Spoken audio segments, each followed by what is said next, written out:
wines taste better.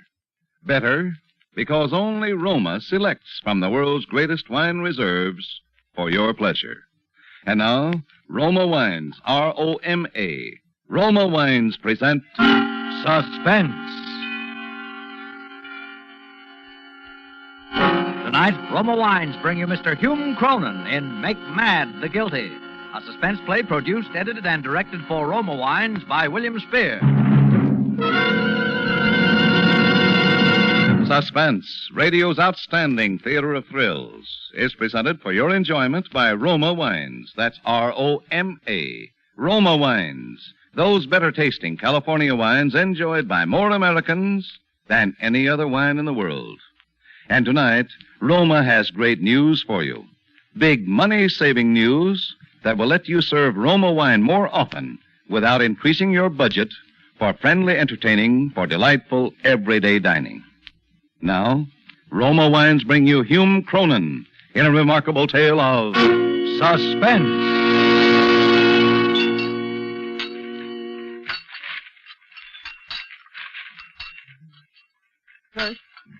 Bert. Yes, my dear. Well, have you found anything? I'm looking, my dear. On the theatrical page, I suppose. Of course, my dear. Looking. You've been doing that kind of looking for 6 months. Give me that paper. Bet I'll find your job in about 6 minutes. Yes, my dear. It is true that the theatrical season, particularly in San Francisco, particularly for Shakespearean actors, was inclined to be sluggish. And it is true that I had never had the great leading roles. Hamlet, Othello, Lear. Although my success in supporting parts amongst amateur groups had been little short of dazzling. It is also true that these successes were of some 15 seasons past. Still, the talent of your true artist is not to be thwarted or denied. But this was a matter which I had never properly succeeded in demonstrating to my wife, Elizabeth. Until at last, perforce, I was persuaded that the poor creature's life was dominated by only the most mercenary considerations. Face it, little man, you were washed up as an actor before you started. You've just been looking in the wrong part of this paper. Merciful heavens, desist! Have I not, in deference to your penurious concern, found you a boarder?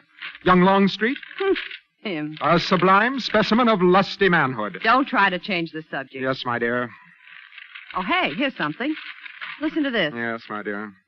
A man with personality, poise, presence to appear before the public must be able to dress and act the part of impeccable good taste.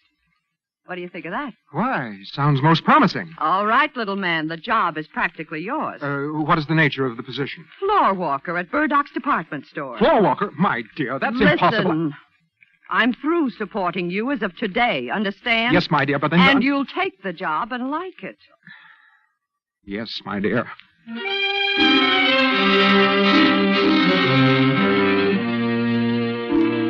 With deep misgivings, I accepted the position. Nevertheless, I carried my role with dignity, undismayed by the tittering clerks who found in my wing collar a curious novelty. Months passed. Uncomplainingly, I bore the yoke of my disgrace. But the strain of long hours began to tax my strength. One day I was feeling particularly unwell. I left the store early and picked up my car in the parking lot. My only thought was to reach the haven of our modest residence on the opposite side of San Francisco Bay, but even driving was an effort. I was faint by the time I reached the checking station on the approach to the Golden Gate Bridge. Hi, Mr. Matthews. Hey, you're early today. Hey, what's the matter? You look It's my head again. Probably migraine. Oh, here's your change. You know, you ought to take better care of yourself, Mr. Matthews. Now, if I was Yes, you... I'll be all right. Diet's the thing, Mr. Matthews. Now, they say if you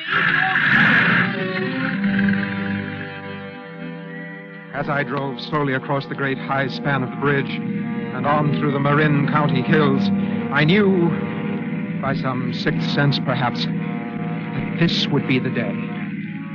The discovery. Elizabeth, my wife, and our boarder, young Longstreet. A broad-shouldered, athletic nitwit. A swimming beach idol. I was returning early, you understand, and unexpectedly. Cautiously, I avoided the flagstone walk. On the soft lawn, my footsteps were noiseless. Quietly, I crossed the porch. I threw open the door. Sure enough, suitcases packed for flight stood ready on the floor. Bert, you... Now, Mr. Matthews, Oh, shame. Oh, despair. Oh, nuts. Don't look so shocked. What did you expect? This is my burden of grief, my cross to bear. Oh, shame, where is thy blush? Come down off your high horse, Bert. You wanted to get rid of me, didn't you? Well, I'm leaving. If you don't like it, you know what you can do. In silence, I have suffered your petty deceptions, your taunts, your gross vulgarities. But now, at long last, the worm turns. Bert, put down that gun. Hey, hold on a minute, Mr. Matthews. My heart has turned to stone. Bert, you're ridiculous. Don't make me laugh. Ridiculous. On the contrary, my dear wife, I am, for the first time in 15 years, a man. Now, listen, Mr. Matthews. Look at him. Always the tragic actor, the great tragedian. You're positively silly with that revolver trembling in your hand. Give it to me. Keep your distance. I warn you. Now, look here, Mr. Matthews. Betty and I have got... Don't worry, handsome. The little man won't shoot. I know him too well. Now, give me that gun. I warned you. I said give me that gun. Oh, that you had 40,000 lives. One is too poor, too weak for my revenge. Hit him, handsome. Well, we're on our way. Bring the suitcases, handsome. Shall I hit him again, Betty? Oh, the little man won't bother us anymore. Oh, just one. For luck, huh? Oh, suit yourself. Yeah. To remember me. Bye. Be seeing you, little man. Wait. So long, Matthews. Don't take any wooden nickels, huh? Elizabeth, wait. What for? We've got places to go. Please, Elizabeth. I am the vanquished. It is I who must go. Pride compels it. I shall go far away. Disappear, vanish from your life forever. He's nuts. Quiet. What's this you're trying to say, Bert? You're offering to disappear? Vanish, scrap? Precisely. Put down the suitcases, handsome. The little man has something up his sleeve. Sit on the floor, worm. And remember, we haven't got all day to talk. Please understand, dear wife. In my disappearance, in my seeming death, if you will, there are certain advantages to be derived for all concerned. I'm listening. My life insurance policy, for instance. $20,000. Not an inconsiderable sum. Say, I'd forgotten about that. Yes, but softly, dear wife, softly, let me finish. I was thinking rather of other advantages you would derive. My sudden death, presumptive, of course, would give you freedom to marry your healthy milkweed, this handsome nonentity. Hey, watch yourself, Matthews. I don't like that stuff. My deepest apologies, handsome. Oh. Now, Elizabeth, to the subject of the insurance. Even in my far-off oblivion, I'll have need of money. I thought perhaps you would collect the money and... And what? Forward it to me. Oh, so that's it. You're not the fool I thought you were. There are mutual advantages, as I have indicated. I would have the $20,000, a trifling reward for my sacrifice. You would have a well-furnished home and handsome. Maybe you've got something. Let me think it over. I don't get it at all. You will, handsome, you will.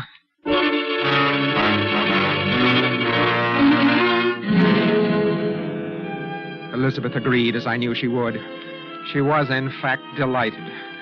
Longstreet gave us brief pause, but in the end, my charming wife persuaded him. Due to early training in the theater, the strategy of my demise was masterful. After 3 days' rehearsal with my two accomplices, I drove to the checking station of the Golden Gate Bridge. I was careful to enter the gate manned by my acquaintance. How you feeling today, Mr. Matthews? I protest, sir, with emphatic emphasis. I don't get you. This toll levy upon the use of a public thoroughfare, by my conscience, it's unsocial, immoral, a downright swindle. Hey, what's got into you? Come on, pay your fare. I know you not, magpie. Huh? Are you carrion? Who, me? Are you fowl, flesh, or fish?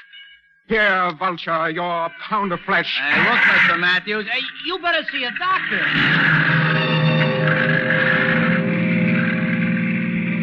Doctor, indeed. But the fellow would remember me. I drove slowly, watching in the rearview mirror. Near the center of the great bridge, high above the foaming sea, Longstreet and Elizabeth pulled in behind me. A break came in the traffic. I signaled Longstreet. He pulled his car alongside mine. Quickly, I leaped to his car, leaving mine abandoned at the very center of the bridge. The abandoned car, the suicide note I'd left on the seat, would bear mute testimony to my tragic fate. And by my conscience, the word of the fellow at the checking station would tip the scales. There remained but to vanish from the eyes of all who'd known me, and my desperate deed was done. Elizabeth and Longstreet drove me to Sacramento. I boarded the train for Mexico. The frail, meek little floor walker was no more. I was dead. Gone. Kaput. Presumptive death, indeed. In truth, I was reborn. And on some not too distant tomorrow I would return, and the lives of Elizabeth and Handsome would be forfeit.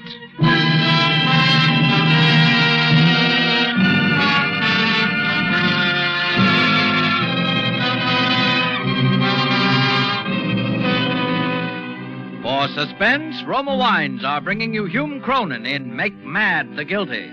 Roma Wines' presentation tonight in radio's outstanding theater of thrills, Suspense.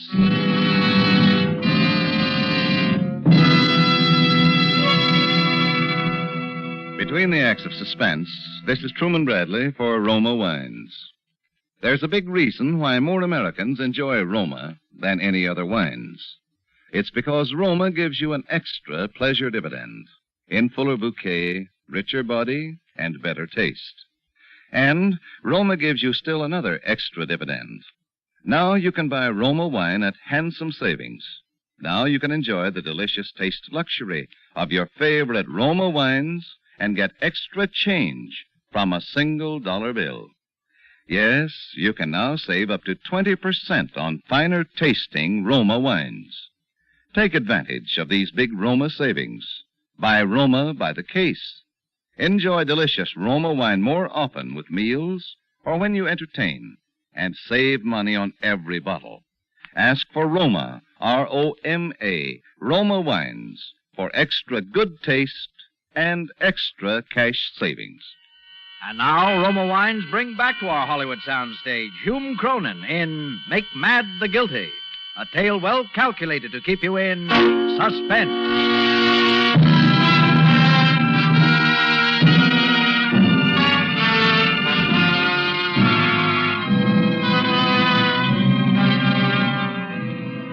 Yes, the frail and meek little floor walker was no more. In Mexico, a new man wore my shoes. I became a man of purpose and daring.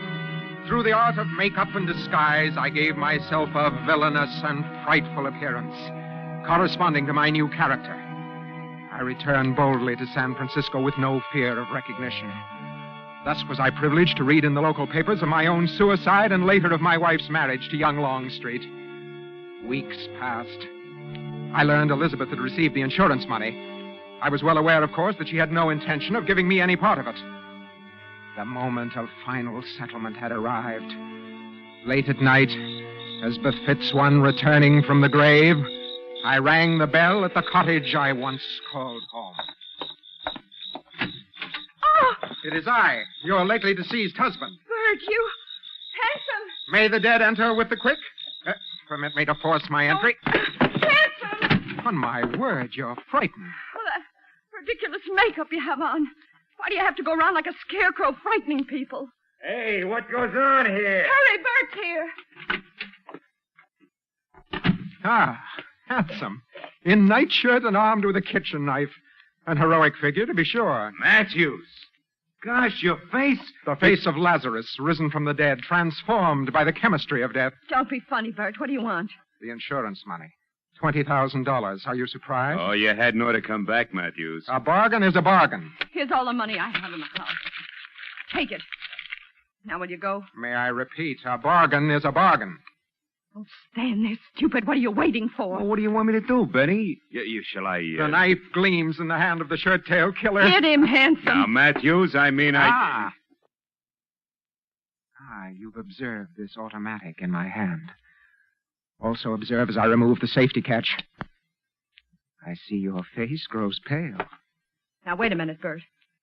What do you want? Dear me, hadn't I made that clear? I thought I had. I want my $20,000. Now, listen, Matthews, take it easy. We only collected it yesterday. Precisely. Hence my timely arrival this evening. Well? Bert, I can't give it to you. Tonight, I haven't got it. You forget, my dear, that I have lived with you in apparent connubial bliss for nearly 15 years. I know your habits all too well. I would venture to say that not only have you the money in cash, but that I know where you've hidden it. Oh, no. I know she didn't do that. No? And what is this? So you did. Why, I could have told you that she wasn't to be trusted. Dear me, you have so much to learn, handsome. And so little time to learn. No, Matthews, wait. Bert!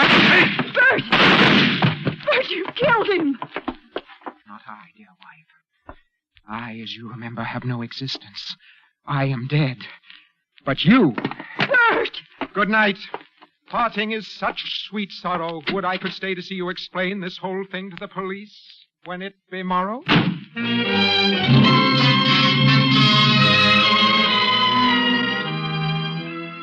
Perhaps you see it now, eh? Perhaps now you fully understand the sweep and majesty and genius of it. For you must know I had planned it. Yes, planned it every step of the way from the day I introduced Elizabeth to Longstreet until the poor wretch was found hovering over his corpse. Had ever a man played and conceived so magnificent a role, and in no tawdry theater for the make-believe, but in the vast arena of life itself, there was but one thing lacking. That one ingredient so essential to the full savoring by the artist of his creative genius. An audience. And even that I had foreseen. I had my audience ready-made. Elizabeth. Elizabeth should be my audience. Her frantic protestations of innocence, her unbelieved cries and lamentations that the ingenuity of my plot would be meat and drink and the very breath of life to me.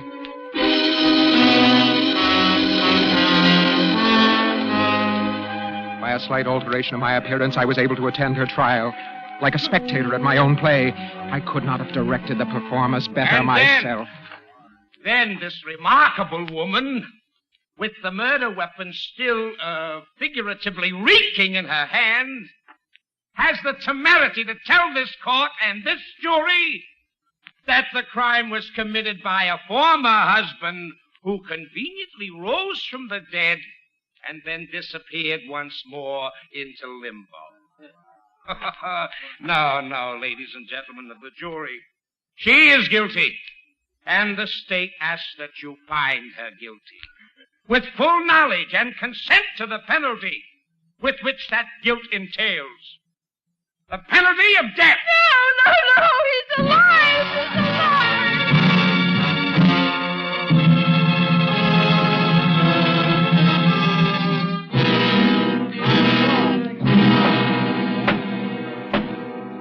Now, ladies and gentlemen of the jury, have you reached a verdict?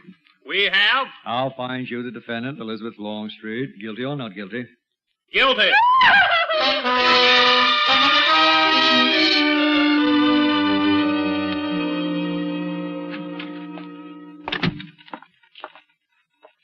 Dispatch this wire, please. All right. Mrs. Elizabeth Longstreet, death row. Oh. You can deliver it, can you not? Oh, sure. You have a rendezvous with death. From the depths of experience, can assure you he is by no means an unfriendly companion. Unfriendly? Oh, unfriendly companion. Heartfelt sympathy, courage. 39 words. Let's see, that'll be 78 cents out of $1. Thank you. Really is sad when you come to think of it. I guess you were a friend of hers, huh? In a sense, to be sure. Yes, in a sense. Oh, wait a minute. You didn't sign it. Just sign it, Little Man.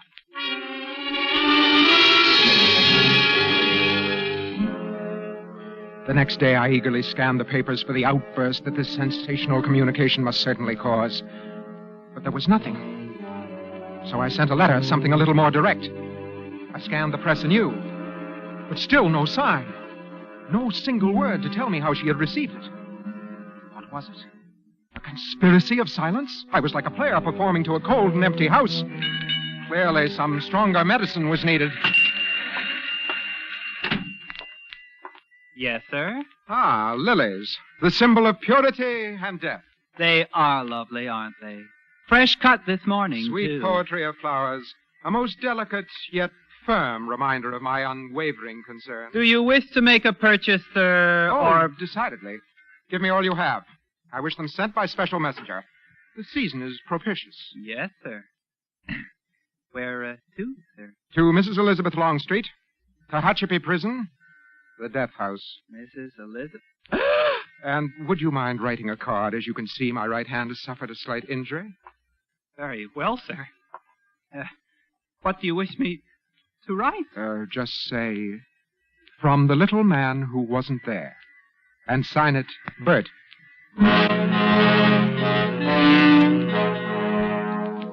My own name, you see. That surely would bring results. But no, nothing. Once again, nothing. I saw it now. She was playing with me, deliberately playing with me, concealing my communications from her jailers. And my time was running out. The execution was within the week. But I would move her. I'd move her in such wise as she would drown the stage with tears and cleave the general ear with horrid speech, make mad the guilty. Okay, next. It's my understanding that the state law requires the presence of witnesses to a prison execution. I therefore request... Okay, who do you want to see go? Mrs. Elizabeth Longstreet. Let me see. That's Friday morning. What's your name? Bertram Mason. Let me see some identification. Driver license, anything you got. Identification? Yeah, anything at all. Well, you see, I'm not... I'm sorry, Bud. We got to know who we invite to these parties some other time. Hold on, sir. I demand... I said some other time. Now beat it. You hear me? She was slipping from my grasp, don't you see? The curtain was already beginning to descend. And still there was no audience to hear my curtain lies. That night I paced the streets in a torment of indecision. Then, as dawn was breaking, I realized what I must do. A drastic, desperate measure. But I must take it. The execution was the following morning, and at the earliest moment I presented myself at the prison gate. Yeah? What can I do for you? It's imperative, absolutely imperative, that I be present at the execution of Elizabeth Longstreet. I'm sorry, mister. Now, wait. You don't understand. Can't be done. Oh, if you was a relative, say... That's it. That's what I'm trying to tell you. I am. I am related. Yeah? Well, that might be different. How are you related to her? I am her husband. Her husband? Oh. Now, don't try to get funny, mister. It just so happens she murdered her husband. No, not him. Her former husband. The man whose name was mentioned so often at the trial. They thought I was dead, but I'm not. I'm Bert Matthews. Oh, a crackpot. Now, save it for a soapbox, brother. No, now, wait. I can prove it. She will recognize Sure, me. I know. Now, run along. I implore you. I beg you, call the warden. Tell him that there's a man here... What was that? Not now she won't recognize you. What do you mean? I mean, that's it. It's all over. Finished. Oh, no. Not dead. That's right, brother. He's dead.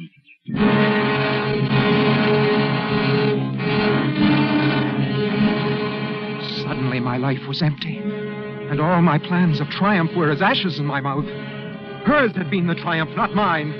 Hers the tragic spectacle, hers the hour upon the stage. Now, in truth, was I really dead?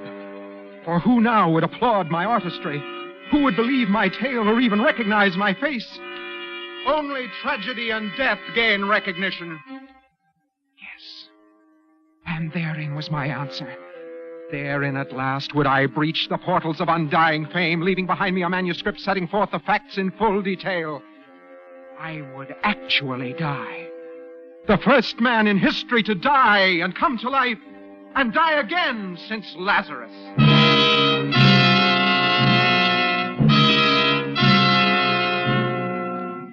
I searched the streets until I found a car with the keys in the ignition lock. I stole it. I drove to the Golden Gate Bridge, for I would not only die twice, I would die twice in the same place and the same way. I drove past the gateman and on. Hey, wait! On to the very highest part of the parapet. I would stand while horrified onlookers gazed helplessly. Then, as eager hands reached out to save my life, I would leap. I was dimly conscious of the siren behind me, but paid no heed. I drove faster to my splendid doom. Suddenly I heard a shot, then another. My car was out of control, swerving, lurching, swerving like a crazy thing.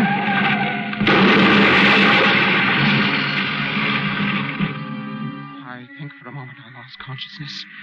And when next I knew what I was doing, I had crawled from the wreckage and was staggering towards the railing of the bridge. And I was being pursued. Even now, at this late hour, some monstrous fate seemed bent on thwarting my design. Stop. We'll shoot. No, they would not stop me. I would not be thwarted. I staggered on. Searing pain in my shoulder. I fell. I struggled to my feet again. The railing was almost within my grasp. The shot, that rending, tearing agony of the bullet through my chest. I was on my knees again, but I must. I clawed at the steel railing painfully lifting myself up. For a moment I balanced, swaying, and then oblivion.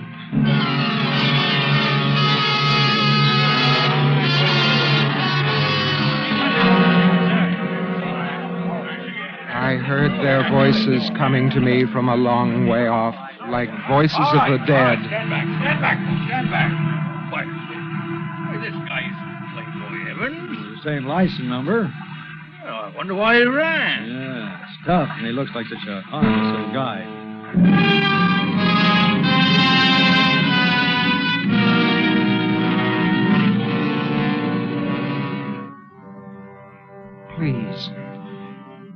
Please, is there no one to believe me? Just one. The lowliest of men, the tiniest of lisping children. Just one. Before this stage is dark. Before I shuffle off this mortal coil. Before I die.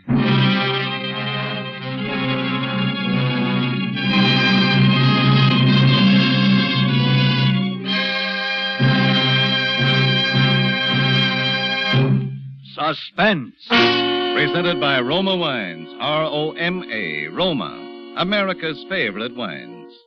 This is Truman Bradley inviting you to try Roma Wines, to learn for yourself why more Americans enjoy Roma than any other wine. It's because only Roma selects from the world's greatest reserves of fine wines to bring you better tasting wines. And now, you and your friends can enjoy delightful Roma wines more often, because Roma prices have been reduced as much as 20%. So make a note tonight to stock up on Roma wines tomorrow.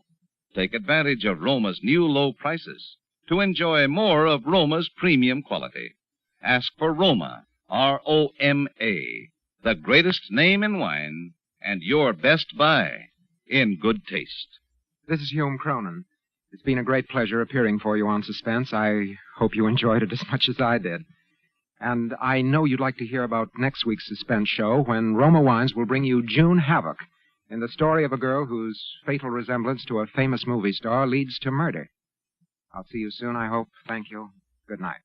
Hume Cronin appeared by arrangement with Metro-Goldwyn-Mayer, producers of Living in a Big Way, starring Gene Kelly and Marie McDonald. Tonight's suspense play was by Irving Moore and Robert Richards from an original story by Robert Royston. Next Thursday, same time, you will hear Miss June Havoc as star of Suspense. Produced and directed by William Spear for the Roma Wine Company of Fresno, California.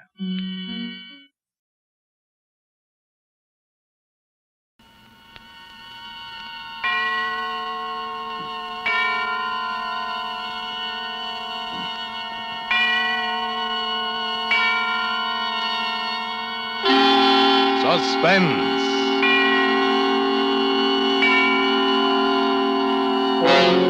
Autolite and its 96,000 dealers present Mr. Van Johnson in The Defense Rests, a suspense play produced and edited by William Spear.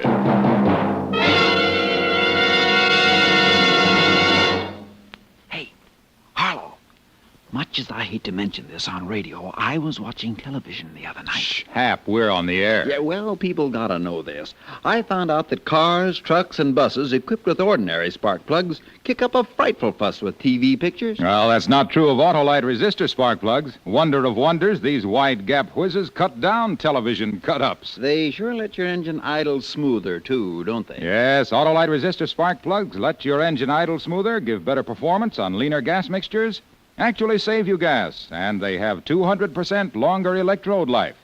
Autolite resistor spark plugs are backed by the research and engineering know-how of Autolite, leader in resistor-type spark plugs. Get Autolite resistor spark plugs from your Autolite dealer tomorrow. You're always right with Autolite. Oh, a reminder, Suspense on television may be seen on many stations throughout the country every Tuesday night. And now, with The Defense Rests and with the performance of Van Johnson, Autolite hopes once again to keep you in suspense.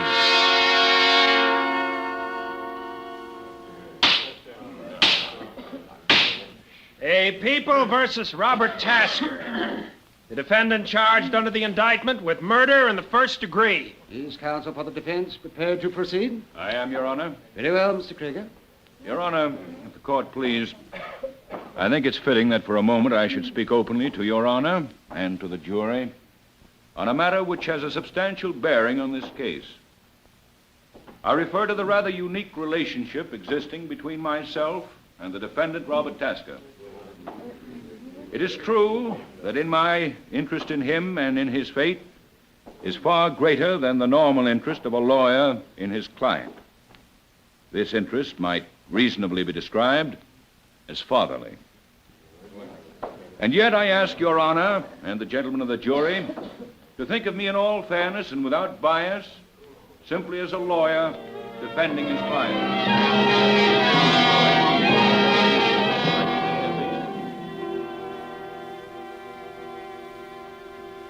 My name is Robert Tasker. I am sitting in a courtroom on trial for murder. As Mr. Krieger, my lawyer, stands there now telling the judge and the jury about me and about him, I can't help thinking that if it weren't for him, I wouldn't be here today. And thinking what an irony it is, too, because Mr. Krieger is the only friend I've ever had in the world. I'm an ex-con. My sentence was for 10 years. After I'd been there about a year, I began to write. Just short stories, little things.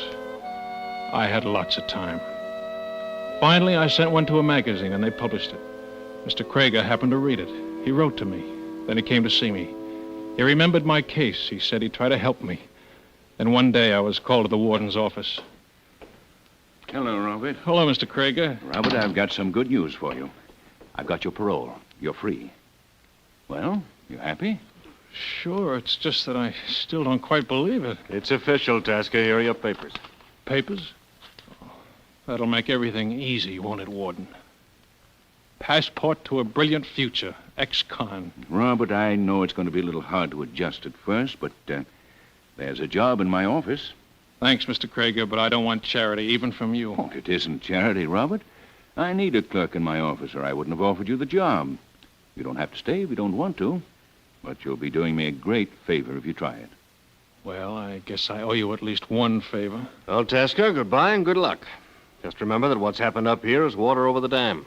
Don't hold any grudges. I don't hold any grudges, Warden. There's one man I hate, that's all. A man you hate, Robert? His name is Arthur Hines, and I hate him. It's simple as that. Forget it, son. Hines was DA, then he was just doing a job, that's all. He had nothing against you. He was doing a job, all right. Robert, you mustn't feel that way. You'll get along with Hines, all right? Get along with him? In the office. Well, didn't I tell you? Arthur Hines is my new partner. Well, it certainly threw me for a second to hear I was going to be working side by side with Hines. But, well, I made up my mind to play ball. The work wasn't hard, and I was able to do some writing on the side. Mr. Krieger always encouraged me in that, and Peggy helped me a lot, too. She helped me to believe in myself. All that time, I never saw Mr. Hines. He was out of town or something. And then one day, he came back. I was nervous at the idea of seeing him. He was in his office with someone. He'd come in the private entrance. Mr. Krieger was in that day, too, in his own office. I was out in the anteroom with Peggy by the switchboard. Krieger and Hines. I'm sorry Mr. Hines is in conference now. Can you call back later? About half an hour. Thank you. But what's he really like, Peggy? I've never seen him except that time in court. Oh, he's all right, I guess. How do you mean all right? How do I know what he's like? I just work here. I'm not married to the man. Okay. I'm sorry, Robert. I guess I'm kind of jumpy today. Well, what's the matter, Peggy? It isn't anything. Nerves. You've been that way ever since Hines came in. Mr. Hines, how could he have anything to do with it? I don't know. Understand the English language? No. Now get out. Don't give me that, Hines. You've either got it or you know who has. I don't know anything about it, and I don't want to know. Don't you think I've got enough trouble nowadays keeping mugs like you out of the pen without being a fence for what you stole? Now get out of this office and stay out. Okay. But I'll be back. $50,000 is a lot of money. Well, what do you want? Why, Robert works here, Mr. Hines. My name's Robert Tasker. Didn't Mr. I Craig... knew I'd seen you before. You're that punk kid I sent up to San Quentin. It was for 10 years. What do you mean you're working here? Mr. Krager got me out. He gave me a job. A job of what? Snooping outside my office? I wasn't... Don't talk back to me, you dirty little jail rat. Why, you... Robert, don't. Let go. Don't. No. Leave me alone. No. Robert, let me go. Stop it, both of you. Calm down. What's the matter? What's the idea of bringing this ex-con into the office, Max? Isn't it bad enough to have to work with criminals all day? Robert is not a criminal. He's here because I want him to be here. Because I believe in him and trust him. Well, I don't like anyone hanging around outside my door when I'm having a private conference, that's all. Now, look. Robert Tasker's one of the finest, most gifted young persons I've ever known. I want him to get along here. And I want him to get along with you, too, Arthur. You understand? I can get along with anyone. Well, sure you can. Everything forgotten now, eh? Start right off with a clean slate, eh? Sure. Well, I'll see you later in the afternoon, Max. Well, Robert, come into my office for a minute, will you? Sure.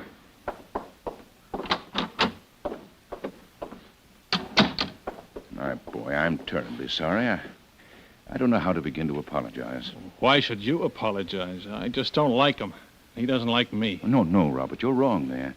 It's just that things have been happening lately to upset him. Like this fellow Marvin and his $50,000. Yeah, what's that all about? Well, there's a poor fellow who's been in prison for the last 5 years.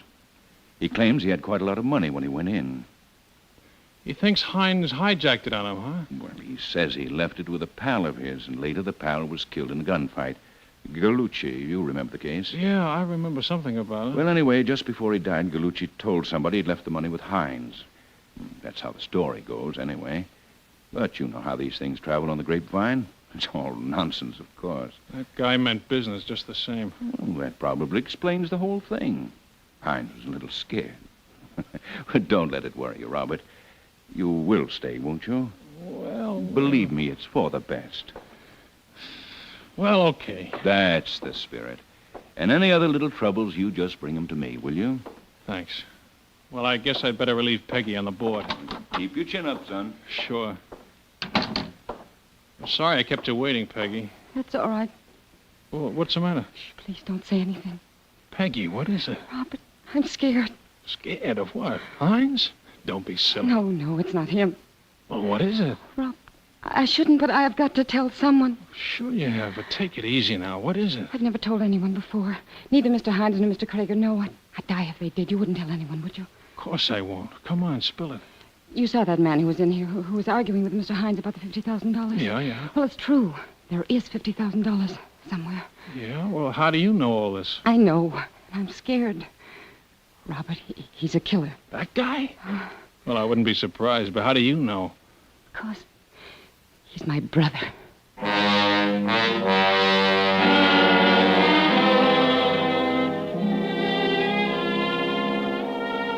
I had a hunch to lam out of there right then. I knew something was going to happen.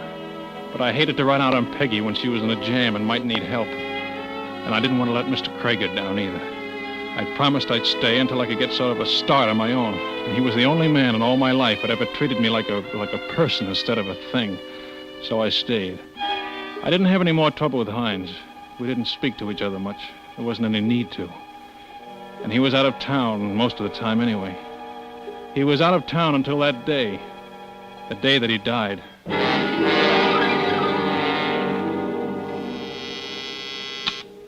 Krager and Hines, I'm sorry he's out of town. You might try later this afternoon.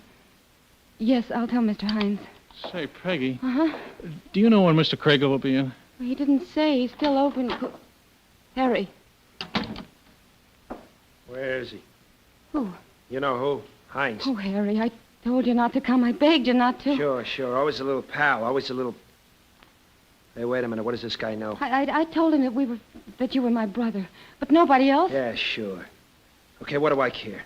I only care about one thing. Harry, you promised me you wouldn't come up here. Where's Hines? I don't know. He's out. And I'll wait till he comes back. Harry, you mustn't. I'm staying. I'll get it out of him. Harry, your sister says you should leave.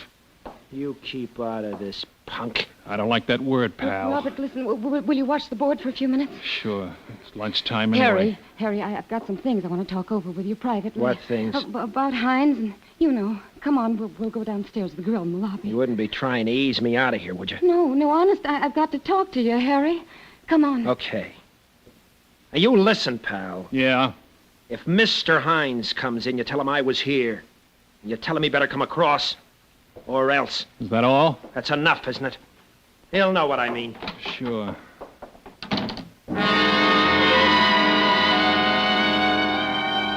After they left, I just sat there with this guy, Harry, feeling the way he did, even if he was a screwball with a jackpot like $50,000 kicking around somewhere, no matter who had it.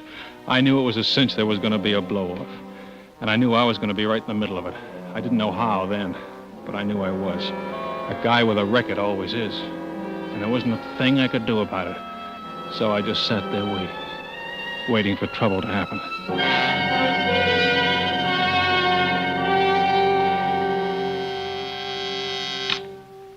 Krager and Hines. Hello, Robert. This is Max Krager. Oh, yes, Mr. Krager. You there alone? Peggy out to lunch? Yes, she is. Oh, well, it can't be helped. I'm in a hurry. I'll tell you what I want you to do. Yes, sir. I'm across the street in the courthouse, Judge Andrews' court, the Ellsworth case. There are some notes I've got to have over here right away. They're in my own handwriting, pencil, and clearly marked Ellsworth. Yes, sir. You'll find them in Mr. Hines' office, the pages all clipped together. I don't know exactly where in his office, but keep looking until you find them. All right, sir. Then bring them over to me right away. Got it? Yes, sir. I'll be waiting for you. I left the switchboard and went into Mr. Hines' office. I started looking around for the notes. I looked everywhere. I looked on top of the desk first, and then I looked in all the drawers. Then I looked in the filing cabinet. I even tried to look in the safe, but it was locked. Then I stopped and sort of looked around the room to see if there was anything I'd missed. And I noticed some yellow papers on top of the bookcase. I reached up and took them down. I was standing there with my back to the private entrance, looking the papers over to be sure they were the right ones. What are you doing in here? Mr. Krager wanted some papers, Mr. Hines. I thought I told you to stay away from my office.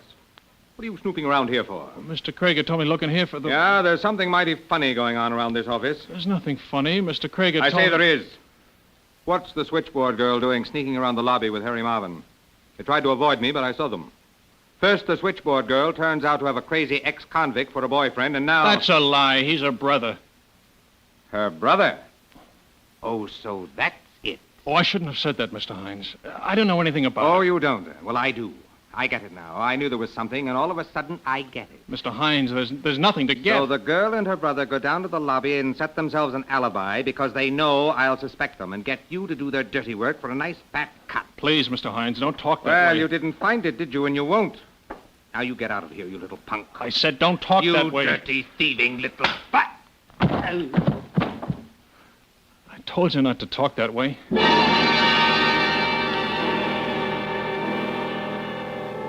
He fell and just lay there. For a minute, I didn't know what to do. Then I knew I'd have to tell Mr. Krager. I knew I was all washed up there anyway. I couldn't very well expect even a man like Mr. Krager to choose between his law partner and me. And I couldn't stay in the same office with Mr. Hines after what had happened. Somehow, I wanted to tell Mr. Krager myself before anyone else did. I went out to the switchboard and dialed the courthouse number.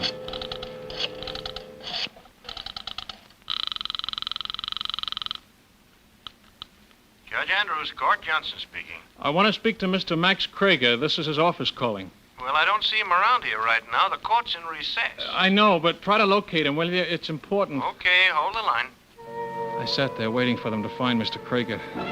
And all of a sudden, I remembered the papers he wanted. I cut off the call on the switchboard. I went back to Mr. Hines' office.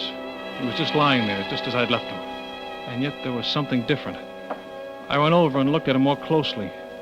His face was a terrible gray color. I touched his wrist, feeling for his pulse. And next thing I knew, I was down on my knees, tearing open his collar. But even then, I knew it wasn't any use. Mr. Hines was dead.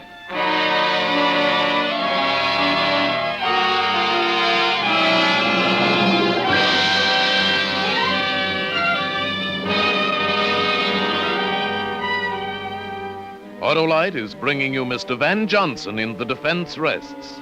Tonight's production in radio's outstanding theater of thrills, Suspense.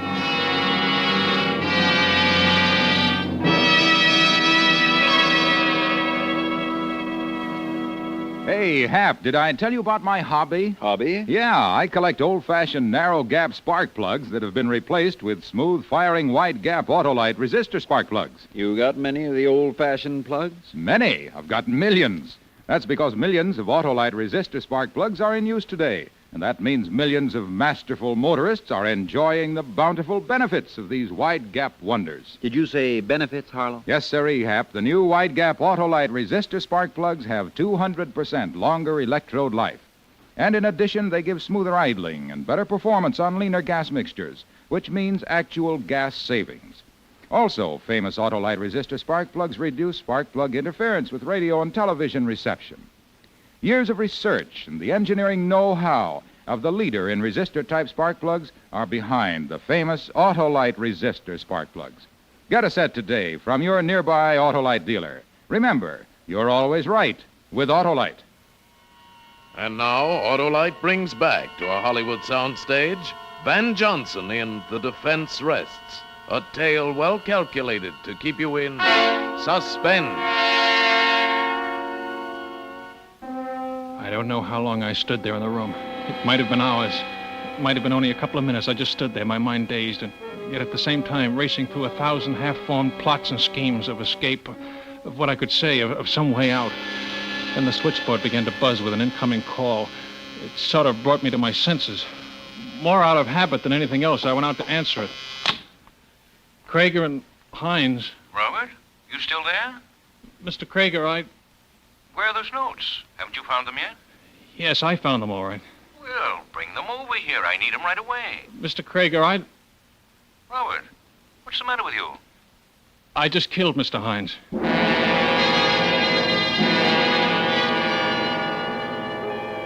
Pretty soon the police came. I called them myself. Mr. Krager said it was the only thing to do, and I knew he was right. He said he'd be in touch with me as soon as he was through at court. I didn't know what he could do. I didn't think there was much he'd want to do, but it made me feel better to have him talk that way. The police took me across town in a squad car. I knew what I was in for. The police don't like ex-convicts, particularly one that they think has been mixed up with murder.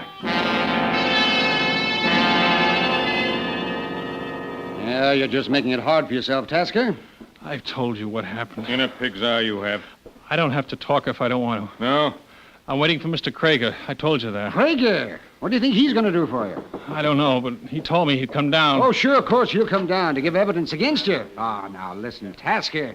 If you give a full confession, we may be able to get a break for you. Captain, Mr. Krager's outside. He wants to see you. Oh, yeah? Okay, send him in. Okay, Mr. Krager. Hi, boys. Hi. Hello, Robert. Hello, Mr. Krager. They've been treating you all right? Pretty good. Fine. I don't like to have people get rough with my clients. You're what? You heard me, Captain. While you're at it, you might as well take those handcuffs off him, because from this moment he's out on bond, released in my custody. I've got the papers right here. Say, are you crazy? Certainly not. I simply don't believe the boy did it, that's all. Look, Krager, why try to kid us? It's an open and shut case. Tasker's the only person who had the opportunity. The only one who had a motive. Well? Not to speak ill of the dead, Captain, and although Arthur Hines was my law partner, it's unfortunately true that quite a number of people at least thought they had a motive. Oh, sure. So maybe this other ex-con, Harry Marvin, had a motive. Maybe even the dame on the switchboard had a motive, for all I know. But they couldn't have done it.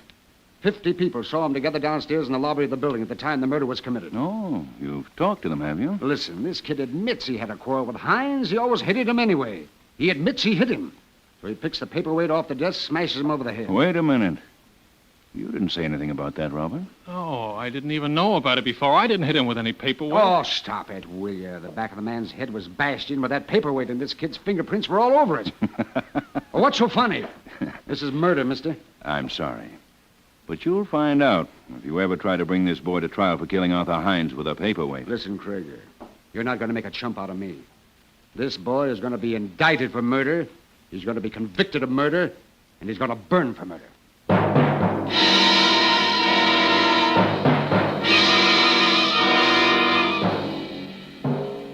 Indicted, convicted, burned.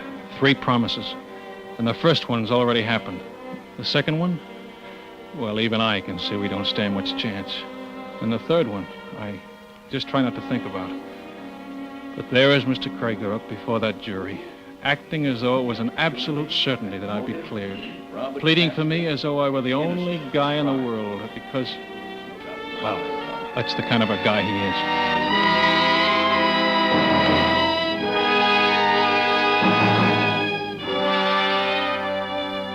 Ladies and gentlemen, it is my firm conviction that when you have heard this boy's story from his own lips and gained an insight, as I have, into the depth and integrity of his character and spirit, you will also believe him innocent. He is innocent. Now, Robert, I'll ask you to take the stand, please. Raise your right hand, please. You swear to tell the truth, the whole truth, and nothing but the truth, so help you God? I do. Please be seated.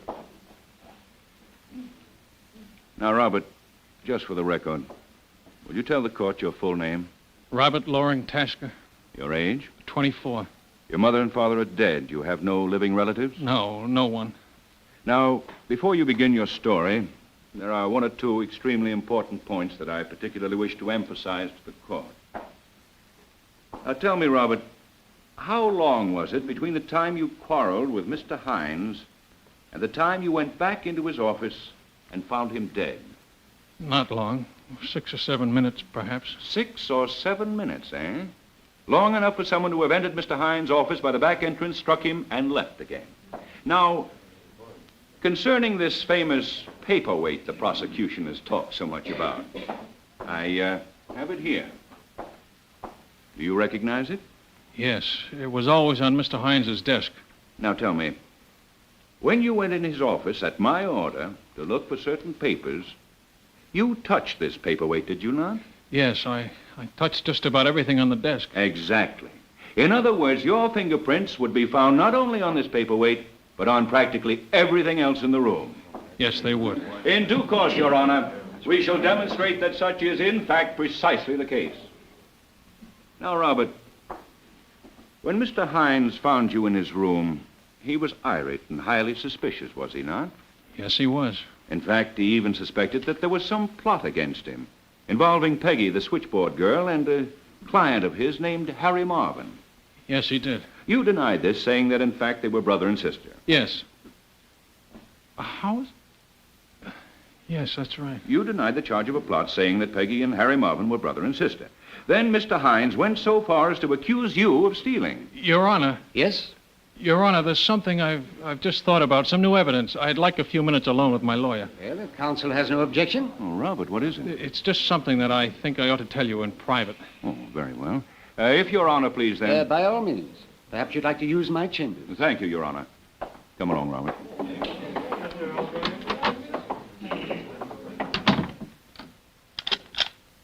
Well, you didn't have to lock the door, Robert. I want it to be private. All right. But, Robert, you mustn't worry like this. Let me do the worrying. They can't convict you if there's a reasonable doubt. That's the law. And there is a reasonable doubt. Someone did come in and hit Hines in those 6 or 7 minutes. It must have been that way. Yes, I know. Well, of course you do. We've been over the whole thing. Now, let's go back into the courtroom. Mr. Krager, there's something I haven't told you. Something you haven't told me? What? It's a little thing, but it's kind of important because it's something I never told anyone except a dead man. Well, what is it? I never told anyone that Peggy was Harry Marvin's sister except Mr. Hines. Now, Robert, don't you think that's a little trivial? No, because you know about it. You just said so in the courtroom. Well, And there's only one way you could have found out. You must have been in your office when I had the fight with Hines and heard me tell him. Oh, Robert, that's ridiculous. Oh, no, it isn't. Because you're right. Somebody did come in those 6 or 7 minutes and kill Hines. You did. You're crazy. It must have been for that $50,000. You hijacked the hijacker. And you knew they'd pin it on me with my record. I'm not going to stay here and listen to any such nonsense. Oh, yes, you are, because I'm going to get the truth out of you. You planned it that way, didn't you? You sent me into Hines's office that day, and you probably sent him. Robert, And you figured you were such a hot lawyer, you might even get me off for 20 years or so to ease your dirty conscience, didn't you? Talk, Krager! You won't get anywhere using violence with me. No! Talk! Now, wait a minute. Even if I did confess, it wouldn't hold up as evidence. Talk! Listen, we'll postpone the trial. I can get you out of the country. I'll give you money. That's all I wanted to know. Talk! You did it, didn't you? You killed him. Stop! Talk! Stop it! Stop it! That's where you were when I phoned you at court. They couldn't find you, weren't you? Robert! You were killing Hines, weren't you? Stop it! Stop it! Yes. Yes, I did it. Okay. I killed her. I guess we can unlock the door now. What's going on here? Grab him, Your Honor. He's crazy. He attacked me. So I gather. He even accused me of murder. Yes, we heard him. Tell me, Krieger, where were you when this boy phoned you here at court? When they couldn't find you? Why, Your Honor, as a matter of fact, I was right here. Right in this very courtroom. I had some work to do. I wanted privacy. Your court was in recess. You were out of town. Yes, I know. You say you were right here in this room. Yes, that's right. Then, Krieger, there's something you don't know. What? On the day of the murder, the floor of this room was being repainted. And the paint, Mr. Krieger, was quite wet. Your Honor, the defense rests.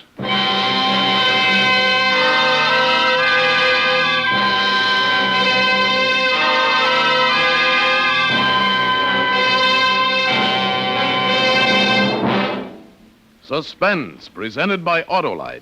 Tonight's star, Van Johnson. Ever do crossword puzzles, Harlow? Sure. Hap, need a word? Yes, a 5-letter one meaning smooth firing. Why, that's easy. A-L-R-S-P. A-L-R-S-P? That's no word. Pronounce it. I can't. But ALRSP, Autolite resistor spark plugs, are the newest sensation built for your car. They let your engine idle smoother, run better on leaner gas mixtures, actually save you gas. Autolite resistor spark plugs are just one of more than 400 products made by Autolite for cars, trucks, planes, and boats in 28 Autolite plants coast to coast. Autolite also makes complete electrical systems for many of America's finest cars. Spark plugs, batteries, coils, generators, starting motors, distributors. All engineered to fit together perfectly, work together perfectly, because they're a perfect team. So, folks, don't accept electrical parts that are supposed to be as good. Ask for and insist on Autolite original factory parts at your neighborhood service station, car dealer, garage, or repair shop. Remember, you're always right with Autolite.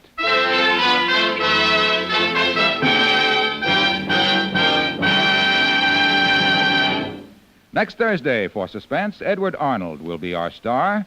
The play is called Account Payable, and it is, as we say, a tale well calculated to keep you in suspense.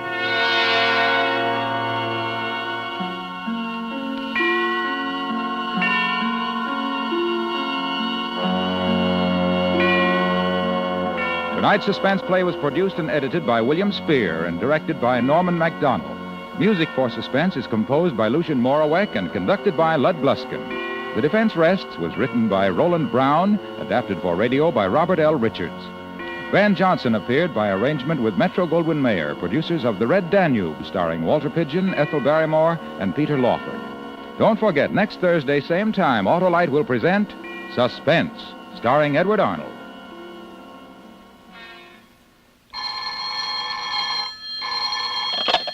You can buy Autolite resistor spark plugs, Autolite stay-full batteries, Autolite electrical parts at your neighborhood Autolite dealers. Switch to Autolite. Good night. The new National Guard offers men an unequaled opportunity for part-time military training at home. Get the facts, then get in the Guard. This is CBS, the Columbia Broadcasting System.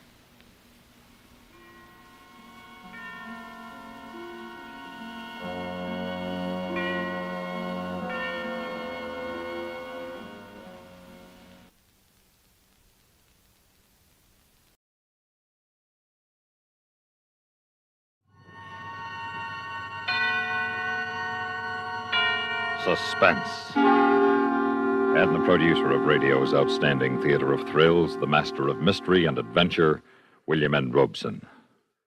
Some years ago, Ernest Hemingway's great short story, The Killers, was made into a movie. Anyone who saw it will never forget the menace and brutality of the two gunmen in the opening sequence. Two nastier heavies have rarely been seen together on the screen. Feeling that their type of tough guys should not be allowed to languish in limbo, we have brought them together again in a rather different kind of story, yet still a story of heavies. Listen then, as William Conrad and Charles McGraw star in Two for the Road.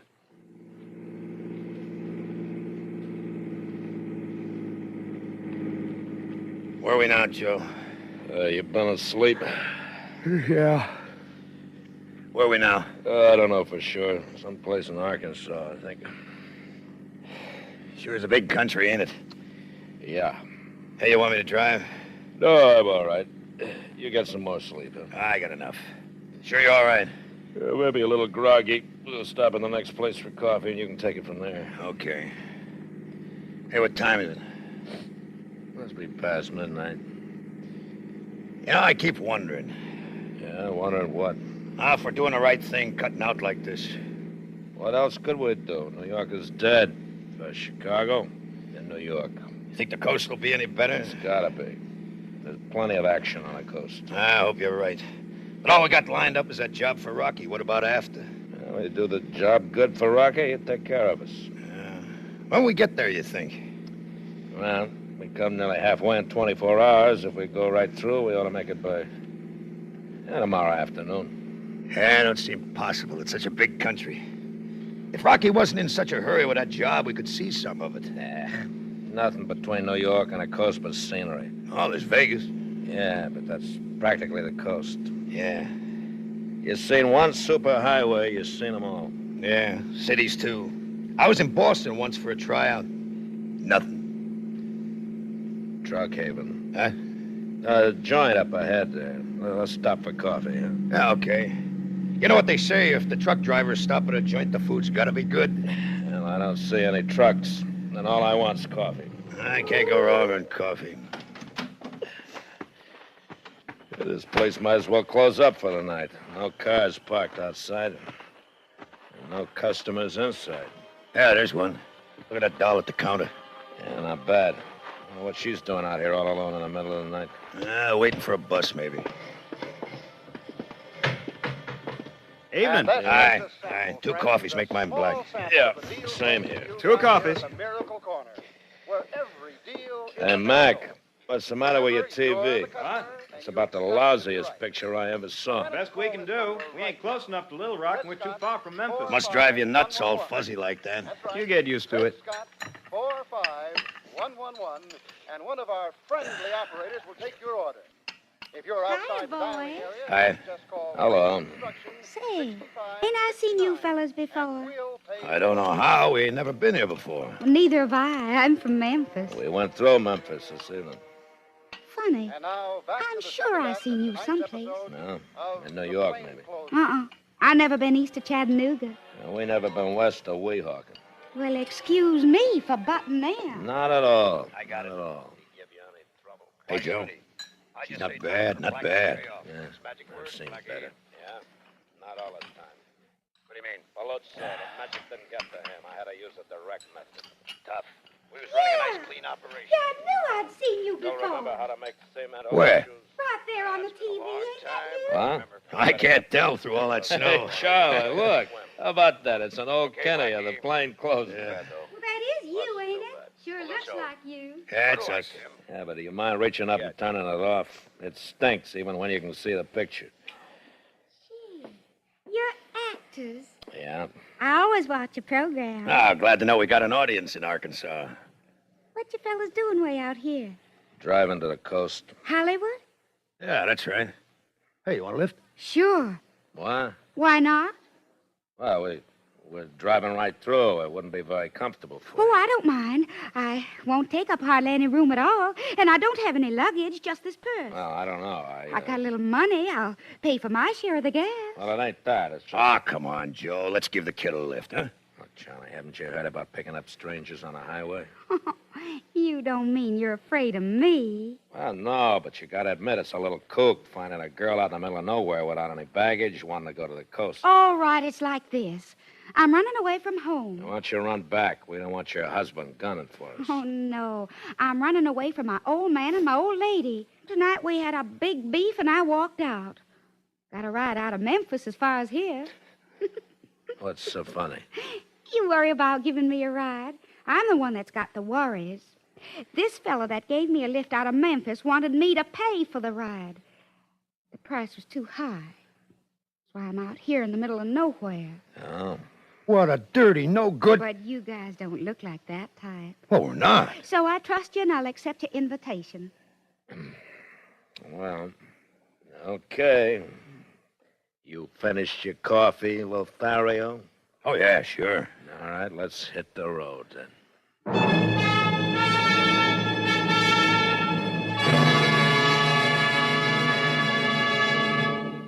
In a moment, we continue with the second act of Suspense. Come on and go, go, go in a Plymouth, a go-kart through and through. You really go, go, go for a Plymouth, and Plymouth will really go for you. 15 minutes behind the wheel. That's all it takes to convince you that the 59 Plymouth's really got it. Got the newest of new design, new sport car handling ease, new Fury performance, new get up and go. Just tell your Plymouth dealer you want to sample the go. Then you turn the key and Plymouth's new Golden Commando V8 leaps into life. Now you just push a button and go on your way to the most fun-filled 15 minutes of your driving life. See your Plymouth dealer. Take your fun drive in the 59 Plymouth real soon. You really go, go, go for a Plymouth, and Plymouth will really go for you. And now, starring Charles McGraw and William Conrad, Act Two of Two for the Road.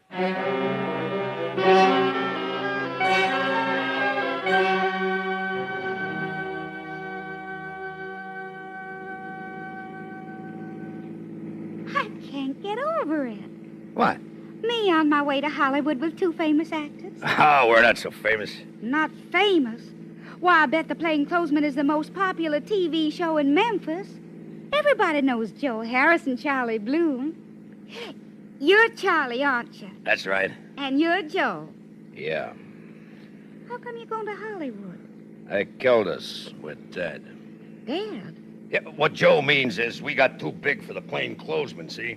And the star of the show, Hubert Bromley. Oh, I can't stand him. Yeah, well, anyway, he's the star, and he didn't like how big Joe and I was getting, so he had the writers get us killed in last week's episode. Well, that was mean of him. That's showbiz. And being as how we was typecast as hoods, we couldn't get any good parts in New York. Actually, Joe and I are pretty serious actors. Oh, I know you are. Yeah, we just look like hoods. That's what I liked about you in the Plainclothesman. Yeah. Well, we got this pal in Hollywood, Rocky Lamont. He used to hang around Walgreens, but he's a director now, and he's got a couple of swell parts for us in a pilot he's shooting. The Three Musketeers. Well, I thought that was a kid show. Musketeers, not Mouseketeers. Oh. That's why we're in such a hurry. Rocky starts shooting day after tomorrow. Say, honey, Yeah, Joe? you got any idea where we are? Oughtn't to be too far from Little Rock. Hey, Joe. Joe, look, must be a wreck up ahead. All those flashing red lights. Police cars. It's a roadblock. They're signaling us to stop. Hey, what do you suppose they want? Who knows? Don't stop, Joe. What do you want me to do? Barrel right through 'em? Yeah. You crazy or something? They'd shoot us full of holes. We'll shoot back. With what? With this. Hey, Joe, look, she's got a rod. What? You nuts? You put that out of sight. Help! What's the matter with her? Well, don't ask me. She was your idea. What's the trouble here? Thank heaven you stopped us, officer. These two men are kidnapping me. They forced Okay, me you into the two car out. in Memphis. Hey, now listen, officer, this broad's flip. Yeah, we just met her up the road. Hold your hands up high. Now, look, Sergeant, I'm sure we can explain everything. You better. Now, you, young lady. Hey, Sam. Yeah? The gal ain't here. The door on the other side's open. She must have got out that way. There she is. She's on Jerry Sickle. Hey, stop! Stop! I'll shoot! Look out, she's got a gun. Oliver! Son! Hang off after her! My, how chivalry has fallen in Arkansas. Shooting at women. It'll be children next. All right, mister. It's my duty to tell you that anything you say may be used against you. Frisk 'em, Sam. Aye? Where you from? New York. Where you going? Hollywood. Yeah, Sergeant, we're just driving through. They're both clean. Check 'em against those descriptions. You in Memphis tonight? Yeah. Doing what? Just driving through. Let's see your driver's license. Okay. Here you... It's gone. My wallet's gone. So's mine, Joe. That broad, she's a pickpocket. Yeah, she stole my wallet. You gotta arrest her. Oh, don't you worry. We'll arrest her as soon as we can catch her. Descriptions fit, Riggs. So's the car. Blue and white convertible, New York license plates. Check their registration. What's your name? Joe Harris. And what's yours? Charlie Bloom.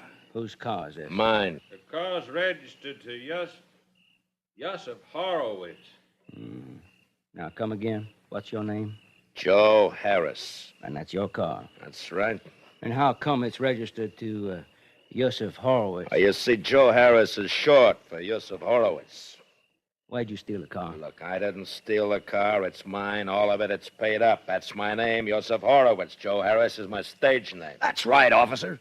Hey, listen, you don't believe that crazy broad, do you? You don't think we kidnapped her? Nope, not for a minute.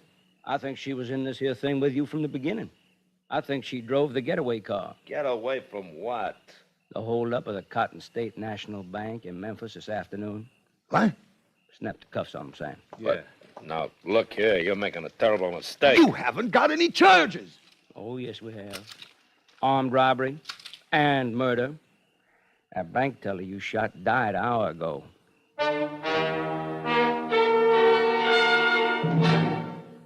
In a moment, we continue with the third act of Suspense. It has the fresh, clean scent of pine. It's new. It's at your store. What is it? It's the best disinfectant anywhere. Kills disease germs on contact. It's Lysol in a new pine scent. Right. Now there's a new pine-scented Lysol. Now your home can be pine sweet and Lysol clean with genuine Lysol brand disinfectant. New pine-scented Lysol disinfects, deodorizes, deep cleans kitchen, bathroom, nursery, sick room. Keeps things fresh and sweet with no extra work. Pine-scented Lysol helps guard your home. In laboratory tests, Lysol's anti-germ action kept working for 7 full days. So try this new pine-scented Lysol. Make your home Pine sweet and Lysol clean. You can still get regular Lysol, too. And now, starring William Conrad and Charles McGraw, Act 3 of Two for the Road.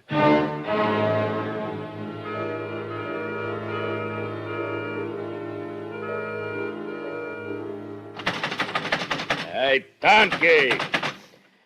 Hey! Get off down there. I gotta talk to you. I said knock it off.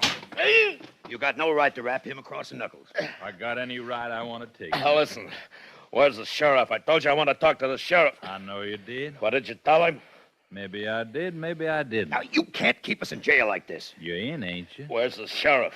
I wouldn't know. Now, look, listen, we got to get out of here. We got an appointment in Hollywood. You better cancel it. All right, Sam. You can bring in the prisoners. Yes, sir. This way. Sit down, boys. I hear you want to talk to me. You're darn right we do, Sheriff. Well, good. Because I want to talk to you. What about? Can't you guess? That cop last night said something about a bank robbery in Memphis, but we don't know nothing about it. Yeah, we're just a couple of actors. Well, it looks like you're a couple of bad actors. Look, you can check it. I'm Joe Harris. Yeah, I'm Charlie Bloom. Now, we've been playing the heavies in a TV series of plainclothesmen. Yeah, we were on last night on Channel 2. Well, I don't look at TV very much, but I look at descriptions of wanted men, and you fit the description of the men who robbed that bank in Memphis yesterday. Well, that was just a coincidence. Well, is it a coincidence that the girl who was with you last night when you were arrested fits the description of the girl who drove the getaway car at the bank holdup? Yeah, that's a coincidence, too. I want to talk to an attorney. You can. Now, we got a right to counsel. You can't hold us I like... can, and I am. Incommunicado for 72 hours, and that's the law. Oh, listen, Sheriff, be reasonable. We got an important date on the coast. We're late as it is. And you're going to be much later. You can't prove that we robbed that bank. Can you prove you didn't? Sure, ask anybody who saw the plainclothesman last night. Yeah, ask that girl. She saw us on TV last night. I'd like to ask her a lot of things. Like, what about the kidnapping? Sheriff, there wasn't no kidnapping. She asked us for a lift, and we gave it to her. Well, until I question her, we'll just forget the kidnapping charge, huh? Thanks a lot. But you can make it easier on yourself if you cooperate with us about that bank robbery. You must be kidding. I don't kid. Now, let's have the story. Look, I told you we're actors. Well, yes. Oh, yes. Well, then act. What? I've got plenty of time. You say you're actors. Well, go on, act. Will you believe us if we prove that we're actors? Well, I'm not making any promises. The burden of proof lies with you. Hey, Joe, let me. I'll prove it to him. Remember that closing speech in the plainclothesman that got me the Emmy? All right, you listen to me, copper. You put the roust on me for the last time. I hate cops. I was born hating cops. Joe. And cops ain't done nothing all my life to make me like them. I've always promised myself that someday I'd kill me a cop, and today's the day. Will you shut up? Let him go on. I believe him. Well, I believe every word he said. Oh, go on, boy. What are you going to do after you kill you a cop? That's all. That's the end of the speech. So you hate cops, huh? Well, that makes us even, because I hate punks. Hey, now, wait a minute. He didn't mean that. He was acting. He convinced me. That he's an actor? No, that he's a bank robber. All right, listen. Now, if you don't understand Charlie's acting, you listen to this. It's a different kind of acting. Oh, what a rogue and peasant slave am I. Is it not monstrous that this player here, but in fiction and a dream of passion, could force his soul so to his own conceit, and all for nothing? For Hecuba, what's Hecuba to him, or him to Hecuba, that he should weep for her? Well, now, who's this Hecuba? Of course. Hecuba's that broad that swiped that motorcycle. Well, that was from Hamlet, Act 2, Scene 2. That was acting. Oh, that was acting. All right, now, are you ready to talk about that bank job? Look, once more, real slow. We don't know nothing about no bank job. Well, like I said, we got plenty of time while we're waiting for you to make a confession on that bank robbery. Maybe we can find some other charges against you. Oh, but this is crazy. What charges? Well, I don't know yet. I'll know better after the lineup. Lineup? Yeah, a couple of acting fellas like you claim to be. Oh, my, you ought to enjoy the lineup. I'll put you up there on the stage with the footlights on you, and I'll give you an audience. Look, you don't have to do that. That girl, she knows who we are. Ask her. No, I can't not know we pick her up. But it'd be nice to have her in the lineup, too, now, wouldn't it, boys? Yeah. That'd add a little sex appeal to your show. Sam? Yeah, Chief. Got anything on that girl yet? Yeah, Chief. A teletype just came in a couple minutes ago. Oh, they got her? We might say they have. Found her an hour ago in a gully north of Greenville. Oh, she didn't get far, then? Far enough. She's dead. Dead? Yeah. Guess she didn't know too much about driving a sickle. Skidded the thing right through the guardrail last night. Well, thank you, Sam. You hear that, boys? Yeah. Oh, you gotta believe us. I don't gotta do anything. You gotta get a new alibi.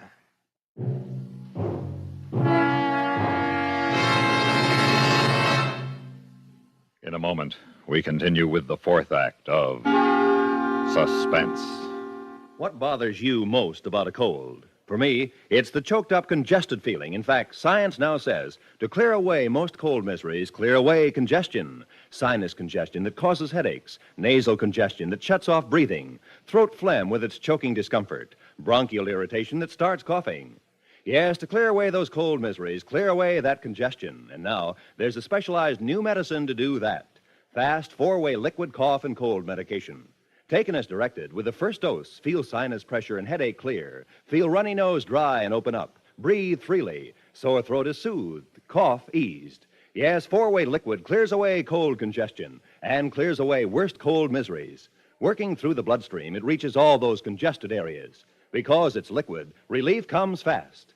So to clear away cold suffering, clear away congestion with new four-way liquid cough and cold medication. Get it today, only 98 cents.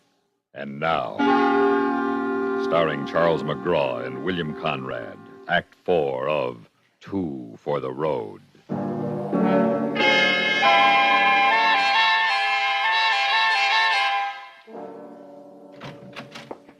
All right, get up there on the platform. Stretch out there, arm's length apart. Hit the lights. Wow, they're bright. Yeah, they could use some scrims. Okay, Sheriff, we're ready here. How are we gonna get out of this, Joe? I don't know, Charlie. I don't write the scripts. I just act in them. All right, folks. Will you please come in now? That's it, folks. Just take a chair there, anyways. Right there, that's all right. Just sit down right there. Now, that's it. Now, we're holding these men as suspects. Any of them look familiar to you? Well, it's hard to say, Sheriff. The holdup happened so fast. Well, maybe if you heard them speak. What was it that the gunman said to you? This is a stick-up. Don't move, and nobody will get hurt. something like that. Uh-huh. Well, all right, you men. Now, you men up there, let me hear each one of you say that this is a stick-up. Don't no one move and you won't get hurt. Me? This is a stick-up. Don't no one move and you won't get hurt. Next. This is a stick-up. Don't no one move, and you won't get hurt. Yes. Next man. This is a stick-up. Don't no one move and you won't get hurt. Last man. This is a stick-up. Don't no one move and you won't get hurt. That's him! That's him! I'll never forget that voice as long as I live. I couldn't see him, of course. It was pitch dark. In the bank? No, in my bedroom. He crept in through the window, and he stood over my bed, and I could hear him breathing. And then he spoke. He didn't say those words, of course. And then I screamed. Yes, well, you can testify to that in court? Oh, yes. Well, thank you, Mrs. It's Miss Freilenhausen. Oh, I see. Well, thanks, ma'am. Yes. Now, Mr. Johnson, about the bank robbery. Well, I'd like to hear that second man again. Okay. You, number 2. Huh? Speak your piece again. This is a stick-up. Don't no one move, and you won't get hurt. Well, Mr. Johnson? Yes, I'm fairly sure that's the voice. He was the only one who spoke. That other one there stood by the door and covered him. He was the one who shot the teller. Yes, I'm positive now. There's no doubt about it. They're the ones. Good.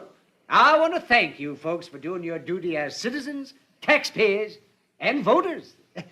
Take them back to jail. Book 'em. Well, boys, I guess we can stop the play acting. You ready to confess? We haven't got nothing to confess, Sheriff. We heard the people. Mr. Johnson will testify in court that you stuck up the bank.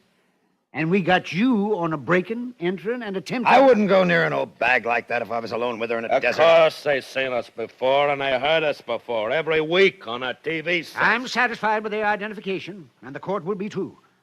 But I'd like to save the county a lot of time and money, and you could make it a lot easier on yourself by just giving me a full confession. You can save yourself a false arrest suit by letting us go.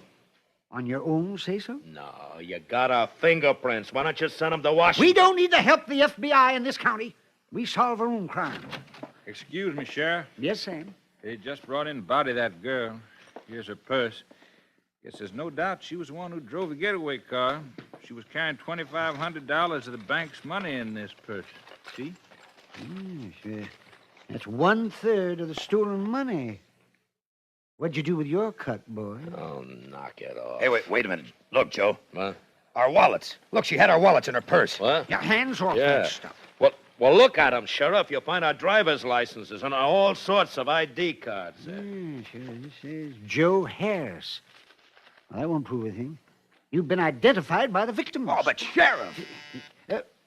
Yes?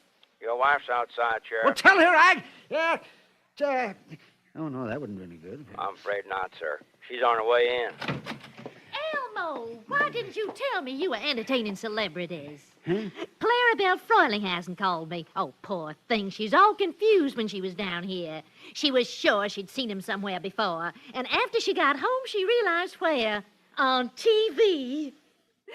Well, aren't you going to introduce me? Now, look here, Ellie. I'm very busy. Oh, and I've don't got... bother. I'd recognize him anywhere. You're Joe Harris. That's right, ma'am. And you're Charlie Bloom. Yes, ma'am. Oh, my, this is an honor. Here, Elmo, give me a piece of paper and a pencil. Yes, sir. There. Now, would you please give me your autographs? Oh, I'd be delighted. You don't know how delighted, ma'am. Well, what brings you to our fair city? Your husband. Why didn't you tell me, Elmo? We could have had a parade and a civic celebration. Oh, but it's not too late for an impromptu reception, at least. I'm afraid we couldn't make it, ma'am. You see, we're under arrest. Arrest? What for? Your husband thinks we're bank robbers, ma'am. He wants to send us to prison for the rest of our lives. Elmo, have you lost your mind? Don't you know that these two gentlemen are famous actors? Not until now. We tried to tell him. Do you want to make yourself the laughingstock of Jackrabbit County? And just before election, too? No. Well, you let them go this instant. But, Ellie, how can I be sure? Just take my word for it. Oh, honest, I don't know what'd become of you if it weren't for me. Yes, Ellie. Well, boys, here's your wallets. I guess you can go. Oh, my goodness, I don't know how I can make this up to you, but I'd be tickled pink if you'd come out to the house for supper. Well, thank you, man, but we're in sort of a hurry. Yeah, you see, we gotta make a picture in Hollywood, and we're a little late. Well, don't forget us. I don't think that's possible, man. And when you come back again this way, do drop in to see us. Yes, ma'am. We'll think about that, ma'am. We'll think a long time about that.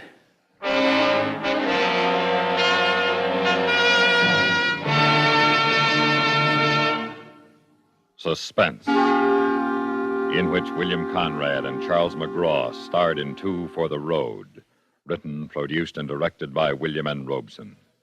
In just a moment, the names of the supporting players and a word about next week's story of suspense. Of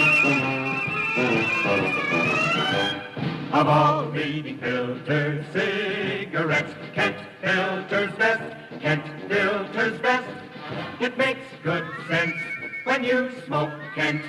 Kent Filter's best. Of all of the brands of cigarettes, Kent tastes the best. Kent tastes the best.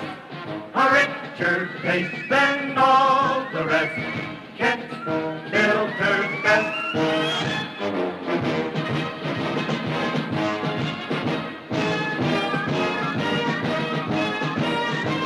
It makes good sense when you smoke Kent.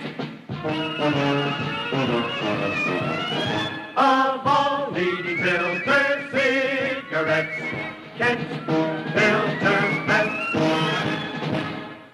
Supporting Mr. Conrad and Mr. McGraw in Two for the Road were Paula Winslow, June Foray, Howard McNear, Evan Thompson, Barney Phillips, Sam Pierce, and Jack Crucian. Listen.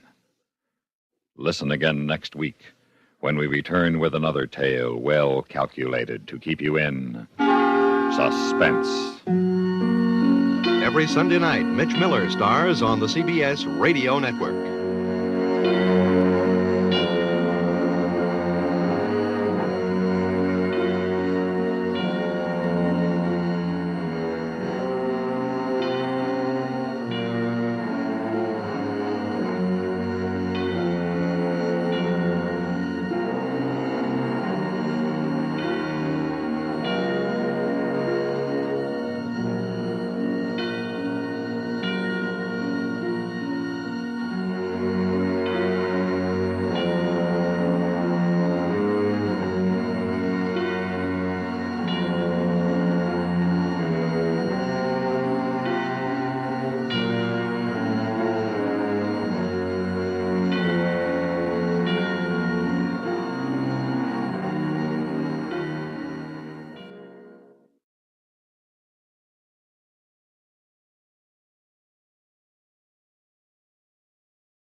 Autolite and its 98,000 dealers bring you Mr. Lloyd Nolan in tonight's presentation of Suspense.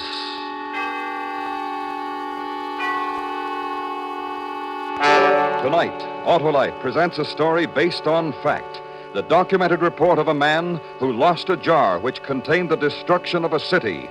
Vial of Death. Our star, Mr. Lloyd Nolan.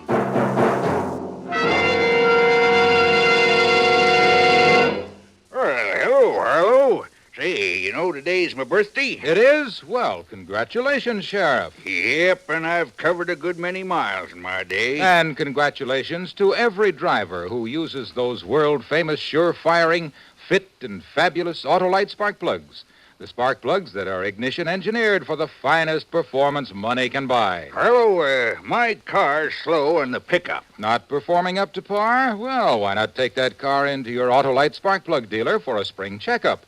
If your spark plugs are worn out, he'll recommend a new set of Autolite spark plugs, either standard or resistor type.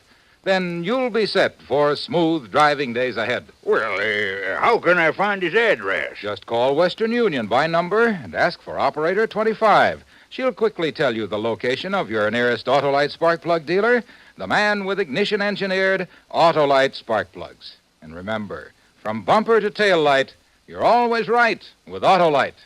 And now, Autolite presents Vial of Death, starring Mr. Lloyd Nolan, hoping once again to keep you in Suspense.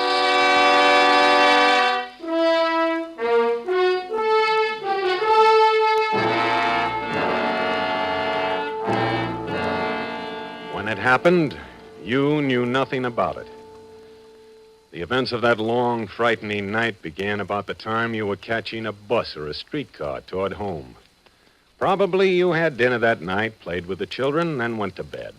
You slept. In the morning, you got up, came to work, and it was just another day. By then, it was all over. Many innocent people missed an appointment with death that morning. You might have been one of them.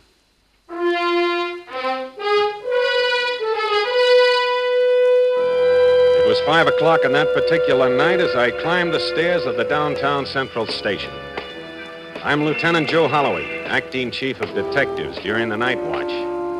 Most of the men on the day watch had deserted their desks and were climbing into overcoats as I passed them in the hall.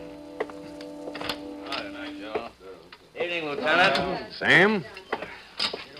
Hey, weren't you off yesterday? Yeah, Have a nice day. I guess so. I stayed up when I should have been in bed. Took the kids out to the zoo. And when I should have been up, I went to bed. Today, instead of going to bed, I was up.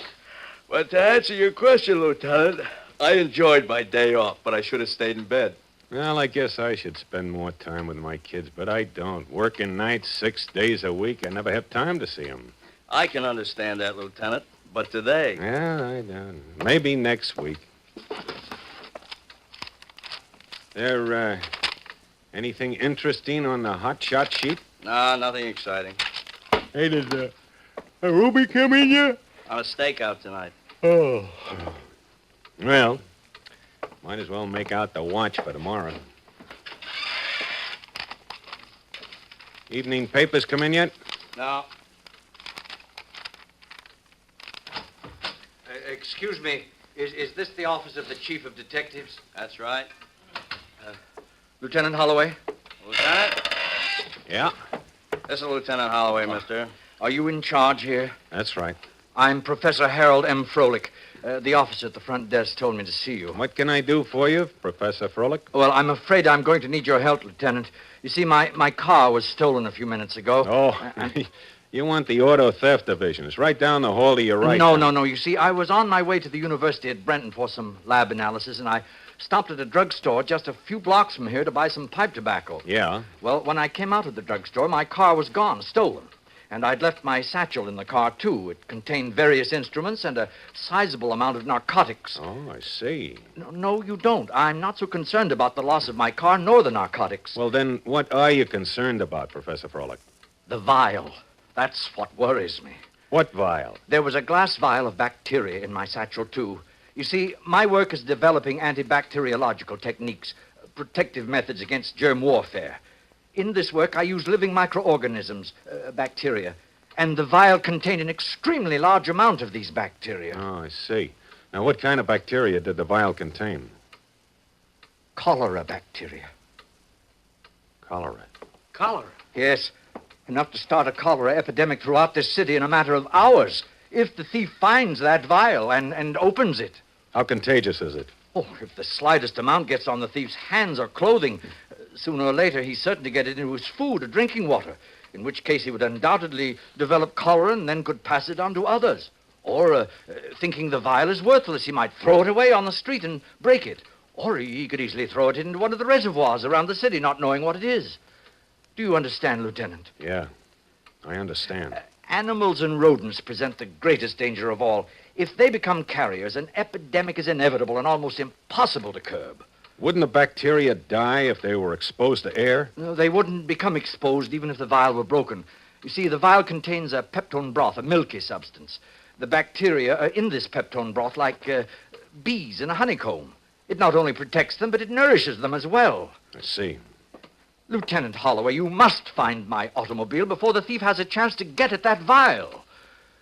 You can't imagine the horrors this city... Where was your car stolen? At the corner of 10th and Main Streets about 15 minutes ago. It's a blue sedan, 4-door. Get this, Sam. Right. What year? 51.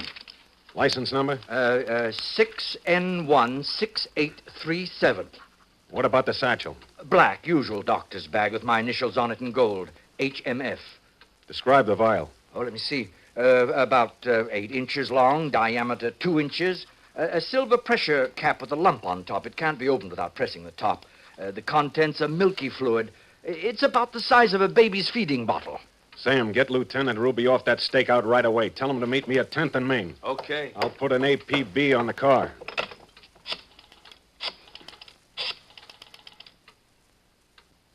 Radio room, this is Lieutenant Holloway. Broadcast this immediately. To all units, stolen car, registered to a Professor Harold M. Froelich. License number in the 8 column, 6, Nora, 16837. A 1951 blue 4-door sedan. If this car is located, hold and notify Lieutenant Holloway's Central Division immediately. You got that? Yeah. Also, put out a call for all B units in the 4th, 5th, and 6th districts to report to me at 10th and Main, code 3. Sam? Yeah? Notify the chief. Then call the city health officer and tell him to meet me at 10th and Main right away. Right.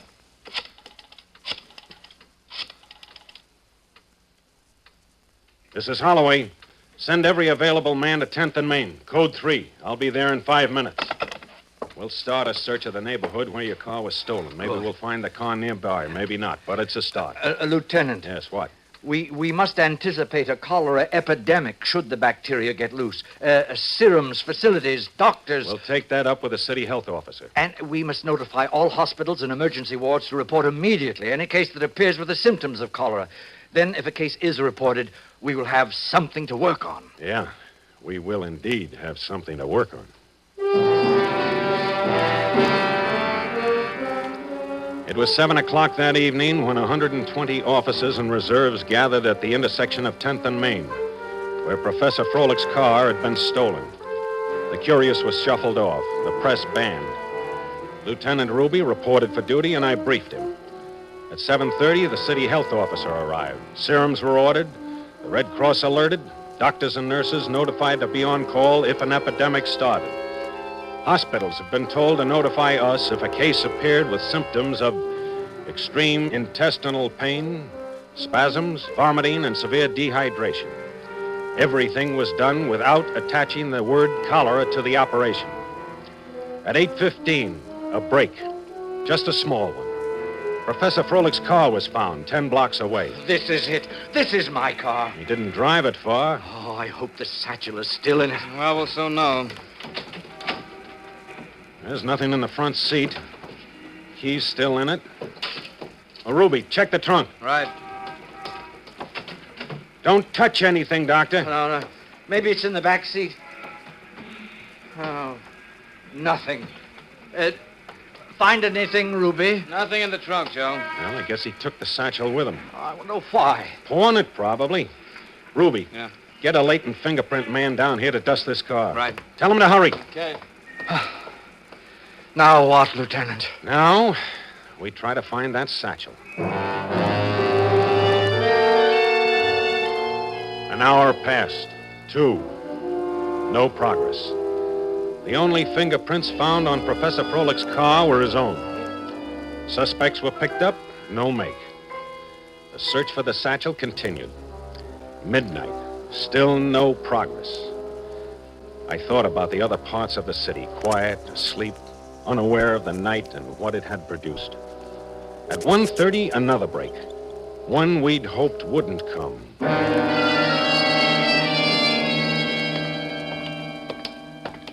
When was he brought in, nurse? A little after 12. His condition? Critical.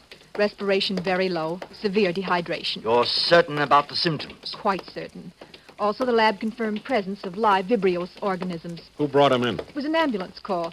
The patient had been in one of those awful bars down the street. He suddenly became ill, delirious, then fell to the floor with intense spasms of the intestinal tract. Better get the health officer on that bar right away. Yes, it must be quarantined at once. In here. I thought it best not to put him in a ward.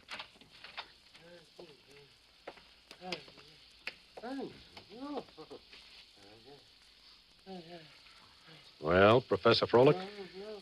Can you visualize this happening all over the city? Your wife, possibly your children. Any chance of a mistake? Presence of live Vibrios organisms, there's no doubt now. Nurse, was there any identification? Just the wallet there on the stand. Anything there, Joe? His name was Al Walker, 8200 Carl Street. I don't know. Al? Al Walker. Can you hear me? Al, listen to me. I've got to ask you some questions. Try to answer me.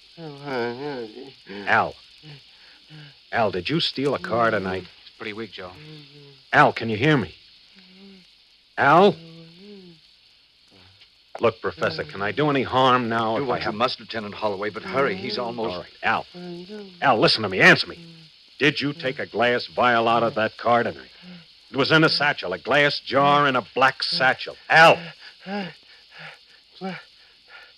Glass jar? Yes. Did you take it, the jar?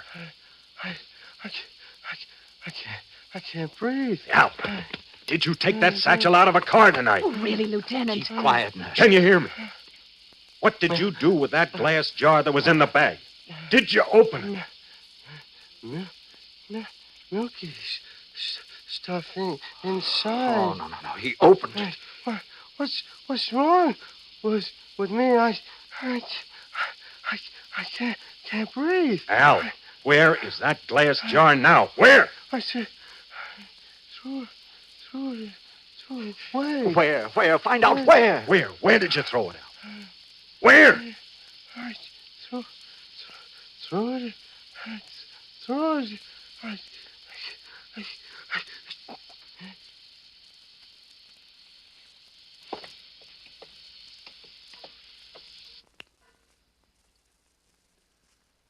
Well, they're loose. Enough cholera bacteria to start this all over the city in the morning.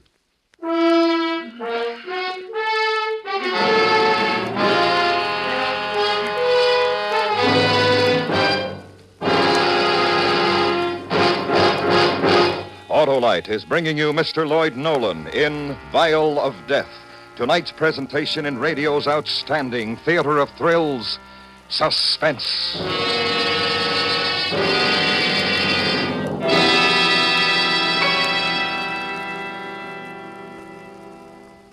Hey, Harlow, my friend Slim corralled himself a whole herd of wonder workers. He did, Sheriff? Yep, he got a set of them Autolite resistor spark plugs.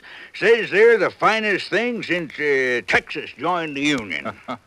Well, they sure are, Sheriff. The greatest advance in spark plugs for automotive use in 25 years.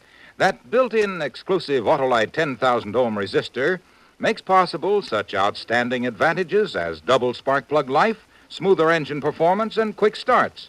And the Autolite resistor spark plug is only one of a complete line of world-famous Autolite spark plugs, ignition engineered for every use. So lasso yourself a whole set of them Autolite resistor spark plugs, partners. They're available at your nearest Autolite spark plug dealers.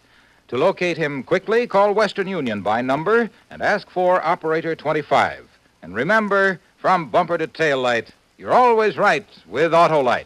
And now, Autolite brings back to our Hollywood soundstage Mr. Lloyd Nolan in Elliot Lewis's production of Vial of Death, a dramatic report well calculated to keep you in suspense.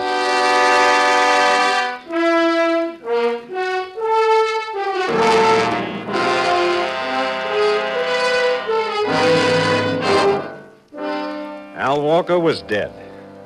Not knowing what the stolen vial contained, he had opened it and exposed himself to disease. Then he'd thrown it away. This is what faced us in our city that night, an epidemic of cholera. Professor Froelich, Ruby, and myself left the hospital. We crossed a sleeping city to the address found in Al Walker's wallet, 8200 Carl Street. It was an apartment house. We woke the landlady, and she led us into Al Walker's room. We searched. I always said that Al Walker was a good-for-nothing. He never worked, loafed, drank. You're certain he was here about 7 o'clock? Positive. I heard him come in and go out. No vial, no satchel. Nothing but dirty laundry. Well, what did he do? Steal them things? Where do we go from here, Lieutenant? I guess we'll have to go back and start with that bar. You know, you better quarantine this place and get the health department out here. What's that? Anyone who came in contact with Al Walker will have to be vaccinated. Well, what was the matter with him? He was, sick. Yeah, very bad? Bad enough to kill him. Al's dead? That's right. And you say anyone who was near him might catch what he had? If they aren't vaccinated right away, they might. Well, then, Mrs. There's something you haven't told us. Well, I don't want to cause anybody no trouble, but when Al was here earlier tonight, he stopped in to see Mrs. Pierce. They were friends. Where does Mrs. Pierce live? In 306, the end of the hall. I wasn't snooping. It's just that I like to know what's going on in my place, that's all. Okay. Now, you better get back to bed, lady. Bed? Who can sleep with a thing like this in the house? Well, what will the tenants say? What time is it, Lieutenant? 3 a.m. Here it is. Be daylight in a few hours. There's much time. I know.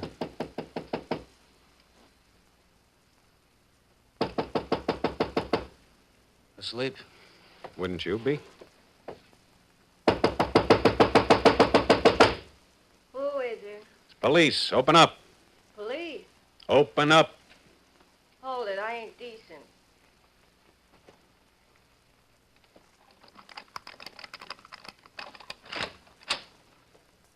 What do you want? You Mrs. Pierce? Yeah, why? Do you know Al Walker? Al Walker? Yeah. You hold it down, my husband's asleep. When was the last time you saw Al Walker? Last time?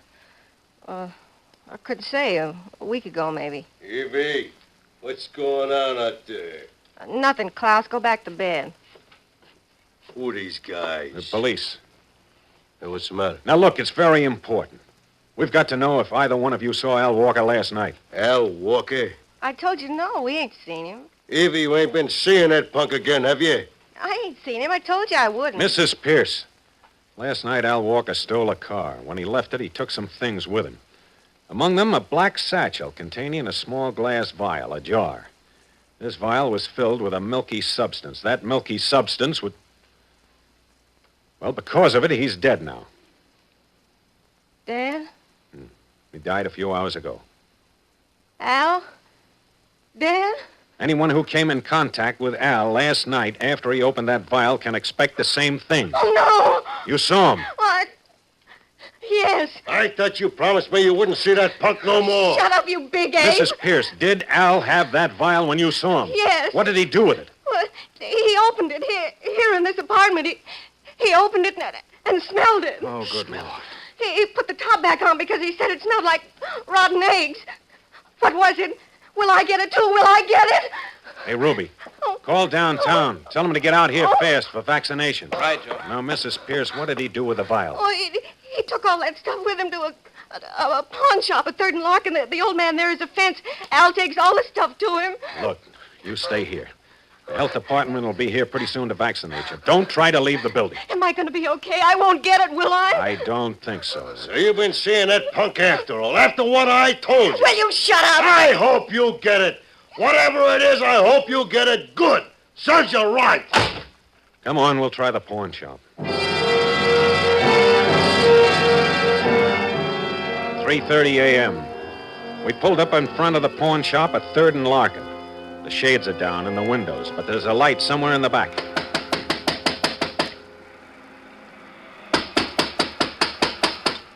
Someone's coming. Yeah, he's up late, eh? Oh, it has to be here. We've got to find it before morning. We'll soon know.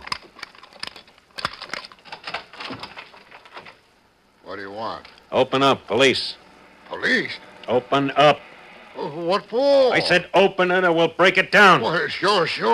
Whatever you say. All right, now listen. I want some answers, Pop, and I want them fast. Oh, sure, fellas. I always cooperate with you boys. Al Walker was here last night. He sold you some stuff. Al Walker? Who's he? Lieutenant, look at this, my satchel. It was on the counter. Oh, that's yours, mister? You never know where this stuff comes from. Will you quit stalling? We know Al Walker brought that in here.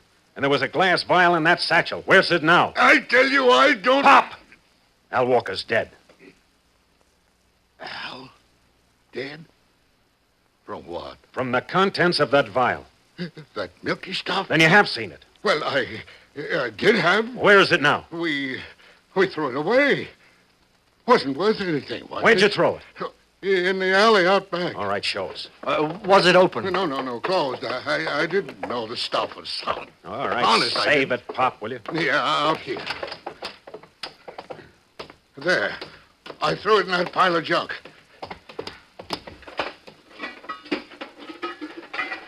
I don't see it. I don't either. Are you sure you threw it here? Oh, right up top. I'm trying to cooperate with you boys, honest. Oh, it isn't here, Lieutenant. Keep looking, it has to be. But he threw it there. Threw all the junk out there and... Damn kids. What kids? Well, some kids were playing here late last night. Always play here, and they're always picking things up and taking them away. You say kids? Do you know any of them? Oh, I don't know for sure. Joe, look at this chalk drawing on the wall. What about it? Well, them kids drew that there, always doing it. Under this face it says Louis is a gooey. Louis? Sure, I know Louis. He was one of them. He lives over there, in one of them apartment buildings. Which one? I don't know which one. I seen him go that way sometimes. It's nearly 4 o'clock, Lieutenant. Can we get through all those buildings before morning? Well, we'll have to try. We'd better get Pop here vaccinated before we run him in. Say, Joe. What? Don't you think it would be a good idea if we got vaccinated, just in case? Well, sure, yeah. But we haven't got time, Ruby. Come on.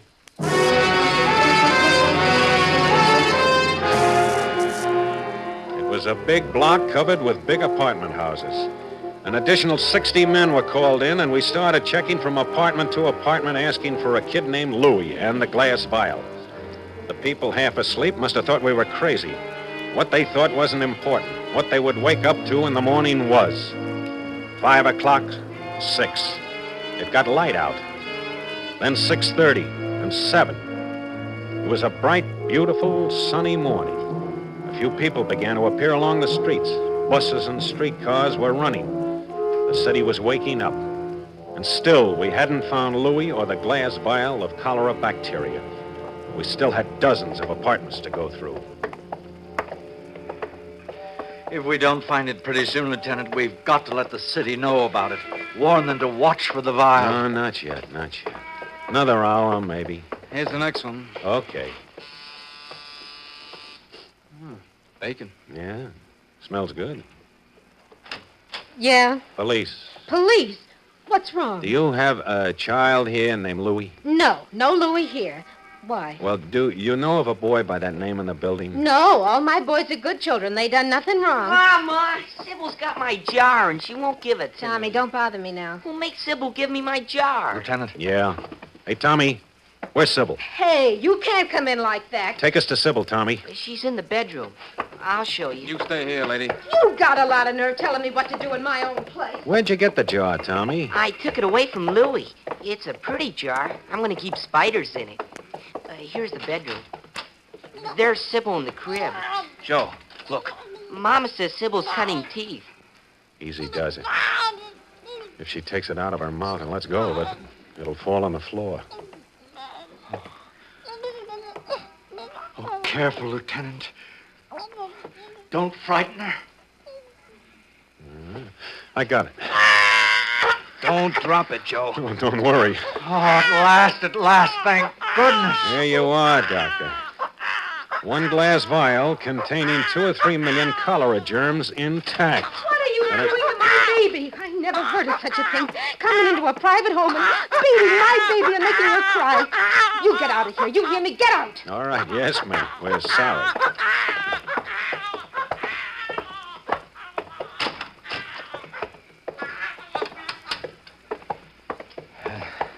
If the people in this city only knew what you boys... But they won't know, Professor. No, I guess not, Lieutenant.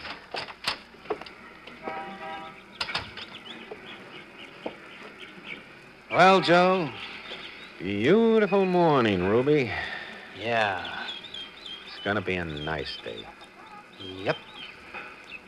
You know, Ruby, instead of going to bed this morning, I think I'll have breakfast with my family, and then I'm gonna take my kids to the zoo.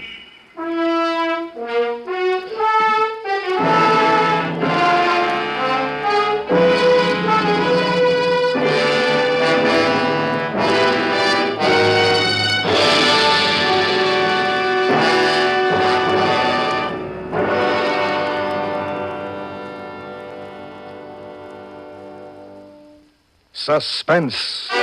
Presented by Autolite. Tonight's star, Mr. Lloyd Nolan. This is Harlow Wilcox speaking for Autolite, world's largest independent manufacturer of automotive electrical equipment. Autolite is proud to serve the greatest names in the industry. They are members of the Autolite family, as well as are the 98,000 Autolite distributors and dealers in the United States and thousands more in Canada and throughout the world. Our family also includes the nearly 30,000 men and women in 28 great Autolite plants from coast to coast and Autolite plants in many foreign countries, as well as the 18,000 people who have invested a portion of their savings in Autolite. Every Autolite product is backed by constant research and precision built to the highest standards of quality and performance. So remember, from bumper to tail light, you're always right with Autolite.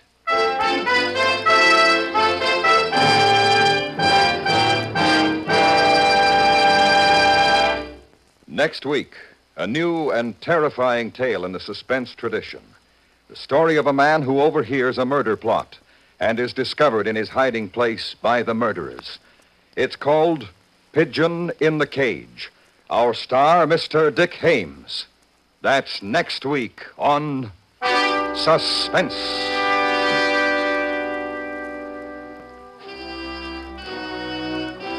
Suspense is produced and directed by Elliott Lewis, with music composed by Lucien Morowick and conducted by Lud Gluskin.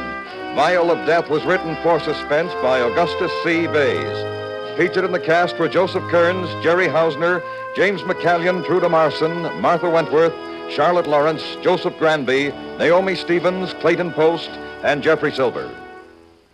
Lloyd Nolan can soon be seen in Island in the Sky, a Wayne Fellows production from the book by Ernest K. Gann. And remember, next week, Mr. Dick Hames in Pigeon in the Cage.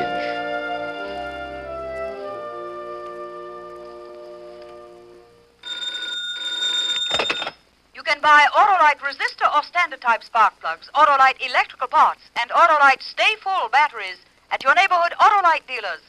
Switch to Autolite. Good night. This is the CBS Radio Network.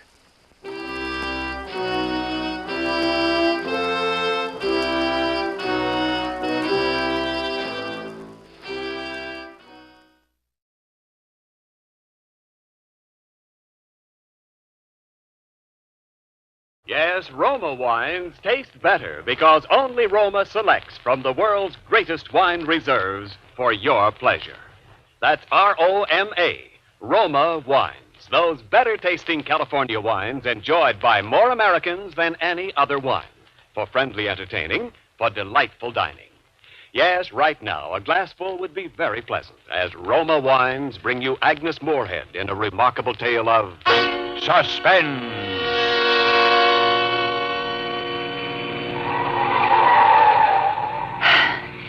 We were driving too fast, but I knew that if I slowed down at all, I would begin to tremble. And so, although the road was tortuous, climbing steeply up the mountain, I kept my foot pressed hard on the gas pedal. Out of the corner of my eye, I could see that my husband was looking quietly into the green valley far below. He looked peaceful now. He had made his speech about driving too fast. I'd asked him to be quiet, and now he was quiet. I wondered what he would do if I stopped the car and told him right then that we were driving up to the Johnson house so that I might kill him. I parked the car on the highway at the foot of the dirt road leading up to the house. We walked quickly behind the heavy trees. My husband stopped once to wipe the dust off his shoes. I hurried him on, and we soon arrived at the front door. As planned, I'd forgotten the key. I did open my purse and look, however, and that gave me the opportunity to release the safety catch on the gun I had borrowed from my husband's belongings. I suggested that we try one of the windows. He agreed, and we slowly made our way through the underbrush that was growing wild at the side of the stucco building until we reached a first-floor window. The window was set high above the ground, and my husband had to stretch his body to reach it. I waited until he had his back to me, with his hands raised high in the air, reaching for the window frame. Then I opened my purse, took out the gun, aimed very carefully at a spot just in the center of his left shoulder blade, and pulled the trigger 4 times.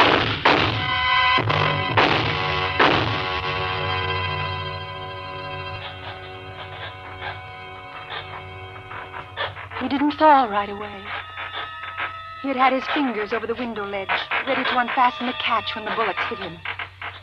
With some terrible effort, he dug his nails into the stucco and tried to keep from dying. I couldn't move. I wanted to scream, but my throat felt paralyzed.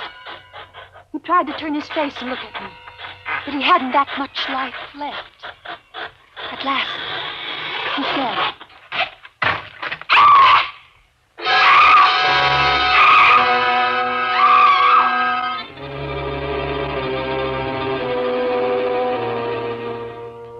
I stopped screaming finally. Felt better for it. I bent and looked at my husband's body. He was quite dead. I wiped off the gun, his gun, and threw it behind an acacia bush. Then I walked back to the car, slowly and carefully removing any of my footprints which showed in the loose dirt of the road. At the car, I emptied some cigarette butts from the dashboard ashtray onto the road, dusted my shoes, then turned around and drove home.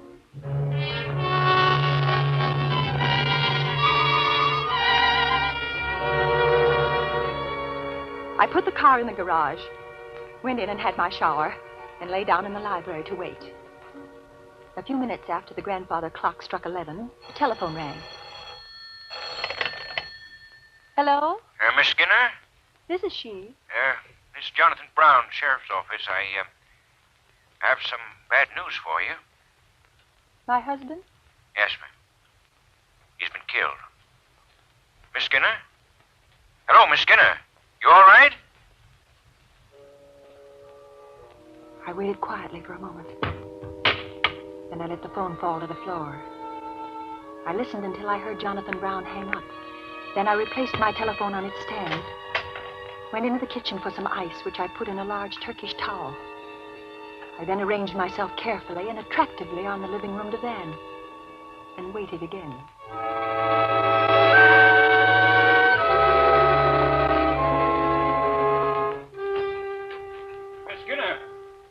In here, please. Oh, yeah.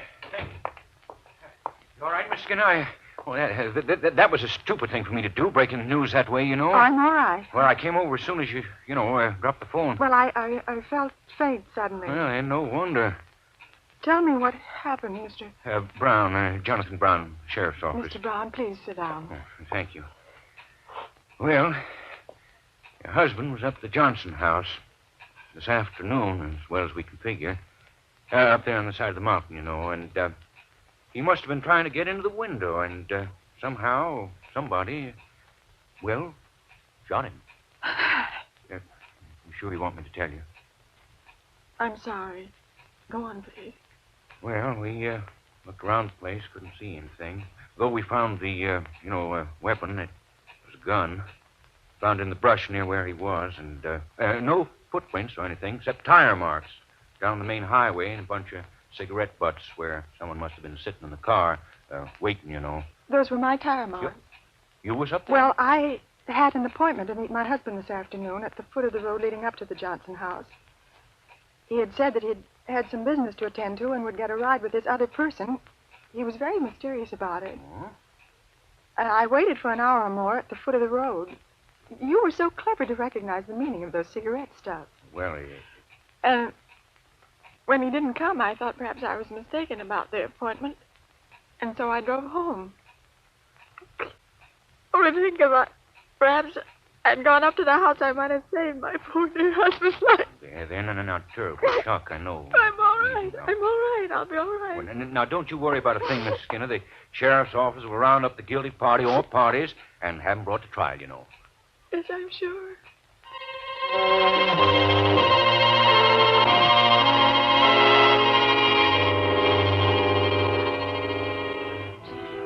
I slept well that night for the first time in 10 years. My husband, during his lifetime, had snored loudly and steadily, and during his later years, he had acquired the nervous and distressing habit of grinding his teeth in his sleep. This night, all was quiet and peaceful in the house, in my house. And as I say, I slept beautifully. The next few days were also beautifully quiet. A few photographers and newspaper men, but they were kind and gentle and didn't make too much bother. Finally, Mr. Jonathan Brown called to say that he would send a car for me on Friday morning, the next day, as it turned out, to take me to the coroner's inquest. The small courtroom was crowded, and almost everyone there eyed me with great sympathy. The inquest proceeded evenly. There was as yet no evidence as to the identity of my husband's murderer. I again stated that I had left the tire marks and cigarette stubs at the foot of the road that led to the Johnson house. No, I hadn't heard a shot. No, my dear husband had no enemy. Then... I've had this blackboard brought to court so that I might show the position of the body when found. I think it might be of interest. Very well. Proceed. The body is found just below the first-story window on the left side of the house. The dead man was obviously trying to gain admittance, you know. He didn't die immediately, as I will show you, but stayed alive long enough to try to keep himself from falling, since marks from each of his fingernails were found running down the side of the building. Here, then, is the windowsill, and here are the marks of his fingernails. And here is the spot where the body lay when it was discovered. And here is the house. As he talked, he watched me. Ground floor. And I didn't know why until I heard the first scrape of the chalk against the blackboard. For one awful moment, it was the sound that had been made by my husband as he tried so desperately to hold himself alive. I found myself tightly holding the wooden table in front of me, my arms and body tense, trying not to faint. Since a large deposit of the dried stucco from the building was found under each of the victim's fingernails, I believe I can best illustrate the manner of the victim's last moments with a physical illustration. Suppose I am the victim, you know, and this blackboard is the side of the building. We hear the gunshots, and then the victim slowly sinks to the ground. Oh, please, I can't say. Please, don't make that.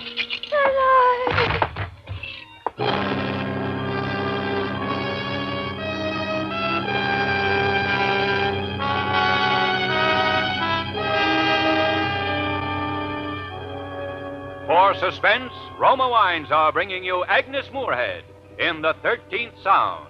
Roma Wines' presentation tonight in radio's outstanding theater of thrills, Suspense.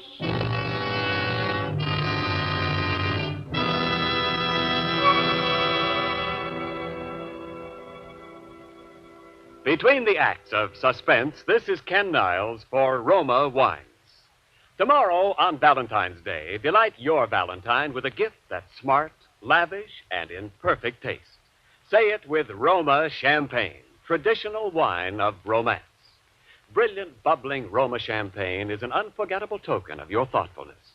For pale gold, sprightly dry Roma California Champagne, made by the world-famous Charmant bulk process, is sparkling wine at its finest. Yes, to make any golden moment live forever, say it with Roma Champagne. And remember, you enjoy an exclusive difference, a better taste in Roma Champagne. For Roma crushes only the choicest grapes, especially selected for fine champagne. Then Roma Vintner's unmatched skill, the magic of necessary time, and America's finest winemaking resources guide this grape treasure to rare taste luxury. Finally, from the famed Roma Champagne cellars to you comes better tasting Roma Champagne. So this Valentine's Day, say it with Roma. Roma Champagne. Golden masterpiece of Roma, the greatest name in wine. And now, Roma Wines bring back to our Hollywood sound stage Agnes Moorehead as Mrs. Sally Skinner and William Johnstone as Jonathan Brown in The 13th Sound. A tale well calculated to keep you in suspense.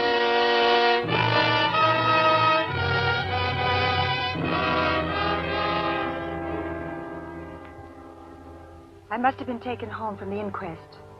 For the next consciousness I had, I was lying on the guest bed. In the corner sat Mr. Jonathan Brown. He must have seen my eyes open. Feeling better? Yes, thank you. I'm terribly sorry. Oh, that's all right. quite a strain, you know. Yes, it was quite a strain. And Coroner asked whether it'd be all right to go on without you, and everybody seemed agreed, you know, so we finished up while the doc looked you over. What happened? Oh, he said you'd be all right. Shock. I meant about my husband. And his death at the hand of persons unknown, you know. Is there anything further I must do? Not a thing, Miss Skinner. It's been very kind. Well, it's a terrible thing happened to you. Well, I'm going now, if there's nothing more you need from me. No, nothing, thank you. Well, goodbye then, and don't you worry. We'll find who did it, you know.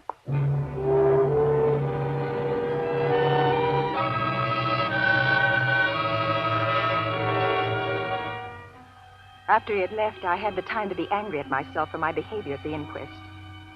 What must the people have thought? To faint only from the noise of a piece of chalk on a blackboard? I wondered if Mr. Brown had suspected anything, because as I remembered back to earlier afternoon, he had been watching me as he drew those silly little diagrams on the board. He hadn't been looking anywhere else, not at the coroner or at any of the reporters, not even at what he was doing. He'd been looking at me. Well, of course he was looking at me. He was showing his sympathy.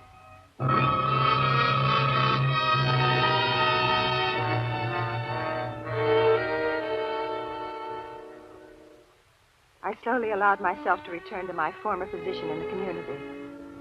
I was able now to do the things I'd always wanted to do, but had been restrained from doing by a certain attitude of my husband's. He had never liked entertaining. He didn't believe that we should belong to the country club and take a civic pride in the fact that our home was the largest and most beautiful in the community. In fact, it was his desire to sell our lovely home that caused me to finally take that complete and drastic step. The first evening that I accepted an outside invitation was for one of the Wednesday night evenings of bridge at our club. At my table were the president of the bank and his wife. As I sat down, I noticed that a window pane on my left was shattered. Evening, Miss Gray. Miss Gray. Well, good evening, Mr. Brown. Miss Skinner. Good evening, Mr. Brown. Well, I'm afraid I'm the culprit here. Playing ball with the kids this afternoon, and I threw one right through your lovely window. Oh, really? Yes. But I got old Sam here. I brought him along with new painted glass, and he'll fix us up shipshape in no time at all. Go ahead, Sam, right over there. Yes, Mr. Brown, sure. Don't mind me, folks. I'll be through here in just a jiffy. Don't worry about it. Incidentally, Miss Skinner, I always meant to ask you whether or not you minded noises, especially. Sharp noises, like, say, chalk on a blackboard. I don't understand. Chalk on a blackboard? At the inquest, I always wondered about it. You fainted just when the chalk was scratching across the blackboard. I don't remember hearing it. I'm afraid I fainted before you drew any diagrams. I assume that's what you were planning to do, draw a diagram? That's what I was planning to do, yes, ma'am. Yes. Does he have to do that? Something wrong, Mrs. Skinner? Does he have to do that? Mrs. Skinner. I can't.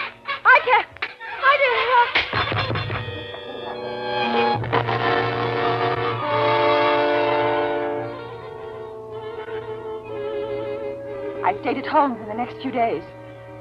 I canceled all appointments. The heat really was unbearable. In October, I resumed my activities. I began to see people again.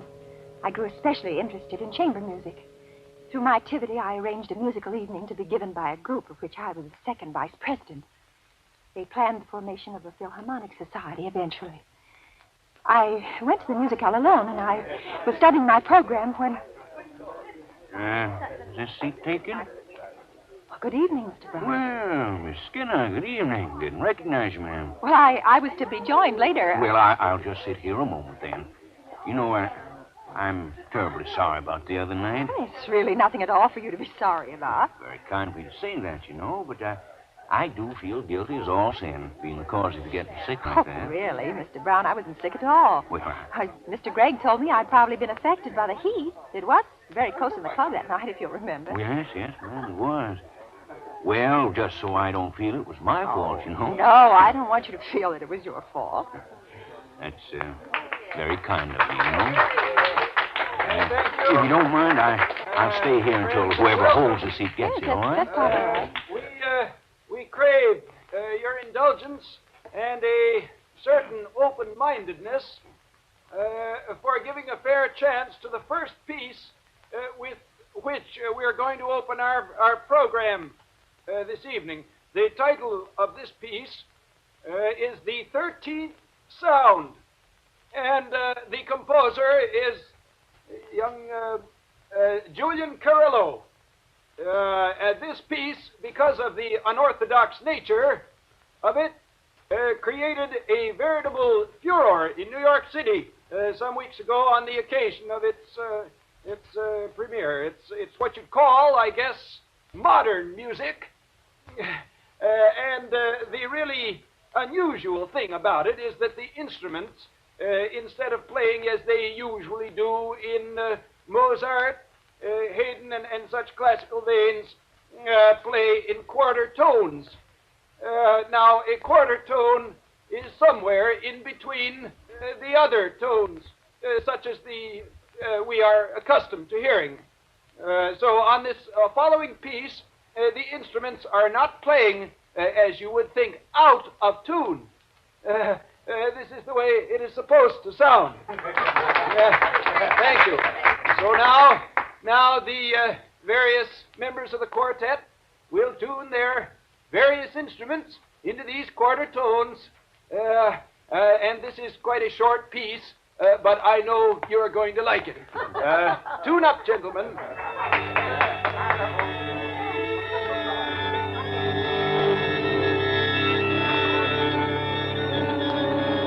This should be very interesting. Think so, Miss Skinner? 13th Sound. Have you heard it? No, I haven't.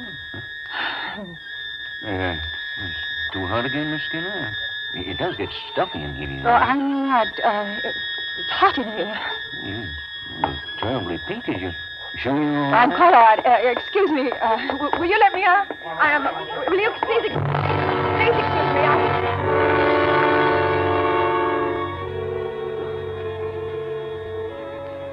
I left Mr. Brown sitting there.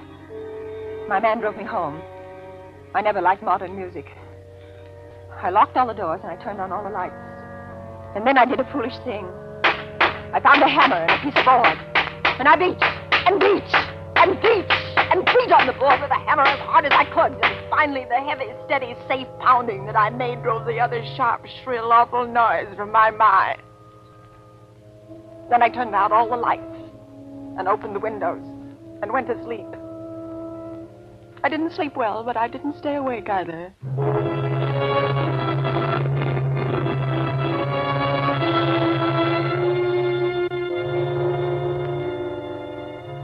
I hadn't set the alarm next to my bed, and when I first awoke the next morning, for a minute I couldn't remember what had happened.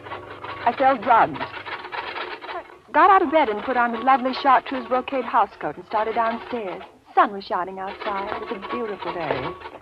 Not the sort of day when you could be disturbed by unrelated noises. I felt grand when I got downstairs. Then I heard... What? I didn't know. I didn't care. I knew only that I had to stop it before it happened to me again. Stop it! Please, stop it! Huh? Pardon me, Miss... Get out of here! Get out of here! Who told you to do your work here? Did someone tell you to make that noise near my house? Why, no, ma'am. The lawnmower darn thing wasn't cutting. I had to Get out! Go on! Get off this property at once! Yeah, yes, ma'am. Go! Sure, I didn't know. Come back! You hear? Don't ever come back! Don't! Morning, Miss Skinner. Lovely day.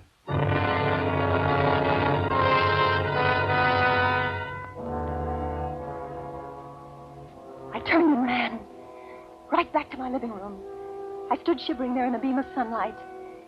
I waited for him to come bursting into the room after me. I waited. And then the doorbell rang. Who is it? It's Mrs. Gray. Oh, just a moment. Come in. But did I disturb you? Oh, no. Then not I at all. will come in. But I can only stay a minute. Would you like some coffee? Oh, no, thank you. When I was so sick, you remember, the doctor absolutely forbid me having any more coffee. Oh, I didn't know that. Oh, sit down, please. Do you drink much coffee? No, why do you ask? Well, I thought perhaps your recent attacks might have been caused by that. Mr. Gregg is a great one for aspirin and salt tablets. I think it's much simpler than that. Cut out coffee. Well, I think my attacks were just caused by this heat. I plan a sea voyage. Oh, how splendid. That'll certainly fix you. You know, I don't mean to be disrespectful, heaven knows. But perhaps on the boat, You might meet a fine young man who... Well, perhaps. When do you plan to leave? This afternoon. I'm leaving for New York. Oh, you can't. Pardon? For the clubhouse, the unveiling ceremonies are this afternoon. Oh, I'd forgotten. Well, you simply can't leave. We have no one who can replace you on the speaker's platform. Oh, well, all right then, Mrs. Gregg. I'll stay for the ceremony.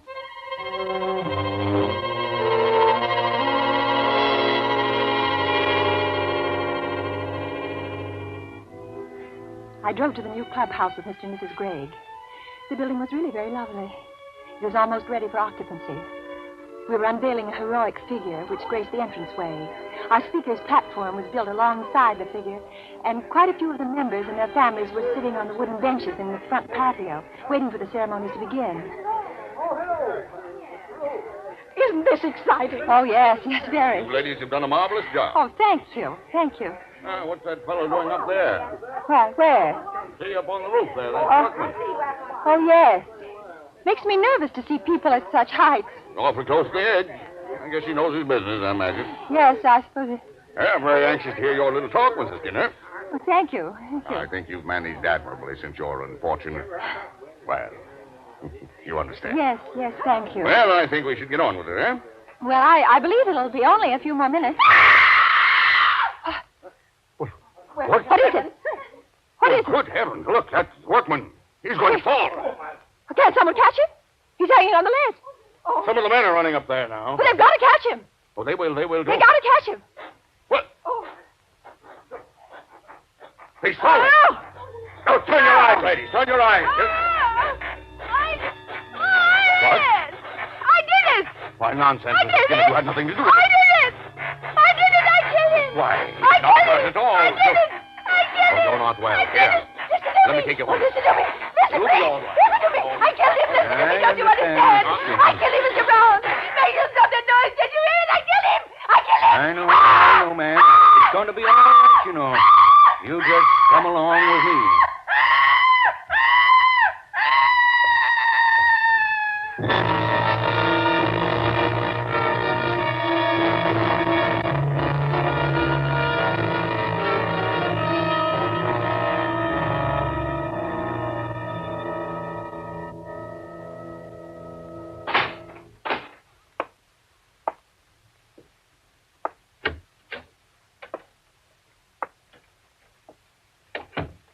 Sign it, Jonathan? Mm-hmm. Yeah. Shame. Yeah, people do funny things. Yeah. Did you pay the fella? Mm-hmm. He's clever, very clever. Sure is. I really thought he was falling off of that building. Used to be an acrobat. Oh. Say, how did he make that noise? Yeah. Holding tenpenny nails in his hands. Scraped them along the face of the building as he slid down. Yeah, did you think of that, too? Mm-hmm. Made an awful racket. Uh-huh. Pretty nice lady, you know. Yeah. What the devil are you doing? Huh? Oh, fixing my nails, I guess. Well, cut it out, will you? Sure. What's the matter with you? That noise makes me nervous, I guess. You know?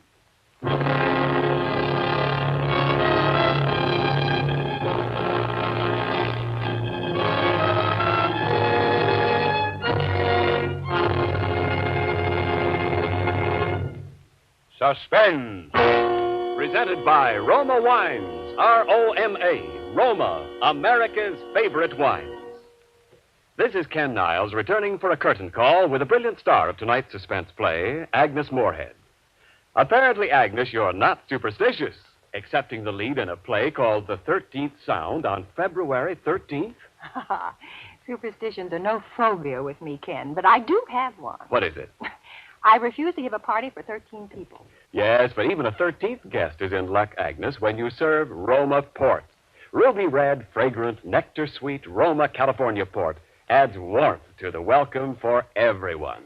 And Roma Port is so easy to serve. You simply pour, and hospitality reigns. Yes, Ken. Roma Port does make entertaining a pleasure. Not only that, Agnes, there's a difference you can taste in all Roma wines. And this better taste begins with the choicest grapes in all California. Then Roma's unmatched skill and winemaking resources guide these luscious grapes unhurriedly to tempting taste perfection. Later, Roma places this rich taste treasure with Roma wines of years before.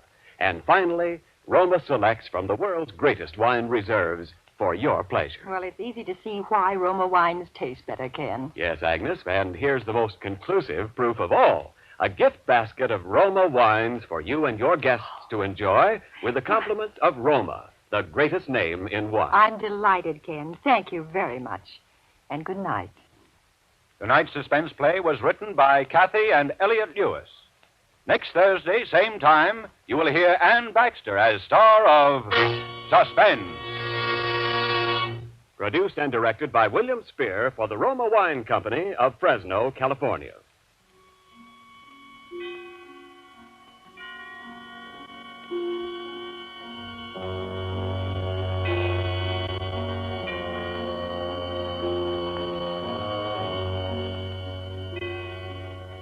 Stay tuned for the thrilling adventures of the FBI in Peace and War, following immediately over most of these stations. In the coming weeks, Suspense will present such stars as James Stewart, William Bendix, Eddie Bracken, and others. Make it a point to listen each Thursday to Suspense, radio's outstanding theater of thrills. This is CBS, the Columbia Broadcasting System.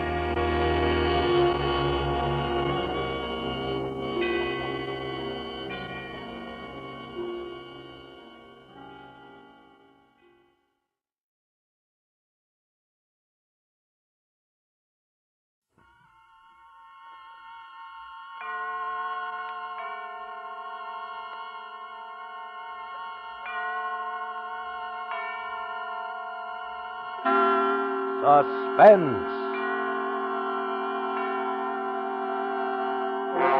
Autolite and its 96,000 dealers present William Powell in The Escape of Lacey Abbott, a suspense play produced and edited by William Spear. Mr. Wilcox, I am from the SPCTC. I've come here to register a strong protest. Now, wait a minute. What is this SPCTC? The Society for the Prevention of Cruelty to Camels. Oh. You can't imagine how you've distressed the dear dromedaries. You mean because I say Autolite Stay Full batteries need water only 3 times a year in normal car use, the camels feel bad because they have to have water more often? They positively wince when they hear it. And you should see their poor, dear faces drop. Oh, I'm sorry about that. Perhaps I could play up the fact that Autolite Stay Full batteries have fiberglass retaining mats protecting every positive plate. Or I might even dramatize the fact that in recent tests based on SAE life cycle standards, Autolite Stay Full batteries gave 70% longer average life than batteries without Stay Full features. Well, anyway, one thing I definitely will say, friends, it sure pays to see your Autolite battery dealer for an Autolite Stay Full battery. Because you're always right with Autolite. And now, with The Escape of Lacey Abbott and the performance of William Powell, Autolite hopes once again to keep you in suspense.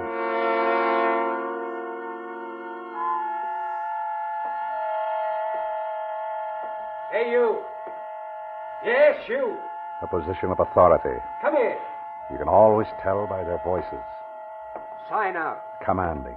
The smaller the authority, the more commanding the voice. You hear me? Yes, sir.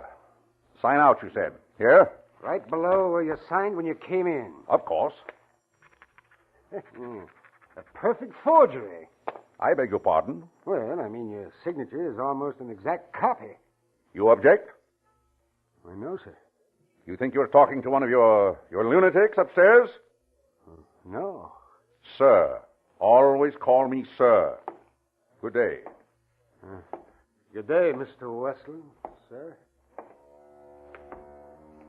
Outside now, on the steps. There's the street, the traffic. Walk slowly. No need to hurry, no need at all. That's right. Light a cigarette. Must be some in the pockets, yes. What brand did the late Mr. Westland smoke? Excellent. Lighted. Might have carried a lighter. No need to run. There won't be an alarm for at least 20 minutes. One look back over the shoulder, casually. It's pleasant to be on the outside looking in after 2 years in the psychopathic ward in Bellevue. Oh.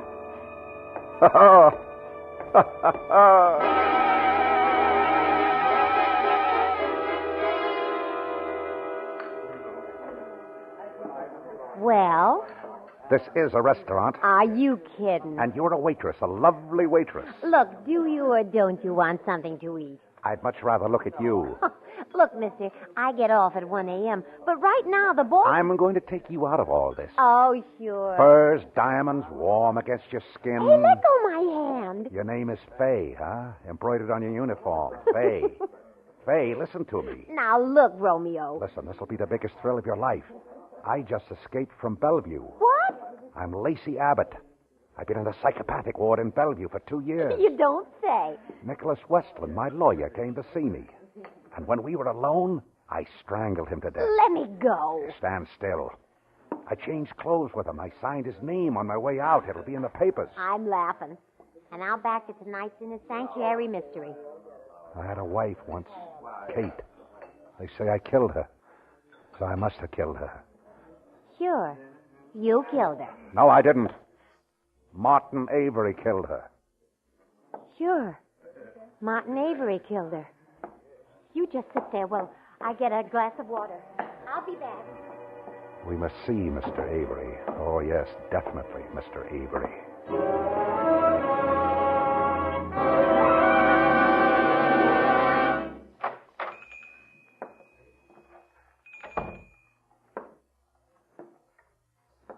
Anyone home? All right.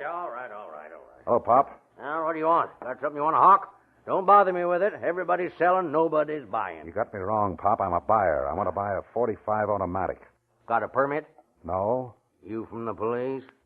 Nah, Pop. Let's see your wallet. All right. Lawyer, huh? That's right.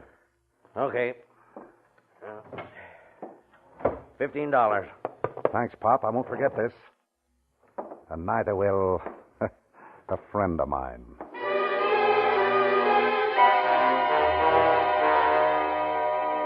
Park Avenue. The little late evening call on Martin Avery. There's the apartment house. First class, Mr. Avery, very first class. May I blow your brains out, Mr. Martin Avery? Thank you, sir. How do they say it in the movies? You want it in the belly or the back? Extra, paper, murder in Bellevue, lunatic escape, extra. Boy? Paper? Yes. Just out? Yeah. Extra. Keep the change. Thanks. Aren't you scared with a lunatic running loose? In New York? Murder in Bellevue,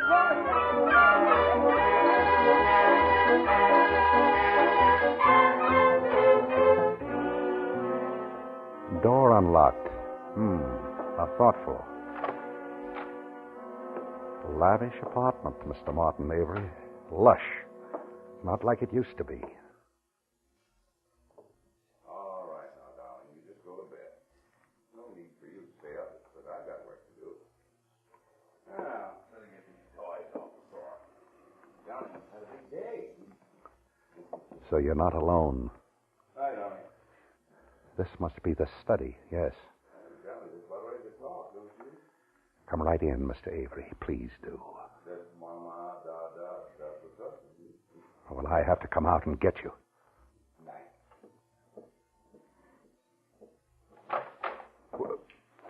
Lacey.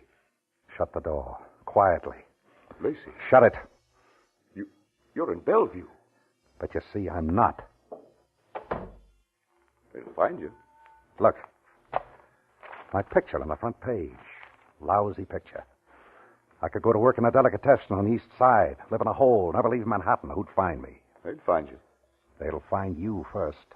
Now, I don't expect anything from you, Lacey. You're a sick man. I feel sorry for you, but I have my wife and child, my son here in the apartment. Now, I don't want... This gun? It's just to keep your voice down. It's a toy. It can't hurt. It kills.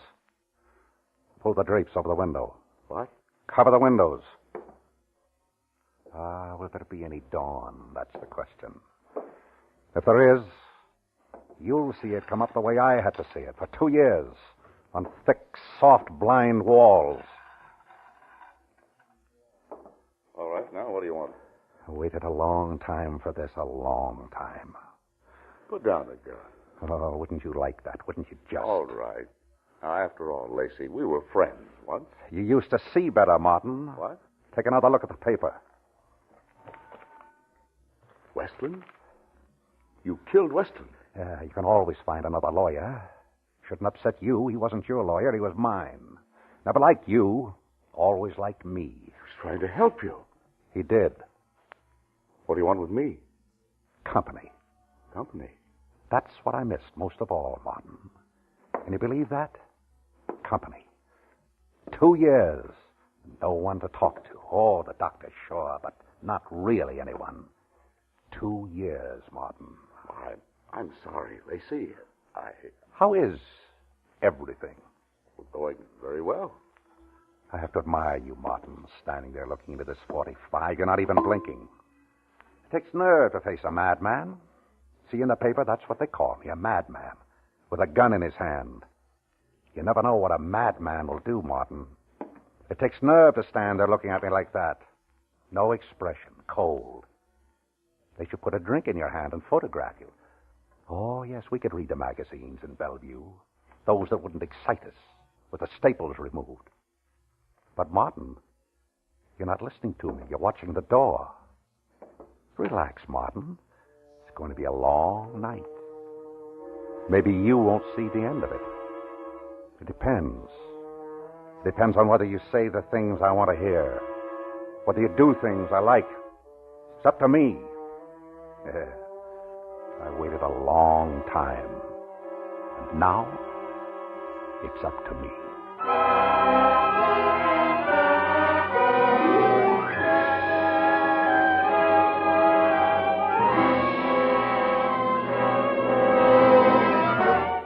Autolite is bringing you William Powell in The Escape of Lacey Abbott, tonight's production in radio's outstanding theater of thrills, Suspense.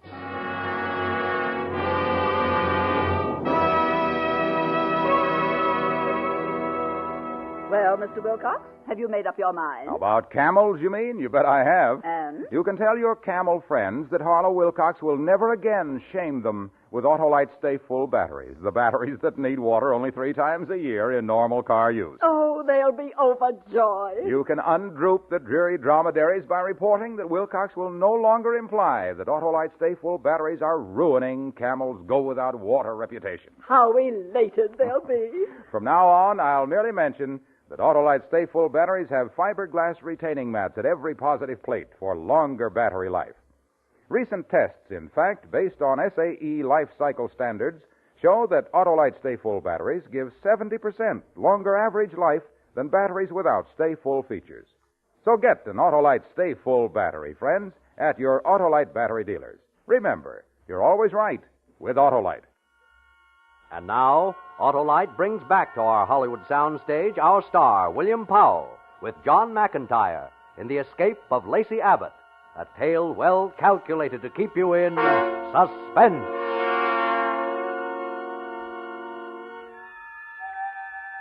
Look at him. Look at Martin Avery, standing alone in the study of his Better Homes and Gardens apartment. Alone, with only me to keep you company. Yes, everything must be going exceptionally well for you. But I notice as I move about the study, turning off the lamps, that there's a trace of perspiration on your forehead. Does it affect you? Just a little? Being alone with a madman and a gun at night? What's taking place behind the steady eyes, Martin? Are you thinking? That would be fatal. That was my mistake, thinking too much. Watch me, Martin, that's right. I want you to keep watching me. But then you can't help but think about it. Think about what? Whatever comes into your mind as you watch me. The police will be here for you, Lacey. But why should the police want me? You killed a man. Yes. But you killed a woman. Now listen, Lacey. I can help you. I'll get you some of my clothes. I can call a cab. Get you to a small hotel somewhere where they won't recognize you. Don't talk like that. Everybody talks to me like that. You just come along with me. We know best. Lacey, it's just a matter of time.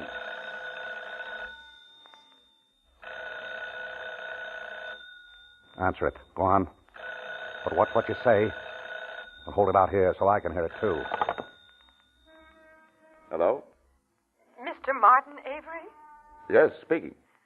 I'm Mrs. Nicholas Westland. I don't know if you've heard. Lacey Abbott escaped. My husband... Yes, I saw the papers. I'm sorry. Well, I didn't know. I thought I'd better warn you. Nicholas told me how much the man hated you. Thank you for calling, Miss Westland. I hope I'm... Good night. Good night, Miss Westland. Are you all right? Yes, I'm all right. Good night. You can hang up, Martin. Murderer. Please, Martin. You know, I'm not responsible for what I do. You're as responsible as anyone. You knew what you did when you killed Westland. Now you're going to say I'm not crazy? You know what I mean. I'm either responsible or I'm not. If I'm responsible, then I'm a murderer. If not, then Nicholas Westland's death was an unfortunate accident.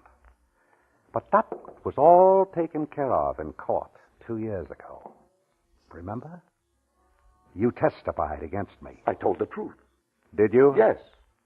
I was the only one that knew you were lying, Martin. You know I told the truth. Where are your wife and your boys sleeping, Martin?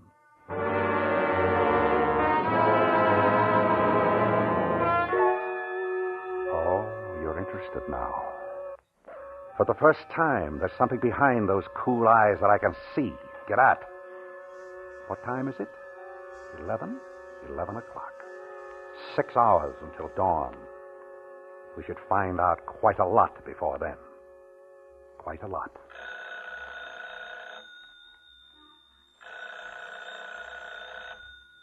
Should I answer it? Answer it.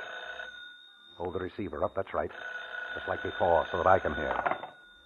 Go ahead. Hello? Martin Avery? Yes? This is Lieutenant Creekmore, police. What is it, Lieutenant? Is everything all right up there? Yes, everything is all right. You're sure? Yes? Have you heard that Lacey Abbott escaped from Bellevue tonight? I saw it in the late paper. Oh, and you know about Nicholas Westland. It was a tragedy. Well, we thought Abbott was getting better, but, well... Too bad. The reason I called you, you know how Lacey Abbott feels about you. He may try to get you. You think so? Well, he might try, but you don't have to worry, Mr. Avery. I have 4 of my best men covering the front and rear entrances to your apartment house. If he shows, we'll get him. Good night. Solicitous. We're fortunate in having such a solicitous police force. Now, listen, Lacey, I've played your game. Now, let me get you out of here. You go down to the second floor landing. I'll call the men up from downstairs, tell them you're up here, and that'll give you a chance to get out. You didn't answer me, Martin. Where are your wife and son sleeping? In the back bedroom. Through that door and... Straight back, down the hall. The nursery? Why do you... The nursery? Just off the bedroom. How old is your boy? He's a year and 6 months. I remember somebody told me that you were married while the trial, my trial, was in progress. Yes. 1 year for the trial, 2 years in the psychopathic ward. I wish there was something I could do for you. Oh, there is. What? Just tell me, why did you kill my wife? You can see the sweat now. Yes, and in a minute he'll be pulling a handkerchief from his pocket and wiping at it. It's taken a lot to shake you, Martin. You've had it all your own way so long. The money, the good life, the good married life. Tell me! You waken them. Quiet. Let me tell you a little story. A bedtime story. Listen to me, Lacey. Once upon a time, there were 2 men who went into business together. The business prospered, and things looked pretty good. Each partner had 50% of the stock in the company. And then along came a big bad menace, a corporation that wanted to buy them out. One partner wants to sell, the other partner no. The partner that said no had a wife. Let's call her Kate. And it seems his stock was negotiable in Kate's name as well as his own. You'd only... Shut up. The partner that wants to sell, that's you, Pulled a fast one while I'm out of town. And you got Kate to sign away everything. But before I got back, she saw what you're doing. And right there was where she disappeared. No, now listen to me, Lacey. And I wonder who it was that saw to it. I wonder who it was that killed her. You're still out of your mind. That's just a fantasy. Just a fantasy, huh? I suppose it's just a fantasy that at the inquest, a few well-chosen words from you started them looking at me, wondering about me, wondering why I was away, or what I'd done with the body. Lacey. A fantasy that had almost killed me to lose her. Yes, I was out of my mind then. And again, your few well-chosen words. I'd noticed he hadn't been himself lately, but I just thought it was overwork. You've got to listen. Thanks, now. partner, I do thank you, and I stand ready to repay you, Martin. Where's her body? I don't know. Martin? It was never proven she was dead. Let's say it was taken for granted. I did everything I could for you. Now, why don't you? 4 hours until dawn. But I can see it now, Martin. If you try hard enough, you can see it too. On the wall. Give me the gun. Advanced psychology, huh? You must have been studying. Give me the gun. Response to the command. Isn't that the way it goes? Response to the command sometimes work the impossible. The subject will sometimes obey your command against his better judgment. Give it to me. No, Martin. Give it to me. Yeah, you can do better than that. Hey! More noise. Someone might come in to see. That's better. You know, I could have killed you. Why didn't you?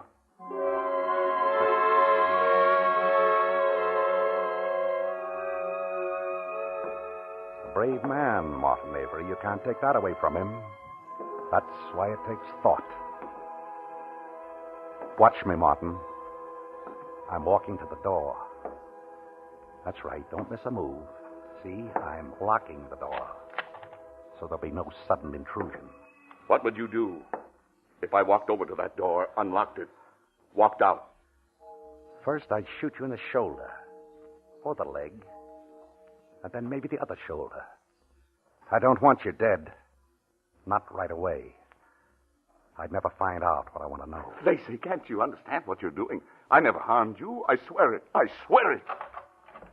Oh, no. Martin, can you hear me? You better answer. Yes, I can hear you. What's what you say? I can shoot right through that door. Are you all right? Martin? Yes. Please, honey, I'm finishing something important. Well, come to bed. In a little while. Why did you lock the door? Why? Why, I don't remember. I just did. Are you feeling all right, darling? Yes. Please, I'll be finished soon. Is there someone in there with you? Martin. No. Why? I thought I heard voices. I was... Go back to bed. Open the door, Martin. I want to see that you're all right. Open it. No. I'll stand right behind the door. Get rid of her. Martin!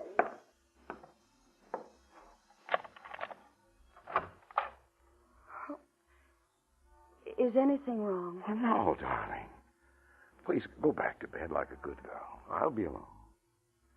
Well, all right. But it's after 3 o'clock.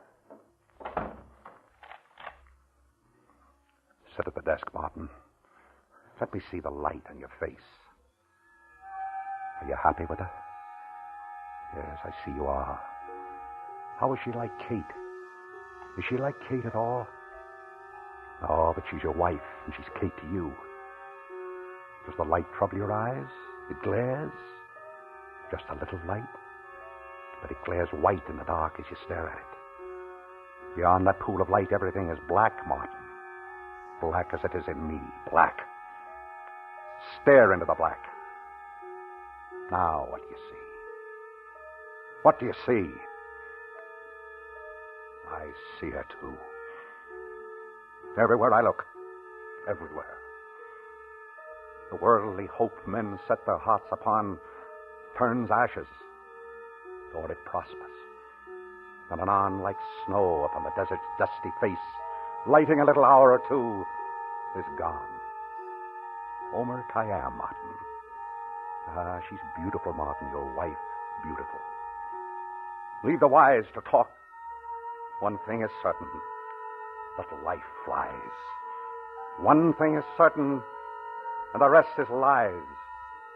The flower that once has blown forever dies. Dies.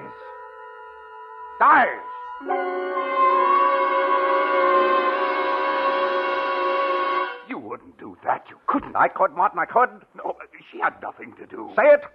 Money. I'd give you money. Enough so you can find your way out. They can't do anything to you if you have money. That's not what I want to hear.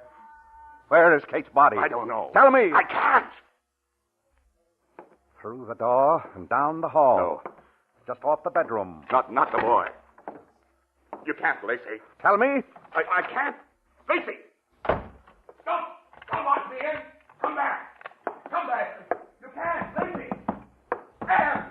Anne! Get Johnny. Lock your door. Anne! Lacey! Anne! Oh! No, Anne! Johnny! I'll help! Oh,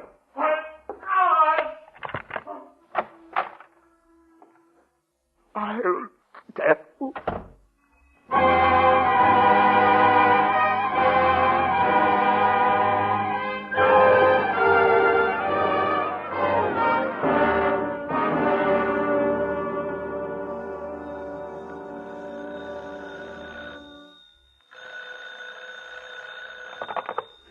Nicholas Westland speaking.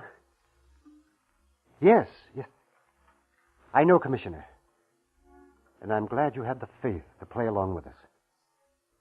I know, yes. It was pretty extreme. Here, I'll let you talk to Lieutenant Creekmore. Oh, thank you. Hello, Commissioner. Avery's wife and child? Oh, they're okay. I got a little scared when Abbott fired those 2 shots in the ceiling. Yeah, I know. But that's what got the confession out of Avery. I know he shouldn't have brought the gun. We didn't bargain on that. Oh, yeah, we got it. It's all on tape. Listen. All right, play it back, boys. I'm just playing the good part. It doesn't matter now. Nothing matters now. You were wrong, Lacey. It was Kate that came to me. She wanted to leave you. She thought she wanted me. It was her idea to sign the stock over to me. Everything. I kidded her along, but she found out about Anne. Anne. It doesn't matter now. I tried to talk to Kate. An argument. We had a fight. I didn't mean to, but it was an accident. I killed her. I fixed it so they'd suspect you. It wasn't hard. It was better than I thought. You seem to be out of your mind. Where did you put her body? I've kept it until... All right, boys, that's enough. Did you get that? Yeah. Well, we'd never have cracked Martin Avery any other way. They wanted to release Lacey Abbott 6 months ago. Why, they said he was as sane as I am. But I'm glad we waited till he had this worked out in his head. You'll have my full report tomorrow. Good night, and thanks, Commissioner, for letting us try it. Well, what's the matter, Mr. Abbott? Well, you should be feeling pretty good about all this. Your plan worked out great. Well, you're clear. What difference does that make? He said Kate came to him. Kate came to him.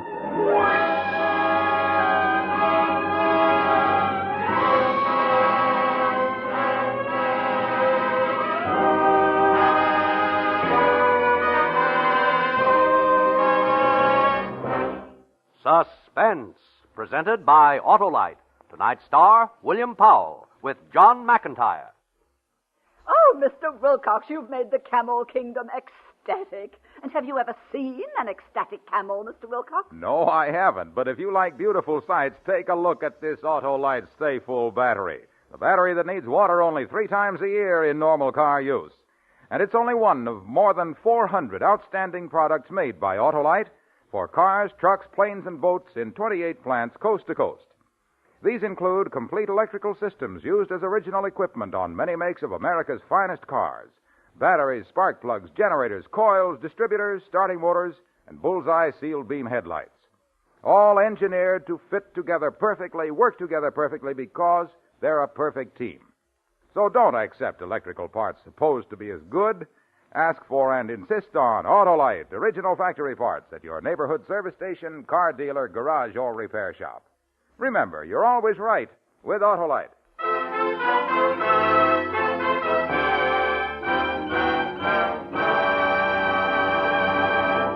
Next Thursday for Suspense, an unusual bit of casting that we think will intrigue you. Our stars will be radio's usually happy couple, Ozzie and Harriet. The play is called Mr. Diogenes, and it is, as we say, a tale well calculated to keep you in suspense.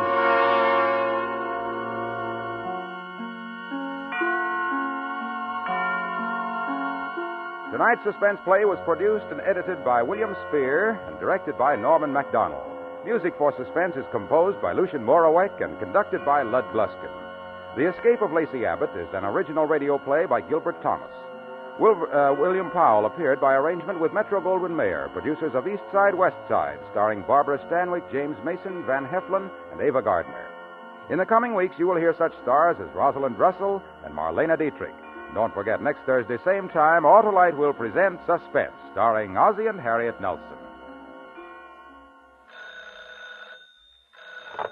You can buy Autolite Stay-Full batteries, Autolite resistor or regular spark plugs, Autolite electrical parts at your neighborhood Autolite dealers. Switch to Autolite. Good night. Your help is needed to stamp out dreaded infantile paralysis. Give now to the March of Dimes. Remember, every dime or dollar you give may help to save you or your loved ones from affliction. In Canada, give to the Canadian March of Dimes, Box 10, Toronto. This is CBS, the Columbia Broadcasting System.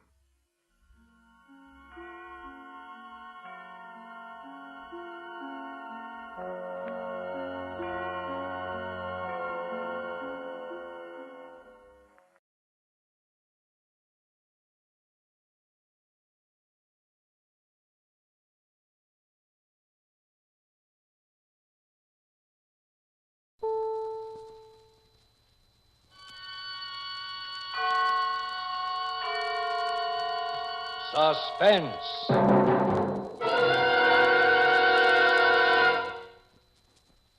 In hotels, restaurants, and homes of distinction, wherever hospitality is a gracious art, the best serve C-R-E-S-T-A, B-L-A-N-C-A, Cresta Blanca, Cresta Blanca. Yes, the famous name of Cresta Blanca is a symbol of good taste wherever distinguished people gather. When you serve superb Cresta Blanca California wines, you pay guests the truest compliment a host can offer. Distinguish your dinner table by serving Cresta Blanca Burgundy or Cresta Blanca Sauterne, yours to enjoy for gracious dining. Shenley's Cresta Blanca Wine Company, Livermore, California. And now, Shenley brings you Gloria Swanson as star in radio's outstanding theater of thrills, Suspense. Presented by Roma. That's R-O-M-A. Roma Wines for your everyday pleasure. Tonight, Roma Wines of Fresno, California bring you Gloria Swanson in Murder by the Book, a suspense play produced, edited, and directed for Shenley by William Spear for Suspense.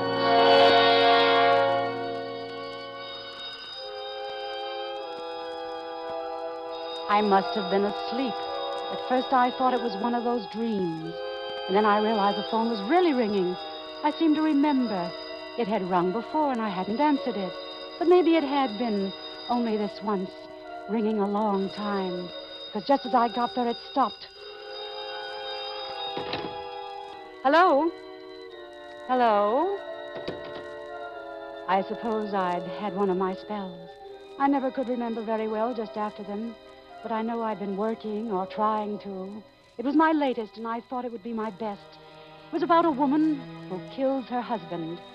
But I'd had all kinds of trouble with the end. Everything was all right up until the explanation, how she did it. I knew, of course, but somehow I just couldn't write it. It wouldn't gel. It had been going on like that for some weeks. Then today I must have had another spell. I'd been having them ever since the accident, ever since Ned was drowned. They'd begin with headaches. It would get worse and worse, and I'd lie down. And when I'd wake up, I wouldn't remember for a while. Sometimes when I woke up, I wouldn't even be in the same place. Instead of lying on the couch or on my bed, I'd be sitting up in a chair or at my typewriter. Once I even found myself sitting in a car out in the garage. It was a strain of everything, of course. That's why I'd started going to Dr. Winter. And now it seemed as though my poor nerves were fated, one shock after another. Because now, Dr. Winter was dead. You see, he'd been murdered.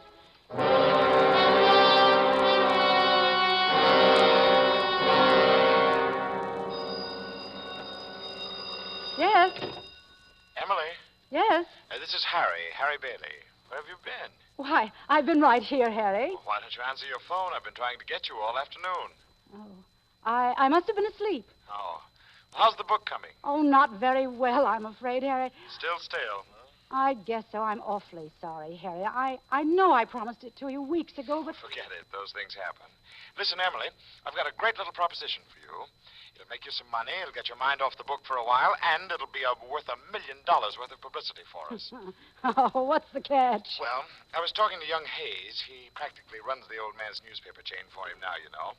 And he wants you to cover the Winter case for the whole syndicate. Oh... Now, wait a minute, before you make any snap judgments. In all the time I've been your publisher, I've never given you a bum steer yet, have I? But, Harry, I'm not a reporter. That's just it. You write it from your point of view.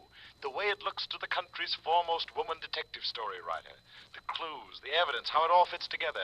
Truth is stranger than fiction and so on. You see what I mean? Well, I don't know. You see, I was a patient of his, Harry. All right, all the better.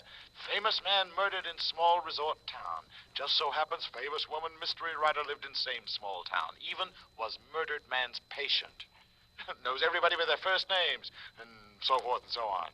Emily, this will put your name in headlines in every city in the country. I know. That's the trouble. Oh, you see, well, what will Cora say? Well, why? What's it to Cora? Well, I'll grant you she may have had a slightly exaggerated idea of his importance, but after all, she was his man Friday for the past year. And now to have her own mother, stepmother anyway, writing it all up in the papers and making capital out of it. Oh, don't be silly, Emily. Somebody's got to write it, and you'll do it with sympathy and honesty and understanding. What's the greatest thing that could happen as far as getting a fair break in the papers is concerned? And it's a chance in a lifetime for you, Emily, no kidding. Oh, I'd like to. As I say... All right, Harry, I'll do it. Atta girl. Now, listen, I'll have Hayes draw up the contracts right away. Anything you say, Harry. Swell. I'll be in touch. Night now. Good night, Harry. Hello, Mother. Hello, darling. Who was that? Harry Bailey. He wants me to cover the Winter case for the Hayes Syndicate. He what? I told him I would. Oh, Mother. Oh, Mother, how could you? Why not, Cora? Because it's bad enough that he's dead without dragging it through the papers all over again. But it will be in the papers anyway, darling. And as Harry says, at least I can give it sympathy and understanding. Sympathy and understanding. Like Cora. Please, Mother, please don't do it. Stay out of it. We'll only get more heartaches out of it, that's all. Why, Cora? Why, you almost sound as though you were afraid. Are you afraid of anything? Afraid? All right, then maybe I am. Maybe that's just what I am. Afraid.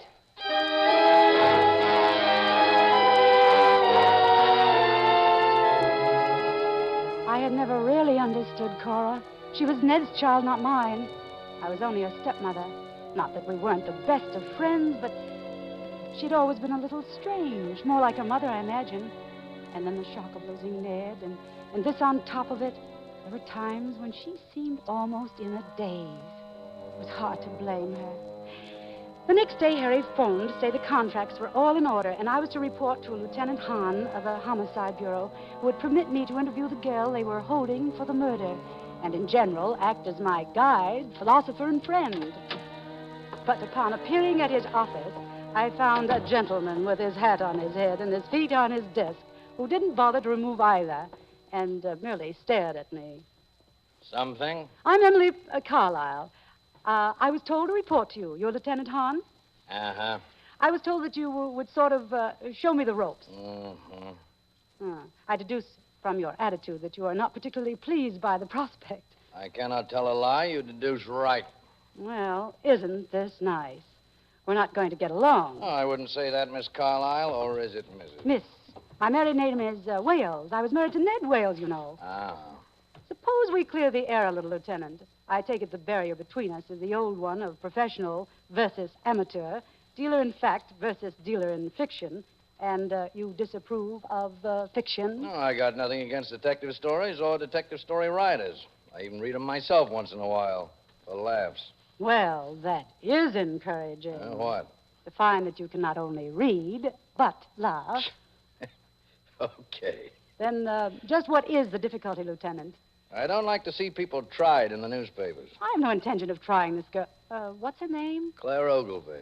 I have no intention of trying her. All I want to do is present the facts, tell the story. Uh-huh. Well, I guess you want to see her, don't you? Among other things, yes. Unless, of course, you have something better to do. Oh, no. You're my assignment from now on. I'm in the doghouse. Well, I can think of less appropriate places. Okay. Why? This is a big case. National sensation, special prosecutors, hullabaloo in the papers, special feature writers like you. Yes? And I'm in a minority of one around here, so nobody likes me. Stop being cryptic, Lieutenant. What are you driving at? They got a big thing on their hands, and they want a conviction. I don't agree. About what? About the girl. You see, I think she's innocent.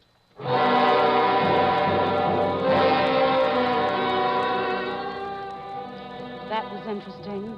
The girl was even more interesting. She was about 25, a pretty girl, and she was lying on her bunk in the cell, staring up at the one dim light in the ceiling. She didn't even look around when I came in. This is Miss Emily Carlyle, the writer, Claire. She wants to talk to you. I'll be back after a while, Miss Carlyle. Go away. Leave me alone. I can't, Clara. I have a job to do. That makes you different, I suppose. No, but I still have a job to do. That's what they all say. They've got a job to do. On me. Who's trying to do a job on you, Claire? A lot of smart people who make their living at it, like you. You mean that they're trying to say that you killed him and you didn't? I loved him, you fool. Why would I kill him? Why would I kill him? Why did you confess to killing him? He was dead, wasn't he? What difference did it make? That's what they wanted me to say, so what difference did it make? Then you didn't kill him. All right. I killed him. That's what you want me to say, too. All right, I killed him. I don't want you to say anything, dear. I just want to know what happened. He was killed. Murdered. That's what happened. They say you quarreled with him. I dug my nails into him. I wanted to hurt him. There was blood on my dress, and so I burned it, and they found that. Then when I heard what had happened, I ran away, and they found me. Oh, they've got everything fixed just fine. I had a job to do, that's all, and they did it. And the sooner they get it over with, the better, and then everybody will be happy. Maybe even me. Why did you quarrel with him? Have you ever been in love with some man, and then one fine day you found out you were just the last of a long list of other women? Have you? Have you? Yes. As a matter of fact, I have. Well, then you know why I quarreled with him. Yes. All right, then, and I'll tell you something else, too. I didn't kill him, but now I wish I had. Do you hear me? I wish I had!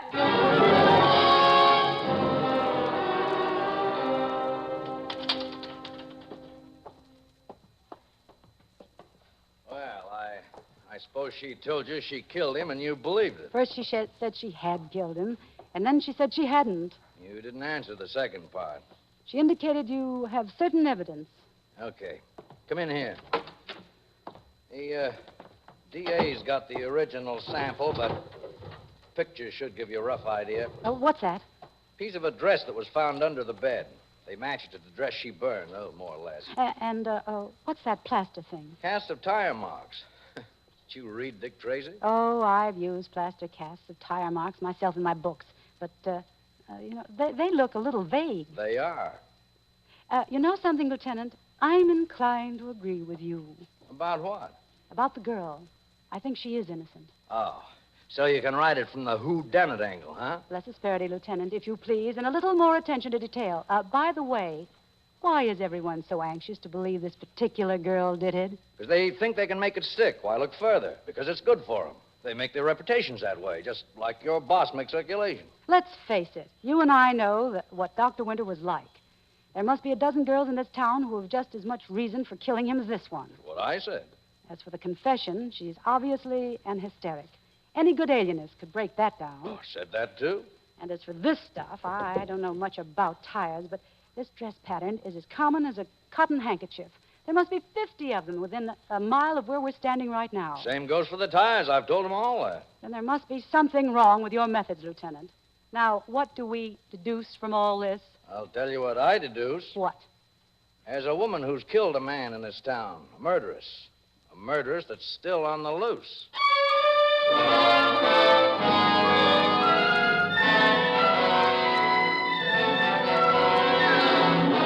For suspense, Roma Wines are bringing you Gloria Swanson in Murder by the Book. Roma Wines' presentation tonight in radio's outstanding theater of thrills, Suspense.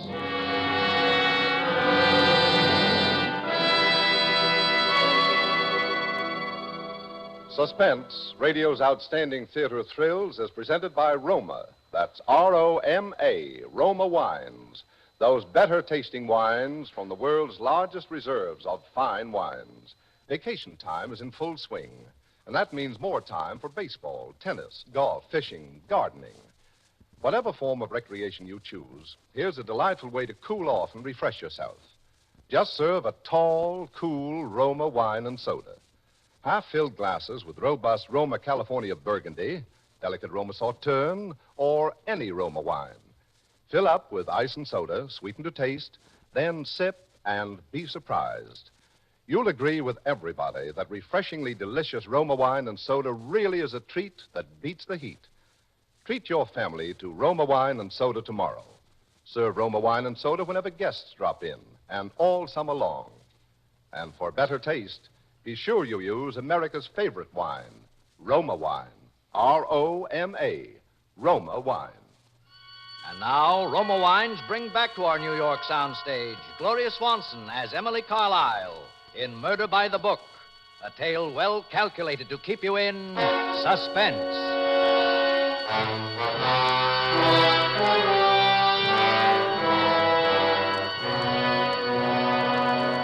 At first, I was quite excited about the whole thing, about covering a murder case, I mean. It was good for me. It took my mind off myself, the book I should have been finishing and couldn't. And poor Ned being drowned last summer. That had been more of a strain than even I realized. I knew that now. Not that I wasn't terribly fond of Ned, but we hadn't been as close as we once were. But it had been a shock. That's why I'd been going to Dr. Winter myself. He'd as much as told me that the spells I had were a direct result of what happened to Ned.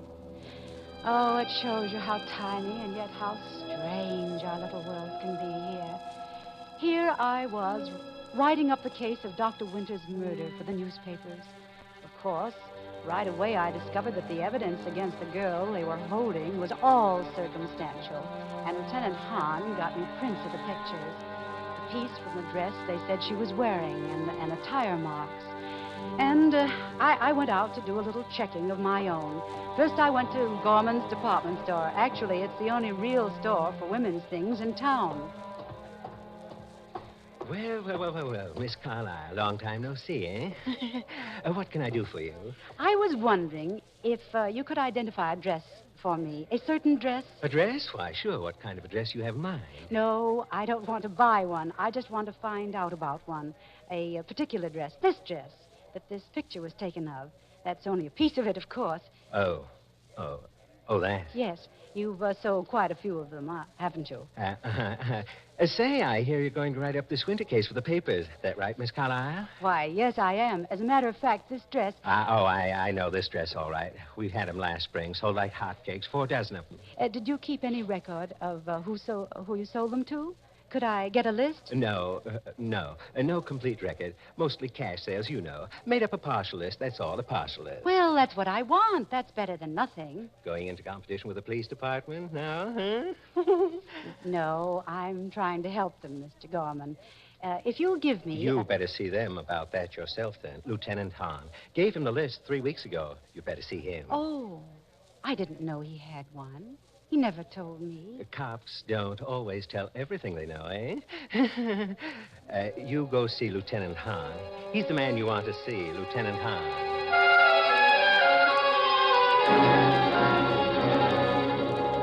I felt a little silly. Why hadn't he told me? But then, of course, I had never asked him. My next stop was Morton's big service station on the corner of North and Main. They did practically all the tire business in town. How do, Miss Carlyle? Fill it up? Why, yes, I guess so. Oh, but I wanted to ask you something. Sure, Miss Carlyle. What is it? Well, you see this thing? Hmm? It's the imprint of an auto tire, and I wanted... Oh, from the winter case, huh? The cops was already in here. I heard you was working on the case, Miss Carlyle. In a way. And I was trying to find out about this tire, I mean... Well, that tire, ma'am, that's a 616 Goodstone. It's pretty new, too. You can see from this middle tread here, you see. I don't see how anybody could prove much by this here. Do you sell many of these? What did you call them? 616 Goodstone. Oh, yeah, plenty. That's what I mean. I don't see how you could prove much with that there tire. You find them on all kind of cars. I know, but... Look here, you got them on your own car, Miss Carlyle. Same kind, 616 Goodstone. Almost new, too. You see what I mean? Oh, yes. Yeah, I see. Yeah, plenty of them kind of tires around. Hey, you want that tank of gas now, Miss Carlyle? No. No, thank you. Never mind.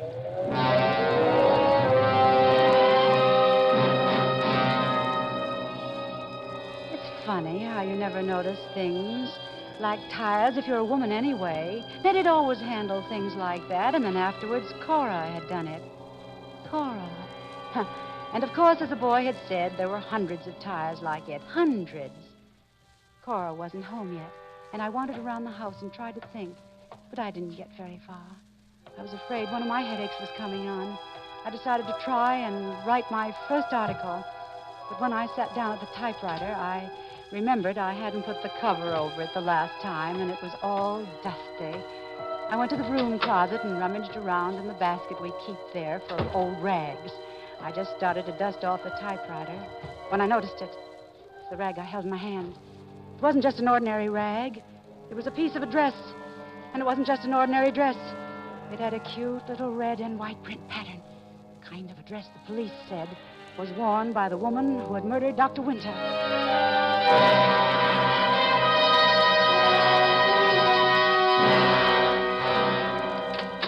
It was then I heard Cora coming in. Instinctively, I thrust the rag that was in my hand into the desk. Mother, you home?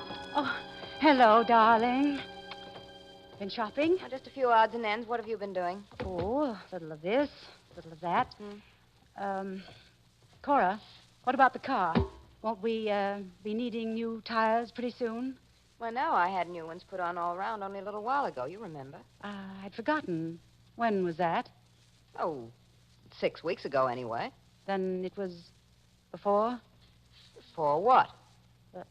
The murder. Will you stop it? Do you have to go through with this thing, Mother? I think it's better for me to write it than some stranger, don't you? If you wish.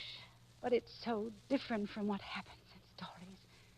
For instance, I can't even remember what we were doing the night it happened. Can you? We were home. Are you sure? Don't you remember? Isn't it silly?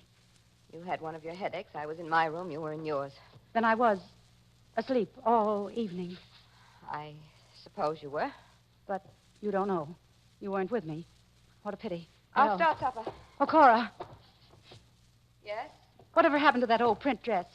It was yours, I think. What print dress? You know, with a red and white flowered print. You did have one like that, didn't you? I haven't seen it for quite a while. But it couldn't have just disappeared. The last time I saw it, you had it, and then I don't know what happened to it. I had it? Don't you remember? No. Would this be it, Cora? Oh. So this has all been a cross-examination, has it?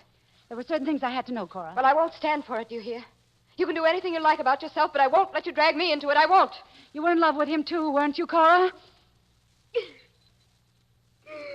Yes. Yes. Now are you satisfied? Yes, I was in love with him. I was in love with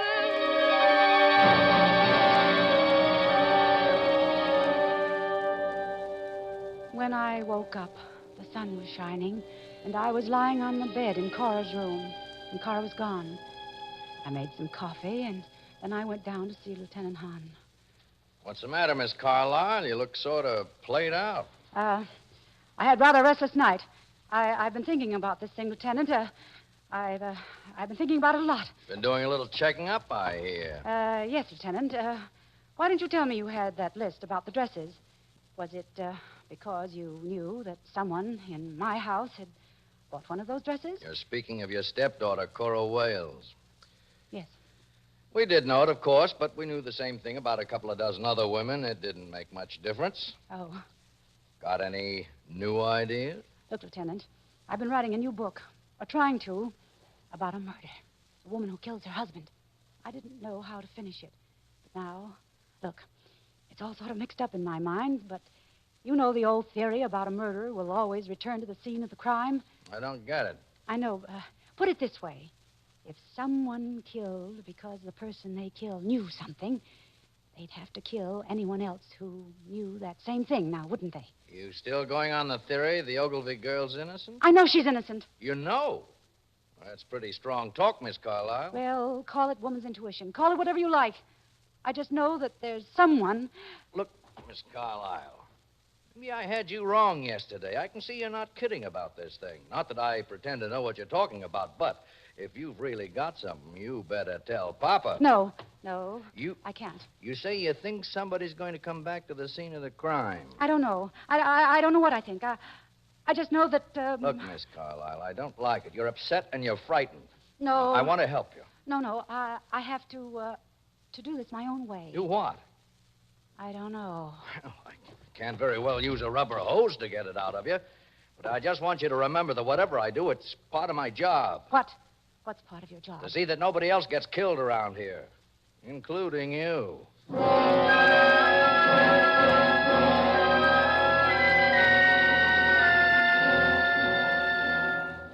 I could feel the headache coming on as I left his office. I almost ran to my car. All I could think of was that I had to get home before it happened. But it was coming over me awfully fast, faster than it ever had before. The house was empty. I threw myself on the couch and pressed my hands over my eyes. The pain was horrible, horrible. And then suddenly I had the feeling that I wasn't alone, that someone was standing there, standing over me. Someone I couldn't see. Someone who was crushing my brain, squeezing my temples in a kind of terrible, invisible vice. Someone who was trying to kill me.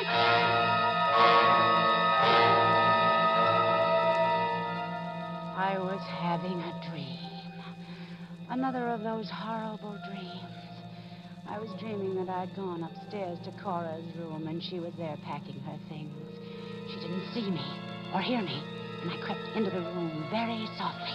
It seemed as though I had a heavy poker or something in my hand. I crept up very softly behind her. I raised the poker, and then she whirled around. She saw me. You knew it wasn't an accident, didn't you?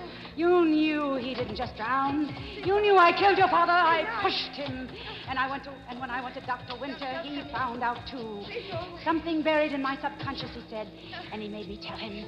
He told you all that, didn't he? So now I'm going to have to kill you, too, Cora. I'm going to have to kill you!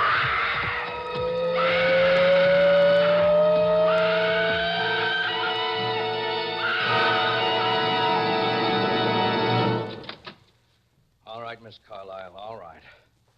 You better come along now.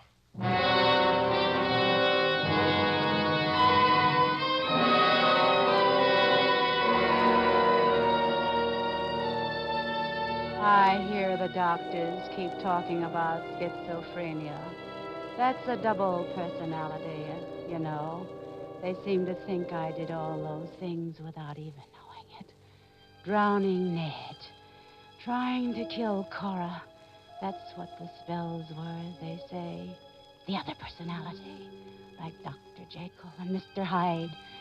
But I wish I could talk to Dr. Winter. I went to him first about the spells. He said he could cure me if I told him the truth.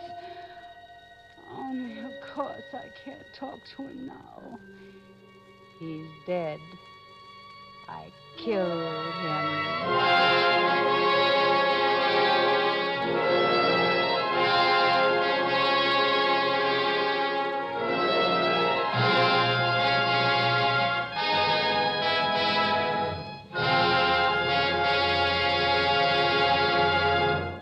In just a moment, we will hear from Gloria Swanson, tonight's star of Suspense. Presented by Roma. That's R-O-M-A, Roma Wines, America's largest selling wines. Yes, more Americans enjoy Roma than any other wines. That's because Roma wines taste better. Taste better because Roma selects and presses only the choicest California grapes. Then these natural juices are guided unhurriedly by Roma master vintners and winemaking resources unmatched in America to full taste richness. These Roma wines are placed with mellow Roma wines of years before. And from these, the world's greatest wine reserves, Roma later selects for your pleasure. Treat your family and guests to the better taste of Roma California wines. For everyday use or for friendly entertaining, serve amber Roma sherry, ruby Roma port, or golden Roma muscatel. Roma adds so much to your pleasure, and yet now costs so little that you'll want to keep a supply of better-tasting Roma wines on hand. Remember to ask for Roma Wines, America's largest-selling wines. This is Gloria Swanson. It was a great pleasure to appear on tonight's broadcast of Suspense.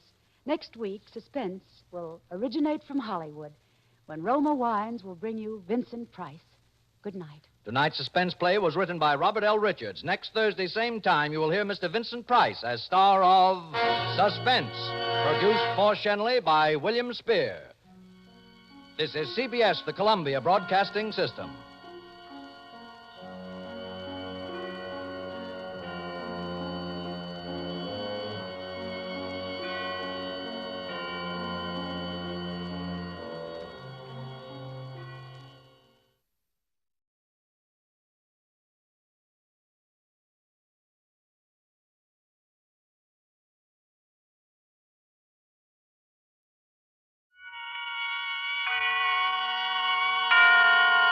Autolite and its 96,000 dealers present Suspense.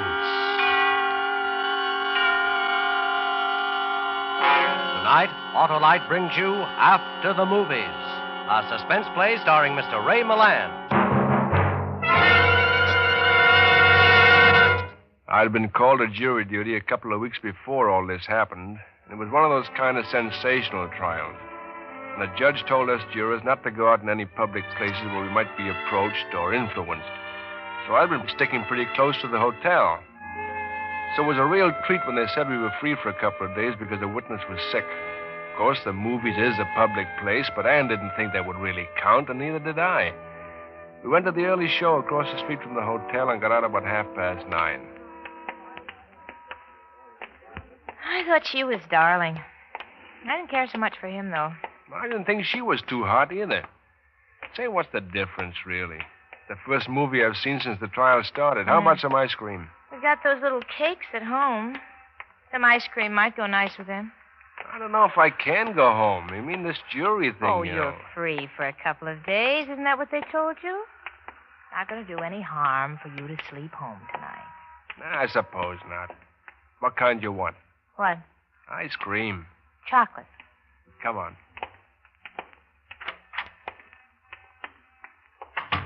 Well, well, hello there. How are you this evening, folks? Yeah, fine, just fine. What can I do for you? About a quart of ice cream, chocolate. Right. Say, how's the trial going? You're on the jury, aren't you? Yeah, but I'm not supposed to talk about it. Oh, yeah, I should know better than to ask. Yeah, I bet you we have 5-7 jurors a day come in here from the hotel across the street. Hey, you think you've been on this trial a long time? Some people stay on for months. Well, I'll tell you what I think about this Harmon fella. I'm not supposed to let anybody talk to me about it either. Oh, say, that's right. I forgot about that. Well, that'll be 60 cents. Yeah, I got it, Ann. Now, what did I do with my wallet? Oh, here. That's 60 out of 1. And thank you. Well, I hope now that you know us, you'll trade here sometimes even after the trial's over. My name is Adelson. Well, I'm Mr. Bennig, and this is my wife, Ann. I'm happy to know you. I hope you'll be through with the thing real soon. I hope so, too. Good night. Al, Yeah. look what I found. What? An envelope on the floor right here. Somebody dropped something, huh? Yeah. It's open, too. I wonder if we should, to find the owner. Say. Hey. Money, bills. Hey, let me see. How much is there, Al?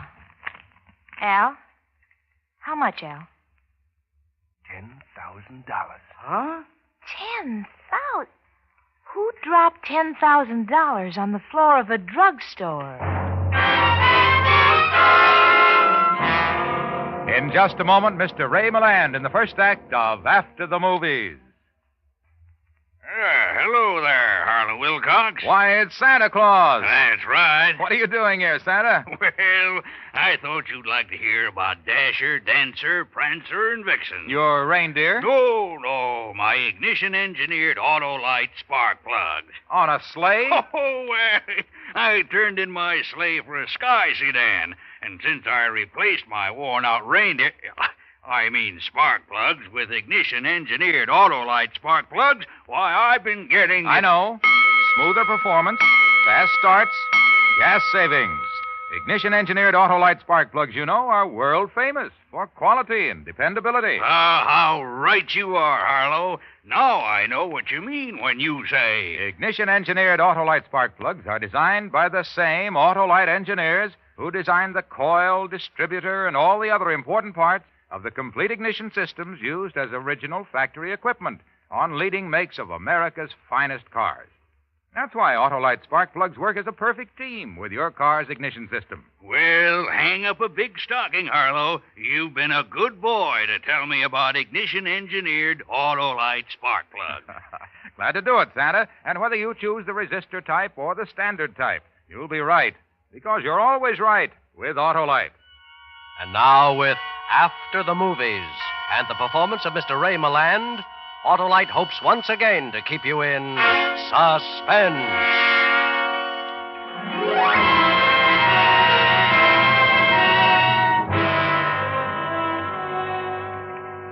$10,000? You mean the envelope was just laying there on the floor? I almost stepped on it, and then I picked it up, and I saw there was something in it. Al, what should we do? Gee, a thing like this, I don't know what to say. If I was you, I'd keep it. That's what I'd do. And since it was in my store... No, we couldn't do that. Well, I could. It ain't stealing. You found it. And it was my store you found it in. We better turn it in. Look, if there's a reward, we'll get together on it, won't we? There's some kind of a note in it. A note? Yeah, in with the money. This is your first half as agreed in... No signature. It doesn't make much sense to me. Me either. Hey, where you going with that money? If anybody comes looking for it, we live on 5th Street, 229. If there's a reward, we'll see you get your share, Mr. Adelson. Come on, Ann. Don't worry, Mr. Adelson. Don't worry. $10,000 is a lot of money.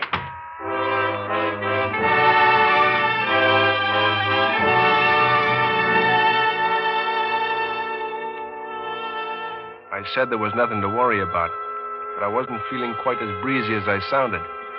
$10,000 is an awful lot of money. Ann was still trying to figure it out when we got home. One thing I'd always said about Ann, she had a good mind. Now she remembered the note, and she took off from there. Al, it must mean something. It was written to somebody. It must mean something to them. And after all, it's $10,000. Let's get on with the ice cream. Oh, all right. Look, Annie, if nobody claims it by tomorrow, we'll put an ad in the paper or something. It's not our worry. Yeah. Here, chocolate. We could keep it, couldn't we? I mean, the law says finders keepers. If nobody can prove it's theirs, we can keep it, can't we? Isn't there a law? Well, I guess as far as the law is concerned, we could keep it. Of course, we'd have to give part of it to Mr. Adelson. Mm-hmm. I don't know, Al. That money belongs to somebody. All right. If they claim it, all right. If they don't, well, all right. Why worry about it? It belongs to whoever that note was written to. Uh-huh. Now, listen. This is your first half as agreed in the EH business. But if they are not hung up when the time comes, don't expect to get the rest or stay healthy very long. No signature. No signature. Al, that last part about staying healthy, that's a threat. That's what it is. Threat? Well, yeah, it could be. The man who's giving the money is threatening the man who's getting it, that if he doesn't... Doesn't what? Al, don't be so dense. Help me a little. Doesn't do what they're paying him to do. It's a bribe. Don't you see, Al? This money is a bribe. Bribe? Hey, that's right, Annie. You could be right at that. Well, now we're getting somewhere. All right, a bribe. And it has something to do with something being hung up. If they are not hung up when the time comes, it says. What could be hung up that's so important to anybody? Jury. That's it, a jury that can't reach a verdict. Al, I'll bet that's it. Somebody is trying to bribe somebody on a jury to... To what? Al, those initials, E.H., Edward Harmon, the name of the man that's on trial. The jury that you're on. Gee, I don't know, Ann. They all seem like such nice, decent people. Yeah, but listen. This is your first half, the $10,000, as agreed in the E.H., that is the Edward Harmon business. But if they are not hung up as a jury, don't expect to stay healthy. Yeah. Yeah, it does make sense, Annie. Al, we've got to call the police. Police? Well, sure. We've got to report it right away. Well, maybe I should give it to the district attorney in the morning. No, don't you see, Al? You're on that jury. Why, if we delay telling them for even an hour, they may think you've got something to hide. No, I think I better wait till the morning. If you don't phone them, I will right away now. Well, I hope you're right. I hope this is the right thing to do.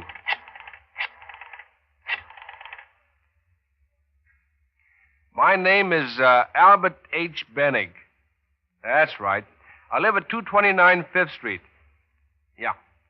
I want to report something to you. There's a drugstore on the corner across the street from the courthouse, and my wife and I were in there earlier this evening, and my wife found something. Yeah. Well, on the floor. There was an envelope with $10,000 in it and a note. And we think it has something to do with the Edward Harmon trial. Yeah. No, just my wife. Yeah, she's sitting right here with me. Yeah, that's what I think. You'd be doing me a great favor if you'd... Yes, we'd wait right here. We'll be expecting you. What did they say? They said they'd send somebody up just as soon as they could. Well, weren't they excited about it? Didn't they say anything? Well, Ann, I guess with people like that, these things are just sort of routine.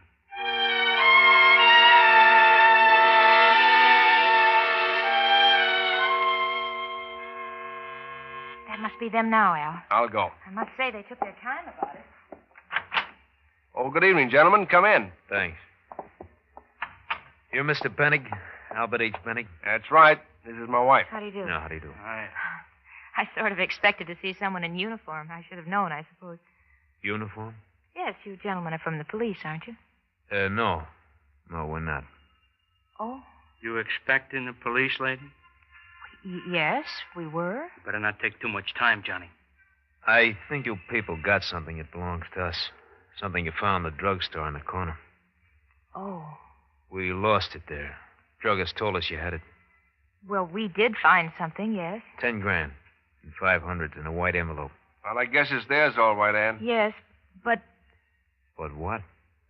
Well, I'm sure it's yours, but there was something else, too. We better just give it to him, Ann. The note. I always said that was foolish. There was a note. Yes. You read it? We glanced through it, of course. We thought it might tell us who the money belonged to. And it did, didn't it? No, oh, no. Come on, lady. Now, wait a minute. This is a gun, man. The note told you that the dough was to buy off somebody on the jury of the Harmon trial, didn't it? You talk too much, Johnny. Come on, let's get out of here. What's the difference? Use your head. All right, what about it, Mrs. Benning? How did you know it was in the note? We gotta know these things. We work for Mr. Harmon. We know you're on the jury, too, Mr. Benning. Al. Where are you from, Mrs. Benning? I mean, where do your folks live? What part of the country? Why, Washington. Spokane, Washington. All right. Mr. Penny, you go on down that trial tomorrow just though nothing had happened.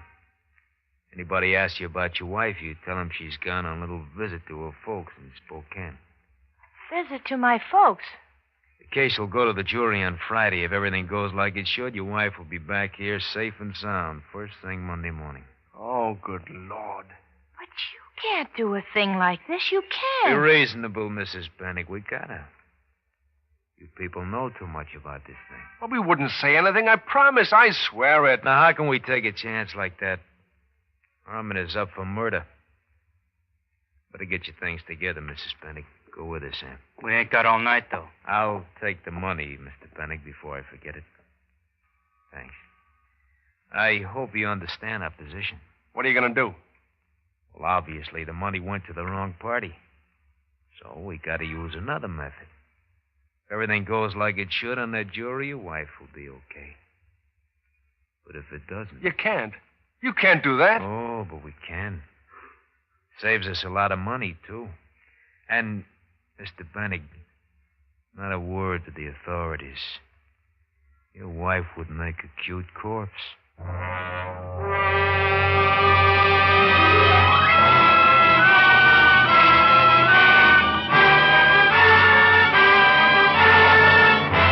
Autolite is bringing you Mr. Ray Milland in After the Movies. Tonight's production in radio's outstanding theater of thrills, Suspense.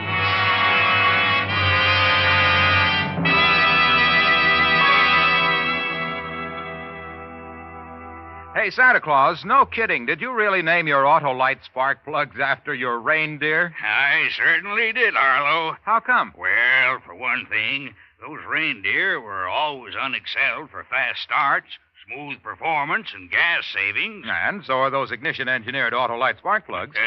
They sure are, Harlow. And, of course, those reindeer are famous as a perfect team, just as ignition-engineered Autolite spark plugs are famous for working as a perfect team with your car's ignition system.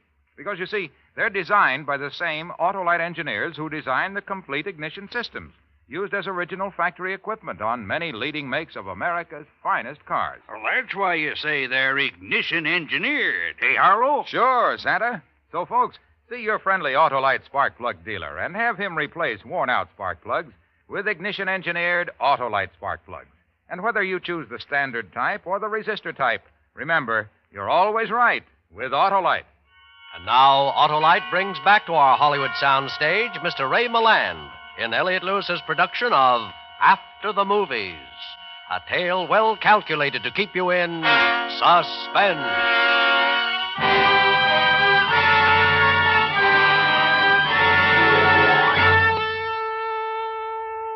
After they left, I just sat there. Maybe another guy would have rushed right off and done something. But I couldn't. I had to think. It had all happened so suddenly, in less than an hour, the whole thing. And picking up the money on the floor at the drugstore and then figuring out from the note that it was a bribe to someone on the jury of the Harmon trial. The jury I was on. And those gangsters arriving and claiming the money and taking Ann as a hostage for my verdict. The police hadn't arrived. I left home, sneaked out the back way, took the side streets, and went to the office of the chief of detectives. So you came down here. What are we sitting here for? Why don't we do something? Well, we got to know what we're doing before we start doing it. Anyway, from what you told me, I don't think she'll be in any real danger. No real danger. She's been kidnapped by gangsters. But why? That's what doesn't make sense to me yet. I told you the money was some kind of a bribe. They thought we knew about it. But you didn't. How could we? Ann just picked up the money off the floor and... They said that they'd have her back by Monday? That's what they said. You can believe them if you want to, but she's my wife. Okay. What do these two cookies look like? I don't know. Average size, Doc, I think. I don't remember what they look like. Did you catch their name? I didn't ask them. You're not going to be much help for a while, are you? Okay, it's all right. By the way, my name's Dan. Oh. Mine's Al. You'll probably be seeing quite a lot of me in the next day or two, so we might as well get acquainted. And, Al. Yeah. Take it easy. We'll find your wife.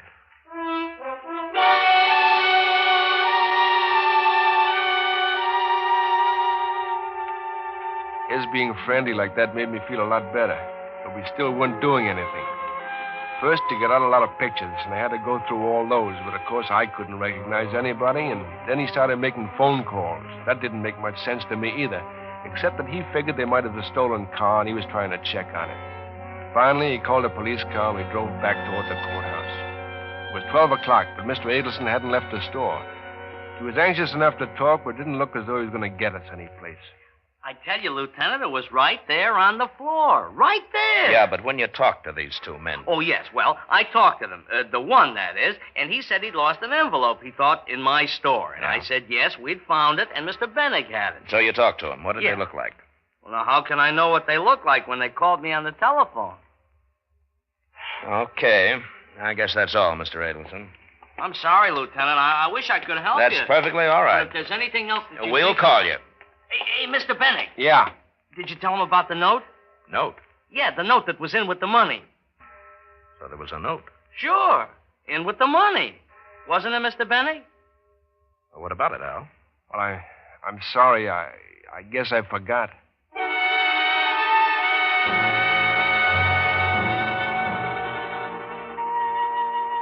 We drove back to Fifth Street and parked in front of our apartment. Dan didn't say a word until we got into the elevator. And then he spoke to the elevator boy, not to me. You take Mrs. Bennig and a couple of men down tonight about 10:30. Yeah, that's right. Police? Mm-hmm. What'd they look like? Well, I couldn't really tell you. They had their hats pulled down, sort of. One was tall, and the other was short. That's about all I noticed. Oh, wait a minute. Yeah? The tall one had kind of a limp. He had a cane. A limp, huh? You hear any names? Yeah, and now that you speak of it, the short one called the tall one Johnny. Funny, I didn't think of it. The tall one and the short one, and the tall one's name was Johnny, and he had a limp. But breaks the case wide open, huh? Yeah, I'll see that you get a citation.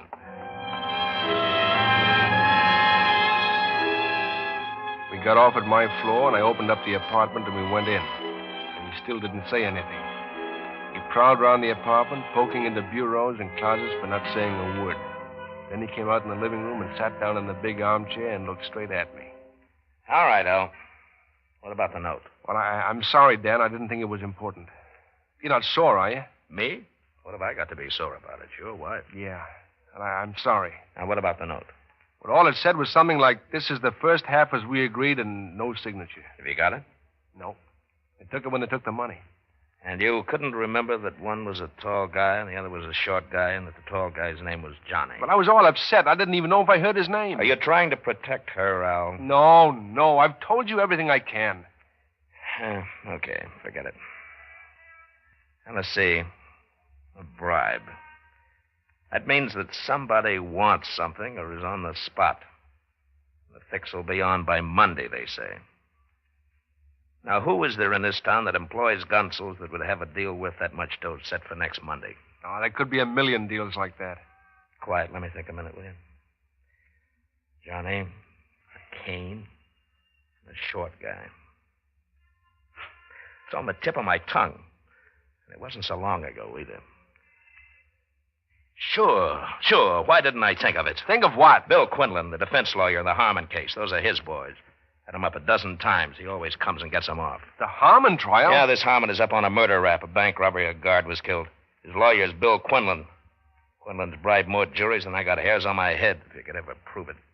Get a couple of hung juries and they let you off the hook. He's pulled it plenty of times. Well, isn't that a little far-fetched? It's like I say, Al, it's all we've got. I'll have the boys check the jury list anyway. Where's your phone? In there. Dan. Yeah.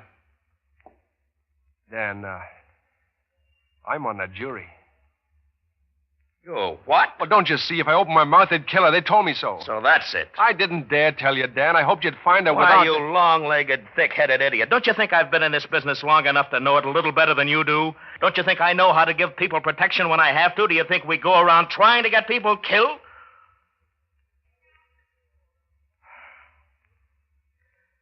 Do you know any more that you haven't told me? No. You know who the juror is they're trying to bribe? Nope. Yeah, okay. At least now we know where to start looking. Dan. Yeah? You're not sore at me, are you? Me? No. What have I got to be sore about?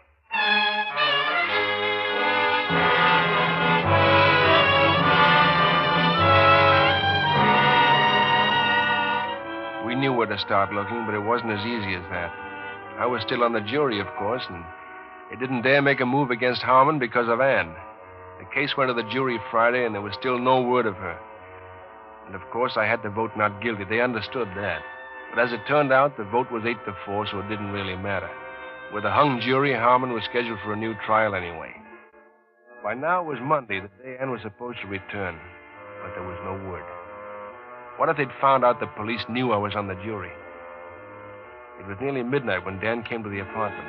He looked as though he hadn't slept for 3 days. I hadn't either. He told me to come along with him. He didn't say much until we were way down on Avenue C in the Lower East Side. Don't let it get out, fella, but I think we're going to come out all right. When'd you find out? About an hour ago. We trailed Harmon. That's why he got bail. Dan, don't kid me. Are you sure that she's... As sure as we can be. We know where they are. She'll be there. Now, that's the place, third house down. Ellis, you and Wilson stake out the back. Okay. Farley, Edwards, take the front. I'm going in. All right, get going. Okay, Lieutenant. Dan! Yeah? I want to go with you. Oh, you stay in the car. I'm going with you. Okay, come on. Now, let's go. Now, there's a light in the front. They may give us a little reception, Al. They wouldn't do anything to her. Would they, Dan? I'll try the door.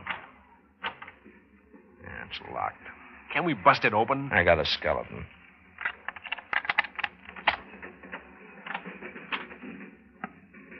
All right, close it behind you so the street light won't show us up. Okay. They're coming. Now, those are my boys. Let's try in here. I don't think anybody's around. Mm-mm. Come on. Maybe they took us someplace else. Quiet.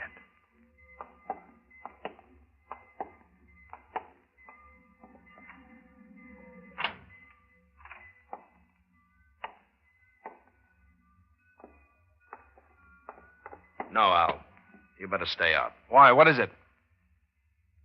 What is it? It's her, Al. Your wife. She's dead.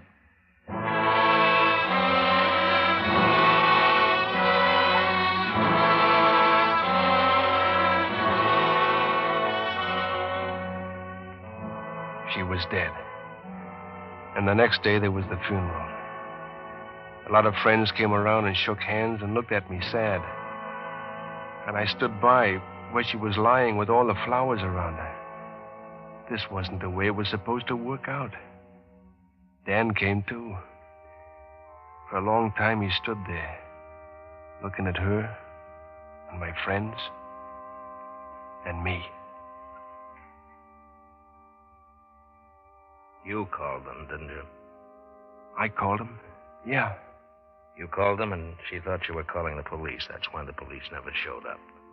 I called him. She was so insistent I had to call somebody. I didn't think they'd take her away. I thought they'd just take the money and leave, forget the whole thing. But they took her, too. What about the money? The money they paid me? For the trial? The money for the trial, the $10,000. I told you. They took it. They took the money and they took her. All except $500. I kept that in my pocket. They didn't get that. That's what I paid for the funeral with. I know. We had the numbers of the bills when we picked them up later last night. They had it all except $500. That's what brought me back to you. It's funny. I did it for her. To buy her nice things. And all I bought her was a funeral. Say goodbye, Al. You'll have to come with me.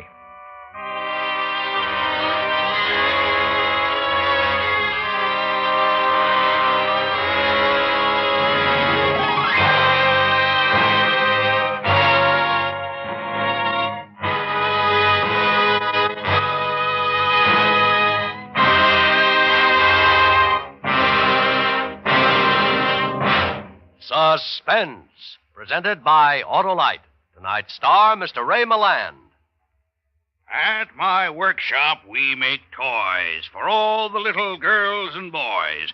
We work hard to make 'em right, make 'em perfect, like Autolite. You said it, Santa. Autolite makes more than 400 products for cars, trucks, planes, and boats in 28 plants from coast to coast.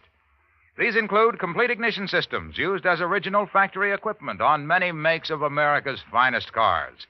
Generators, coils, distributors, voltage regulators, wire and cable, starting motors, all engineered to fit together perfectly, work together perfectly, because they're a perfect team. So, friends, don't accept electrical parts supposed to be as good. Ask for and insist on original factory parts at your neighborhood service station, car dealer, garage, or repair shop. And because all Autolite parts are original factory parts, you can be sure you're right, because you're always right with Autolite.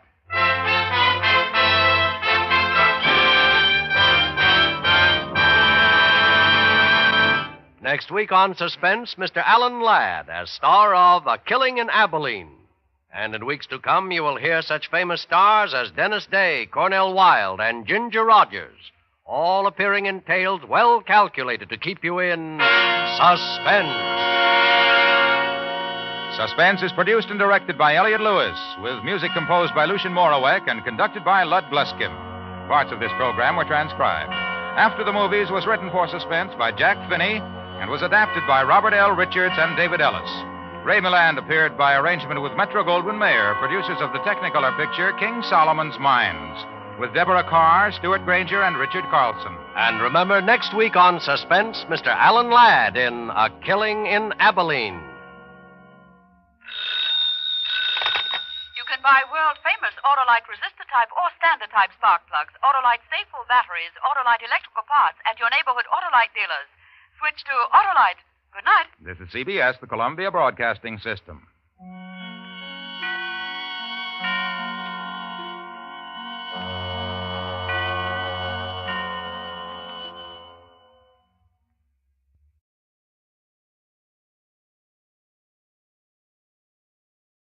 Now, Roma Wines, R-O-M-A, made in California for enjoyment throughout the world. Roma Wines present Suspense. Tonight, Roma Wines bring you Miss Claire Trevor in The Plan, a suspense play produced, edited, and directed for Roma Wines by William Spear.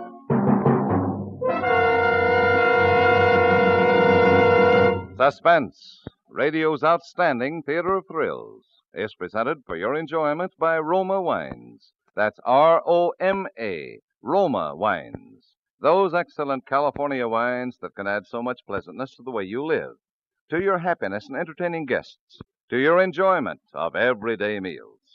Yes, right now a glassful would be very pleasant, as Roma Wines bring you Claire Trevor in a remarkable tale of suspense.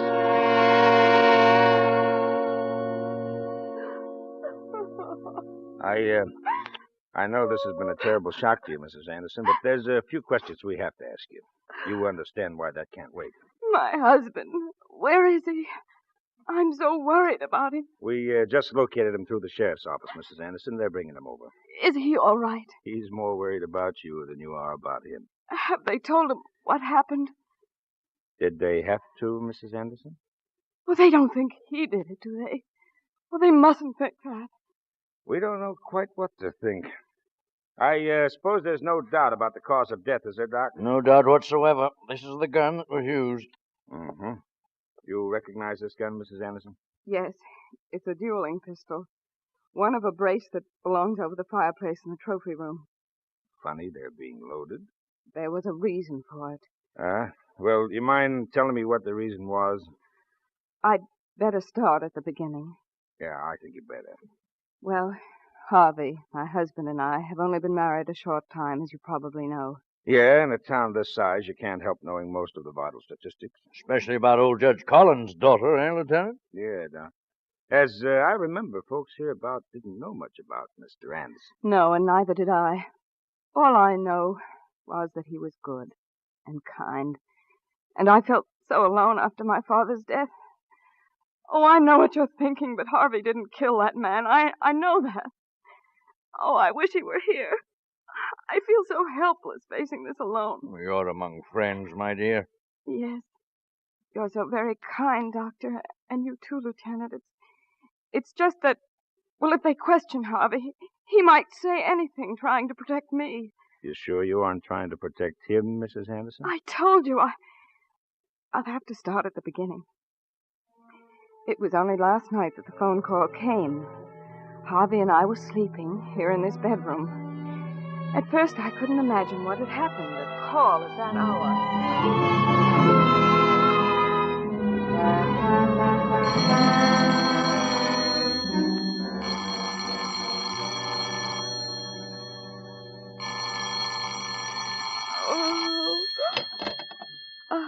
One moment. Yes?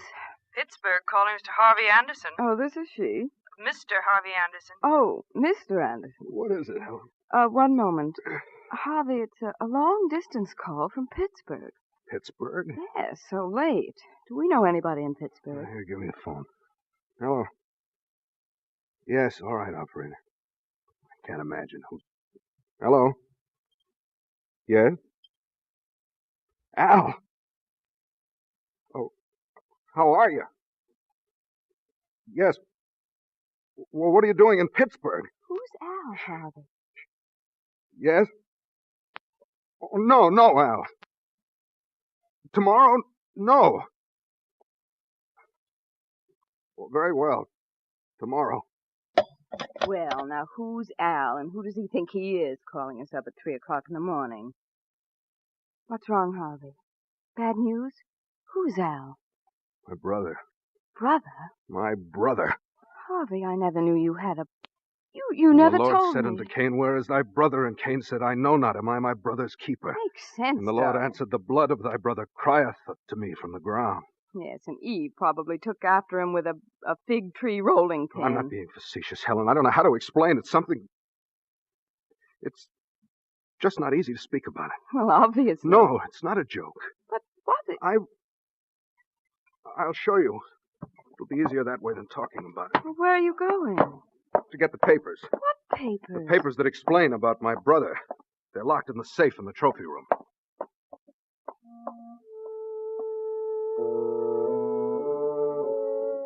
He wasn't out of the room very long, but it seemed an eternity. I sat up in bed and lit a cigarette. I was wide awake now. I was worried. I'd never seen that look on Harvey's face before. He came back with a sheaf of papers in his hand and, without a word, handed them to me to read. There was a good deal of legal language I didn't bother to wade through. The important thing was the signatures and the official stamps. They were commitment papers on Alan H. Anderson, signed by his brother, a board of alienists, and the warden of the state hospital for the criminal insane.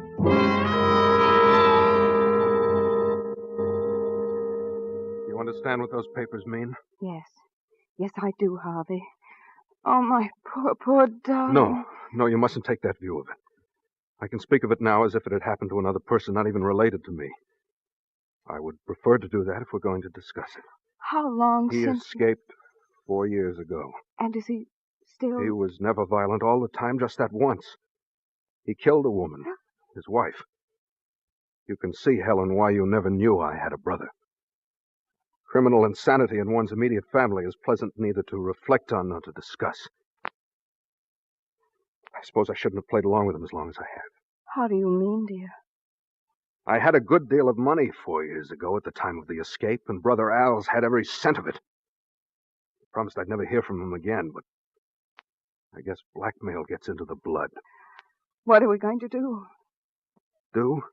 I don't want a man like that in my house. Helen, do you mean that you'll stick by me even... Darling, I love you. I see no reason why you should suffer for this dreadful thing. You had no control over it, and it's all over and done now. You're the man I love, and I'm not going Thanks, to... darling. You're wonderfully understanding. But Alan Anderson is an escaped criminal. We must act accordingly. Your brother, he's coming here? He'll be in on the 6 o'clock train. I'll meet him at the station. Harvey, do you think Leave this thing to me, Helen. You have nothing to do with it. Now turn out the light, darling. We better get some sleep. Harvey, what was it like? I can remember how it came on. It was horrible. Horrible. I'd almost forgotten about it until Al called just now. What about his wife? The one... Beverly? She made a fatal mistake, and I share the blame. We underestimated the seriousness of the attacks. Beverly paid with her life for our joint error of judgment. Seems a long time ago now. Brother Al. Strange how two people can grow up together, look alike, even think alike, until one day something happens to one of them, and it's as if they'd never known each other. What's he like, Harvey? Huh? Oh, very like me. You'll know we're brothers when you see him. Oh, darling, what's the use? Maybe I'd better go to the authorities before he gets here and... No, I won't hear of it. You've suffered enough. Darling, I can't tell you how wonderful you are. It doesn't make any difference. You're sure you aren't frightened? We'll be at the station at 5:30 tomorrow and do what has to be done. Now go to sleep, darling. Go to sleep.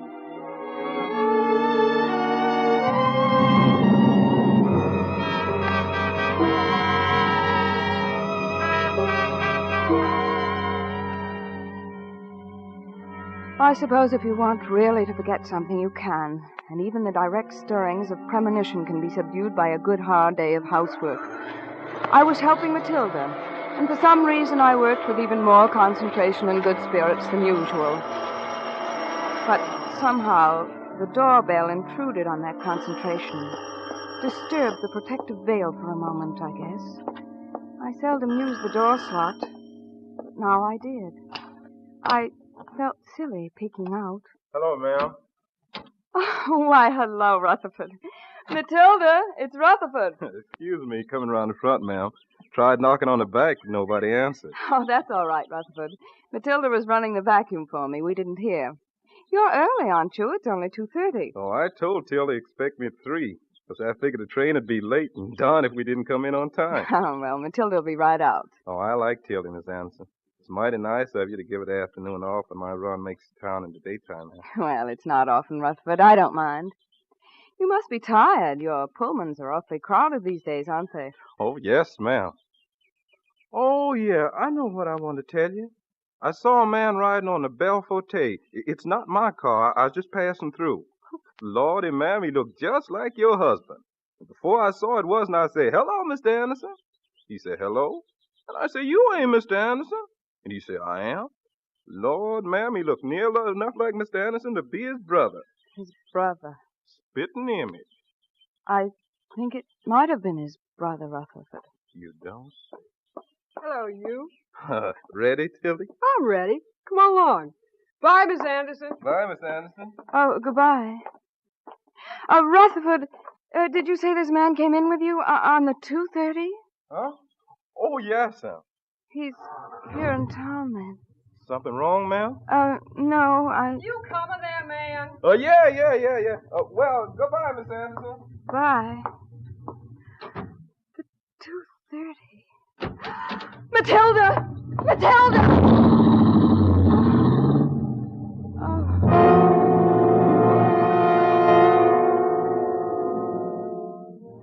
2:30. Harvey's brother, Al, had come in on the 2:30.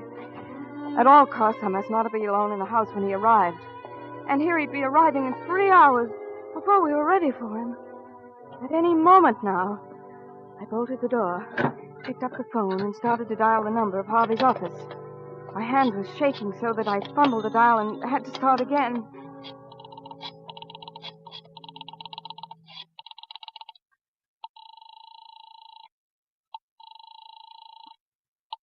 Cuthbertburg Novelties, good afternoon. Hello? Hello, Pearl. This is Helen Anderson. Is Mr. Anderson there? I'll ring his office.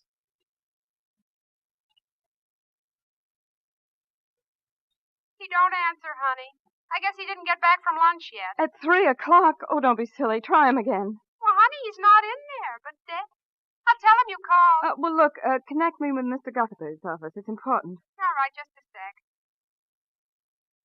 Yes? Oh, Ralph, is Harvey there? Oh, Helen.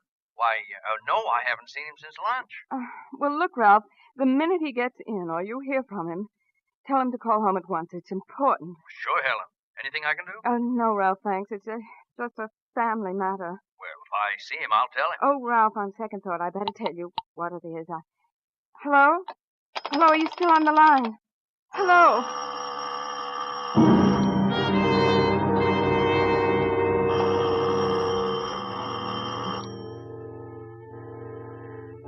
The doorbell. It stabbed the air of the quiet house like a knife blade. I meant not to answer it, but something made me walk over to the door and open the slot. Curiosity, I suppose, or perhaps something stronger than mere curiosity. Yes. Is this the Anderson residence? Yes. Mrs. Anderson? Yes. Mrs. Anderson, I was given your name by Mrs. Colby down the street. She said you might be interested in our special offer. Now, for only 30 cents a week, or a little over 4 cents a day, you can subscribe to any 2 magazines at their regular subscription rate. And this beautiful dictionary, 1,200 pages, 127,000 words, 400 illustrations. Yes, I am interested. Huh? I am interested. Is there something wrong? No, well, frankly, ma'am, I lost my place in my speech. Oh. You see, I'm accustomed to a little more sales resistance. Well, there are several magazines I've wanted. Well, to tell you the truth, Mrs. Anderson, it's no bargain. Oh, please, now, I'd much rather be deceived. You see... Oh, it looks like competition coming through the gate. Pardon me, is this 2367 Oakhurst? Yes. Oh, you're Helen, aren't you? Well, I'm Al Anderson, Harvey's brother.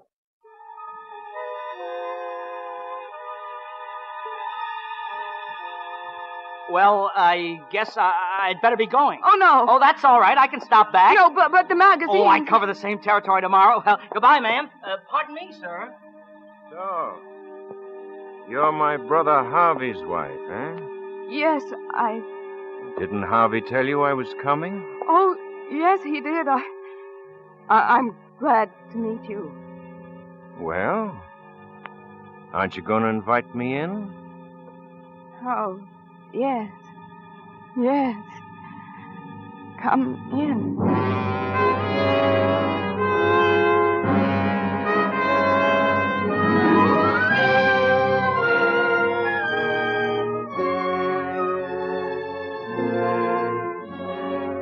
For suspense, Roma Wines are bringing you Claire Trevor in The Plan by Cyril Enfield. Roma Wines' presentation tonight in radio's outstanding theater of thrills, Suspense.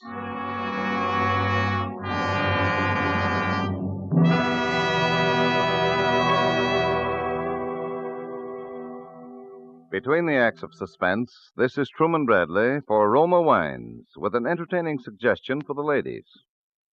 Next time you play hostess to club friends, solve the problem of what to serve by offering delicious Roma California sherry. Wherever smart women gather, at bridge luncheons, at club meetings, at showers for the bride, you'll notice Roma sherry being served. It's proof that delightful Roma sherry is the favorite wine with party-wise hostesses coast to coast. If you haven't tried Golden Amber Roma sherry lately, you've a treat in store. I know you'll enjoy as much as I do the mellow fragrance, delicious medium sweetness, and satisfying nut-like taste of Roma sherry. And take it from me, serving Roma sherry is simplicity itself. You just pour, and hospitality reigns. Men and women alike tell me Roma sherry is their round-the-clock favorite. Perfect first call for dinner. Keynote of friendly hospitality any time. No wonder Roma wine is America's first choice. Yet Roma costs no more than ordinary wines. So get Roma sherry tomorrow. That's R-O-M-A, Roma wine. Remember, more Americans enjoy Roma than any other wine. And now, Roma Wines bring back to our Hollywood soundstage Claire Trevor as Helen Anderson in The Plan, a tale well calculated to keep you in suspense.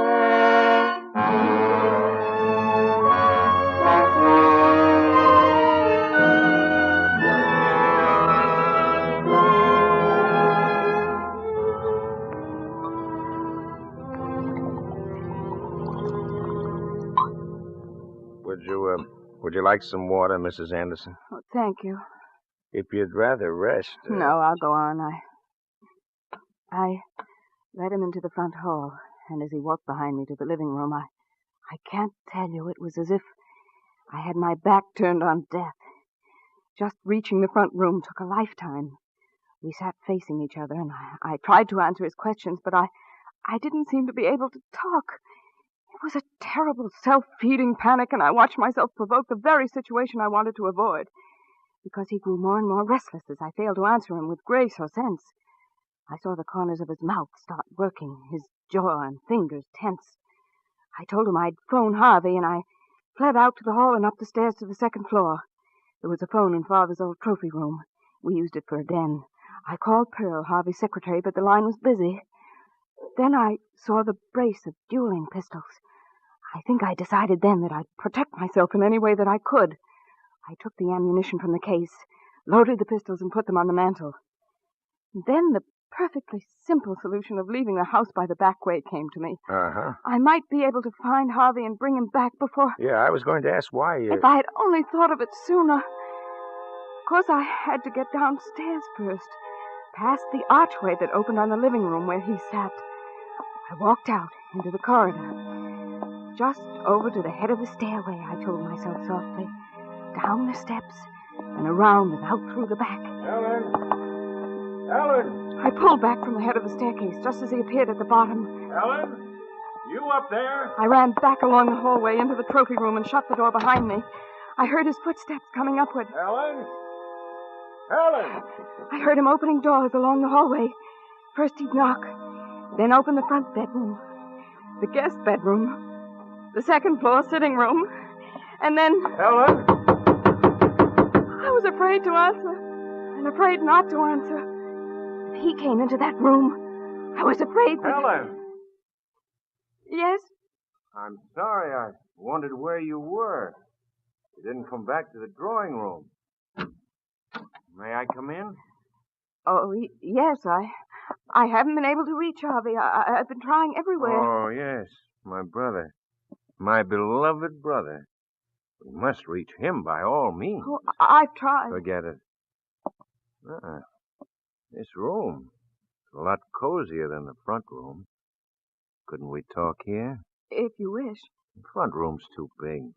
Don't like such big places. Do you? I like cozy places. Cozy people, too. Trouble is, there's too many people who aren't cozy. Cut your throat. Law of the jungle. Yes. Well, this is a nice room. It's a nice house. Is it yours? Yes, that is my father's, really. I inherited it. What are you laughing at? These trophies. These stuffed heads. I thought for a moment Harvey had gone in for the out-of-doors life. These are your father's, then? Yes. That wolf's head. What savage teeth you have, said Little Red Riding Hood. Oh, look here. Don't touch those. I beg your pardon? Those guns are loaded. Loaded? Do you always keep loaded guns in your house? Do you think it's safe? Oh, please put them down. Old dueling pistols. How beautiful. How many men died at sunrise because another man cocked the hammer and squeezed the trigger? Oh, don't! Oh, don't worry. I know how to handle a gun. There. Feel better? You must forgive me. I have a headache, a terrible headache. I'm all on edge. Oh, do you have headaches, too? Yes, Oh, so do I. Terrible Oh, ones. you do? So terribly painful. Sometimes they seem... What do you want? What do I want? A cigarette. Here, I'll get No, you. no, sit there. I'll get it. Thank you. A match. What's wrong with you? What do you want from me? I broke your lamp. I'll pay for it. What are you crying about? Stay away from me. Oh, you're like all the others. Stay away. Come here. What are you afraid of? Stay away. Come here. Do you hear me?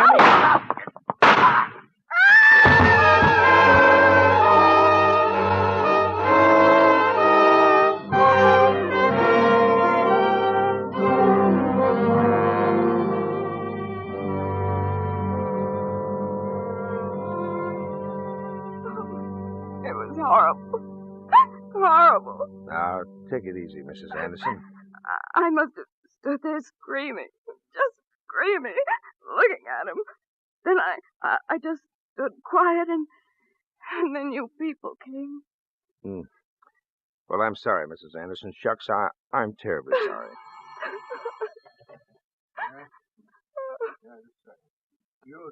Huh? Oh, thanks. Hello? Yeah? Oh, you did? Fine. What else? You checked it with Doctor Who? Uh-huh. Well, is he the chief of staff there? Well, that's good enough for me. Anything else? No. Hold everything there.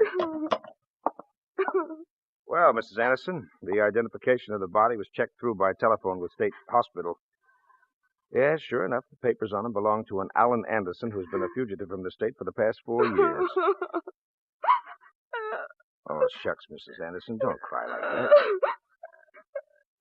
Okay, then I gotta do it anyhow. You're under arrest, Mrs. Anderson, on suspicion of murder. Murder? Now, don't go off again. I won't. Shucks, Mrs. Anderson, I hate to do it. Why, your dad and me was real close friends. How did you know? Oh, it was just lucky.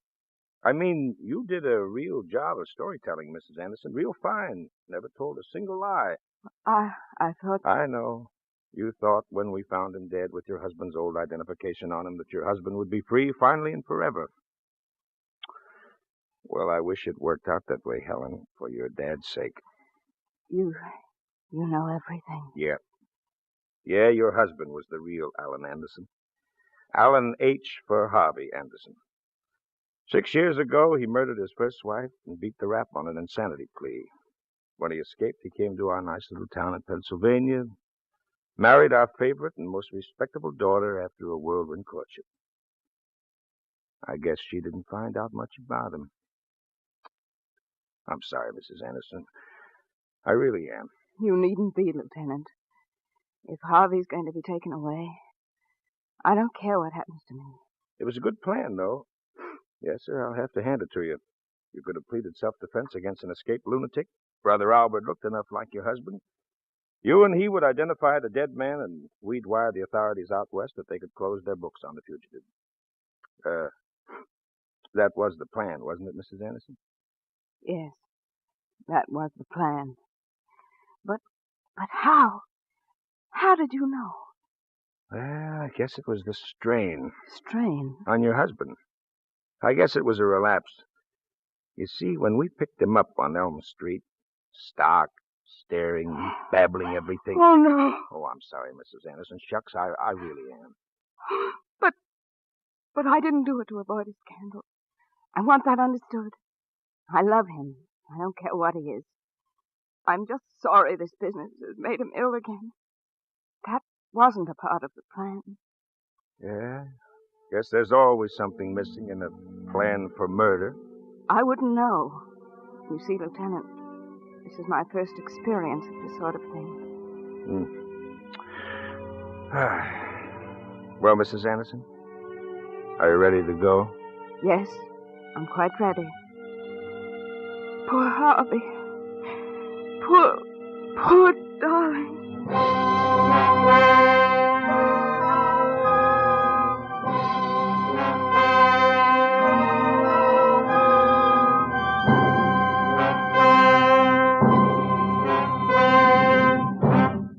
Suspense. Presented by Roma Wines, ROMA, made in California for enjoyment throughout the world. Before we hear again from Claire Trevor, star of The Plan, tonight's suspense play, this is Truman Bradley for Roma Wines. Recently, I dined with a friend who hadn't yet discovered the magic of Roma wine with meals. We decided on thick, juicy hamburger steaks. To bring out the fullest flavor of the red meat, I ordered red Roma California Burgundy.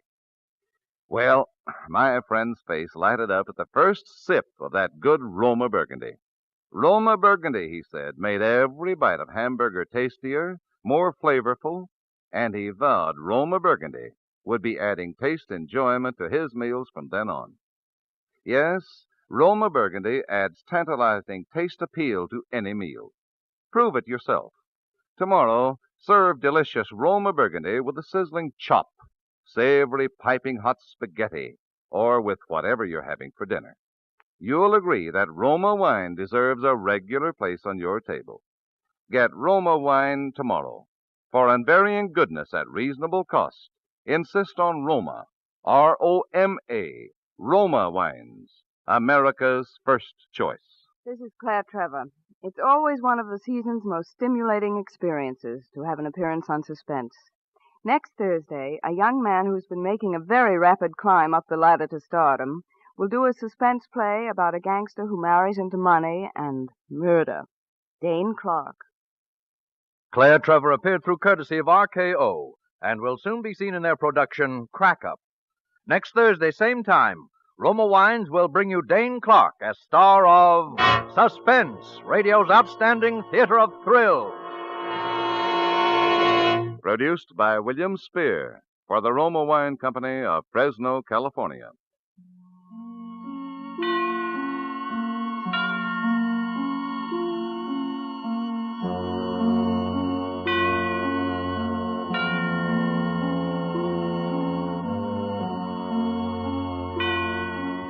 Suspense is broadcast from coast to coast and to our men and women overseas by shortwave and through the worldwide facilities of the Armed Forces Radio Service. This is CBS, the Columbia Broadcasting System.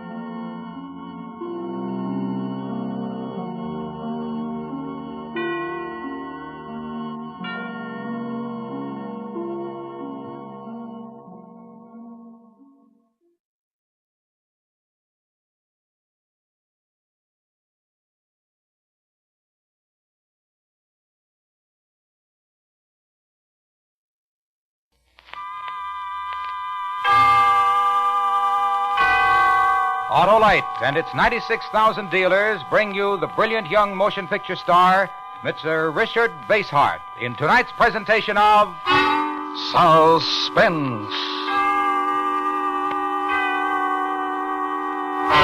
Tonight, Autolite presents the story of a man who found it necessary to commit the perfect crime. A tale we call The Perfectionist, starring Mr. Richard Basehart.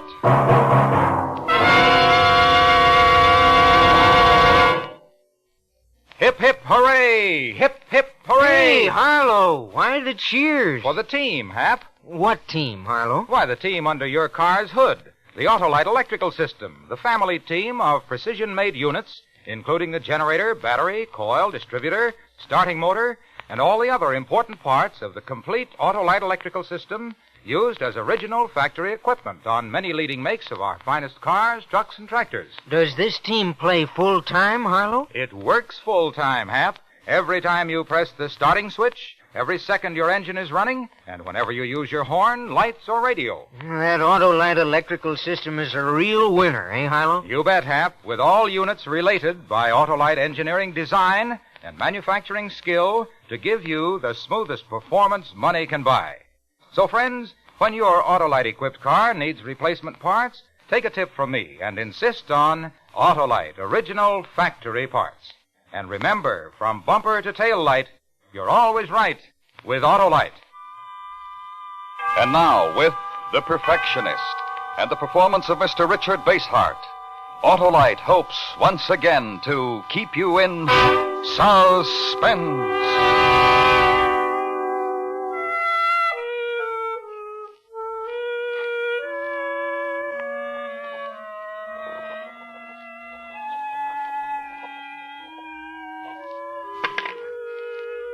There. It's all written. I couldn't confess it verbally to these police. They're stupid men. Men who discovered nothing about the murder through their own efforts. It was a mishap, a blunder which revealed me. I know.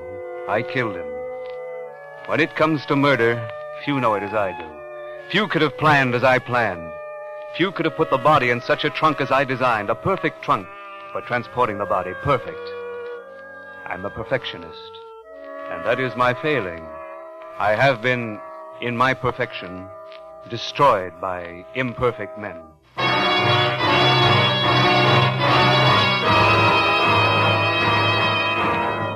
The man I killed, he was old enough to be my father. I had planned each step and shipped his body in the trunk to a city only 90 miles away from the scene of the murder. Only 90 miles. And it was the fourth remaining step of a calculation in which each move had the precision of a mathematical equation. Your check, please. Here you are. It's a medium-sized trunk. Now we go by the numbers. It was train 91 out of Carlton. We arrived 30 minutes late at 7:21 a.m. precisely. You should have been a train man. You're better than the dispatchers.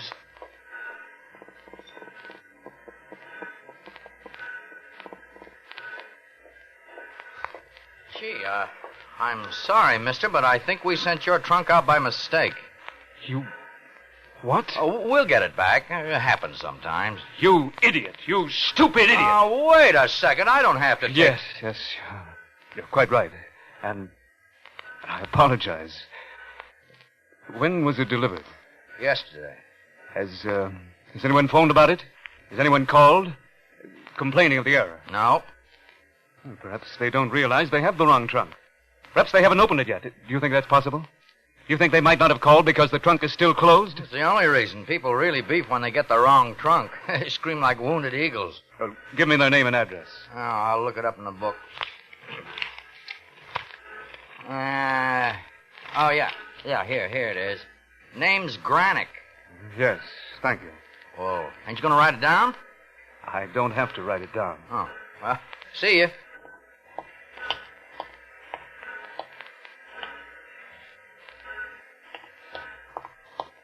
Clerk, let me see that trunk. What? I want to see the trunk. I want to be sure it's not mine. The claim check's wrong. Yes, and perhaps that's where the mistake lies, in the claim check. Okay. So much nonsense about a lousy trunk. Yeah, it's right here. Come on in here and look.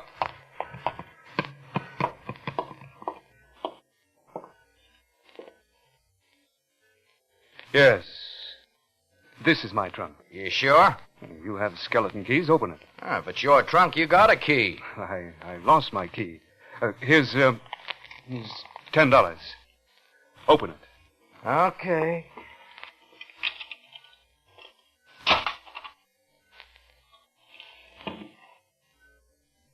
That is my trunk. The drafting equipment, surveying instruments, they're mine. The tags must have been mixed up. If you want proof, why haven't they phoned? This is my trunk. This one. Not the other one. I hated that clerk. I hate anyone I have to depend on. And I had to depend on him. I had to ask him to help me when I know you can never trust anyone's help, ever. But I had to discover who the other people were, and their trunk would tell me. I had to know their secret before they found out mine. Take their trunk, not to exchange it with mine. They might doubt me, ask me to open it. No, I had to get my trunk my own way and dispose of the body before anyone missed the man I had killed.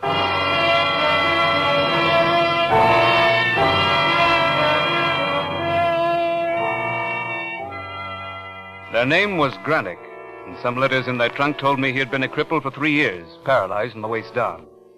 An accident, a fall. I knew more than that, much more. I knew he'd just come out of a rehabilitation hospital. But did I know enough to get my trunk without their knowing who I really was, or knowing the trunk was gone? They would know nothing, absolutely nothing of me, but I would know about them. Doesn't it give you a sense of power to know someone else's secret without their knowing any of yours?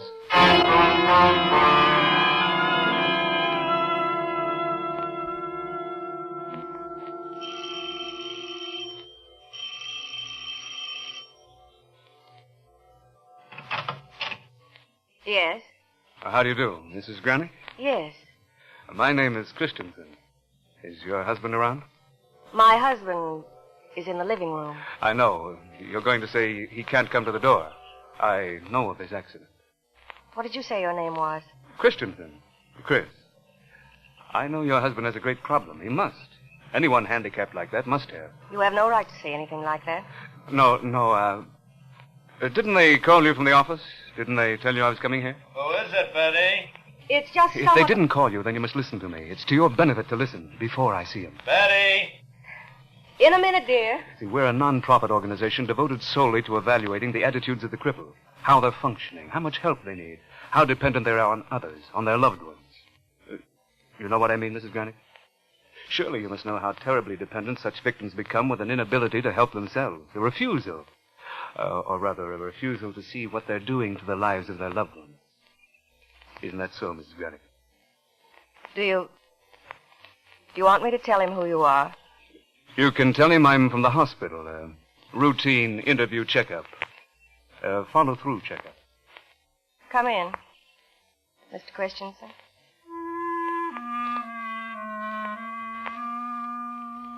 Two hours had been lost, but once more I began to feel better. Control of the whole situation was coming back into my hands. Once more I knew I could succeed. I could get the trunk and dispose of the body as I'd planned to do it, not as circumstance dictated.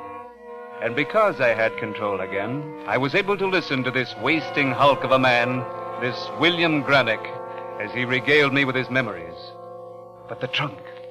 Where was the trunk? I suppose everyone goes through this. Maybe I've taken longer to recuperate. Why is that? It's because of your active life, Mr. Granick. Your previous activity was outdoors. Always. Civil engineering isn't for sissies. No, it's for men, for real men. Building bridges and roads, that's for doers. You're a doer. Was a doer. Was. Past tense. And will be again. Never again. You had a hobby? Yeah, when I worked at the hospital. Dull and stupid. He still has his drafting equipment. We kept that. Yes, that would be good. Work hypothetical engineering problems. I used to do that. I was going to be an engineer. For amusement, I used to pose hypothetical problems for myself and work them out. Really? Where'd you study? Oh, back east, a long time ago.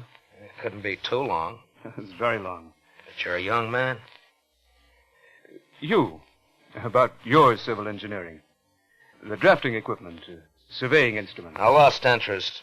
Can't do anything with it. I can't sit indoors and pretend it's outdoors. Well, where is the equipment? Around. You know very well where it is, Bill. We put it in storage back home where we used to live. We took it out of storage, Mr. Christensen, and had it shipped here. Is it in a packing crate? No. Well, then what? What is it in? Well, what difference does it make? In case I could help. To get it for you. A woman alone can't do it. Such equipment is heavy. She isn't alone. I'm here. Yes, darling, yes, you are. You are here, and you do help me. It's in a trunk, an old trunk. And, where is this old trunk? In the closet, but I don't want to see it. I had a man who delivered it put it there in the closet. I'm through with it. And you haven't opened the trunk? You haven't opened it for a long time. In a way, that's better. It's raining. What? It started to rain. Are you, maybe it's presumptuous, but not many people come over these days, but, are you busy for supper? Why, no. No, I'm not. I'd be delighted. I was exhilarated. The excitement of getting my trunk. The thrill of my long battle almost won, almost over. It's important to be exact. Only the exact survive. I felt as if I could do anything that night. Anything I wanted to. All the skills I'd developed over the years. Waiting for them to go to bed. Waiting to get to the trunk. I used one of those skills. I made a pencil drawing of the man.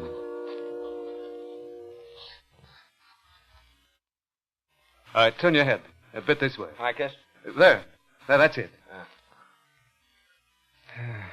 No, it's not right. We'll start over. It's about the 10th time. I'm going to do this in oils, ultimately. It must be right. Exactly right. Yeah, maybe in engineering. You have to be that accurate or a bridge would collapse if we went off a fraction. But in this? In Europe, I studied in Europe. I was told I had a great talent, a truly great talent. Correggio, you ever heard of him? He's a great teacher. He told me I'd never make a living at it because I was too demanding of myself. That's not good. To be too demanding. Expect too much of yourself. It's wrong. It's gone. Once you decide to abandon a talent, never turn back. My husband is going to turn back. Of course, but that's different. I mean, an artist, when he doesn't feel greatness in one field, should go on to another. And an engineer? I'm sure you were a fine engineer. Yeah. I was one of the best. He's won awards. Mr. Christensen? Would you like to see him? Why, yes. They're in the trunk, honey. I'll show you. No! Please, don't bother yourself now. We'll have lots of time to talk. Lots of other conversations. Many. Yeah, I guess it would be kind of boasting. Oh, it wouldn't be. There's nothing wrong with being proud of what you've done. No. Never mind, Betty. Oh, excuse me. It's awfully late. You know, Mr. Christensen, you've been kind of good for me. Brandon. How's that? Oh, Brandon. Brandon Christensen's my first name. Oh. I'm glad I've helped you. But how? Well, by showing me that we shouldn't hold on to something we can no longer do. But you can, darling. You can. I'm a cripple. I can't. And what would you propose as a solution? And maybe I ought to start with those drafting instruments. Start? How?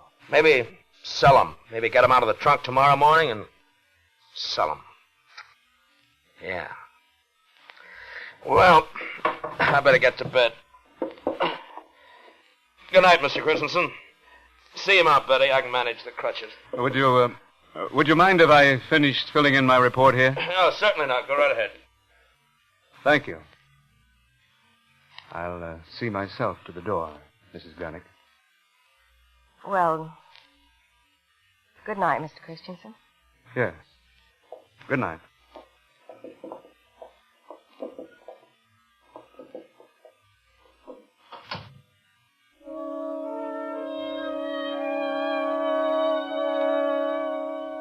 Now, wait. Wait for them to sleep.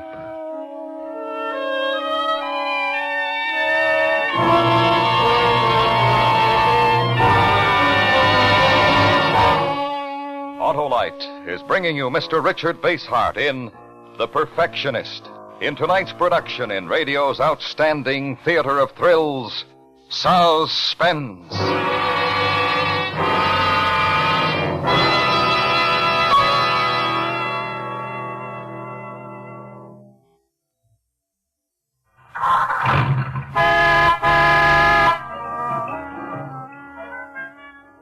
Hey, Harlow, what are you doing? I'm showing you how the Autolite electrical system in your Autolite-equipped car provides the power for starting the engine, sounding the horn, and playing the radio. And the lights and heater, too, hey, Harlow? Right, Hap, as well as the power that's so important every second your engine is running. They're all powered by the Autolite electrical system, in which every unit and component part are related by Autolite engineering design and manufacturing skill to give you the finest performance money can buy. The electrical system is mighty important to us car owners, Harlow. And that's why you should treat your car's electrical system to a periodic checkup at your authorized Autolite service station or the dealer who services your make of car. You can quickly locate your nearest authorized Autolite service station in the classified section of the phone directory. Or call Western Union by number and ask for Operator 25. She'll quickly tell you the name of your nearest authorized Autolite service station. And remember, from bumper to tail light, you're always right with Autolite. And now, Autolite brings back to our Hollywood soundstage Mr. Richard Basehart in Elliot Lewis's production of The Perfectionist, a tale well calculated to keep you in suspense.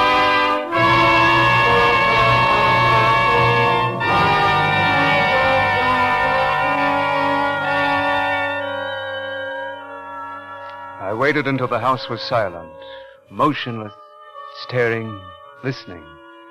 There, in the open closet, in the trunk, was the body. My heart started to pound.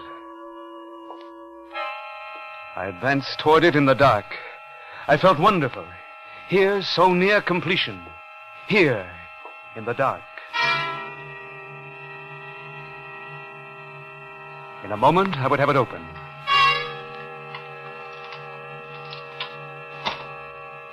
In a moment. She came into the room and turned on the light. I slammed the lock back and whirled to face her. What do you want, Mr. Christensen? I only wanted to... You had the key to that trunk, didn't you? I wanted to tell you something. Yes? Don't press me. Don't demand. I'll wait. Well? It isn't easy. It isn't easy. It's very difficult to admit an error. A lie, not an error. No, not a lie. Yes, a lie. You're not from the hospital. You were never near the hospital my husband was in. How did you know? How did you find out about us? Who are you? Well, can you forgive me? Listen, don't judge before you listen. What's your name? And don't come any closer. I have this poker. I won't be threatened. I won't. I mean you no harm. My real name is Brandon. Carl Brandon. I mean you no harm at all. Please believe me. Please. Please. Why did you come here? I'm a student. Yes, I was in the army and wounded. I had wonderful dreams and plans about what I'd do after I got out. Wonderful dreams. My father's a rich man. He's old and rich. But I couldn't take anything from him after the war. And a pension isn't enough. But I couldn't take anything from him anymore. He gave me money and he told me what to do all the time. Why did you come here? I obtained a part-time job in the hospital to support myself. I did work there, you see. But in their storage room. And I heard about the trunk your husband had. With his drafting equipment in it? Yes. The valuable equipment. I knew I could steal it and sell the things. I knew they were valuable. I know about things like that. I can tell you the cost of each instrument. Didn't the fact that my husband and I couldn't afford to buy new ones affect you any? Yes, that's what I'm trying to say. Yes, I admitted everything. Why do you keep accusing me? I admitted everything and I ask your forgiveness. Yes, I was wrong. What more can I do? What more do you want me to do? To leave. Turn to my father and say that I was wrong. I made a mistake. That he was right. Give me money. Tell me what to do. Order my life. Live my life. Show me my failings. Show me where I'm not as strong as he, as bright as he, as strong as strong. No, wait. Don't leave. What? Stay a while. Just a minute.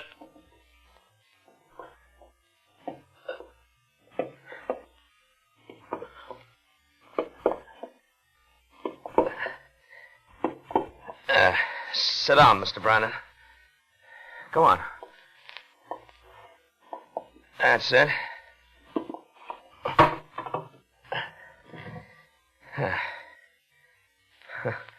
The Mr. Brandon sounds wrong. Mind if I call you Carl, isn't it? Yes, Carl. Carl Brandon. It's a nice sounding name. Betty, make some coffee, will you, honey? Coffee? Yeah.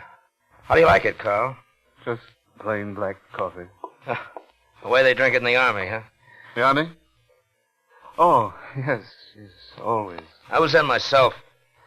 I know what it's like to come out and be hit with civilian life. It isn't a problem. There's nothing one cannot work out if one has the willpower and the self-discipline. No, I couldn't have. Not without Betty. It takes a woman or a friend or just somebody who cares. It takes someone to help. I don't need any help, Mr. Grenick. Bill. Just call me Bill. Mr. Grenick, I don't need any help. I'm fully capable of solving my own problems without help, without advice. We all need help sometimes. None of us can live without it. You're bitter. I can understand it. I've felt it. But you have to listen to other people sometimes. Now, why don't you try your homey little platitudes on yourself? Did they do you any good in that wheelchair? Have they made you bounding with hope and ambition? Are you a better person now than you were before you were paralyzed? Don't preach to me. You'd better leave right now. Now. No, Betty. You have to listen. Maybe he's right, too. Maybe he can see my problem clearly the way I can see his. I can't stand waiting. Waiting sometimes makes me angry. I'm sorry. Sure, I understand. And even though I'm not too much older than you, Carl, I've seen an awful lot. I've been around a lot. And that's why, even though we might not meet again, I'd like to talk to you straight, like a member of your own family would. I don't need instruction. It's advice. And I don't need advice. We all need it sometimes, Carl. His advice was just like yours, to do things the way he did them. But letting me know that I could never do the things the way he did them. That I was incompetent and he was better, always better. I don't mean that, not that way. Well, I did something better, braver, something more daring, more skilled than he'd ever dreamed of doing. You understand? I've accomplished what he could never do. What do you mean? What are you trying to say? That you can keep your rotten advice to yourself. That you're nothing but a cripple. You're the cripple, not my husband. You're the cripple in your head. Only his legs are Betty. gone, but... All right, Carl. What is it that you've done that's so great? Get up. Go ahead of me. I'll show you. Do as I say, now. Right now.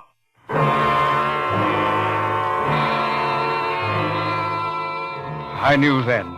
I knew I'd have to kill them. And perhaps they knew. A woman with a cripple for a husband. Perhaps they knew they had to be killed because... I don't know why. I knew then, but I can't remember now. I knew more and more as they went fearfully toward the closet.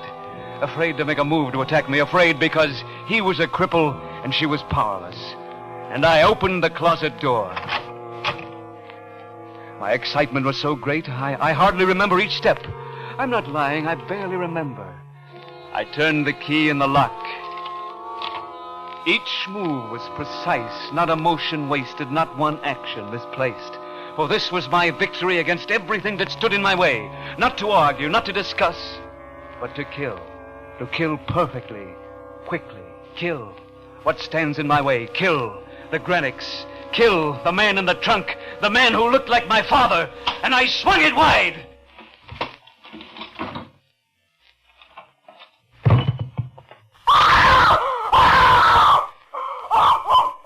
It will do no good. It will not help. The time is past. Why not me first, Carl?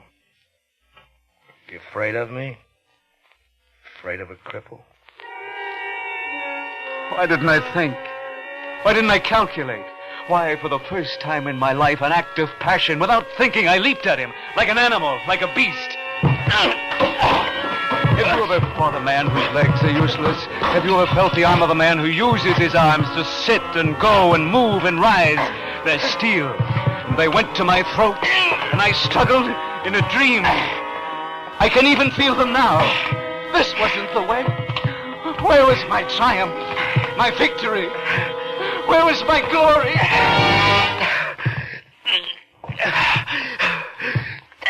You afraid of me? Please. Please. You're afraid of a cripple? Perfect man? Stop. Please. Stop.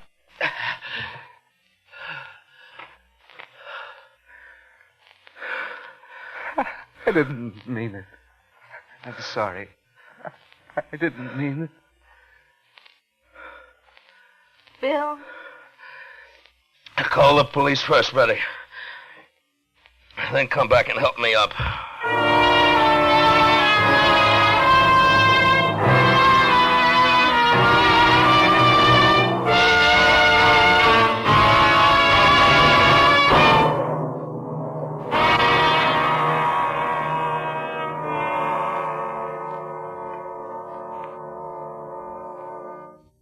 Suspense. Presented by Autolite. Tonight's star, Mr. Richard Basehart. This is Harlow Wilcox speaking for Autolite, world's largest independent manufacturer of automotive electrical equipment. Autolite is proud to serve the greatest names in the industry.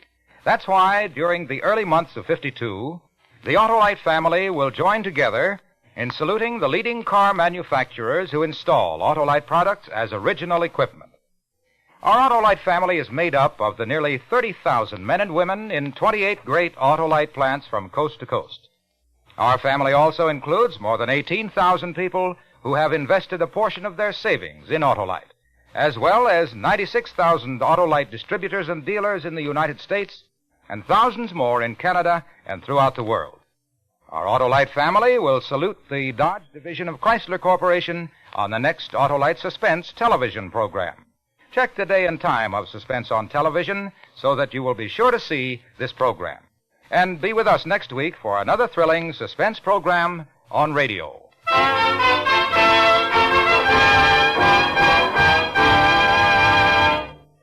Next week on Suspense, our star will be Mr. Joseph Cotton, who will portray a man without emotion, the mechanical man in a tale we call Carnival. In weeks to come, we shall also present Mr. J. Carroll Nash, Mr. James Mason, and Miss Barbara Stanwyck, all on Suspense. Suspense is produced and directed by Elliot Lewis, with music composed by Lucien Morawick and conducted by Lud Gluskin. The Perfectionist was written for Suspense by Arthur Ross. In tonight's cast, Charlotte Lawrence was Betty Granick, William Conrad was Bill Granick, and Joseph Kearns was the attendant. Tonight's appearance is made possible through permission of 20th Century Fox. Mr. Basehart may currently be seen in their production of Decision Before Dawn. And remember, next week on Suspense, Mr. Joseph Cotton in Carnival. This is the CBS Radio Network.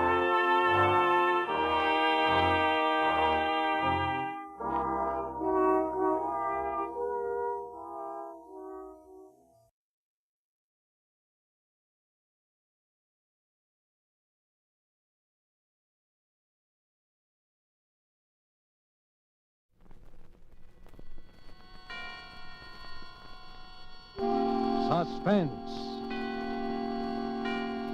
Old Reprieve, starring Mr. John Garfield.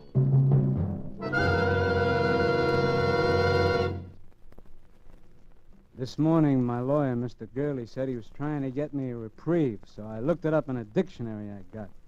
It says, reprieve, to suspend temporarily the execution of a sentence upon, and relief or cessation from pain or ill. Well, the first part, I guess Mr. Gurley can get. He knows all the rules. But the second part, cessation of pain, well, that's up to me. Maybe when I've spilled it all out, put it out on a table where I can look at it, why I'm here, and about the kid, about Laurie, maybe then will come cessation of pain. I don't know. Anyway, I can try. Okay. Name, Steve Hannibal.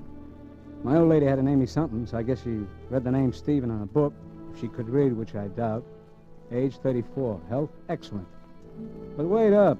You don't want to sell me insurance, because tonight I'm state prisoner 80483, registered in cell 77 of the state penitentiary. That's the death cell. I'm in for murder. I was always the bright boy, but right now, I don't know. I'm mixed up, but good. And not about being here, not about murder. Well, the pen is my home, away from home, kind of. And murder in my social set, well, murder is as common as chicken pox in PS 137. No, it's that last year of honest toil that threw me for a loss. Because I wasn't mixed up at all the night Murph and Joe and I blew out of Chicago. That was a minor inconvenience, right in line with the way I've always lived. Let's see it. It was nearly 2 years ago. Murph and Joe and I and the boys had knocked off a payroll. A good, clean job, except for a couple of guys getting hurt fatally. And the Murph was tipped off that one of the boys, he didn't know who, had squealed to the cops. So Murph knew we were hot, and he came up to my room on Madison Street. I'm leaving town, Steve, tonight. It's an idea. So am I. Yeah, we better blow. You and me and Joe. And the rest of the boys? Look, I can't take care of everybody, Steve. You know how it is. Sure, I know. You'll take care of the ones that you can't get along without. That do your thinking for you. Oh, it ain't that, Steve. Cut it. Well, okay. So we got around 20 grand. 23. Yeah, sure. 23. Well, with that dough, we can go to Florida. Yeah? Yeah. Lie down there all winter till the heat's off. You think that's a bright idea, don't you, Murph? Well, sure. Why not? Yeah, we take a nice big shiny suite in the Paradise Hotel, pick up some dolls. Yeah, that's right. Well, that's just what we're not going to do. What do you mean? We're not going to travel first class, spread dough around places like the Paradise accompanied by any dolls. And why not? The dough's marked, bird brain. The serial numbers have been written down, and we'll be looking for that kind of dough in places where dough changes places. Places like the Paradise. Well, we could go to some other place, like a rooming house in St. Pete. Yeah, and we could be smart if we put our minds to it. Yeah? Like what?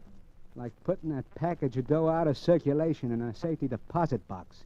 Here. You know that's all the dough we got. Sure, so we can get along without it for the time being. It's worth a little discomfort to beat a murder rap. Okay, say you're right. But we still have to leave town. We'll leave, Murph. And this is how. I figured I'll never look for you where there isn't a stall shower, so we'll fool them.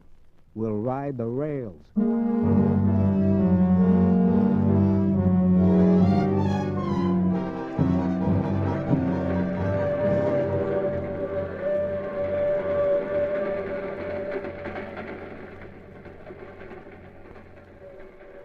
You can play the 9 of hearts, Joe. Huh? Where?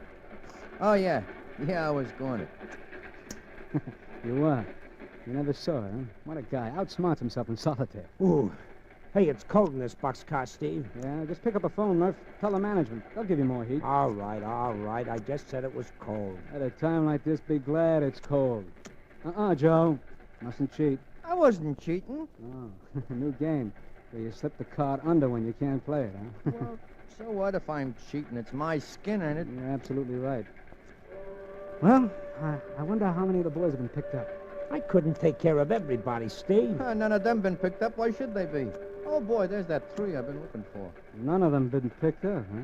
Well, who's protecting them, Joe? Your fairy godmother? Why would the cops pick them up? They know it was Murph used the gun. Huh? I mean, they probably guessed Murph was trigger man. Why, you dirty... Shut up, Murph. What else did the cops probably guess, Joe?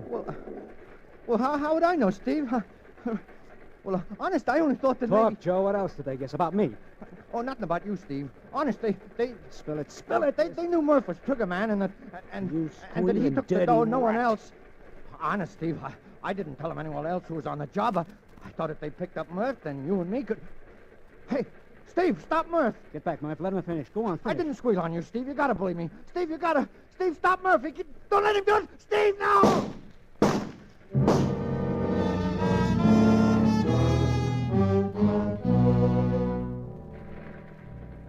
That was Murph being trigger happy. Joe went down sort of slow and quiet, like the movies you see of a parachute settling on the ground. I think he twitched a little. I looked out and saw the train was slowing up and that we were coming into a freight yard, not 50 feet across the tracks. I could see a couple of guys heading our way who looked like railroad dicks. I thought fast, like always. Murph was hot, very hot, and being very shy on brains, if they picked him up, he'd lead them to the payroll dough like a homing pigeon. Inside of 24 hours, too. And I hadn't anything pinned on me for a few years. If anyone took the rap, it would have to be me. If I ever wanted to smell my share of that 23 gang. And this was a rap I thought I could beat. Unlucky, why, I'd go up for a year or so for manslaughter, claiming self-defense. Lucky, I bluffed my way out of it altogether. I talked fast to Murph. And when the boxcar stopped opposite those dicks, I had Murph's gun in my hand.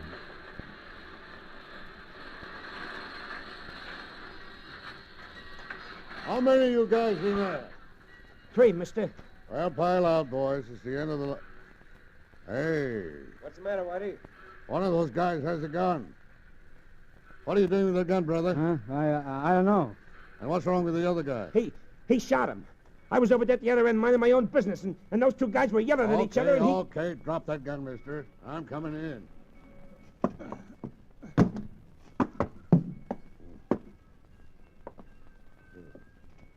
Is he dead?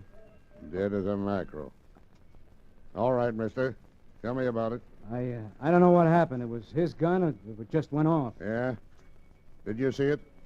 You over there. I didn't see nothing. I was down at this end of the car, minding my own business. They've been yelling at each other for hours. I didn't pay any attention till the gun went off just now. Honest, I don't know anything. Now keep your shirt on. Looks like you're in trouble, mister. I tell you, I don't know what happened. Leave it to headquarters, Whitey. Yeah. Maybe you remember better at headquarters. I don't know what happened. All right, Dreamy. No matter what you remember, the rap is murder.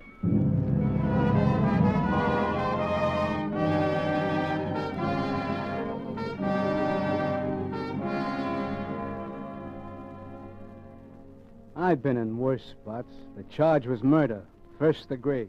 But I knew I could get that cut down. The best thing was that they turned Murph loose without checking on him, and Joe was unidentified. I dreamed up a name I said I knew Joe by, read something or other, and it went down all right. And so then I settled down for what might be an extended vacation, a vacation that would earn me half at $23,000. Only one thing bothered me.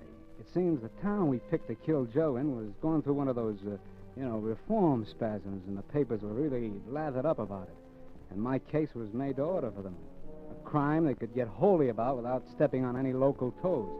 While I was waiting trial, they fried me but good, and I burned about it. So that's why I didn't exactly clap hands when they told me a reporter was coming in to see me. And I didn't shout hallelujah either when I saw it was a doll. Sharp looking, all right, but still just a doll. Hello. Hiya, chick. You're Steve Hannibal? Yeah. I'm Laurie Ware of the News Press. Uh-huh.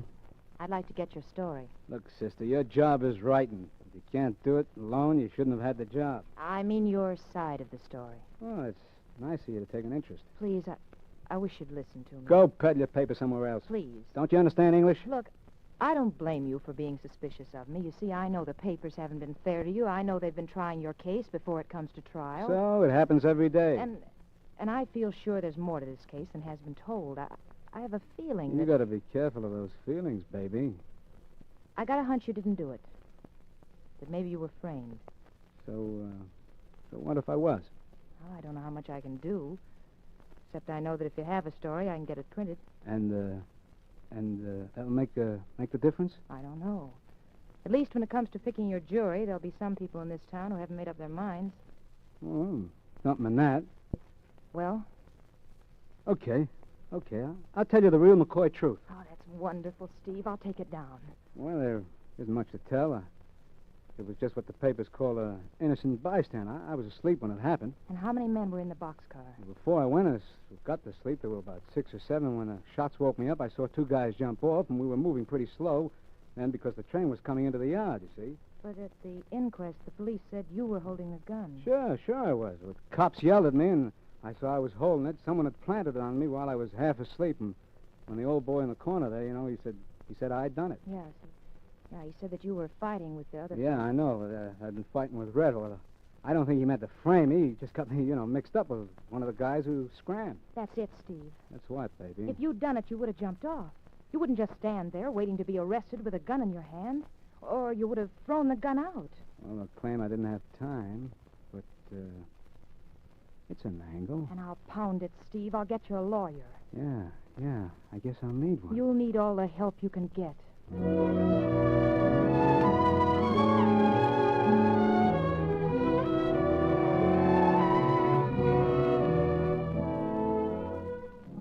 What a doll. Sold on me before she even got the pitch. And what made my hand all aces was the girl could really write. She had the news press giving me more space than the World Series. Well, the other papers had to pick it up. Well, by the time the trial came up, I was local hero #1, an orphan child. The whole town wanted to adopt me. So no one, least of all of me, was much surprised when the jury filed back into the jury box with their decision.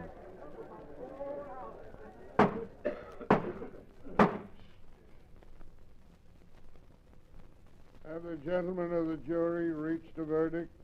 We have, Your Honor. Will you read the verdict? We, the jury, find the defendant not guilty as charged.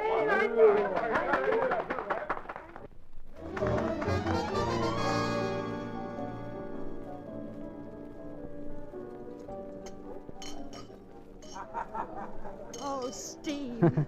Well, your work, kitten. What do they say? The pen is mightier than the sword. Oh, I'm so happy I could help you, Steve. Oh, you don't see me crying, honey. Want to dance? Come on. Sure, but... Come on. Wait, I want to talk first. Have you got a home you're going to? Or a job? Look, kid, you've been Girl Scout enough today. Let's dance. Come Please tell me, Steve. I'm worried about you. on. I'm going to winter in California and summer in Maine. You haven't any place to go. See America first. That's my motto. Steve, I don't want to butt in, but Harry Singles will give you a job. Yeah? Doing what? In the circulation department. You're kidding. Well, it wouldn't be such a good job to start, but I know you could work up, Steve, and you'd like Harry. 9 hours a day, 5 days a week. Is that it? 5.5 days. Steve Hannibal punching a time clock. Boy, I suppose I'd get a Social Security number and everything, huh? Don't you have one? Unemployment, security, income. That's a lot of legality. Legality? Oh, skip it, kitten. Let me think. You know, I might just take a whirl at that job. Oh, Steve, I think that's wonderful. Well, it's not so much the job, but you and I have a lot of unfinished business, baby. And we can't get it all done in one day. But right now, I want to dance. Come on, baby, let's go.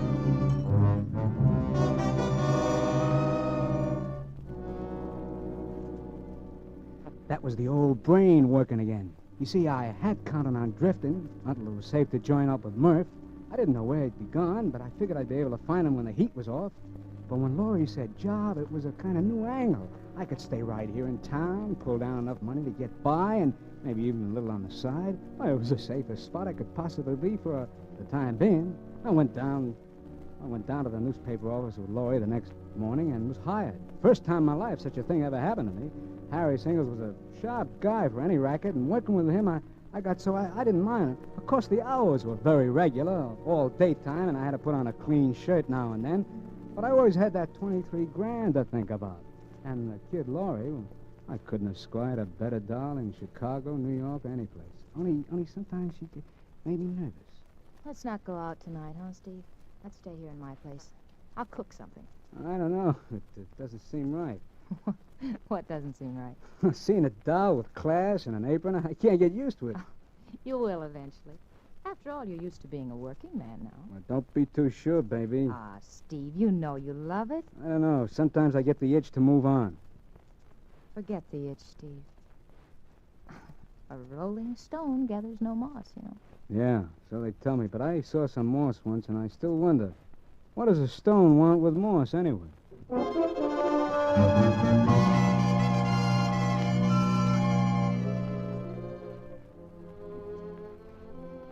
See what I mean? Laurie kept telling me how much I liked being a pillar of society, so that sometimes I even began to wonder.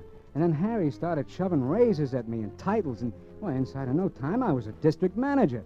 And I sat down and figured the dough angle. And it gave me a shock. Because even if it was legal, I was making more dough week in and week out than I had with Murph and the boys.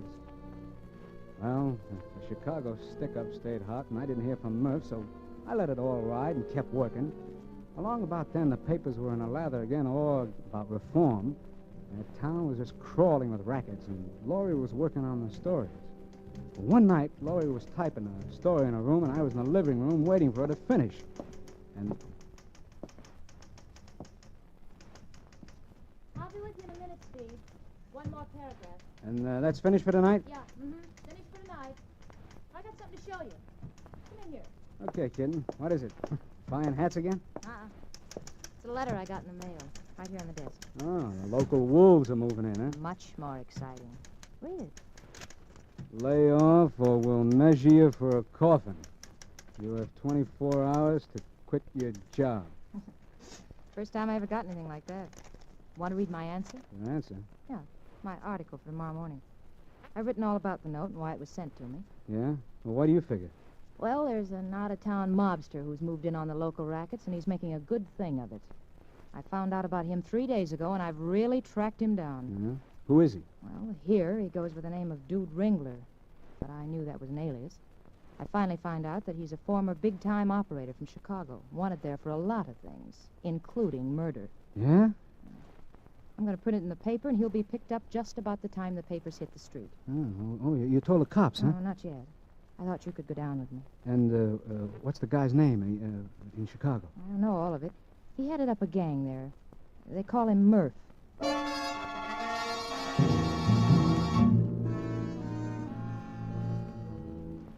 I got that roller coaster feeling, only worse. I still can't figure it. She was only a half-baked doll, moving into territory where anyone was likely to get clipped. Why should I care? But something funny happened to me, and she could see it. Steve, what's the matter? Well, you got to lay off, Laurie. You got to quit. Because of that ridiculous note? Don't ask me why. Just quit. Well, I certainly won't quit. Don't you see? That's just what he wants me to do. Okay, I'll tell you. I know Murph. You know him?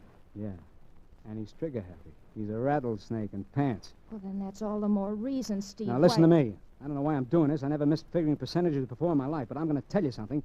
I'm going to tell you before I wise up. What, Steve? You remember when you got my true story when I was up for the murder rap? Of course I remember. Well, that was all a pipe dream, sweetheart. Something for the books.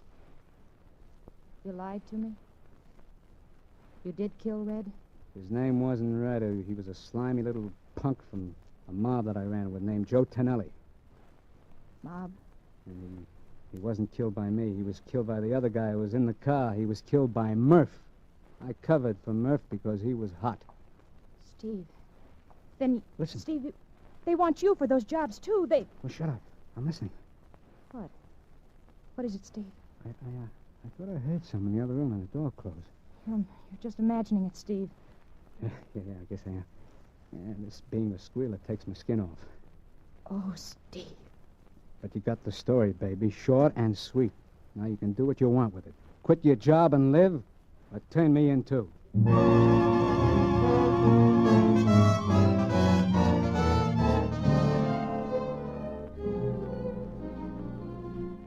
What a doll. What a doll. She cried on the front of my shirt, and then she smiled.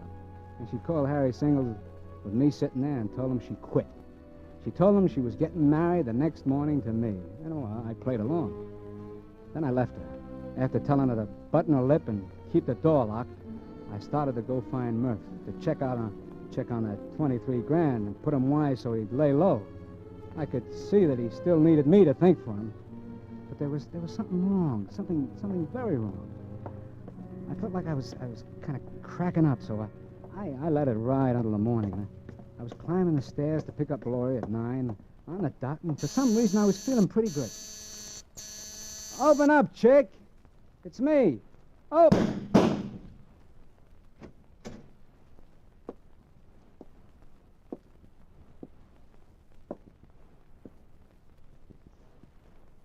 Hello, Murph. You're still trigger happy, huh? Hello, Steve. And you don't have to call me names. You're kind of up early, aren't you, Murph? I was making a little call on your doll. Yeah, I see you was. She wasn't a bad-looking doll. You didn't have to plug her. She quit her job. Yeah? I didn't know about that. Well, she still knew too much. She wasn't going to use it, Murph. Maybe. You told her about Joe. You shouldn't have done that, Steve. Huh. So it was you I heard here last night, huh? No kidding. You really heard me? Yeah, I heard the door close. And you heard me tell her? Yeah. This working legal's giving you bad habits, Steve, but I'll forgive it. Come here. Come over here. Just look what she would have wrote. Dude Ringler, alias Murph, alias we don't know how many other names. Wanted in a half a dozen cities for murder, larceny, and kidnapping. That wouldn't have looked good, Steve. She wasn't going to use it. No? Well, don't let it worry you. Well, it's about time we picked up that 23... Hey, what's up, Steve? You shouldn't have put your gun down, Murph. What's eating you? You shouldn't have put it down. Steve, you're nuts. Because I'm going to drill you, Murph. I've always wanted to drill you, and before I wise up, I'm going to do it.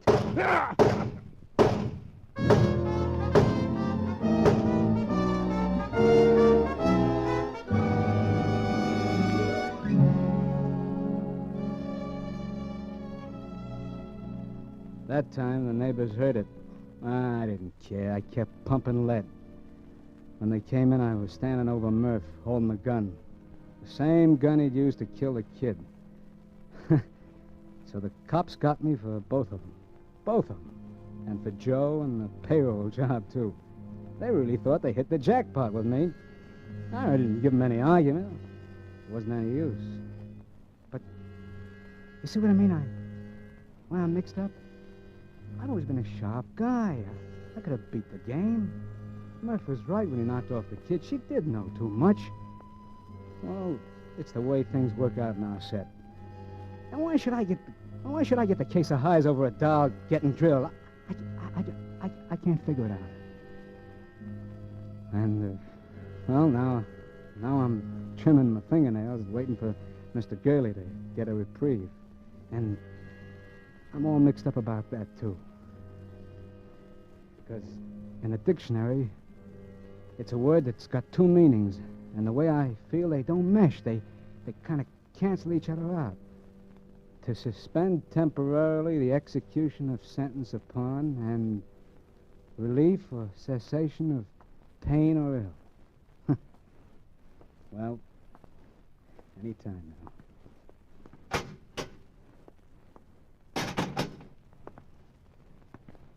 Hello, Mr. Gurley. Hello, Steve. What's the good word?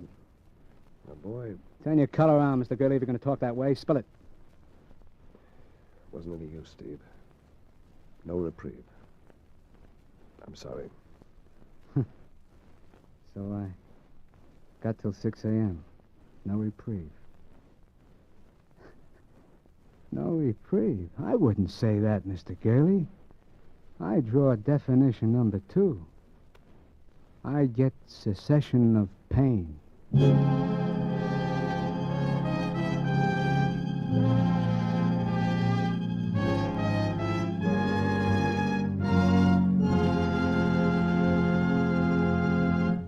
And so closes Reprieve. John Garfield, as star of tonight's study in Suspense. Suspense is produced, edited, and directed by William Spear.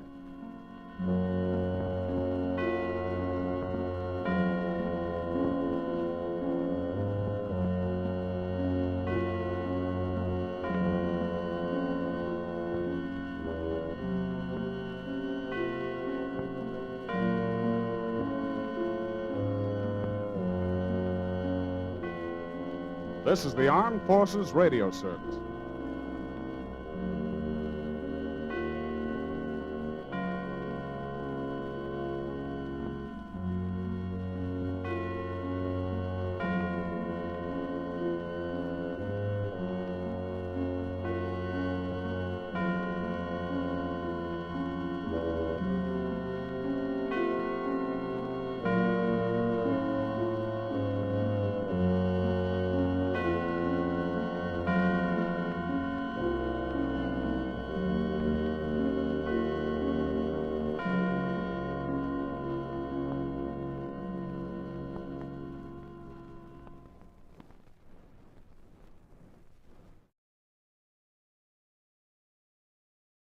Yes, Roma wines taste better because only Roma selects from the world's greatest wine reserves for your pleasure.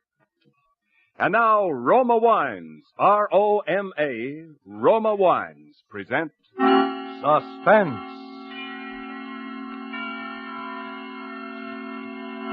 Tonight, Roma Wines bring you Chester Morris as star of The Strange Death of Gordon Fitzroy, a suspense play produced, edited, and directed for Roma Wines by William Spear. Suspense, radio's outstanding theater of thrills, is presented for your enjoyment by Roma Wines. That's R-O-M-A, Roma Wines. Those better-tasting California wines enjoyed by more Americans than any other wine. For friendly entertaining, for delightful dining. Yes, right now, a glassful would be very pleasant as Roma Wines bring you Chester Morris in a remarkable tale of Suspense.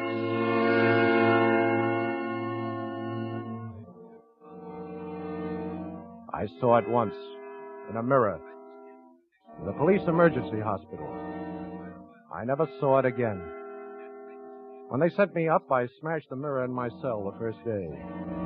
They never dared to put in another. The chaplain came and tried to talk to me about it a few times, and then a prison medic. But I turned over in my bunk and didn't answer. After a while, they stopped coming. 3.5 years. Almost every night I'd dream it wasn't like that, and wake up crying I was so happy. And then put up my hand in the dark to feel, and know that it was. It would always be. 3.5 years. Waiting and hating. Waiting to get out and hating one guy in particular and everybody in general. Waiting and hating. It was a cold, windy day in November, the day I left. The guard opened the gate and gave me the usual corny send-off. Well, Mr. Malone, I hope you enjoyed your stay here. Call us up, make a reservation any time. I went on through and didn't answer. I didn't even look at it. For 3.5 years, I hadn't looked at anybody. I didn't want anybody looking at me, and I didn't look at anybody else. My coat collar was pulled up and my hat pulled down, and I walked towards the river to the little park there and hung around waiting for it to get dark. I knew what I was doing, all right. I was going to kill a man. But first, I was waiting for it to get dark. When it was, I went up into town and caught a train for New York that got me into Grand Central about 8:15. In the station, I went to a phone booth and called Sam Bragan. Then I went down there. Sam lived in a walk-up off Hudson Street, a good dark street. Dark hallway, too. Dark stairs. The 3rd floor. Dark.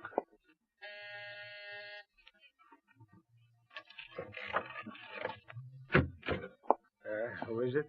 Hello, Sam. Johnny. Oh, Johnny, you old son of a gun, you. Hello, Sam. Well, what are you standing there for? Come on in, come on. Wait, let me turn on the light. No. All right, Give me Sam. your hat and coat. You might as well see it now as later. Oh, Johnny.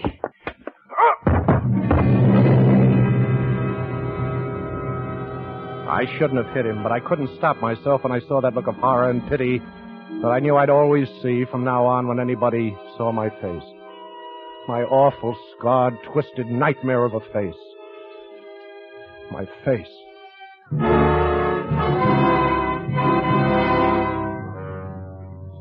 I closed the door and got Sam into the front room and onto the couch.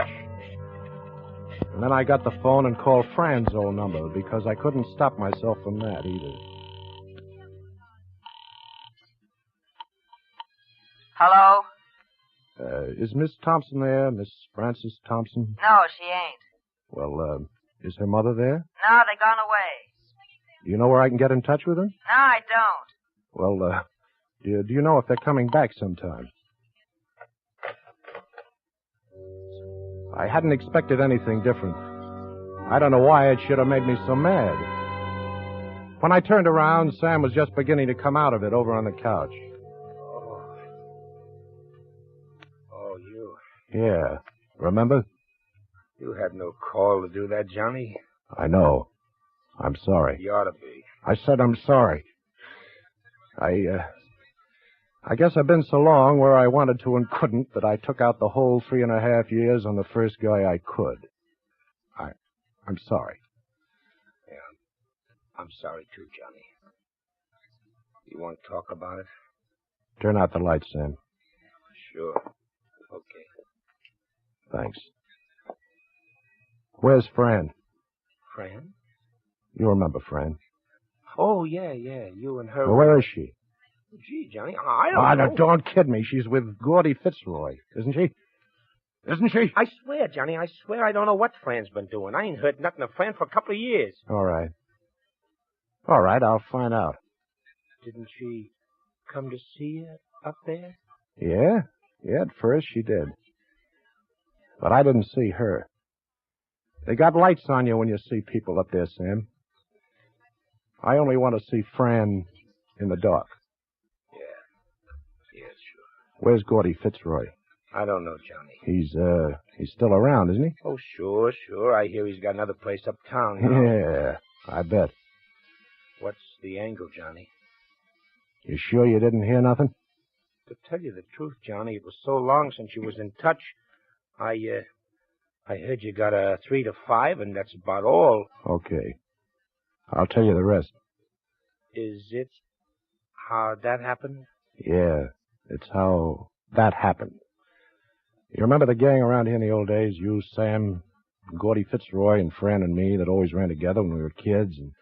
And Fran went to City College, and I got into a little trouble. And Gordy inherited that jewelry store from his uncle. Do you remember all that? Oh, sure, I remember. You were all good kids. Yeah, well, it was about a year after the last time I saw you. Gordy was having trouble. He owed a lot of dough to the bookies and had to hock his jewelry store to pay off. And then he had a bright idea. Georgia did? Yeah. He had about 10 or 15 grand worth of assorted rocks in his safe at the store. We were going to crack it and peddle the rocks and collect the insurance, too, and split 50-50. Yeah? I was going to do the job, but I made him come with me. And, of course, we had to blow the safe to make it look right.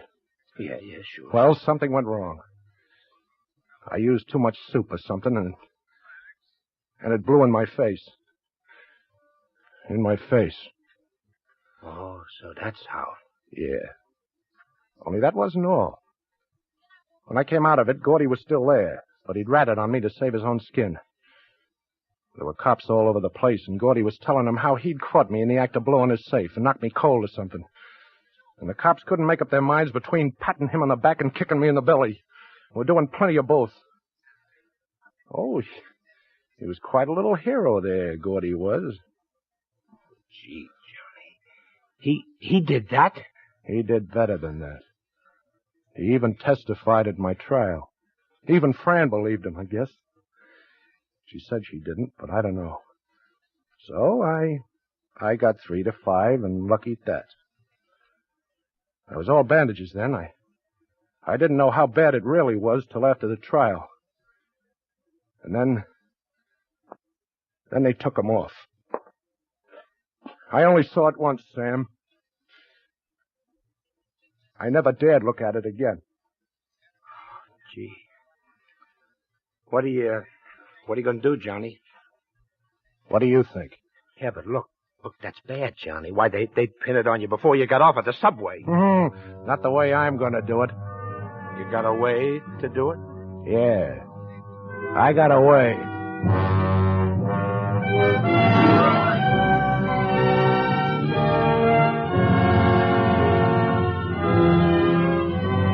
For suspense, Roma Wines are bringing you Chester Morris in The Strange Death of Gordon Fitzroy. Roma Wines' presentation tonight in radio's outstanding theater of thrills, Suspense.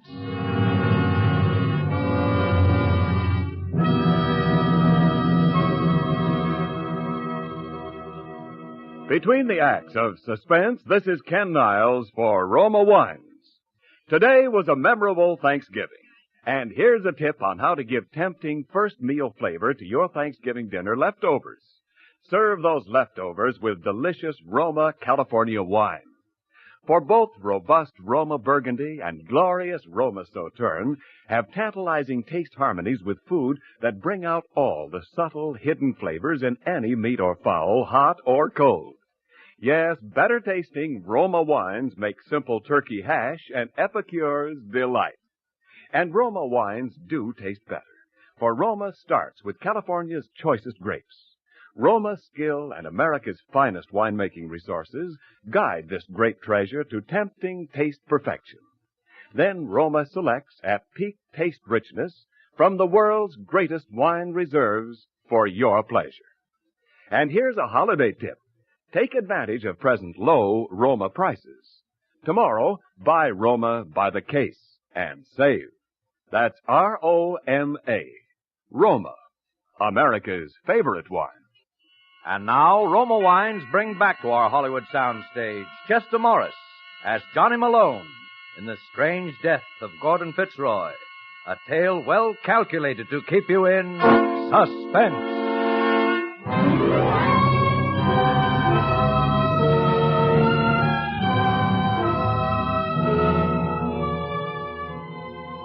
Sam was always a good G. He let me shack up there, and he helped me out. He found out where Gordy Fitzroy lived, alone in a little house on Long Island, and how he always caught the same train that got him out there about 10:30 every night.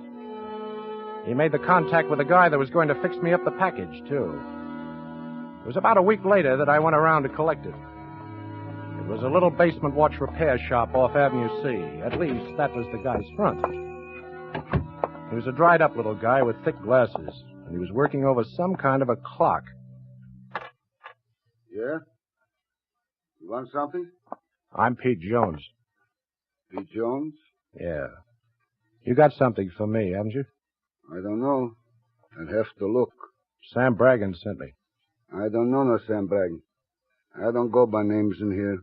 Yeah, well, what do you go by? I just remember. Well, start remembering. Let me take a look at you. I said I'm Pete Jones. Okay. I guess you're the guy.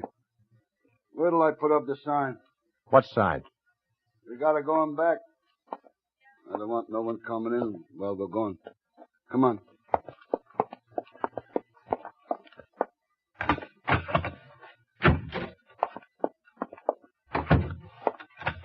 Where is it? You're looking at it. That suitcase. Well, open it up. I want to see it. That suitcase ain't made to be opened up no more, Bud. Okay, how do you work it? You see the slide and that snap lock? Yeah. You push it just once. When you do that, it's time to blow in 3 hours. What'll it do? Like the atom bomb, Bud. Like the atom bomb.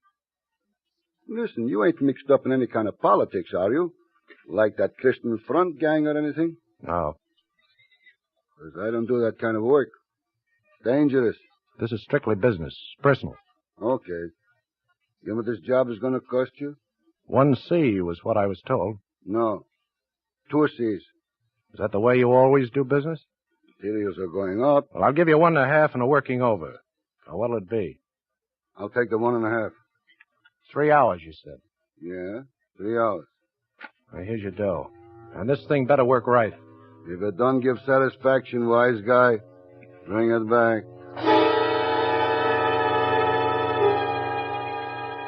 Three hours would give me plenty of time.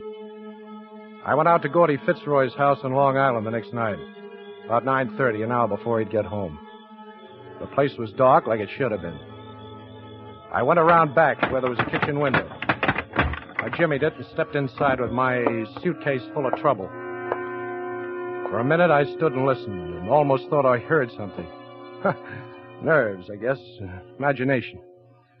Upstairs, under his bed, would be the best place. But first, I wanted to set it. I put my flash on the slide lock and pushed it like the guy had said. But it wouldn't move. I tried again, and it moved the wrong way. It must have got pushed by mistake earlier sometime, and then I heard the buzzing sound it was making. I gave a wild look around and saw a space behind the stove and threw it in there and started for the window. I was about halfway out when I felt the blast and something hit me in the face, and that was all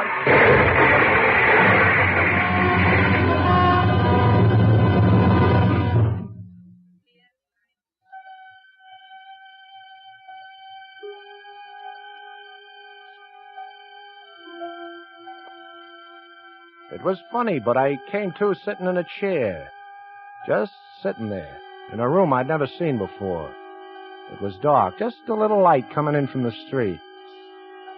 And then I looked around a little and saw the bed. I knew it must be a hospital. And I remembered. But it couldn't have been too bad. They couldn't have to operate or I'd be in bed and feeling sick. But there I was, just sitting in one of those hospital nightshirts and bathrobes. Just sitting. And then the door opened. A doctor and a nurse. Psychic drawing a shock. You just have to keep trying, that's all. Well, how's the patient this evening? Don't turn on the lights, Doc. Well, oh, what's that you said? I said don't turn on the lights. I like it better in the dark. How did you know I was your doctor? I guessed. You are, aren't you? Why, yes. How am I? You seem to be fine now. The bulls outside? The who? Coppers, police. Oh, the police. They were here, but they're not around anymore. You got tired, huh? Yes, I guess they did. Thanks for telling me. Well, it's nice to see you feeling so well. I'll drop by in the morning. We'll have a long talk. Oh, yeah, sure, in the morning.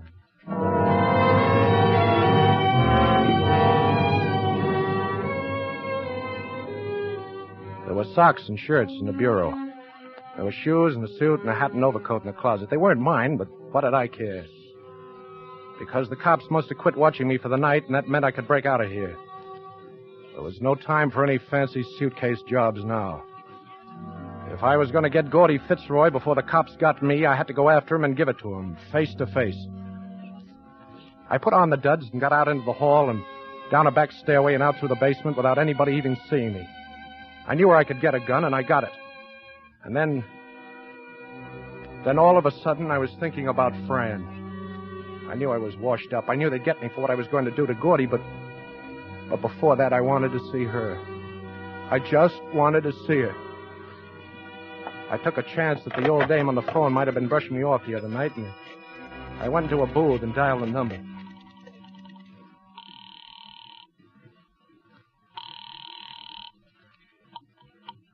Hello? Fran? Yes? Who's this? Fran, it's Johnny. Johnny Malone. Johnny! Oh, Johnny! Yeah. Yeah, me too. Are you... Out? Yeah. Fran, I want to see you. I want to see you the worst way. But But what, Johnny? did you know what happened? Yes, Johnny, I know. No, I mean all of it. How bad it was? Yes, Warden told me. He even showed me pictures. He did? Did you get my letters? Yeah, I got 'em. But I tore 'em up. Why? Because I didn't want to know what was in 'em, maybe. Because I didn't want to even think about you. After what happened. And then they stopped coming. I joined the Red Cross. I've been away for 2 years. Oh. You sure you want to see me, Fran? Of course I do. Listen, Johnny, I'll meet you now at Jack's, the old place. No, it's too bright there, Fran. Too much light. Oh, all right, where? Down on your corner, Hudson Street. 10 minutes. All right, Johnny. I'll be there.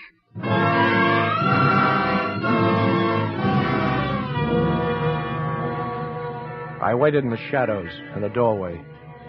My heart seemed to be going crazy, and I could hardly breathe. I forgot all about Gordy Fitzroy and what I was going to do. I didn't even care anymore. Maybe something could be worked out. Maybe Fran and I could somehow... And then I heard her coming down the street. I looked. It was her, all right. I was scared now. I just waited where I was, trying to get my breath. She got to the corner and looked around. And then she stood there for a minute under the street light. And I walked up and went up behind her. I laid my hand on her arm, that's all. Just laid my hand on her arm. And she whirled around and looked at me. Full in the face. Get away. Get away from me. Get away. Get away. Get away. I ran. I just ran. I was so torn up inside I didn't know what I felt. There were tears dripping out of my twisted eye sockets. And then I stopped. All right. She lied to me. She didn't know what had happened, and she didn't care. And when she saw it, she was like all the rest. All right. And if she could dish it out that way, she could take it that way. I wasn't going to leave her behind either. I went around the block and back to her house. I went up the steps and into the vestibule. It was dark in there. Good and dark. I waited. It was nearly half an hour before I heard her coming up the steps.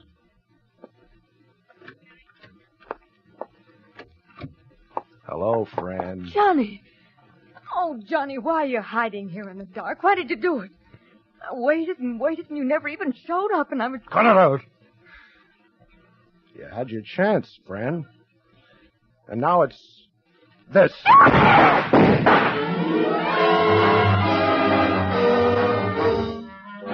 I ran out on the street, through the valley to the courtyard, the building next door, and over the fence and through another alley.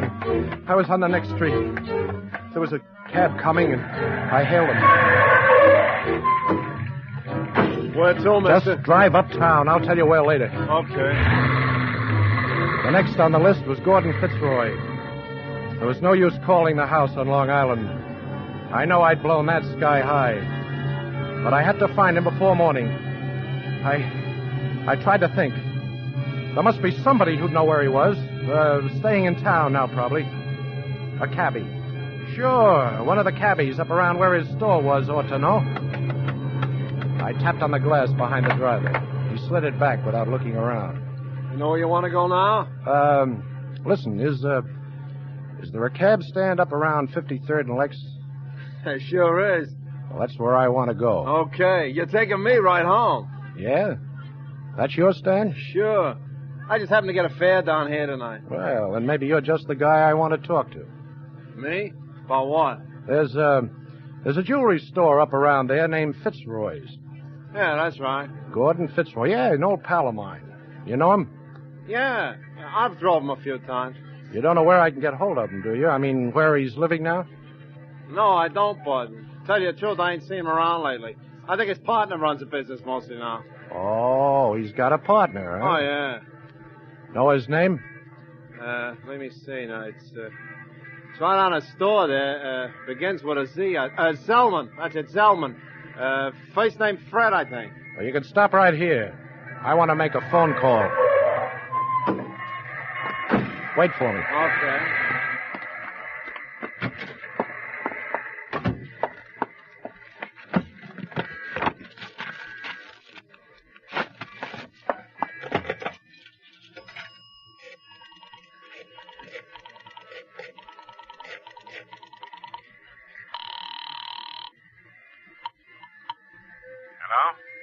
Mr. Zellman? Yeah? Well, I'm sorry to bother you this time of night, Mr. Zellman, but I'm an old pal of Gordon Fitzroy. I've been trying to find him, but his house in Long Island doesn't answer. Yeah, guess it doesn't. Could you tell me where he is? Why, he's had an accident. An accident? Uh-huh. He's in the hospital. Oh, gee, that's too bad. I'd like to see him, though. What hospital is he in? Why, the Jefferson Hospital, room 508. The Jefferson Hospital. Thanks. The Jefferson Hospital. I got it now. Why, that was the hospital I'd been in. I was almost sure. So Gordy had been in his house when I blew it. And they'd taken us both there. Why else would he have had an accident just the same time as me? Maybe he was right on the same floor all the time. Maybe right in the next room to mine. Just so he was still alive, that's all. Because now I wanted to give it to him face to face. Jefferson Hospital was way out in Long Island, and I knew I wouldn't be able to pay the fare, but that didn't worry me. When we got there, I just stepped out of the cab with a gun in my hand. You want me to wait? No, beat it. What about me fare? This is your fare. What is this, a stick? Hey, you're... It's nothing. I'm nobody. Now beat it. It's the same place, all right. I got in through the basement just like I'd got out. I went up the same stairs. I remembered now, 5 flights. The same floor.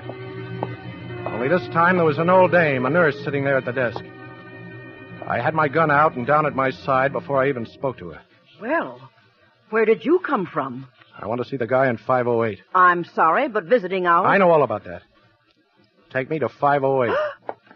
You wouldn't. Yes, I would, sister. Now get moving. We went down the hall. At 508, she stopped. But I poked her with a rod. Oh, please don't. She opened the door ahead of me. It was a room just like mine, but it was dark. Just a little street light coming in the window. Oh, please don't. I made her move inside.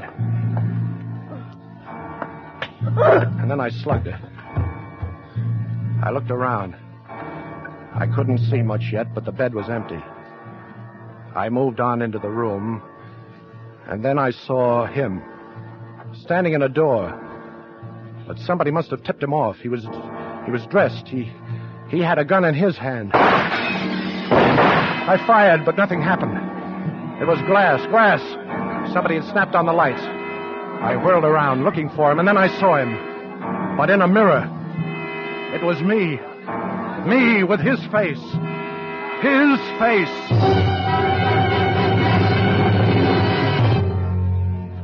They must have come up behind me. I didn't even remember. I was in bed and half doped, and the room was full of medics and cops. But I knew. Gordy and me had both been in that house. Only the way he got it, they couldn't even find him. Only me. And they thought I was Gordy. And they fixed up my face from pictures the way they do to make me look like Gordy. And Fran had believed me. That's why she screamed at me. Because she thought I was Gordy and she knew what he'd done to me. Oh, I knew. I knew, all right. Without even hearing them talking in their low voices there beside my bed. And then apparently... I knew. Apparently the shock, the explosion and all was just too much for him. Yes, he was here for 21 months while we rebuilt his face. And you know, he never spoke a word until today. Well, he's due for another shock now. He's wanted for murder. I never even told them who I really was. What was the use?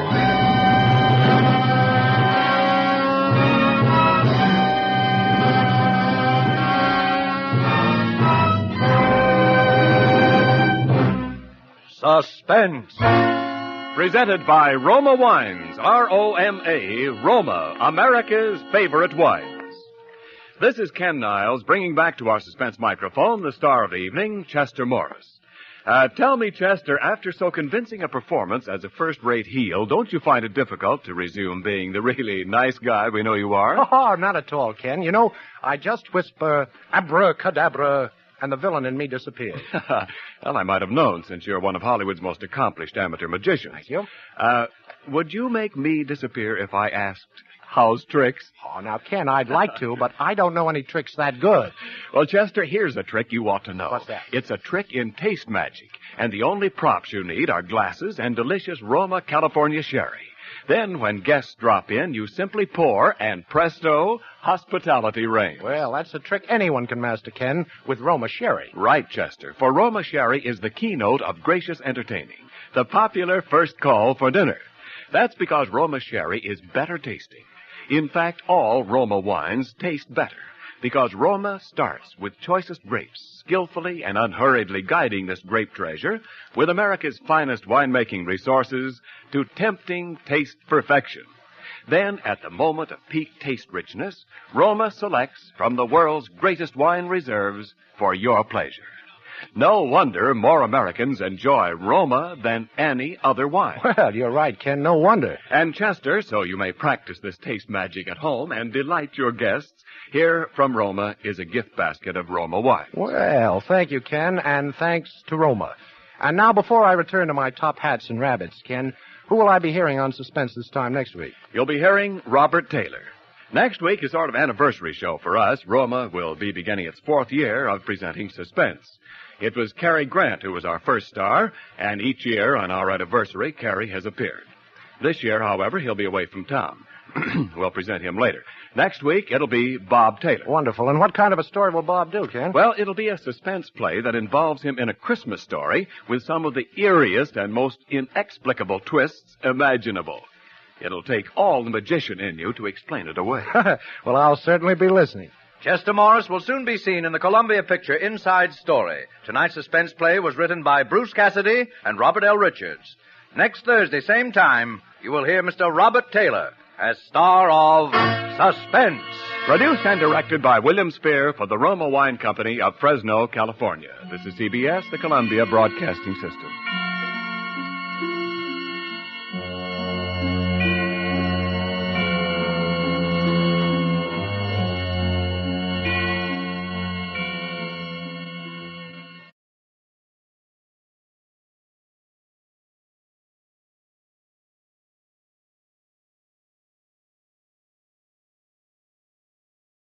Now, the Roma Wine Company of Fresno, California presents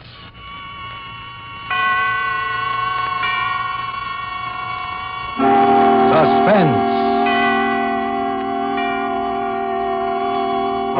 Tonight, Roma Wines bring you a play of suspense and smiles, starring William Bendix and Alan Jocelyn. Suspense is presented for your enjoyment by Roma Wines. That's R-O-M-A, Roma Wines. Those excellent California wines that can add so much pleasantness to the way you live, to your happiness in entertaining guests, to your enjoyment of everyday meals. Yes, right now a glassful would be very pleasant, as Roma Wines bring you a remarkable tale of suspense. And with Raymond Chandler's satirical suspense tale, Pearls Are a Nuisance. And with the performances of William Bendix and Alan Jocelyn, Roma Wines hope indeed to keep you in suspense. It's quite true I wasn't doing anything that morning except looking at a blank sheet of paper in my typewriter and thinking about writing a letter. It's also quite true that I don't have a great deal to do any morning, but I like not doing anything. It gives me something to do. And I don't like telephone calls that interfere with it. That's why I have two telephones. One a public phone that I can ignore, and the other a private phone, which I better answer if I know what's good for me, and I do. What did you say, darling? Oh, I said good morning, dear. How are you, darling? Busy? Yes and no. Mostly no. Why? Somebody has stolen Mrs. Penruddock's pearls, and I want you to find them. Possibly you think you have the police department on the line. This is the residence of Walter Gage. Walter Gage speaking. If you aren't out here in less than half an hour, you'll receive a small parcel by registered mail containing a diamond engagement ring. I'll tell Mr. Gage when he comes in.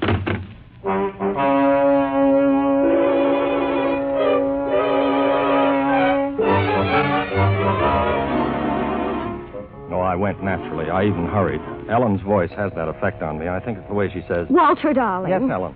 Mrs. Penruddock's pearl necklace has been stolen. So you said on the telephone. My blood pressure remains normal. It's a string of 49 matched pink pearls that Mr. Penruddock gave his wife on their golden wedding anniversary. Only 49 pearls for 50 years of marriage? I wonder which was the bad year. Oh, shut up, darling. Yes, dear.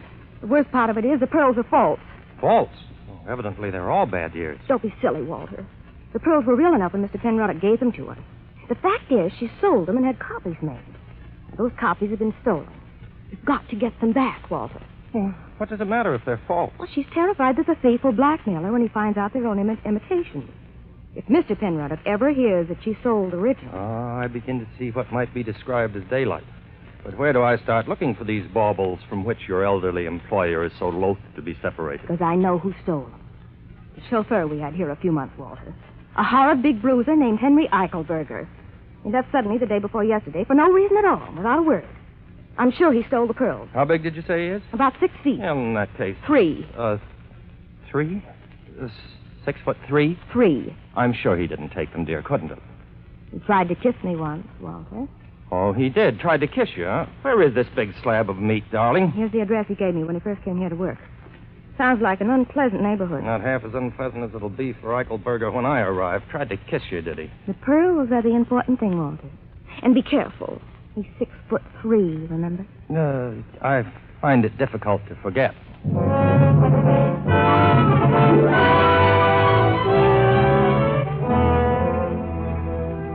Eichelberger's address proved to be a seedy-looking hotel upstairs over a Chinese laundry. At the head of the stairs was the door marked manager. I rang the bell. Pull up, Bud. Roll. I'm not inquiring for a room. I'm looking for one Henry Eichelberger, whom I'm informed lives here. If he does, he ain't registered. That, as of course you know, is contrary to the law. A wise guy, hey. Down the hall, Jack. 218. Have the kindness to show me the way. Huh. What do you know? A duke, no less. Okay, your lordship. Pick up your feet, hey? This is it. He's out. Have the goodness to unlock the door. I wish to go in and wait for this Eichelberger. In a pig's valise? Who do you think you are, Jake boy? I wouldn't call me names if I were you. You wouldn't, hey? Well, that just shows the difference between you and me, because I would. You want to make something out of it, hey? Yes. What? Oh. Hey, that wasn't fair. You got 20 years on me, hey? Well, open the door, hey? I have no time to argue with you. Huh. $1. $2, and I won't even tell Eichelberger when he comes in, hey? That is a deal. Brother, you can hit. I'll say that for you, hey? Thanks, hey. Here's your money. If you hear any noises later on, ignore them. If there's any damage, it'll be paid for generously. I hope you know what you're doing, hey?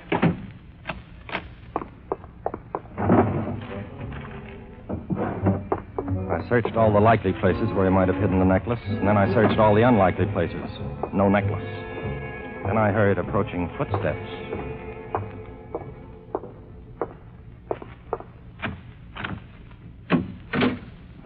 How did you get in here, Sonny? The explanation of that can wait. I'm looking for one Henry Eichelberger. Are you he? Get you, a real comedian. Wait till I loosen my belt before you make me laugh. My name's Gage, Walter Gage. Are you Eichelberger? Give me a nickel and I'll tell you. I'm the fiancé of Miss Ellen McIntosh. I'm informed that you tried to kiss her. What do you mean, tried? I hit him rather severely on the left eye. Then the right. Then I gave him a crushing uppercut to the jaw. He looked at me with an air of patient resignation and then hit me.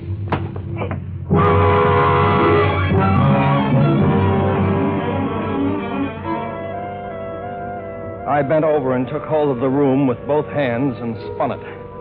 When I had it nicely spinning, I gave it a full swing and hit myself on the back of the head with the floor.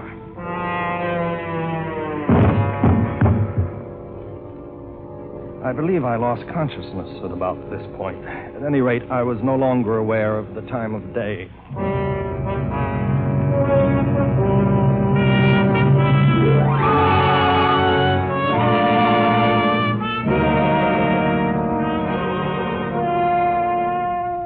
For Suspense, Roma Wines are bringing you as stars Mr. Alan Jocelyn and Mr. William Bendix, whom you are hearing in Pearls Are a Nuisance by Raymond Chandler, which is Roma Wines' presentation tonight of Suspense.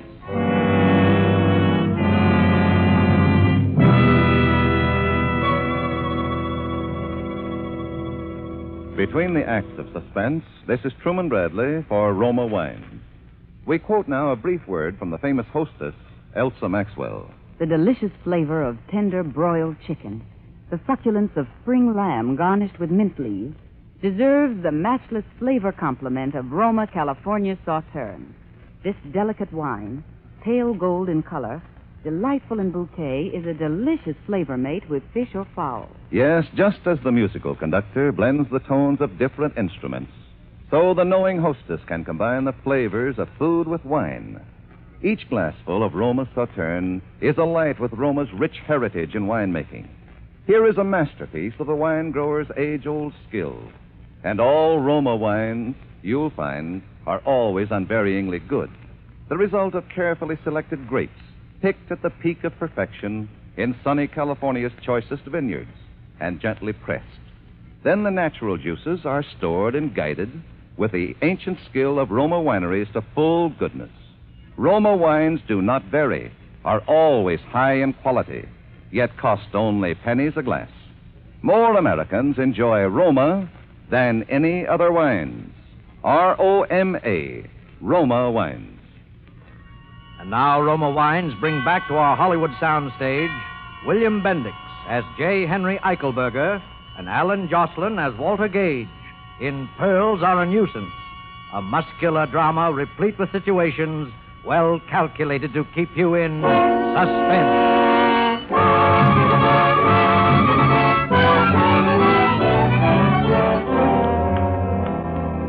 While I was thinking about the possibility of getting back to my feet in the very near future, a wet towel began to slap at my face, and I opened my eyes. The face of one Henry Eichelberger was close to mine and bore a certain appearance of tender solicitude. All right, but I thought maybe you was killed, Jack. You got a stomach as weak as Chinese tea. What happened? As if I didn't know. You tripped on a itty-bitty tear in the carpet. You feel like getting up? Here, I'll give you a hand. Come on. Thank you, Henry. May I call you Henry? No tax on it. You look okay. Why don't you tell me you were sick? Eichelberger, you swine, that does it. Cut it out. You'll muss my hair. I wish you'd fall down when I hit you, Henry. Just once. It would do wonders for my morale. Ah, you know, you and me could get along, Jack. I never kiss your girl, even if I ain't saying I wouldn't like to. Is that all that's eating on you? Well, no, there's another matter. Well, sit down and tell me the score. Only, no more haymakers. They give me a headache. Promise? I promise.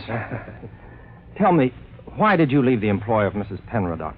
You tell me. Am I what you might call a good looker?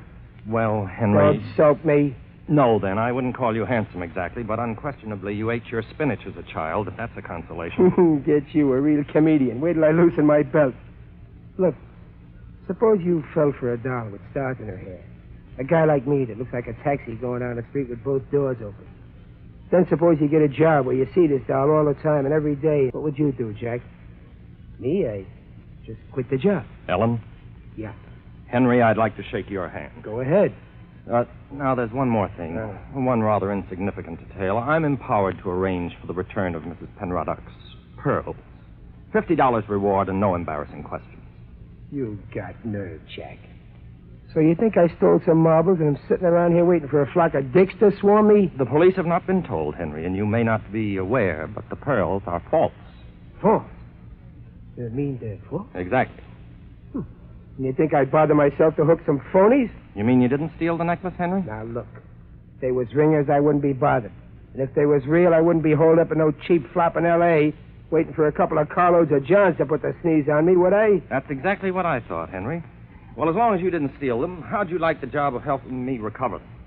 Are you kidding? No, Henry, it's obvious that if you didn't snatch these marbles, I believe that's the expression, someone else did, and you can help me find him. How about it? Well, why not? Why not, indeed? Well, you got any ideas of where to start? Yes, I have. I feel that we must, as they say, tap the grapevine. When a string of pearls is stolen, all the underworld must be seething. Maybe you got right, but this underworld that's doing all this season ain't going to seethe much over a string of glass beads, or I might punch you. I am thinking, Henry, that the underworld probably has a sense of humor, and a thief who went to the trouble of stealing some worthless trinkets would be the butt of considerable coarse jest. There's the knuckles of an idea in that. I would say something like that could get around the pool rooms and start a little wholesome chuckling, all right? Yes, all we need to do is to locate a reliable crook. Say, oh, there's a guy named Lou Scandisi that runs the Blue Lagoon downtown. Might be interested in some marbles, but he don't like being asked questions. He sounds dangerous. Yeah, we'll turn him inside out and take a look at his liver. Very well, let us go and beard this Scandisi character in his malodorous den. Yeah, let us go and leave us do what you said.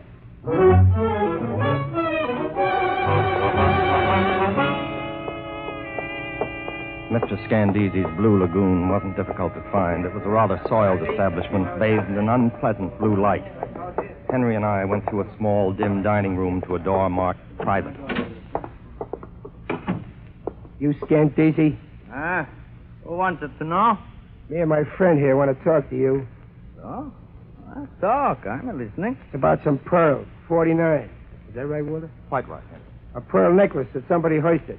Go on and get out before I have you thrown out. You do what? I'll do nothing. That's better, doughface.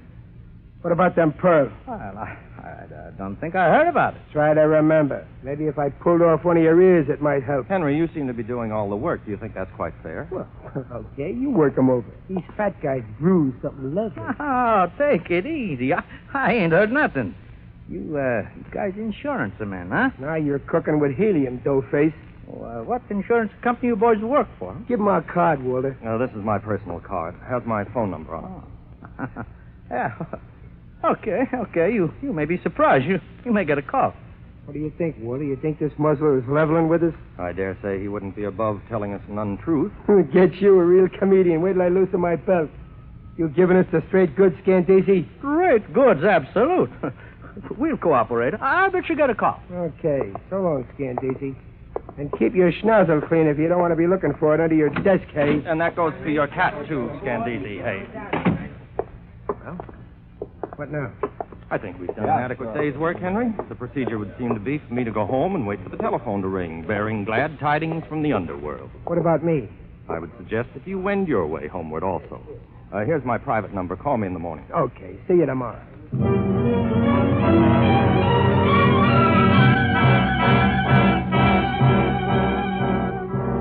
I went home and waited for the phone to ring. I must have fallen asleep after a while. It was quite dark when the call came through. Well, here goes. Walter Gage speaking, Acme Insurance Company. When did you become an insurance company? Oh, hello. It's you, Ellen. Why didn't you call on the private phone? Oh, I didn't have the number handy. You haven't found the pearls yet. How'd you know? We just got a telephone call. From whom? He wouldn't say. All he said was he heard from somebody named Stan something. Scandisi? And that's it. That we were looking for the pearls. Has he found out the pearls are false? No. And I didn't tell him. All right, don't worry. We have an idea how to get them back. We? Who's we? Henry and me. Henry? Henry who? Eichelberger. I've hired him to help me find the pearls. Are you out of your mind? Didn't Henry take the pearls? Of course not. He only left because he was in love with you. Oh, Walter, that big brute. How could you say such a thing? Ellen, I thought you'd be flattered. Flattered? I never want to speak to you again, Walter Gage. Goodbye. Ellen! Oh, women, I sometimes wonder. Oh, hello, honey. I'm so glad you called back. Listen, darling, Who you calling honey, sweetheart? Who's this? Never mind. Your name Gage? Yes? A guy named Scandisi says you're looking for some oyster fruit. A frail named McIntosh says you're the guy to talk to. Possibly. Well, I got 49 of them, pal. Pink ones. $5,000 is the price. Why, that's absurd. Those pearls happen to be false. Quit your kidding. You heard me. 5 G's. I'll give you till tomorrow afternoon to scrape it together. Then I'll call you and let you know where to meet me.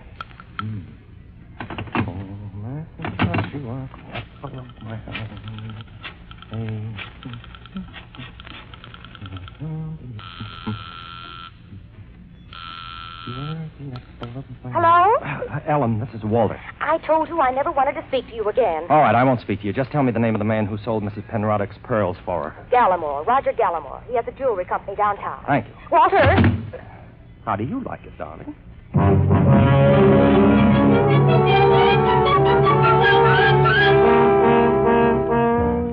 I was beginning to see the light. The next morning, I went to see this Mr. Gallimore. He was a tall, pink man of about 70, and he listened to my narrative of events with considerable interest. 5,000 seems like a good deal for a string of false pearls. Yes, indeedy. And you know what I think, Mr. Gallimore? What, Mr. Gage? I believe that the pearls are in fact real. You're a very old friend of Mrs. Penroddick, perhaps even a childhood sweetheart. When she gave you the pearls to sell, you didn't sell them, Mr. Gallimore. Instead, you gave her $20,000 of your own money and returned the pearls to her, pretending they were imitations of the original necklace. Son, you think a lot smarter than you talk. I try very hard, Mr. Gallimore. And I'm correct? Embarrassingly so, Mr. Gage. Pearls are real. Now, what would you like me to do? Give me $5,000 with which to get them back.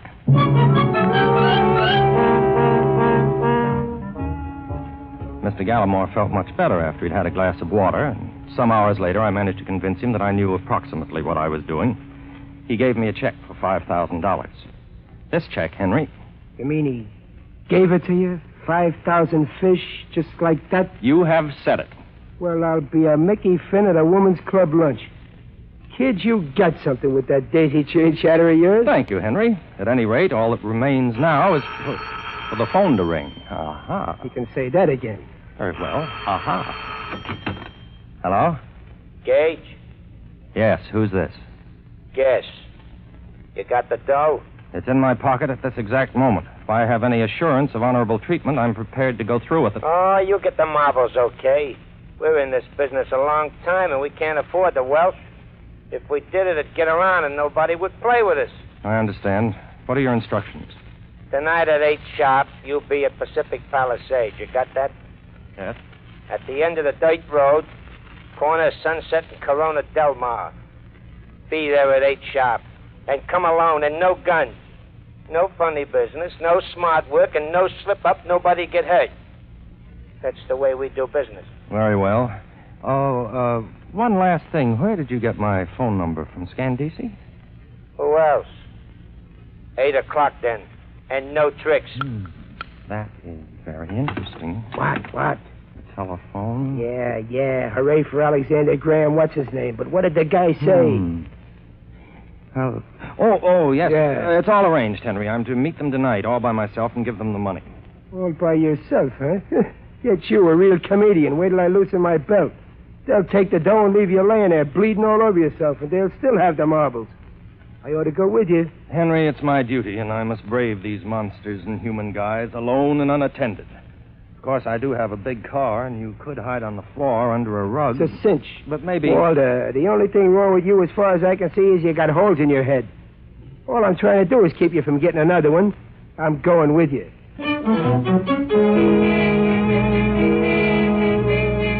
So it was settled.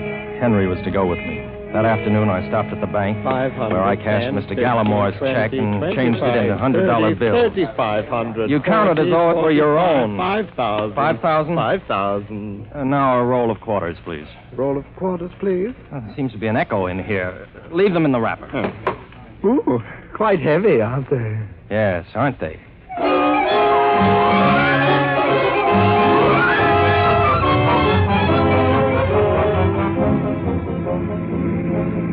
So late that evening, I found myself out on the Pacific Palisades with Henry Eichelberger, boy, in the back of the car. I was very nervous. I think Henry was also. Neither of us were any too sure of what was going to happen that night. Oh, me back. What's the matter, Henry? Aren't you comfy back there? Oh, I'm comfy, all right, only my heater keeps digging into me. Ain't we there yet? Well, we're getting close. Stay down. This is business.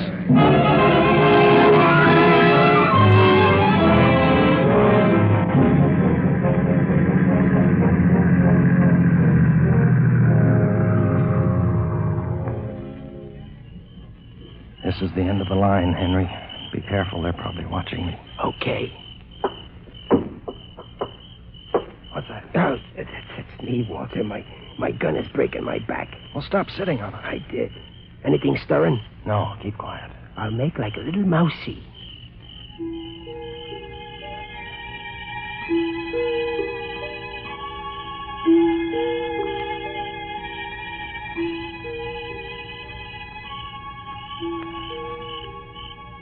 Don't you think we've waited long enough, Henry? We only been waiting 15 minutes. You sure this is the place? Yes, of course. Well, let's get out of the car and see if anybody shoots at us. Then we'll know if somebody's around. Well, that seems to be the difficult way of finding out, but let's try it. I personally feel sure that there's no one here but you and I.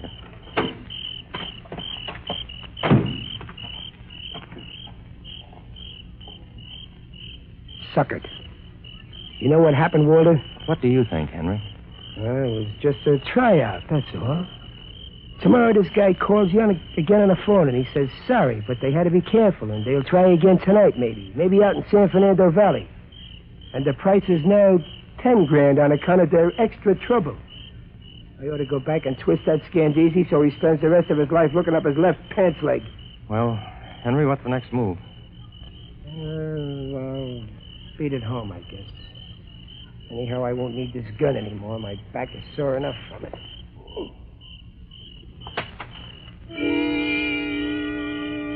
We stood there and looked at one another, Henry and I. He doubled his hands into fists and shook them slowly in his sadness. I, too, was melancholy. In the brief time I'd known Henry, I'd grown very fond of him. Yeah, that's it, all right. Nothing else to do but beat it on home. That's all is left to us. I took my right hand out of my pocket. I have large hands. In my right hand nestled the roll of quarters I'd gotten from the bank that morning. My hand made a large and heavy fist around them. Henry didn't notice. What are you looking at me so funny for, Walter? I just wanted to say good night, Henry. You had 2 strikes on me. Well, this is the big one. I don't get it. He got it then. My fist, with nearly a pound of metal in it, caught him squarely on the jaw. For a moment, he wavered back and forth on his feet, and then... Henry Eichelberger lay motionless on the ground, as limp as a rubber glove.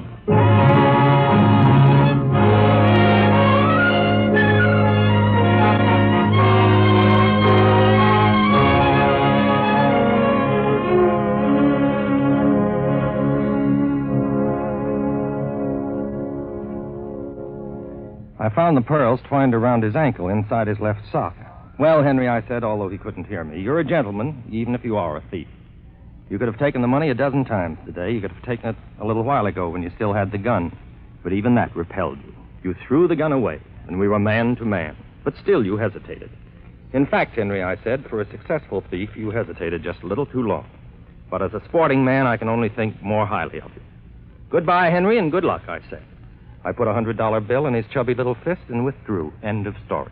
But how did you know it was Henry, darling? You told me so, little lemon cookie. You were quite sure of it. I know, but you must have had proof of some kind. Well, there was one other minor detail that convinced me Henry was the guilty party. I gave Scandisi my phone number, but I have 2 telephones. One's a private line. Only 2 people had that number. You were one of them. Henry was the other. When Henry's accomplice got in touch with me, he used the phone number I'd given Henry, not the one I gave Scandisi. You see? Oh, darling, you're so clever. Well, of course, you may kiss me if you like.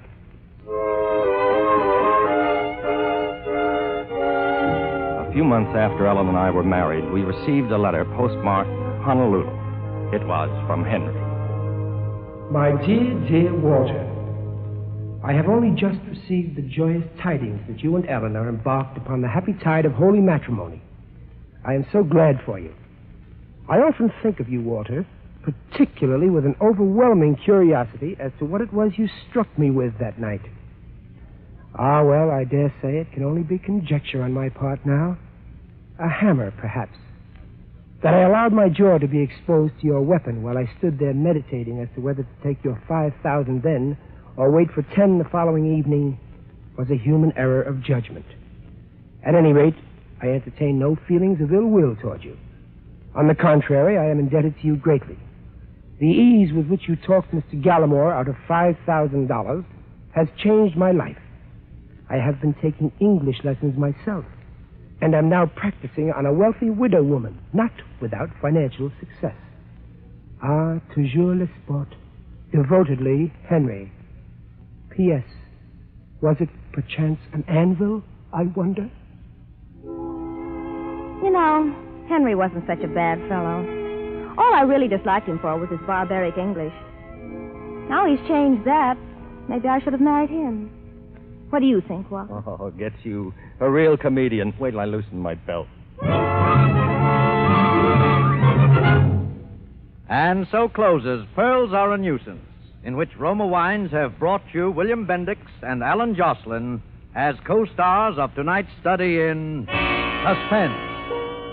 Suspense is produced, edited, and directed by William Spear. Before our stars return to the microphone, let me say a word for Roma Wines, the sponsor of Suspense. Elsa Maxwell's hospitality is always simple and unaffected. The other day she said, A few old friends, some comfortable chairs, a glass or two of good Roma California sherry, and there you have the perfect combination for a pleasant evening at home. In fact, you'll find the light, nut-like flavor of this glorious amber golden Roma sherry is delightful any time. A delicious prelude to dinner, a gracious note of hospitality whenever friends drop in. Best of all, Roma Wines are so reasonably priced, any family can afford to serve them regularly. The goodness of Roma Wines can add a lot to the joy of your daily living. Always delightful, always unvaryingly high in quality, yet cost only pennies a glass. And the next time you use vermouth, sweet or dry, use Roma vermouth. Zestful, herb-flavored Roma vermouth is blended, mellowed, developed, and bottled in California with all the traditional winemaking skill of Roma wineries. Try Roma vermouth soon, won't you? This is Alan Jocelyn. I trust that you dyed-in-the-wool suspense fans who are accustomed to somewhat heavier meat on these Thursday dramas weren't displeased with our efforts in the interests of gaiety and insouciance. Do you concur, Mr. Bendix? Who gets you, a real comedian? Wait till I loosen my galluses. Courtesy impels me to tell you that Mr. Bendix here is being heard weekly on his own radio show, The Life of Riley, and Paramount impels me to say that he'll soon be seen in their production 2 years before the match. Permit me to return the favor, hey? Alan Jocelyn is soon going to be seen in the 20th Century Fox 30th anniversary production, Colonel Effingham's Raid. Thanks, Bill. No, not at all, not at all. Next Thursday, you will hear John Payne and Stuart Irwin as stars of Suspense. Presented by Roma Wines, R-O-M-A, made in California for enjoyment throughout the world. This is CBS, the Columbia Broadcasting System.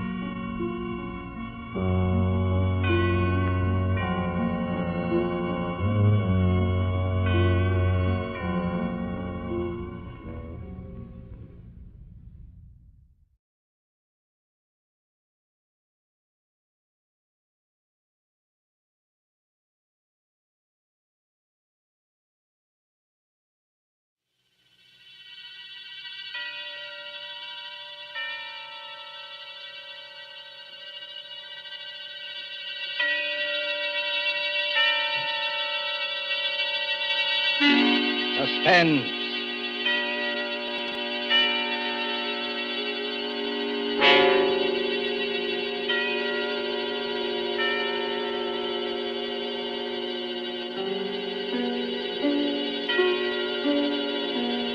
This is the Man in Black, here again to introduce Columbia's program, Suspense.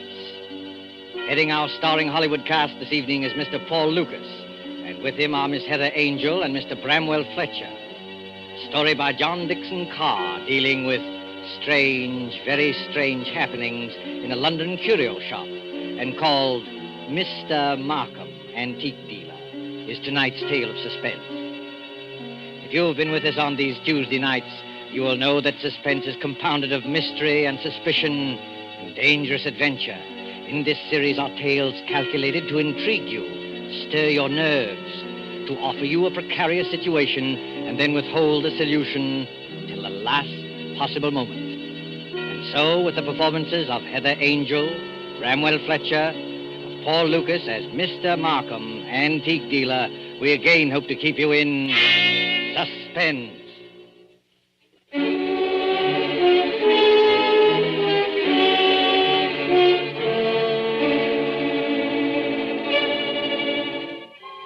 This is the story of a man who commits murder and gets away with it. Does the idea shock you? Do you believe that justice must always be done? But let's be honest with ourselves. You and I needn't be cynics to know that justice is very seldom done. Innocence flinches. Guilt is childlike and bland. Innocence is imposed upon. Guilt can encompass all things, even a successful murder. And I know this because I was the murderer, you say? Oh, no. Inquire at Scotland Yard. I was the victim. In Bond Street, not far from Piccadilly, there used to be an establishment, which in a less fashionable part of town would have been called a shop. On the windows, in letters as discreet as a visiting card, were the words, Charles Markham, antique dealer. Such a delightful fellow, Markham. Such a character. 30 years ago, yes, as long as that, this antique shop was a dingy place, despite deep carpets and crystal chandeliers. It rustled with the ticking of 100 clocks. It was shadowed by damascened armor and the loom of tall tapestries. And late one summer night, when the shutters were long closed on those windows, a four-wheeler drew up before the door in the gas-lit street.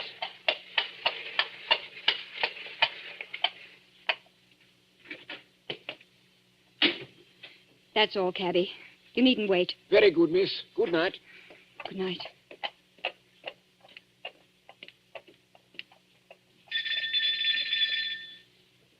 He must be here. He must be. I won't go back to that place. I'll kill myself first. Oh, look here, old man. You needn't be... Oh, I beg your pardon. And I beg yours. I'm not the person you were expecting, am I? No, madam. As a matter of fact, I was expecting a police officer. A police officer? Oh, merely an old friend who often drops in for a talk and a drink. You are Mr. Markham, aren't you? Yes, my name is Markham. Can I be of any service to you? I want to come in.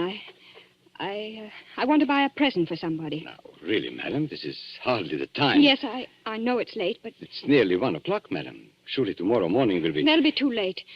This is a special occasion. It's a birthday present. That's it. A birthday present. I've got to deliver it before breakfast. And Sir George Lytle says this is the only place in London to buy antiques. Sir George flatters me. Won't you let me come in? Just for 5 minutes. Well, under the circumstances, madam, I think it might be managed. Now, one moment while I put some lights on. No. Please. That one little light will be enough. But you won't be able to see anything. That doesn't matter. I'll trust to your judgment. Just as you like. This way, madam. What's that? That noise? Oh, you mean the clocks, madam? There are more than 100 clocks in this room. I'm very fond of them. Don't they get on your nerves? Ticking away together like a nightmare? Striking the hours together? They don't strike together, madam. When the hour approaches, you will hear a musical din that lasts for some time.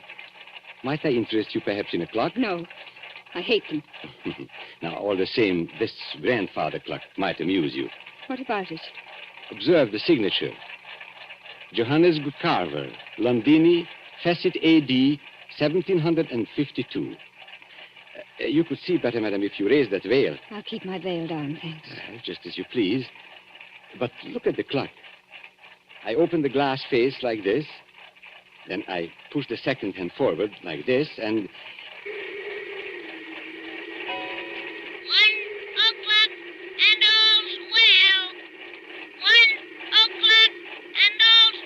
What was that voice? Only the clock, madam, nothing more. The clock spoke. Clever, isn't it? A device of old John Carver, anticipating Mr. Edison's gramophone by more than 100 years. Oh, but you don't like clocks. No. May I ask whether the present is for a lady or a gentleman? It's for a man. Oh, has he some knowledge of antiques? Yeah. I mean... furniture, perhaps. Porcelain, bronzes, tapestries, weapons. He might be very much interested in weapons. Then Yes. I imagine his name is Mr. Ronald Gilbert. Now, will you tell me, Miss Ray, why you really came here tonight? So you know who I am. Naturally. You are Miss Judith Ray. And why did you come here? I wanted to see what sort of a man you actually were. Oh, and have you found out? No, but I won't go back to prison. I won't. As you will. But since it's to be a business conference, Miss Ray, and I imagine it is, Yes. well, then suppose we go into my office, here at the back of the shop. Will you precede me? Thank you. Oh, you must excuse the dust covers I've put on the chairs here. I'm leaving for a holiday tomorrow, and the shop will be closed. When I return next week, Miss Ray, I shall expect the amount requested. In cash, of course. But I can't raise 2,000 pounds. You ought to know that. Well, your fiancé could raise the money, I imagine. Ron? Do you think I'd have Ron know where I've been? Or what I've been? It's better than having his father learn it, surely. Now, sit down, Miss Ray. I'd rather stand, thank you. Now, that's a very foolish gesture, but the ladies will do it. They think it gives them dignity and shows the disdain of the poor blackmailer. You see, I make no bones about it. I am a blackmailer. You seem rather proud of yourself. Why not? I am the one person in England, perhaps in the world, who has made it a large-scale business. Congratulations. And what is all lifeblood but blackmail? The child says, if you don't give me that, I'll scream. The grown woman says, if you go on behaving like this, I will leave you. Your sex, Miss Ray, are blackmailers from the cradle. You know, Charles Markham, I wonder... Yes? I wonder if anybody's ever hurt you very much. Hurt me? What do you mean? When you talk about the world and people in general, your face goes white under the eyes. You pick up that letter opener from the desk. Not a letter opener, please, Miss Ray. A Medici dagger. 16th century work. It isn't the money that really interests you. I don't understand. You hate the world. You just want to torture people, that you think you've been tortured. Isn't that so? This is a very sharp dagger, Miss Ray. If I throw it down on the desk, it sticks. Like that. Isn't it so, Charles Markham? My motives, Miss Ray, aren't in question. I wonder. Whereas your motives are. Now, let me see. 10 years ago, in 1903, a certain girl called Letty Wilson, your real name, I believe, fell in love with a rather contemptible underworld character named Arthur Akers. Please. No humiliation was too great for her. She worked for him, lied for him, stole for him. I was only 18. I didn't know what I was Now, doing. this girl, for a very shabby theft, was sentenced to 3 years hard labor at Holloway Prison. 5 months later, she escapes from prison and disappears. All these years afterwards, she appears in the West End as Miss Judith Ray, fashionable milliner. Haven't I made up for it? Haven't I? No. For one mistake. After 10 years. It's the way of the world, my dear. I didn't create it. And I'm forgetting the best part of the comedy. This paragon of virtue next falls in love with Mr. Ronald Gilbert, son of Major General Sir Edmund Gilbert. Such a respectable family, too. Stop it, please. Then, shall we say 2,000 pounds? Suppose I did raise the money. I don't know how, but suppose I did raise it. Well, What guarantee would I have that you wouldn't ask for still more money? I probably shall ask for more money, Miss Ray. But that's my privilege as a blackmailer. Then I'm never going to be free of you. Is that it? Well, frankly, that's it. Unless I kill you, of course. What if I did kill you? People have threatened it before, but they haven't meant it. Maybe I mean it. Well, we can easily test you out. There's a sharp knife stuck in the desk in front of you. I'm going to get up and deliberately turn my back on you. Like this. Be careful, Charles Markham. As a student of human nature, I'm curious. How much will you risk to keep this secret? Have you the courage to kill and risk hanging? Yes, I think I have. What was that? Now, aren't you glad you held back at the last moment, Miss Ray? I said, what was that? That, my dear, was the front doorbell. Probably my friend, Inspector Ross, from Wigmore Street Police Station. Come in, old man. Come on in. Make yourself comfortable. I'll be with you in a moment. You wanted me to attack you, didn't you? No, I was merely curious. And in any case, Miss Ray, it would be useless to kill me. Useless? Why? Because I shouldn't die. Don't talk rot. Oh, it's quite true. A man in my position must take certain precautions. If you killed me, I should be back to haunt you within half an hour. And I don't happen to be joking. Come in. Now, look here, Markham. Good Lord, Judy. Ron! Mr. Ronald Gilbert, as I live. Ron, what are you doing here? He hasn't got anything against you, has he? Speak up, Mr. Gilbert. Have I? The fact is, Judith, I... Look at him, Miss Ray. See how he changes color and twists his mustache and altogether resembles a boy caught in his mother's gem cupboard. Perfect picture of a gentleman being a gentleman. Look here, Markham. I'm not very clever. You can always make a fool of me when you start talking, so let's stop talking. I brought the money. What money? Oh, merely my fee for keeping quiet about you. So you went to Ron, too. You told him about it. Naturally. If possible, always sell your wares in 2 markets. How much money? Never mind, Judith. I hoped I could do this without your knowing. How much money? 3,000. It's all I could raise. Has he told you who I am and what I've been? Look here, Judith. Who the devil cares who you are or what you've been? I happen to be in love with you. Never mind. Let's get out of here. Ron, it's no good. He'll only come back for more money. I know that, but what else can we do? Nothing, I'm afraid. Well, what's that knife doing there, stuck in the desk? Nothing dangerous, I assure you. No? Merely a curio. I pick it up like this, I flip it down like this, and pick it up again. Miss Ray was very much interested in the dagger. Now, may I have that envelope with the money, please? There you are. Take it. Thank you.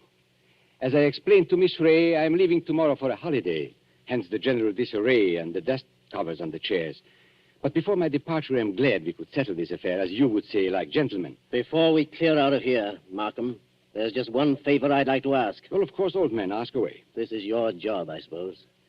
You can't help being what you are, but never again, as long as you live... Well? Never even say the word gentleman. Be careful, Ron. Look at his face. Tell me, Mr. Gilbert, how much money is in this envelope? You heard what I said, 3,000 pounds. Then take it back, my friend. I find we can't strike a bargain after all. What do you mean? Just what I say. Here is your money. You will now oblige me, both you and Miss Ray, by leaving my shop. What are you going to do? Tomorrow morning, perhaps even tonight, I'm going to get in touch with the police, and I shall tell them where they can find Letty Wilson, alias Judith Ray. You can't do that, Markham. Oh, yes, he can. You've hit him where it hurts. 3,000 pounds, my friend, is not enough compensation for the way you talk. There is a way through the shop. Shall I escort you to the front door? No. Oh, so you prefer to stay here and make a fool of yourself? You're not going to tell the police, Markham. I promise you that. And how are you going to stop me? With this. Run! Put that gun away. It's a funny thing, Judith. I felt a bit of a fool, bringing this revolver along. But now I've got a use for it. Oh, yes, I've got a use for it. Oh. Maybe the best thing would be to go into the street now and call a policeman. You'll never get into the street, Markham. Are you following me into the shop? Yes. So both of you, it appears, came here under false pretenses. You said you wanted to pay me some money. The money's still here, but you've lost your chance to get it. And our dear Judith said she wanted to buy a present for you. I showed her this grandfather clock here, this talking clock. Don't go a step beyond that clock, Markham. I warn you. Nonsense, old man. You wouldn't dare shoot. Wouldn't I? No, and I'll call your bluff. 1 step. 2 steps. I know you'll hold silly pride, my friend. You wouldn't risk it. No, you wouldn't.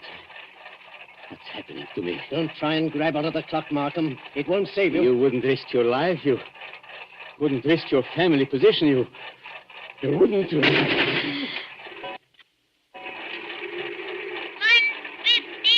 and all's well. 1:15 and all's well. I had to do it, Judith. Don't you see? I had to do it. Did you... Is he... Oh, yes. Yes, he's done for. I tell you, I had to do it. Shh. Keep your voice down. Why? That shot sounded like the crack of doom. I wonder if anybody in the street heard it. You mean the police? Yes, Ron. What in heaven's name are we going to do? Steady, steady. We'll find a way out. Maybe he's not dead, Ron. Go and look at him. He's dead, all right. Please, Ron. Go and look at him. Well? Shot through the heart. The bullet went clean through him and smashed the face of the grandfather clock. That's all I can see in this dim light. This isn't happening to us. It can't be happening. I've got to think, but it's hard to think. You see, Judith, I'm not in a rage any longer. I'm just numb and a little bit scared. You're not going to give yourself up. And have this whole thing made public? Not likely. Wait a minute. There may be a way out. What way? He said he was going for a holiday, remember? Well, suppose he did. That gives us time. It means his absence won't be noticed. The shop will be closed. Nobody will come here for days. And certainly nobody will come here tonight. And What's that? the police officer. I forgot the police officer. What police officer? A friend of Markham's. Inspector somebody or other from Wigmore Street. He's inspected here tonight. Then we're finished. No, Ronnie. We're not finished. He can't see anything out there. The shutters are down and the door's covered. Could you pick Markham up and carry him? Yes, I could. Why? There must be a back way out of the shop, probably in the office.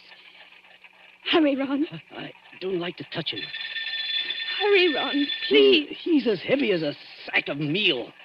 He seems to be looking straight at me. I know. Everything here seems to have eyes and move a little in the shadow. Didn't you see the expression in Markham's eyes just before you... No, I didn't. He seemed to be looking behind us, or beyond us. I don't know how to describe it. And he said something, too, that scared me. He said he couldn't die. He said... Close the door, quick. This police officer, Judith, he can't get into the shop, can he? Of course he can. The front door isn't locked. That's true. What's wrong with me, Judith? I came in there that way myself. And there's no time to lock the front door now. Our only hope is through the back way. I thought I'd seen a back door and... Ah, there it is. Just a minute. I've killed a man. That means I'm a murderer. A fraction of a second, one tick of a clock in there, and you change from an ordinary happy person into what I... Well, Judith, well? I'm sorry, Ron.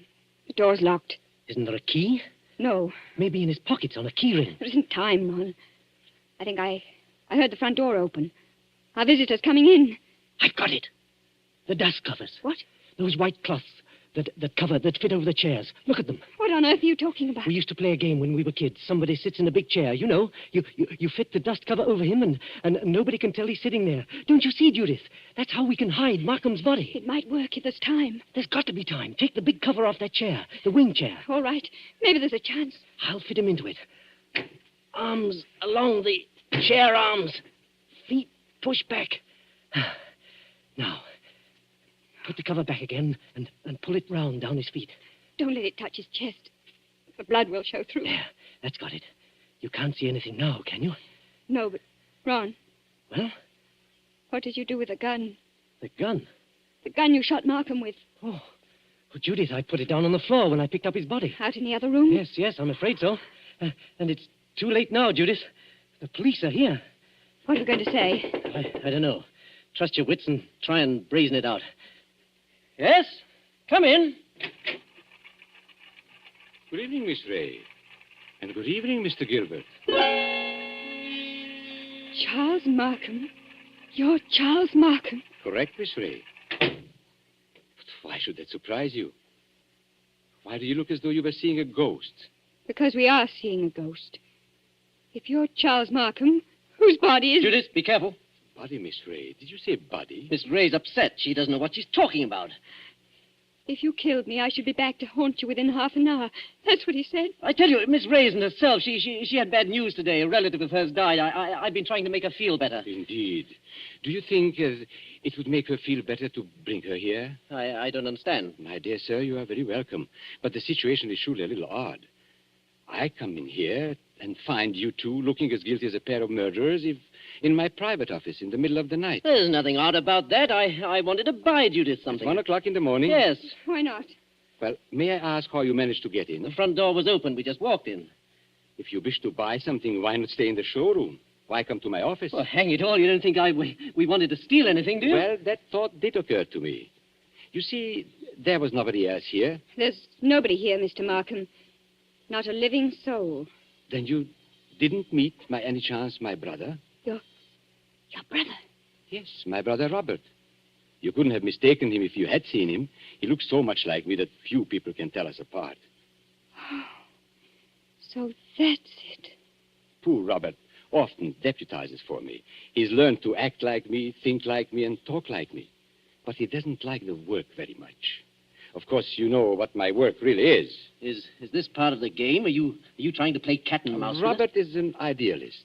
He thinks, poor fellow, that My profession is beneath contempt. But he acts the part and acts it well because I pay him.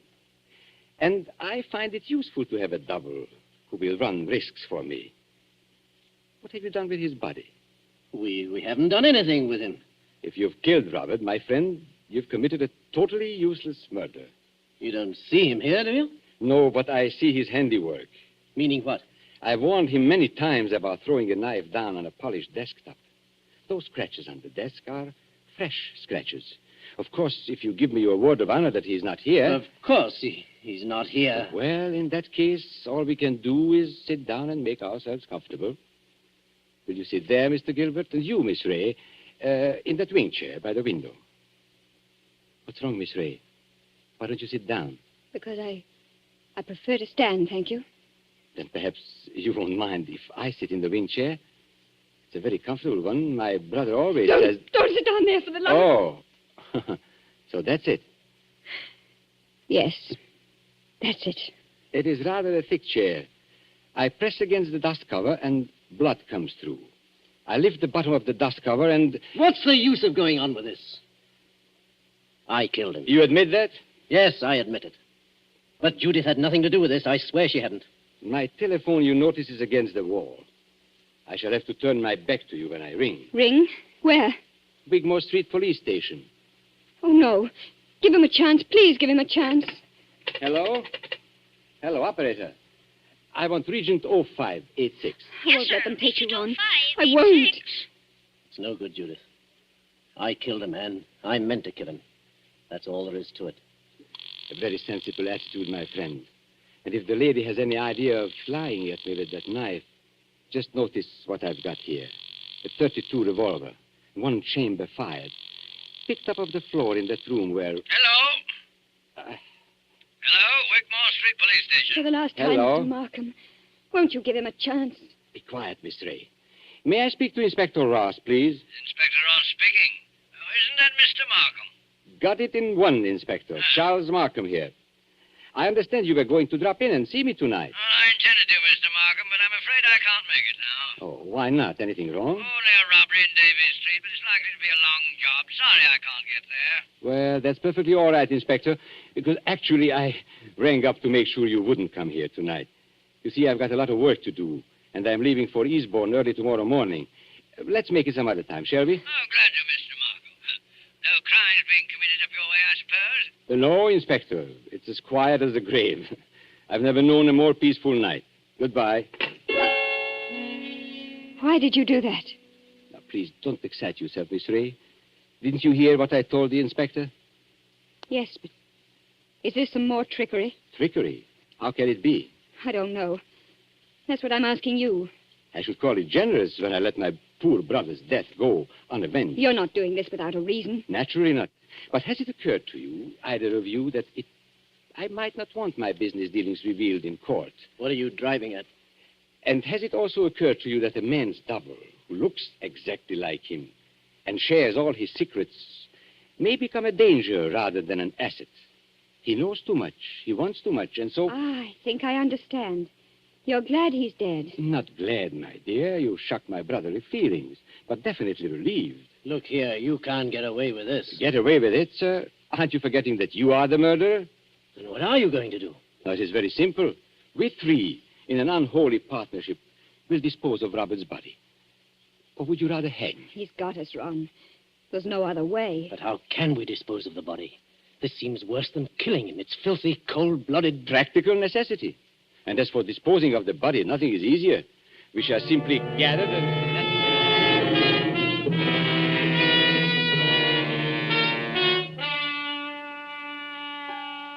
And so, as I said before, this is the story of a man who commits murder and gets away with it.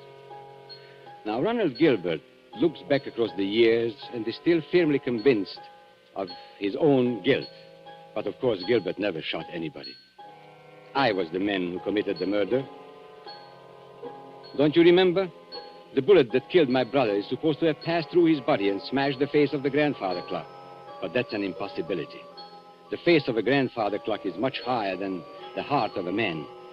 You see, 2 shots were fired at the very same instant. Gilbert missed and smashed the clock face.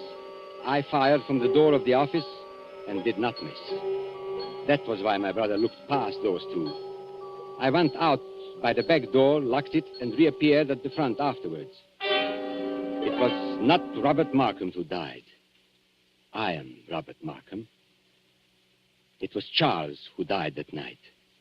And I killed him to stop forever the wholesale blackmail that was poisoning the lives and blasting the hearts of 1,000 half-crazed people. His records I destroyed, his correspondence I burned. He is dead and gone. I have assumed his name and identity ever since. I committed a murder. And yet, if you sat on a jury, dare you say that you would condemn me? Come now. Would you?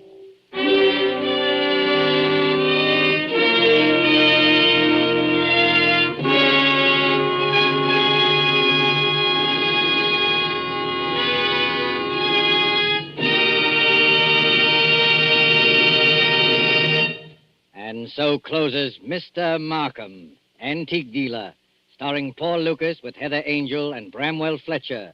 Tonight's tale of suspense. This is your narrator, the man in black, who conveys to you Columbia's invitation to spend this half hour in suspense with us again next Tuesday, when we will have the pleasure of bringing you Mr. Charles Lawton and Miss Elsa Lanchester, who will star in one of the most famous and suspenseful of Agatha Christie's thrillers, The ABC Murders. The producer of these broadcasts is William Spear, with Ted Bliss, the director, Lud Gluskin and Lucian Morowick, conductor and composer, and John Dixon Carr, the author, collaborated on tonight's Suspense. This is the Columbia Broadcasting System.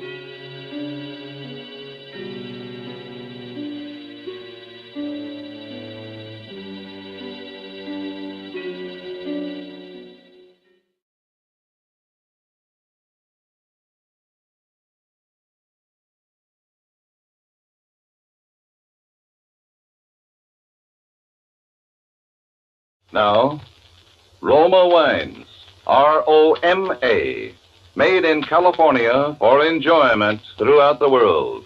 Roma Wines present Suspense.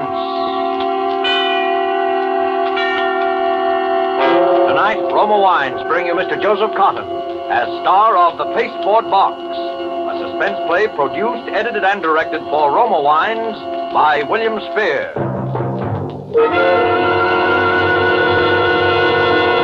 Suspense, radio's outstanding theater of thrills, is presented for your enjoyment by Roma Wines. That's R-O-M-A, Roma Wines.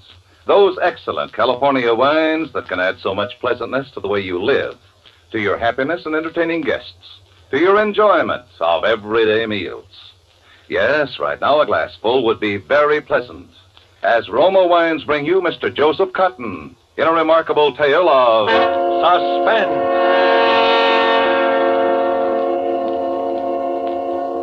Save it, Walter. Taking all of that I can. I'm through, you understand? Through. Sorry, sir. I couldn't help but overhear you. What's the difference now? I hope you haven't quarreled seriously with your brother. Quarreled? What else have I ever done with him but quarrel? Oh, I realize he's a bit difficult at times, sir, but I'm sure he has your best interest at heart. Yeah, well, from now on, he can stop worrying about my best interests because I'm getting out of his life tonight for good.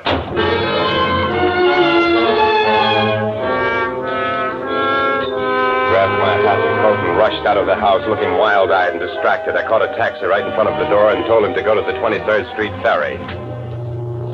On the ferry, I stood by the stern rail. I walked up and down, puffing hard on a cigarette, looking out into the fog and acting nervous and jumpy. I leaned against the rail and bowed my head down on my arms. 2 or 3 people standing around out there began to look at me. Then, when we were about a third of the way out in the stream, I took off my coat, had my name and address written with indelible ink on the label, and my hat that had my initials stamped in gold on the sweatband, and laid them down on the deck, climbed up on the rail, and jumped.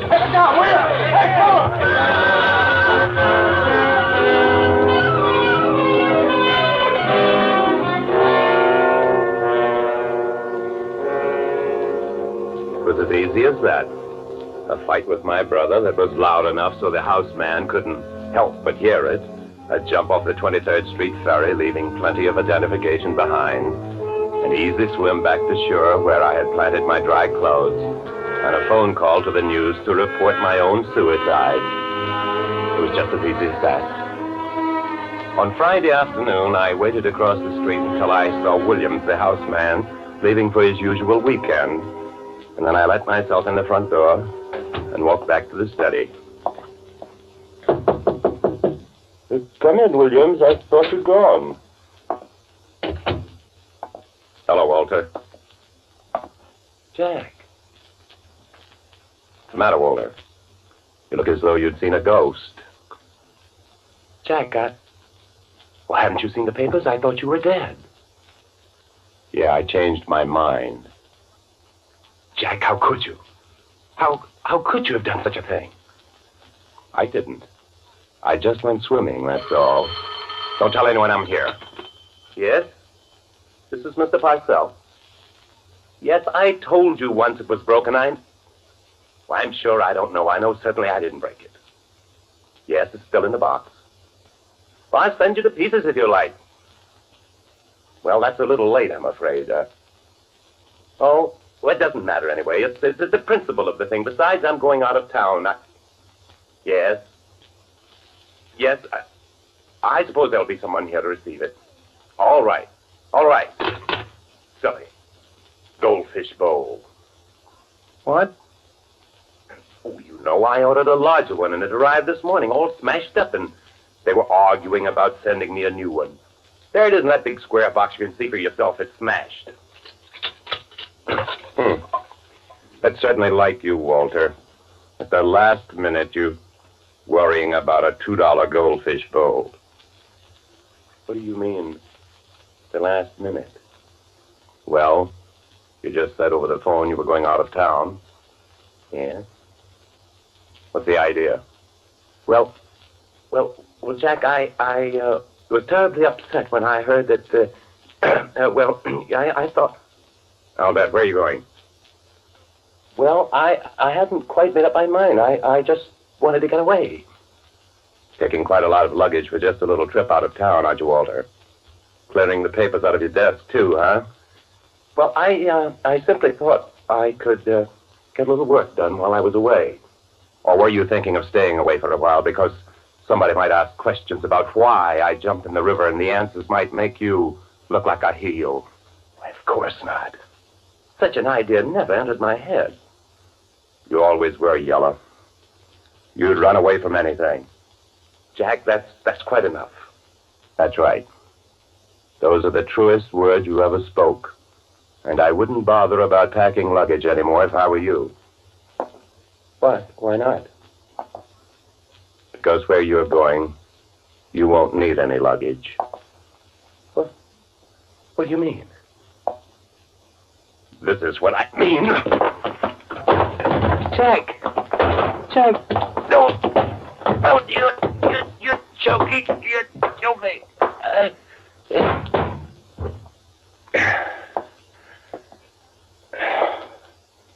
You won't need any luggage anymore, brother.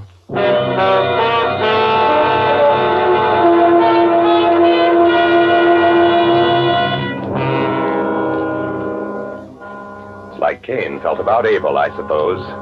There he was, lying on the floor, looking as though it was me lying there, only it wasn't. It was him, and I was glad. It's a funny thing about twins, being one yourself. You notice them more than most people would. And all the twins I'd ever known had got along good. Extra good. But not me and Walter. I hated him ever since I could remember. I hated him because the old man was about the only one who could tell us apart. And it was Walter he always called to him, not me. I hated him for what he got and what I didn't. I hated him because he was always good and I was bad. I hated him because the old man left everything he had to him, and it wasn't hay either. And because I couldn't do anything about it on account of that forgery rap I'd taken. And I hated him for the way he'd taken care of me since I got out of jail and thrown at my face every chance he got. I hated him for all those things and a lot more. And I was dead. And I'd killed him. And I was glad. You don't believe me? Brother, I felt great. I went over to the mirror and combed my hair over to the left side like his, and I locked the study door and went upstairs to the bathroom and shaved off my mustache. He was clean shaven. Went back in the bedroom and put on one of his suits. And when I got through and stood in front of the big full-length bedroom mirror, I looked the spitting image of him. No one in the world could have told that I wasn't Walter Parcell. In fact, I was Walter Parcell. I went back to the study. All I had to do now was dispose of the evidence. But first, I couldn't resist looking around. It was mine now. All mine. Those stupid fish he had all over the place in glass tanks, the books he never read, and all the rest of it. In his desk was a list of all the bonds and securities and the number of his safe deposit box and the combination to the safe and the bank book, all nice and neat. And on the desk was a picture of Helen Winters, the little vixen he was engaged to. And I made a mental note that I'd at least have to call her before I left town. It looked funny if I didn't. I might even do more than call her. Well, there was no use stalling any longer. It had to be done. I got the body over my shoulder and carried it upstairs and put it in the bathtub. I locked the bathroom door from the inside. Then I got to work.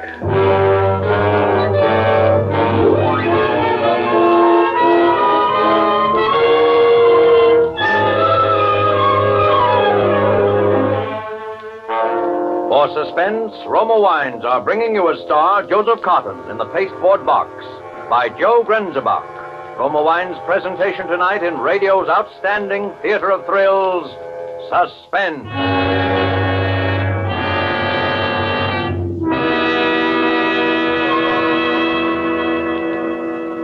Between the acts of Suspense, this is Truman Bradley for Roma Wines. Here's a simple secret about entertaining that has won compliments for many a hostess. The next time you have dinner guests, keep them pleasantly occupied during that hour before the meal by serving Roma California Sherry. Serving Roma Sherry before dinner has become a friendly American custom. Yes, glorious golden amber Roma Sherry with tempting fragrance and intriguing nut-like taste is the perfect first call for dinner. And you'll find Roma Sherry equally pleasing with a tasty evening snack, a delightful wine to serve anytime. Roma Sherry, like all Roma wine, is a true natural wine, crushed from choicest grapes, grown in California's finest vineyards, then unhurriedly guided to taste perfection by Roma's ancient winemaking skill, bottled at the winery for unvarying goodness. Delight your family, your guests, with delicious Roma Sherry, now selling at the lowest prices in years. Insist on Roma, R-O-M-A, for uniformly high quality at low cost. Remember, more Americans enjoy Roma than any other wines. And now, Roma Wines bring back to our Hollywood soundstage Joseph Cotton as star of The Pasteboard Box, a play well calculated to keep you in suspense.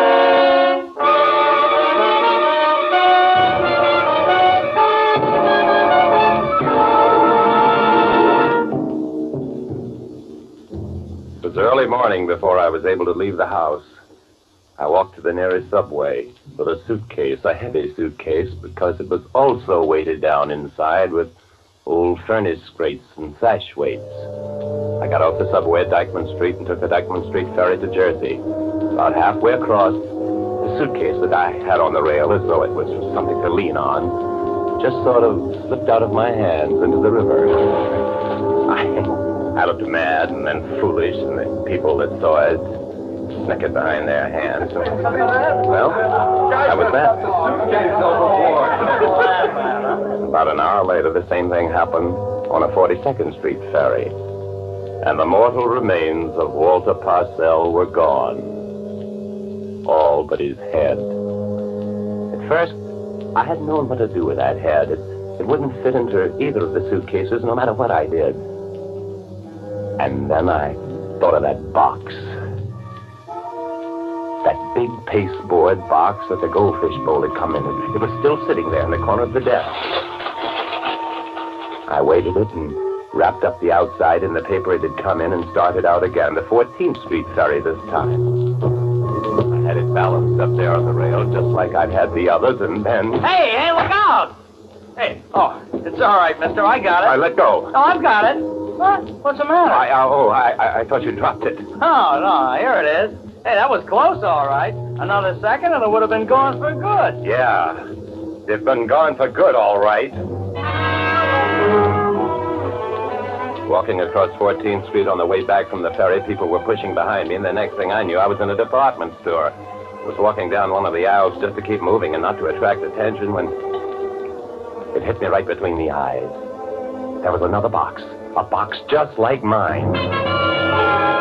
It was sitting up there on one of the counters, and next to it was an old guy looking at some bow ties. I walked over and put my box on the counter next to his, and I pretended I was waiting for a clerk. Then, after a couple of minutes, I pretended to change my mind. I picked up the box, his box, of course, and started for the door. Hey, I say there. I say, sir, you've taken my box. Oh, what do you mean, your box? Let go of me. But it is. It's my box. You left yours there on the counter. Oh, you crazy. Let go, I tell you. What's the trouble here? Why, this man's got my package and won't give it back. Oh, shoplifter, eh? No, it's not that. He left a package of his own there, but he insists that mine is his. What's in it? A parchment lampshade. I bought it in your furniture department just now. The girl would confirm that. I see. All right, what's in yours?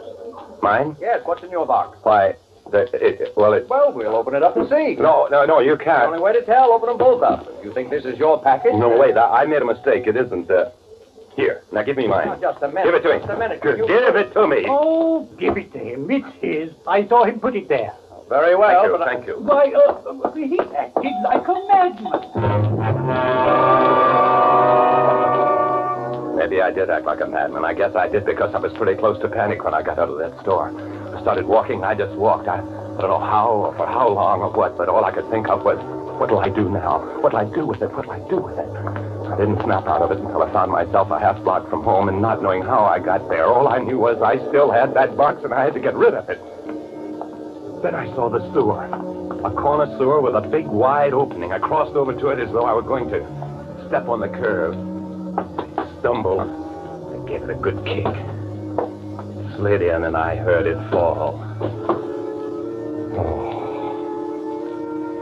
I got home. A half hour later, I was just beginning to relax. And the doorbell rang. I went out in the hall, switched on the vestibule lights, and opened the door. There stood a couple of kids.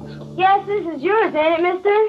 What? We were standing across the street when you dropped it. Then we saw you come into this house. That's how we know. We got some string on a fish hook and pulled it out. It is yours, ain't it? No. You mean it ain't yours? No, I never saw it before in my life. Now beat it. Oh, then we can open it, huh, Johnny? Wait, no. I don't know. Maybe we ought to take it to the cops. Here, you give that to me. Give it to me. But you said... I made a mistake. I didn't recognize it. Now give it to me. Beat it. Well, aren't you glad to get it back? Huh? Oh, sure. Here. Thanks. Gee, $5. There must be diamonds in that box.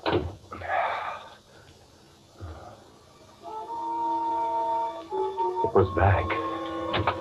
The kids were hardly down the steps before I was out the house without a hat, a coat, or anything running toward 2nd Avenue. I didn't care who saw me now. Didn't dare stop for a taxi. I had to keep running. I couldn't stop for a second. I kept on running up 2nd Avenue to 59th Street, going out onto the bridge. I was still running, and I didn't stop until I got nearly to the middle. And then I threw it.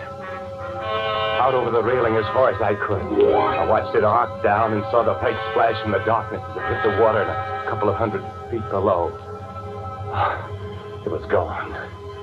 No matter what, it was gone. Somehow I got home. But it was daylight before I could get myself to sleep.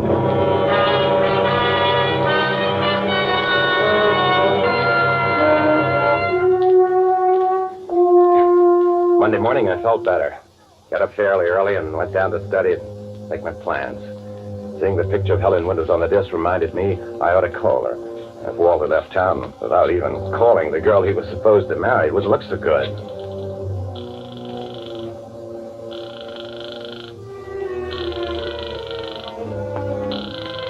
There was no answer, so I hung up.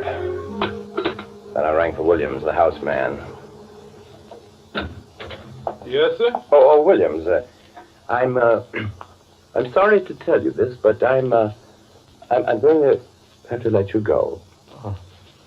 Oh, I'm sorry to hear it, sir. If it's anything I've done. Quite the contrary. I've found our association most pleasant, but the death of my brother has been quite a shock, of course. Of course, sir. I'm going away. I don't know how long I shall be gone, or when I shall be back, or if I shall come back here at all. So I thought it was best this way. Yes, sir.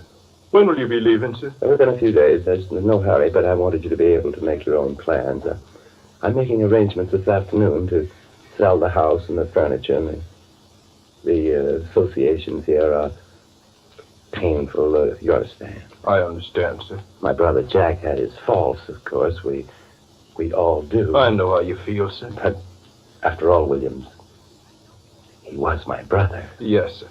Blood is thicker than water. You're so right, Williams.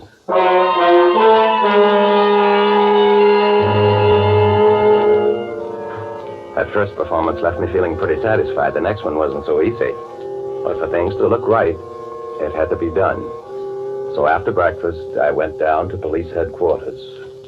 Well, what can we do for you, Mr. Parcell? I'm going away for a while, and I wondered if you had recovered my poor brother's... His body? Yes. No, I'm sorry. We haven't, Mr. Parcell. Oh, I see. Now, while you're here, though, there is something you might look at for us. Very well. This way, please. It's just a routine matter of identification, but we like to have these things on the record, you know. Of course. Something you found? Yeah, that's right. Fished it out of the East River this morning. The East River? That's right. The East River. For a minute, I just stopped breathing. Because it wasn't in the East River that I jumped off the ferry. That was on the other side of the island. The East River was where I'd thrown it. And then I was all right again because I saw what he had. A pair of trousers. Mine. You recognize these, Mr. Parcell? Oh, yes. Those are the trousers my brother wore the night he died. Uh-huh. Probably kicked them off and tried to swim to shore. Yeah, well, thanks, Mr. Parcell. That's all we need. Very well, but you said the East River, and it was the North River where poor Jack... Oh, carried down by the current and around by the tide. Caught in the propeller of a ship, maybe. Funny things happen in the waters around this island, Mr. Parcell. Yes. Yes, I imagine they do.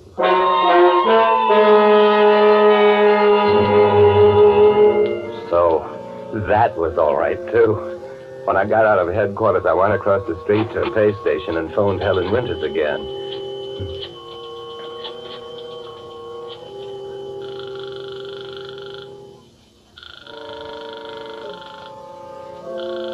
There was no answer. I hung up. Then I went uptown to the bank, Walter's Bank. I'd never been in it before in my life, and I'd been wondering how I'd know who to be chummy to, but I needn't have worried about that. Well, good morning, Mr. Parcell. Good morning. We were all terribly sorry to hear of your bereavement, Mr. Parcell. Yes, thank you. As a matter of fact, that's what brings me here. I see. Something about the estate? Oh, no, but I shall want to get into my safe deposit box. Why, certainly, Mr. Parcell. Thank you. By the way, do you happen to know what my cash balance is? Just roughly. Roughly between 32 and 33,000. I'll want 5,000 in cash. I'll make out a counter check. You can forward the rest when I've made banking connections in Mexico. Oh, Mexico? Well, do you expect to be in Mexico for any length of time? Oh, yes, for quite a length of time. Oh. Shall we go down to the vault, sir? Oh, yes, by all means.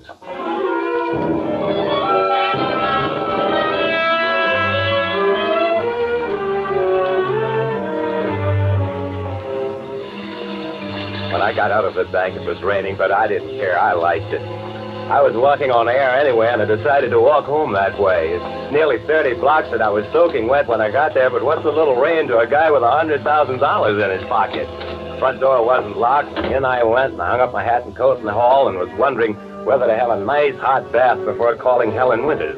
And when I saw the box, that horrible pasteboard box that had come back. For a second, I thought my mind had gone. But there it was, sitting on the desk. Wet and soggy, and the limp paper peeling off as though it had been fished out of the river just that minute. And then I remembered I hadn't seen it sink, and what the cop had said about tides and currents. And then the doorbell rang. I rushed to the window. There was a police car outside. For the moment, I thought of grabbing up the box and running, escaping out of the back somehow. And then I knew that wasn't any use. It didn't matter. It was some sort of a police plan. It didn't matter anyway. And if it wasn't, if it was just another one of those terrible coincidences, there was still time. Whatever they wanted, I could bluff it through, and there'd still be time. I pulled myself together and went out and opened the door.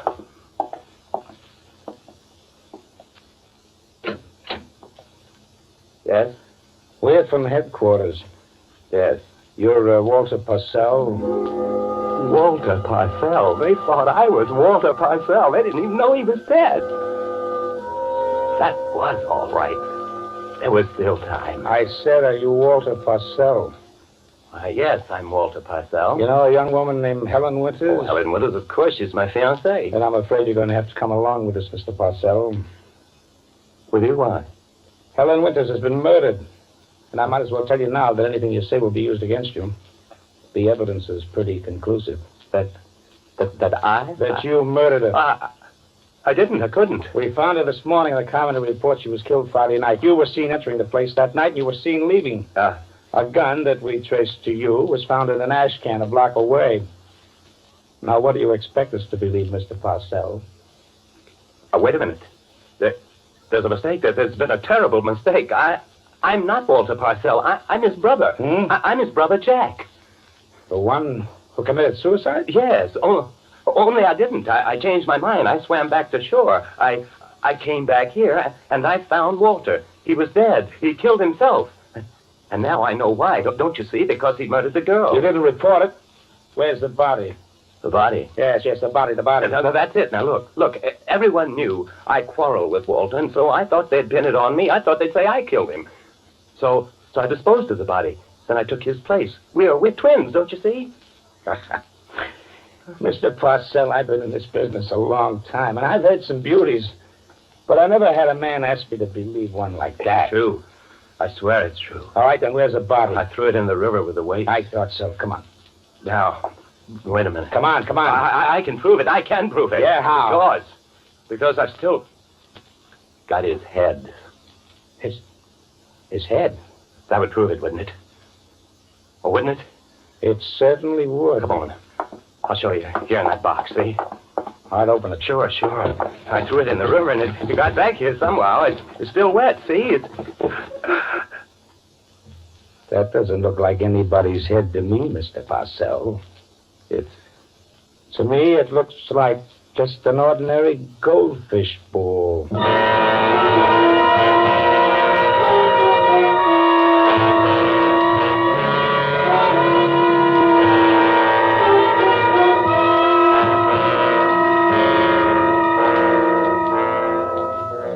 That was it, of course. The goldfish bowl he'd been arguing about on the telephone when I came back and found him packing up, running away, because he'd murdered his girlfriend. So, I don't know where Walter is now in those swirling tides and currents, but I know one thing. Wherever he is, he must be laughing his head off.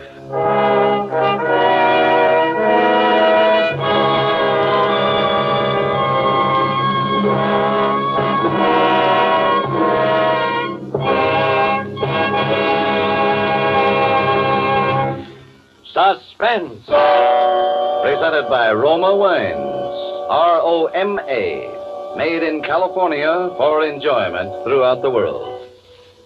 Before we hear again from Joseph Cotton, the star of the pasteboard box, tonight's suspense play, this is Truman Bradley for Roma Wines.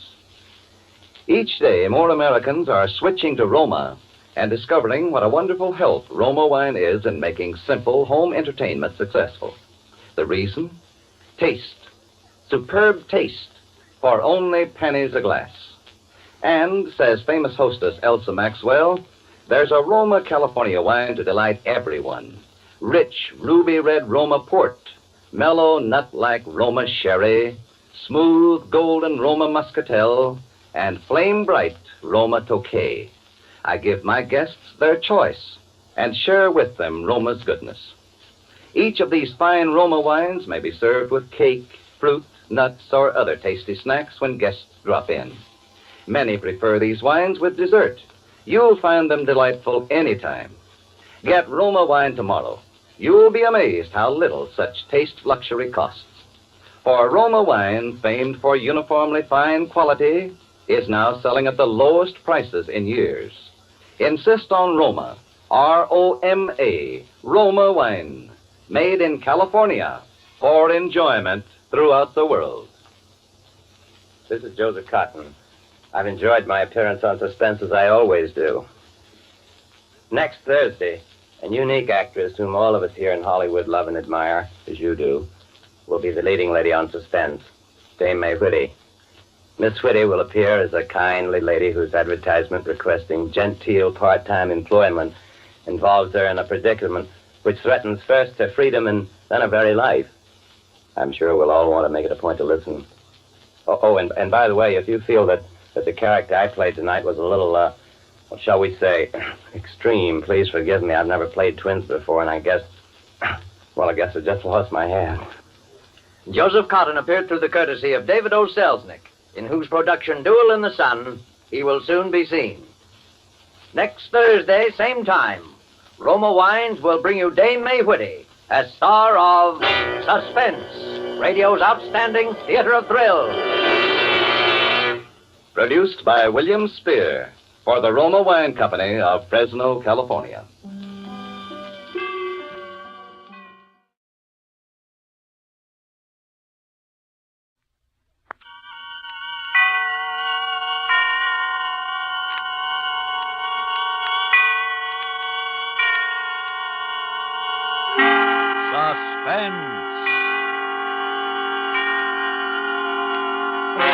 Autolite and its 96,000 dealers present Mr. Ronald Reagan in One and One's a Lonesome, a suspense play produced and edited by William Spear.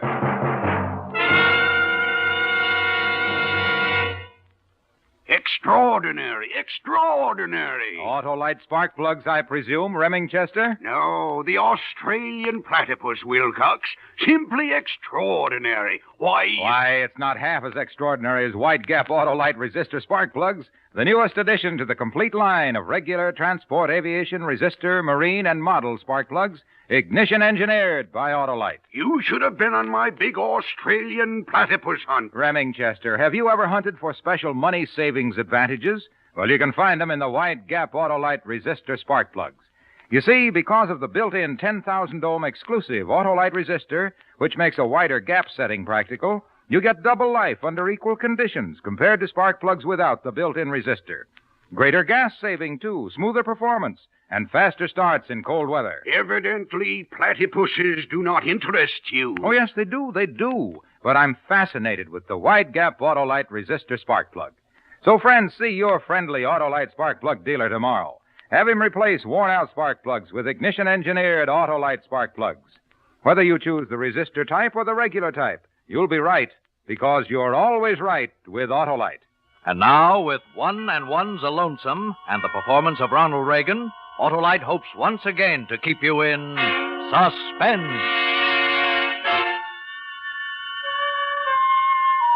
My name's George Belloc.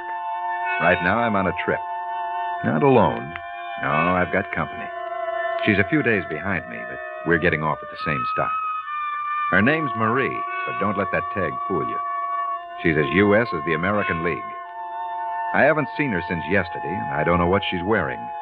But 5 will get you 10. The outfit's silk and covers her body like a cellophane wrapper. I met her about 2 weeks ago, right after she married the guy I work for, Henry Grover. He owns a lumber yard just outside of town. He'd been working hard and figured he was ripe for a vacation. He hired me to manage the place while he was away. I put him on a train one night, didn't hear from him for 2 months.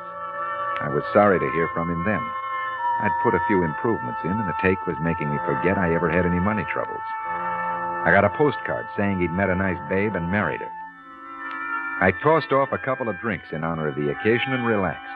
I figured she'd talk him into staying in the city, and I could buy the shop. That was before I met her. I've never been so wrong.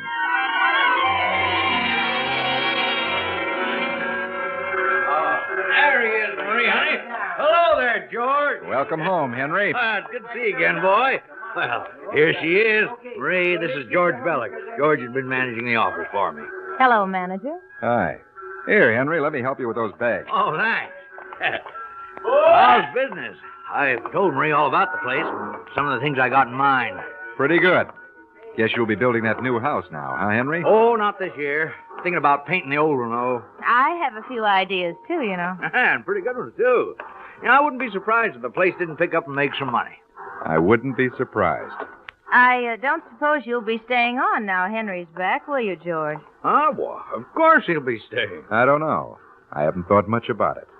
Lumberyard doesn't need 3 managers. Well, Marie. Does it need 2? When 2 is 1, that's different. That's right, George. 1 and 1 makes 1, you know. Yeah. That's when 3's a crowd.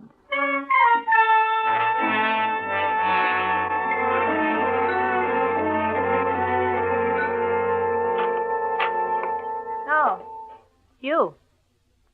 Come on in. Want some coffee? Yeah. Thanks. Thought you were with Henry. He's over in the warehouse. Alone? Yeah. I don't think you're glad to see us, George. Why should I be? My name's on your check. Your husband's name. Listen, tell me something, will you? Like what? Like how come you two got married? Love. It hits you fast. Sometimes. Planning to be with him long? No. It's a top-heavy contest, and he's outclassed. Well, that's nothing to me. That's good. How'd you happen to bring him back here? Why didn't you keep him at home? I felt like a change. He'd bail you out? Yeah. Out of a dance hall. I suppose you just sold the tickets. Not exactly. Okay. Okay, slave to queen. How's it feel? Let me ask you one. What are you going to do for a job now? Manage this lumber business? No, you're not. You don't own it. Don't believe everything you read on a piece of paper. I own it. And there's no room for you. You know, your new husband's in for a kind of a surprise. What kind of a surprise? I mean, when he hits the warehouse. What about it? There's a room over in the back part. One of the walls is holding up a row of slot machines. A couple of tables on the floor that weren't made for checkers. Gambling? That's right. Henry didn't mention that. That's the surprise. Well, I guess I don't have to worry any about getting rid of you. Henry will take care of that. You think so? How's business in the back room? Like a girly show on Iwo Jima. Where's the money? In the bank. Your bank? My bank. George, can I see you a minute? Sure, Henry. Come on in here, why don't you? Well, I'd rather handle this alone, honey, if you don't mind. Come on, George. Oh, you told me I could help you. Now, something's come up and you're shutting me out of it. This has nothing to do with that. This is something new. You may as well let her in on it. She knows all about it anyway. You told her? Sure. I figured I was telling the manager. 1 and 1 makes 1. Remember? All right. George, I left you to run a lumber yard. I didn't want any improvements. Especially, I didn't want any improvements like I just saw over there. Dice tables, slot machines, I don't know what all. I don't see how you moved it all in 2 months. 2 days. But you're right, it wasn't easy. George, when I came back, I thought we'd all work together. There's a place for you here. And I'll go on paying you the same salary. Huh. Wouldn't be much compared to what you've been making on the side, is that it? Business has been pretty good. Up till now. Well, then it's all over. And this is goodbye. I'm sorry. No easy money for you, huh? Not when it's breaking the law. You can stay on here tonight, but in the morning, get those machines and dice tables together and get out. They're not going anyplace, and neither am I. But you're breaking the law. Tomorrow morning, I'm throwing out all that stuff. Where are you going to throw it? Out, anywhere. I don't know. I don't care where. you throw it outside and leave it, somebody will see it and talk to the police. If you try and have it moved out, I'll call them myself. Any way you look at it, they're going to want the owner of this place for gambling. And you're the owner. George, you bought the stuff. I didn't know anything about it. I don't even know where you got it. I've been away. I can prove that. You don't scare me. In your name, I bought the stuff, and in your name, I ran the place. I'm just a hired man working here. They'll want the boss. And you're the boss, just like always, Henry. Well, then you're closing down tomorrow. If I can't run a decent shop, I won't run any. All right, close down. But if the police get a tip, they'll think all you do out here is gamble. Oh, what's got into you, son? 2 months ago, I gave you a job, and you were glad to get it. Oh, what's got into you anyway? He found a way to make some money. Yeah, a lot of money. The take is good here. When I got your postcard, I thought I'd seen the last of you. I was going to pay you for the place and let it go at that. How about it? What's the price? No price. I'm not selling it to you or anybody else. How about $15,000? In cash? Sure, cash. You haven't saved that much from this place in 2 months. I'll get the money. Got about $8,000 now. A couple of months, I'll have the rest. I wouldn't trust you for a 3-cent stamp. Never mind, Marie, honey. Now, look, I'm not selling, George, and that's the end of it. And we're partners. Not in anything like this, we're not. You'll like it fine when the money starts coming in. I don't want anything to do with it. Okay, you won't have anything to do with it. You take care of the lumber business. I'll handle the rest. I told you now, for the last time. Honey, listen. We don't want any trouble with the police. There isn't going to be any trouble with the police. The way he tells it there is. He's got us over a barrel. I've been clearing pretty near $1,000 a week. There isn't much I wouldn't do for that kind of money. We better think it over, honey. We better think over what to do. Well, That's the idea. Think it over. Think it over, both of you.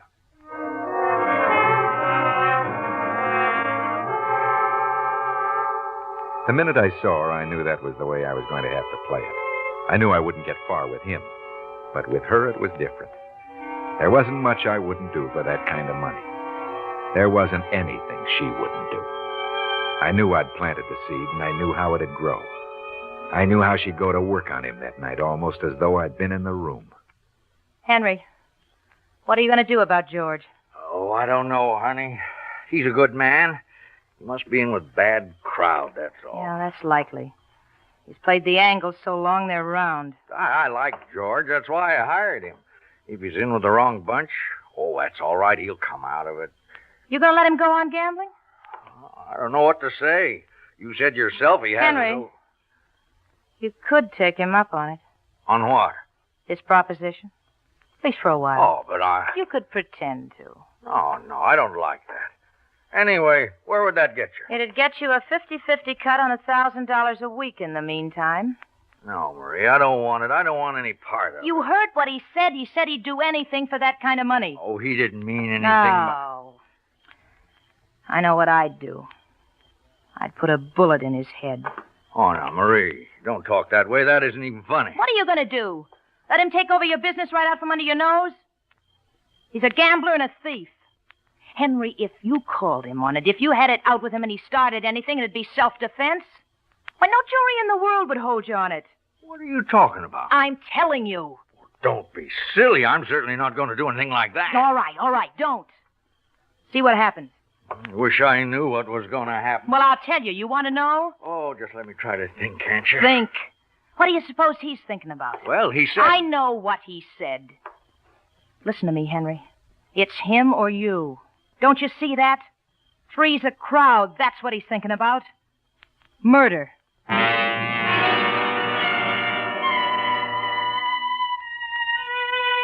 Yeah, I knew pretty much what they were talking about in there. I knew this dame pretty well. It only needed a day of knowing her to know that a word like murder was part of her natural-born vocabulary. To know that she could cut a guy's throat and think no more of it than clipping one of her fingernails. I didn't know just then who was going to get murdered. I found out.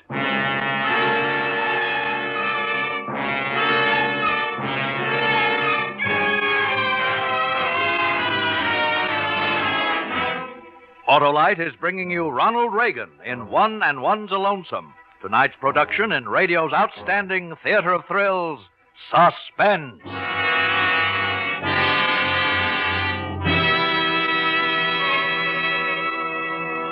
Hey, Harlow, I saw lots of kangaroos in Australia, too. Why, their tails are... You don't say. Why, Remingchester the kangaroo's tail is as unique in the animal world as the White Gap Autolite resistor is in the spark plug world. It's the newest addition to the complete line of regular transport, aviation, resistor, marine, and model spark plugs ignition engineered by Autolite. Wilcox, you ought to see the starting power of those critters. Man, they've got nothing on the White Gap Autolite resistor spark plugs. They give fast starts even in cold weather. Smoother performance, too, on leaner gas mixtures. Greater gas saving. Even double life under equal conditions compared to spark plugs without the built-in resistor. And it's all because of the 10,000-ohm Autolite resistor built right into every Autolite resistor spark plug to make a wider gap setting practical. I said you should see. Your friendly Autolite spark plug dealer tomorrow. Have him replace worn-out spark plugs with ignition-engineered Autolite spark plugs. Whether you choose the resistor type or the regular type, you'll be right because you're always right with Autolite. And now, Autolite brings back to our Hollywood soundstage our star, Ronald Reagan, with Kathy Lewis in One and One's a Lonesome, a tale well calculated to keep you in suspense. The night after Henry and his new wife came home, I didn't open up the back room in the warehouse. I put in the new table and counted out the profits for the week. I took a fair share over to Grover, but he read negative all the way. When he turned down that money, Marie tried on a face she must have been saving for Jack the Ripper. She knew he wasn't going to change his mind. She could see I was set to pocket big money on a 4-hour schedule in the back room, while their take after 16 hours in the lumber yard would look like a piggy bank night before Christmas. I said goodnight and left them alone to what promised to be a rotten evening for both. I went over to the garage where I'd fixed myself up a little cot. I was mixing the paint we were using on the house the next day, but I hadn't been at it more than half an hour when I had a visitor. This is a surprise. I broke my fingernail.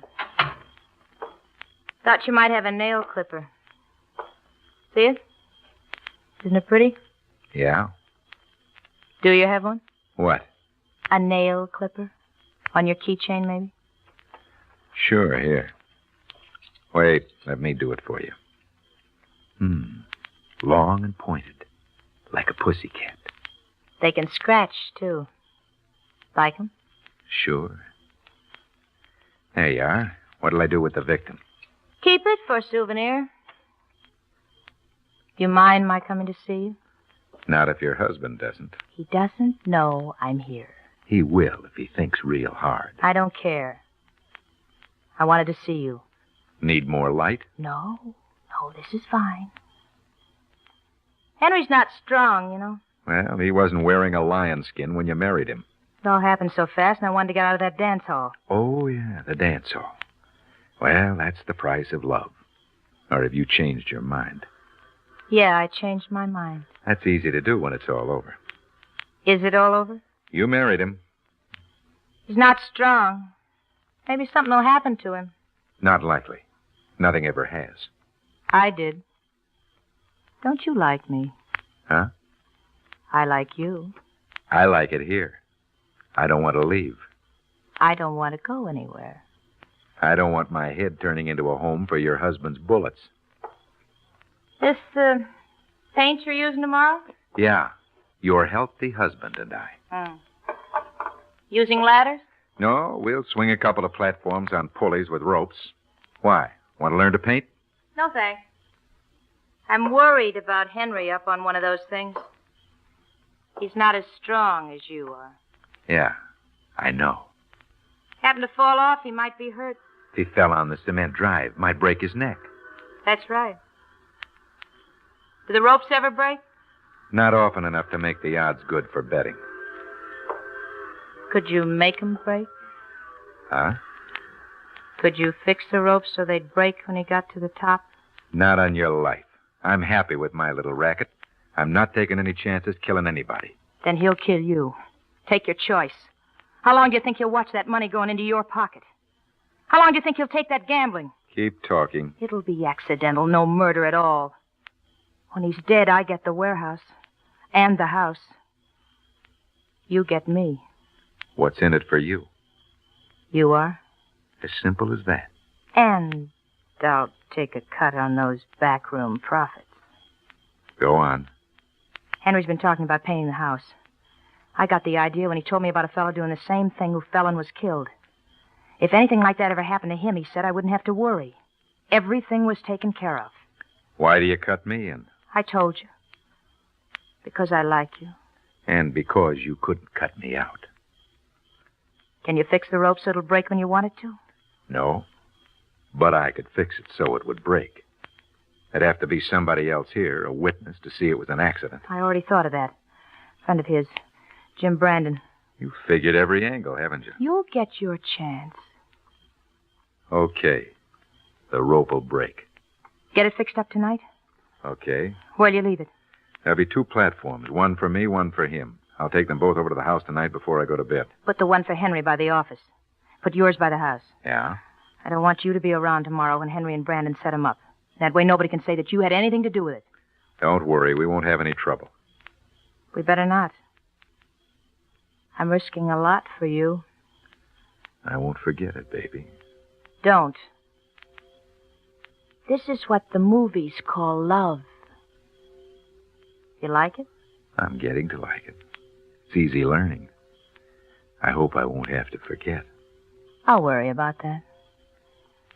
Let's talk some more. You got more to say? Mm-hmm. Lots more.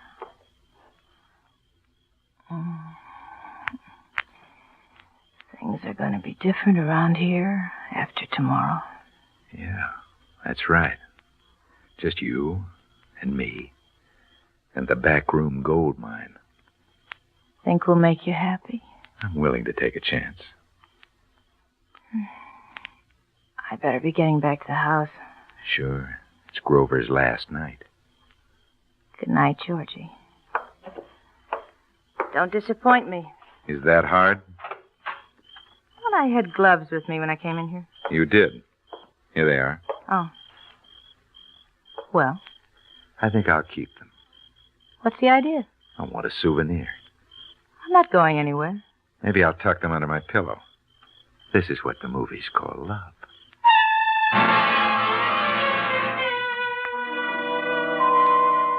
After she left, I sat there thinking. Those gloves didn't help me clear my head any. They smelled like the powder room in the Club Paris. I liked the way she handled Grover. Sure, the kid was bright. The plan looked surefire, with a payoff in fancy living written especially for happy homes. I strung together a couple of ropes and a pulley on 2 wooden boards and called it a platform. The next one took more time. I spent a few minutes burning the rope where it'd rest on the pulley when the platform was up near the top. I pulled it apart a little with my fingers, made sure it wouldn't hold much weight for long. I fixed it just the way I wanted it. Then I slipped it through the pulley, anchored it on the boards, and had myself another platform, different from the first, but looking just the same. I put the good one by the house and the other next to the shop. By the time I was through, it was nearly daylight, and I lay down in the cot. The next thing I knew, she was shaking me. Come on. Come on. Wake up. Come on. They're ready to start. Who? Him and his pal are out there now waiting for you. Oh, yeah. Yeah, where are they? Out in the yard. The platforms? Yeah, they've already got them set up. Okay. It won't be long now, baby. Are you nervous? Sure. Like a sack of laundry. Don't let me fool you.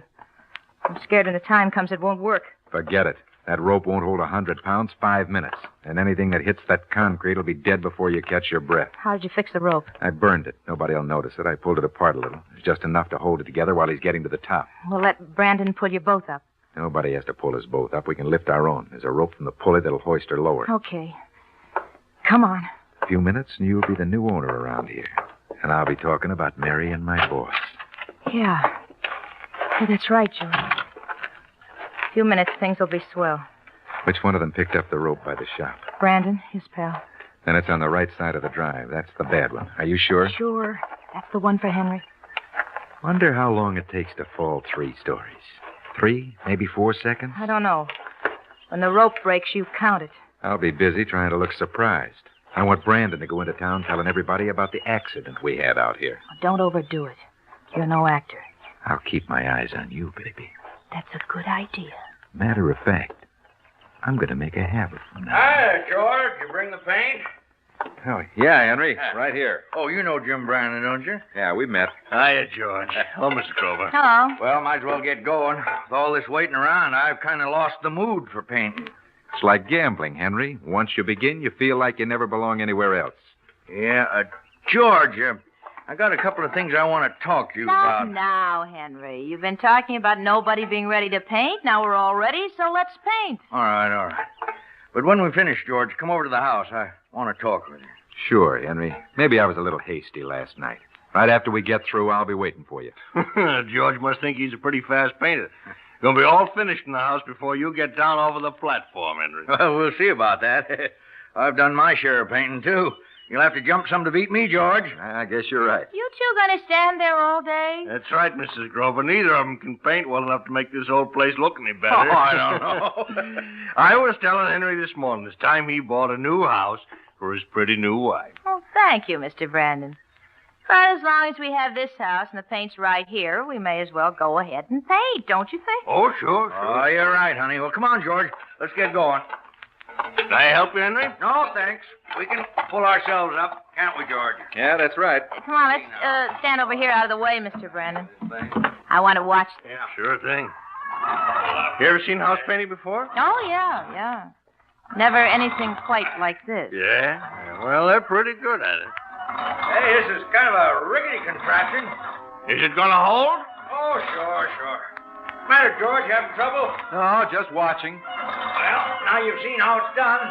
You come on up in the sky. Be right with you, Henry. Say, Brandon, when I get to the top, will you tie this rope to the bucket of paint and pass it up? Right, Henry. Keep pulling, George. He's beating you up there. Hey, easy does it, George. That's no elevator. Don't worry about me. You got your own problems. Okay, Jim, pass up the paint. You ready too, George? Hey, I think the rope was slipping on the pulley. I don't feel anything. I don't see anything wrong with the pulley. It's breaking at the pulley!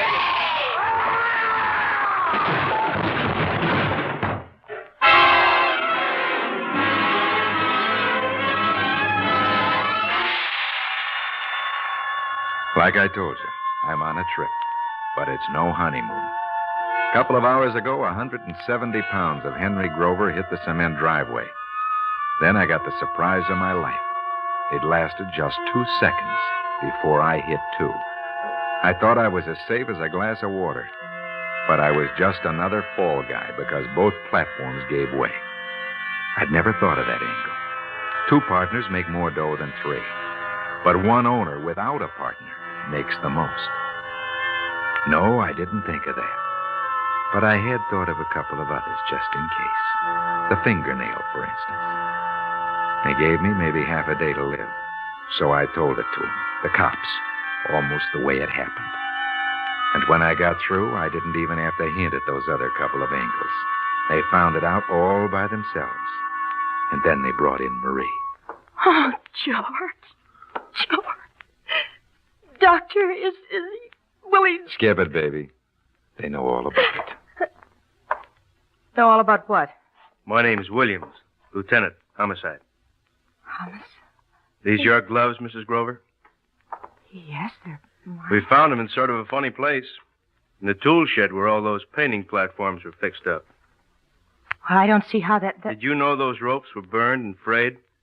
Somebody pulled them apart and burned them. George did it. It was all his idea. Sure, funny guy wanted to bump himself off. Let me see your hands. Nice hands. Nice nails. One of them's broke off, huh? What of it? We found it. In the rope where somebody pulled it apart. We want you for murder.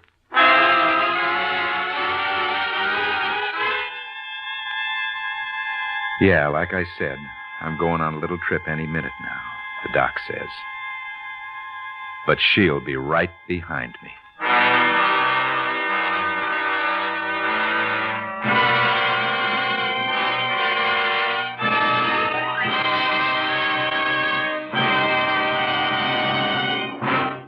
Suspense, presented by Autolite. Tonight's star, Ronald Reagan, with Kathy Lewis. Say, Harlow, it seems to make no difference whether I'm talking about kangaroos or platypuses. It always reminds you of Autolite. Well, that's as natural as you're a naturalist, Remingchester, because Autolite makes more than 400 products for cars, trucks, planes, and boats in 28 plants coast to coast. These include complete electrical systems used as original equipment on many makes of America's finest cars. Spark plugs, batteries, generators, coils, distributors, starting motors, bullseye, sealed beam headlights. All engineered to fit together perfectly, work together perfectly, because they're a perfect team. So don't accept electrical parts supposed to be as good. Ask for and insist on Autolite, original factory parts at your neighborhood service station, car dealer, garage, or repair shop. Remember, you're always right with Autolite.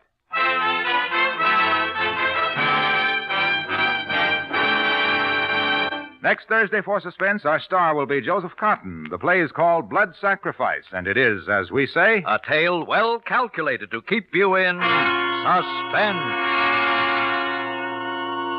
Tonight's suspense play was produced and edited by William Spear and directed by Norman MacDonald. Music for Suspense is composed by Lucien Moraweck and conducted by Lud Gluskin. One and One's a Lonesome was written for radio by Nelson Sykes. Ronald Reagan may currently be seen in the Warner Brothers production The Hasty Heart. In the coming weeks, you will hear such stars as Cary Grant, Dan Daly, and Arthur Godfrey. Don't forget, next Thursday, same time, Autolite will present Suspense, starring Joseph Cotton.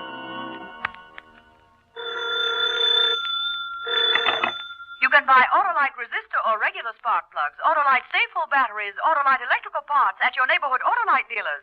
Switch to Autolite. Good night. An investment in boys is an investment in America's future. This is National Boys Club Week. Support the Boys Club in your community. This is CBS, the Columbia Broadcasting System.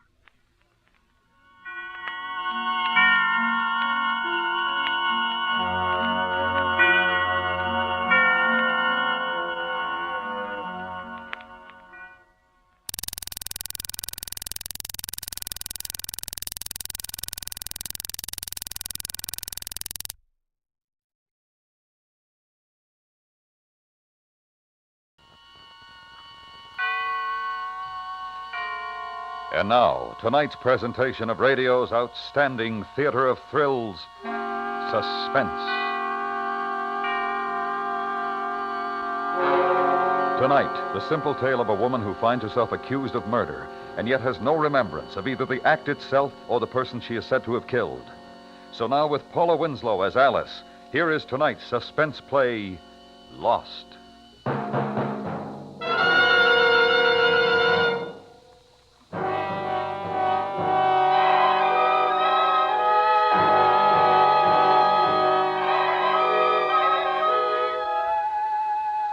It happened in New York. I was window shopping on Fifth Avenue. It was noon. The sun was warm, but a chill made me shiver. I started walking again. I reached 59th Street, Central Park. No more stores, no more windows. I wanted to walk in the park, but I didn't. I couldn't decide. Should I? Shouldn't I? Yes, no, do, don't. I knew I had to go someplace. I knew I had to meet somebody, but it all happened so fast, like somebody closing a door. Suddenly, I couldn't remember who I had to meet, or where, or when. I started to walk, fast as I could.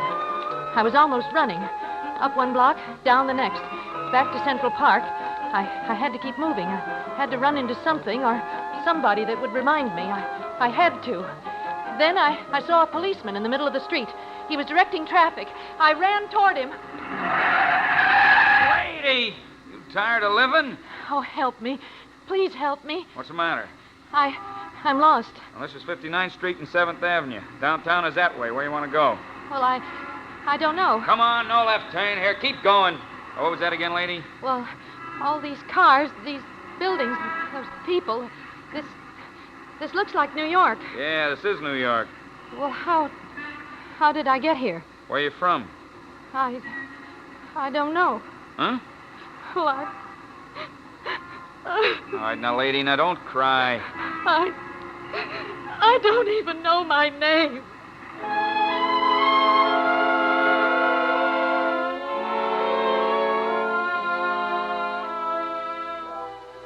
He asked me a few more questions. Then he took me to the precinct station. He left me there with a detective named Mark Neal. Now, let's go over what we got so far, huh? All right. The name Alice is on the inside of your wedding ring. It's on the lining of your coat. It's on your dress and burned into the flap of your purse. Alice. It's still not familiar, huh? No. Please, may I get up? Oh, yeah, sure. Oh, where are you going? Well, I just want to walk. Back and forth in here's all right, as long as I can keep moving. Lieutenant, what's going to happen to me? Well, we'll try to find out who you are if you can just sit down for a few minutes. Oh, well, I'll try. The patrolman said you didn't seem scared by the traffic, Well, what does that mean? that you probably came from a big city. Here? New York? No, you'd have some kind of a key in your purse. My guess is that you're at some hotel. You left the key at the desk. Oh, help me. Please. Your clothes are clean. They're not wrinkled. Means you didn't sleep in them last night, so you haven't been missing very long. But who am I? Who do I belong to? Oh, I'm sorry. I've got to walk. Okay. Let's go get your picture taken. Where? That's just down the hall. Thank you. Mm-hmm. We'll send your picture to all the papers and the TV stations. But what if... Suppose nobody recognizes me? Well, then it'll be up to the doctors. Doctors? At City Hospital. That's your next stop. Oh, will you stay there with me? Now, the hospital? Yes. Oh, you've got to. You're the only friend I've got. I'm sorry I can't. Oh, please. Please don't leave me. Don't leave me alone.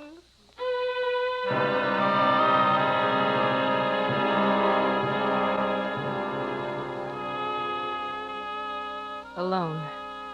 Alone in a city of 8 million people. I knew 3 of them. A policeman near Central Park, a detective, and the nurse who brought me here to this ward. This hospital ward. Hello. Oh, do I know you? I'm Dr. Corday. Oh, then you can help me. Please, I want to get out of here. I don't want to stay here. I can't. They made a mistake. Who did? Well, the hospital. I heard the nurse. I know what this is, the psycho ward for crazy people. Look, I'm not crazy. I'm not. I just can't I just can't remember who I am. Go ahead. It'll do you good. You think I'll start remembering? Maybe not, but somebody will recognize you. You're a celebrity. Your picture's in all the papers, and it's been on every TV station in the city. And nobody's called? Not yet. Doctor, how long will this last? When will I start to remember? Maybe a day, a week, a month. Right now, you need some rest. Oh, I can't sleep now. Did you take that pill the nurse brought? Yes. You sleep.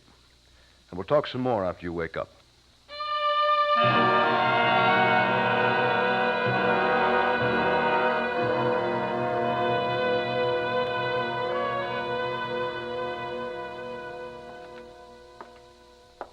Have a good sleep? Well, I must have had. It's dark outside. What's the matter? Well, they moved me. They moved me while I was sleeping. It's all right. You're on another floor of the hospital. But those bars on the windows. Why did you move me? Why are those bars on the windows? Well, tell me, please, tell me. I want you to concentrate on the game now. It's called word association. I'll say a word. You answer with the first word you think of. Black. White. Texas. Big. Blood. Red. Gun. Kill. Bullet. Dead. Murder. Well, why do you pick those words? Blood and bullet. Please murder. answer. Murder. This is the prison ward, isn't it? It's just another floor of the hospital. It's the prison ward, isn't it? Yes. Well, I've been arrested. I've done something. But those words, blood and gun, I've killed somebody. You remember? Oh, then it's true. It's true. Alice, I want you to look at some pictures. Well, who did I kill? Who was it? Tell me. See if you recognize the people in these pictures. Try this one first. Oh, Doctor, help me. Help me. Now, look at that picture. You know him? Well, should I? Do you? Well, I don't know. Is he the man I killed? Is he? That's why you're showing me the picture, isn't it? He's dead. Dead. And I killed him. No, Alice. Ah! She fainted. That's all right, Mr. Parker. Nurse. Will this bring back her memory? Maybe not completely, but she may at least remember you're her husband.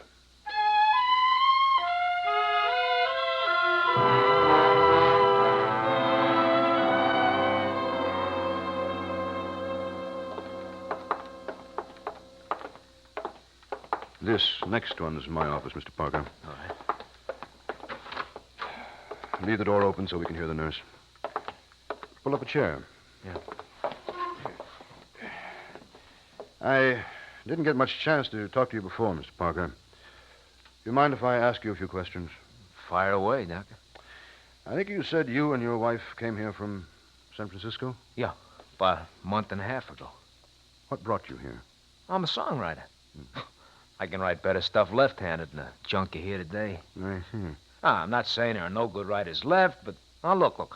Irving Berlin, an old man. Rogers and Hammerstein, they're busy counting their money. Cole Porter, a has-been. Tin Pan Alley is begging for a great young songwriter, and I'm their boy. Have you written any songs? Hundreds of them, and all great. Ooh, what are they? Maybe I remember some of them. Well, none of them's been published yet, but that's politics, and that's why we come to New York, to make the connection. You look a good deal younger than your wife. Well, I'm 24, she's 36, but don't crack that I told you, huh? I don't want to hurt her feelings. How'd you happen to marry someone that much older? Want me to level with you? Well, it'll help me treat your wife. Well, Alice is no Marilyn Monroe. Want me to spell it out anymore? I take it she's rather wealthy. We ain't living at the Hotel Bentley on my royalty checks. How's the marriage going? Sometimes okay. And other times? They could have sold ringside seats. What do you fight about? Always the same thing. Alice is a nice girl. And I like to live the way that she can afford, but let's face it, Doc, I'm 24. I don't think I understand. Alice, she gets crazy jealous if I say hello to another girl. Is that why she shot Joyce Carlyle? I guess so. All I was trying to do was sell Carlyle some of my numbers. If she gives your song a ride, you got a real chance. And for your wife's sake, I hope Miss Carlyle pulls through. Huh? It'll have a terrible effect on Ellis if Miss Carlyle dies. She's still alive? She had another transfusion about half an hour ago. Oh, where is she? Downstairs, second floor. Look, I better get down and see how she is. No, she's still unconscious. I've been getting word from the detectives. Detectives? They're waiting around in case she regains consciousness. Oh, Dr. Corday. Yes, nurse. Mrs. Parker is asking for you. Oh, thank you.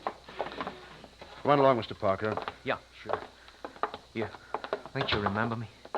You'll know when you walk in that door.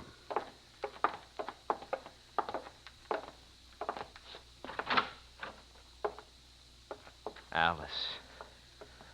You called me Alice. Honey, I'm Vance. Vance? Your husband, baby. We came here from San Francisco, don't you remember? Oh, come on, honey. Let me hold you. Oh, don't. Please, don't. Alice, it's me. It's Vance. No, please, let me go. Hello, Doctor. Mrs. Parker. Lieutenant. Oh, hello, Mr. Neal. Lieutenant Neal, Mr. Parker. Are you one of the detectives from downstairs? Yes. And, now I've got some bad news. Look, how is Miss Carlyle? Dead. They were holding your wife for murder.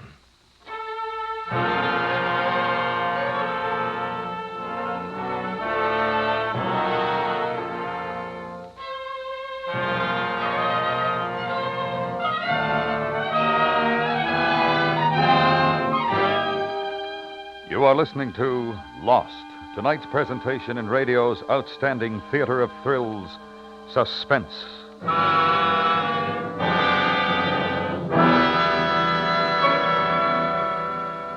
Tomorrow night, Casey, CBS Radio's crime photographer, totes his lens into plenty of danger as he investigates a miracle cure. Don't miss Life for Sale, the story on crime photographer, tomorrow night over most of these same stations. And now we bring back to our Hollywood soundstage Paula Winslow as Alice in tonight's production of Lost, a tale well calculated to keep you in suspense.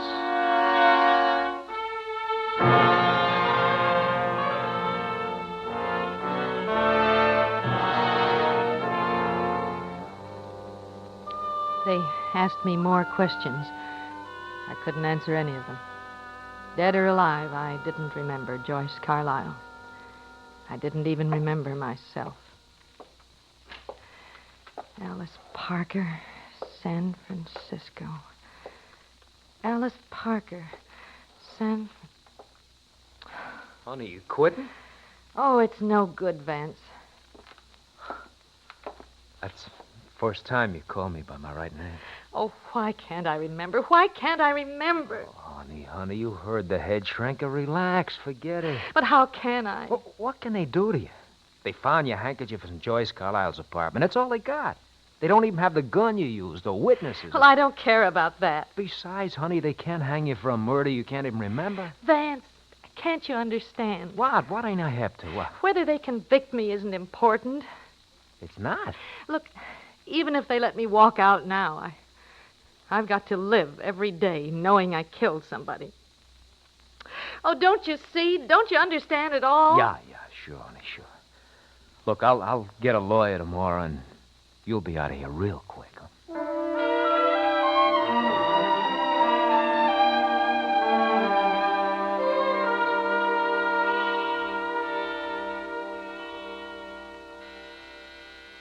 Just a minute. Good morning, Mr. Parker. Oh, hi, Lieutenant. What are you doing here? I'd like to look around your suite, if I can. Oh, sure. Thank you. Come on to the bedroom while I grab a tie, huh? Mm-hmm. Just these two rooms in the place? Yeah, that's it. If you tell me what you're looking for, maybe I can steer you. Is this your wife's dresser? Uh-huh. You were prowling for anything in particular? No. Just want to see if there's any sign your wife planned this. Makes a difference if it was premeditated. You ever see your wife with a gun? Oh, skeet rifle? No, a snub-nosed .22 caliber pistol, pearl-handled. You told me you didn't have any murder weapon. We found it this morning. Where? Near the 59th Street entrance to the park. Close to where Alice talked to that cop? Yeah, 2 blocks. Any fingerprints on the gun? No, but it's the right gun. Anything on the night table there? Yeah, phone books. Come on, you ready for the other room? Yeah, I guess so. All right. $27.50 a day for these 2 rooms. Make it a softer touch than Crosby's agent. Do you have the key to this desk? Oh, yeah. Yeah, right here. It's a little one. Thank you. How about that? $27.50 a copy. You think they throw in anything on the cuff? Nah. You want to watch TV, you drop 2 bits in that slot. Cost me $1 yesterday to watch a disc jockey. And, speaking of dough, I know this ain't any time to ask, but... Here. Here are your keys. Look, you think they'll tie up Alice's loot while she's getting her marbles counted, huh? I don't know. It'll ground me real good if they do. You know, today was payday, and if she ain't around to sign my check... I'll remind her when I get to the hospital. Oh, thanks. Thanks a lot. And, you tell her I'll be over later with the lawyer, huh? You better check first. Why? She may be out. I'm taking her to Joyce Carlyle's apartment. Oh, come on. What do you guys want? We got a murder to solve. But you got it solved. So even if Alice did kill his canary, she was off a rocket. There's nothing you can do to her. Why are you taking her to Joyce's place? Ain't she had a bad enough time? You're welcome to come along.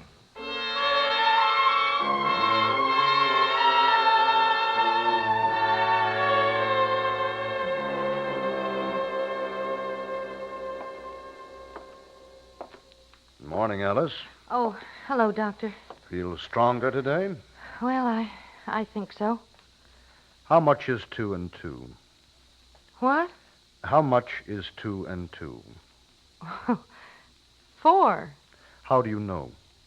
Well, I learned it When? when I was a little girl. I had a special blue dress, and Go on. they used to tease me and call me Alice Blue Gown. Doctor, it's coming back. I'm beginning to remember. I live in San Francisco. My name is Alice Lee Parker. Where are you? In New York with my husband. His name is Vance. How did you come here? On a train. We got here last week. Last week? On Friday. It's our second honeymoon. Vance took me out Saturday night to the Golden Angel. We danced together, every dance. He never looked at another girl. The Golden Angel. The nightclub. Oh, it was wonderful. You remember a girl who sang at the club? Yes, a pretty girl. We liked her. Her name was... Joyce? Yes, Joyce Carlyle. Oh, but no. No, that's the name of the girl I... You remember? No, I remember her name from last night. Last night? When the detective came in, he said she'd died. You remember shooting her? Oh, no, I thought I was all better. Oh, Van. Oh, darling. Easy, honey, easy. She's almost completely recovered, Mr. Parker. Doctor. Oh, morning, Lieutenant. I didn't see you. Doctor, can you step out into the corridor for a minute? Sure. Pardon us? What is it? Does she remember the shooting? Not yet. There's still a gap, a kind of twilight zone of about a month. Yeah. Is there any danger in her visiting Joyce Carlyle's apartment? On the contrary, it might snap her out of it entirely. Good. I'll take her over there right now.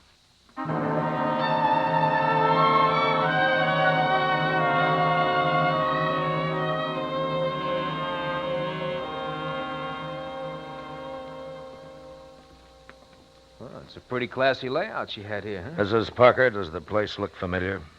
No, it doesn't. Now, the next room is the den here. This is where it happened. Do you remember it now, honey? No. Miss Carlyle was sitting on that couch when she was shot. Oh, excuse me, that might be for me. Hello. Oh, thanks. Oh, yes, but yes. why? Why what? Well, why should I want to kill her? You thought that she was cutting your time. With you? Oh, Natch, I kept telling you that, honey, but you wouldn't listen. All right, thanks. Well, how could I do it? Well, finally adds up. You know, I first got suspicious when the murder gun showed up without fingerprints. Why? Because you weren't wearing gloves when you lost your memory, and you had none in your purse. It looked like the gun was planted for us to find. Planted where it would look bad for you, Mrs. Parker. That phone call was from your hotel. Well, what have they got to do with this? Well, there's a tape in that coin box on your TV set. It records the time the coin drops in and the channel being watched. Come on, let's get with it. You were watching Channel 2 yesterday at 3:15 when your wife's picture was telecast. Oh, anything wrong with that? It was a real good setup. Your wife in the hospital with amnesia, so she can't remember whether she did it or not. You plant her handkerchief here where the police will find it. Vance. Your telephone charge slip shows that you called her here at 3:45 yesterday. Had to be you because your wife was in the hospital at that time. Oh, now, look. Joyce Carlyle was going to sing some of my songs. Why would I knock her off? We found out about that, too, from her piano player. You told Joyce Carlyle you were going to divorce your wife and marry her. And she was demanding action. So come on, son. You can think up another story on the way to headquarters.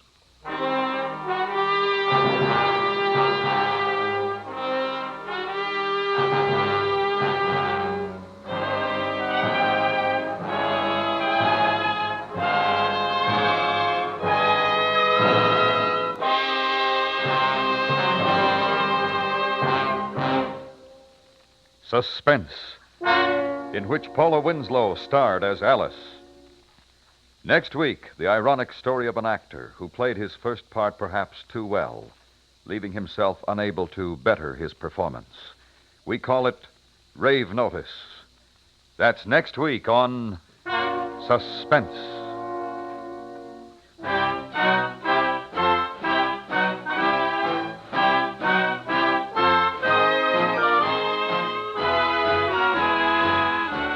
Suspense is produced and directed by Norman MacDonald, with music composed by Lucien Morawick and conducted by Lud Gluskin.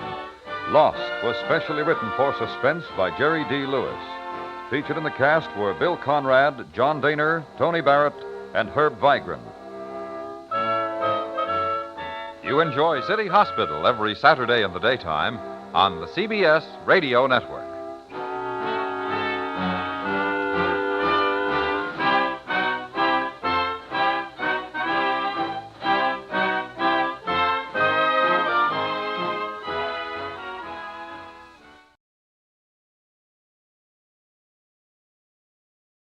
Yes, Roma wines taste better because only Roma selects from the world's greatest wine reserves for your pleasure.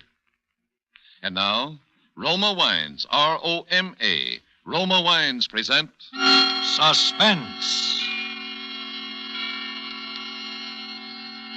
Tonight, Roma Wines bring you Mr. Robert Mitchum in Death at Live Oak, a suspense play produced, edited, and directed for Roma Wines by William Spear. Suspense, radio's outstanding theater of thrills, is presented for your enjoyment by Roma Wines. That's R-O-M-A, Roma Wines. Those better-tasting California wines enjoyed by more Americans than any other wine. For friendly entertaining, for delightful dining. Yes, right now a glassful would be very pleasant, as Roma Wines bring you Robert Mitchum in a remarkable tale of Suspense. Do you know what death is? It's a simple surgical process whereby a man's name is cut off from his body. If a man's name is dead, the man is dead. Even though his breathing may be normal, his pulse beat regular and strong. My name is dead. So I've become a ghost, a very much alive ghost with hemoglobin in my bloodstream and thoughts in my brain. And yet, as a ghost, I am accused of a crime which I swear to you I did not commit.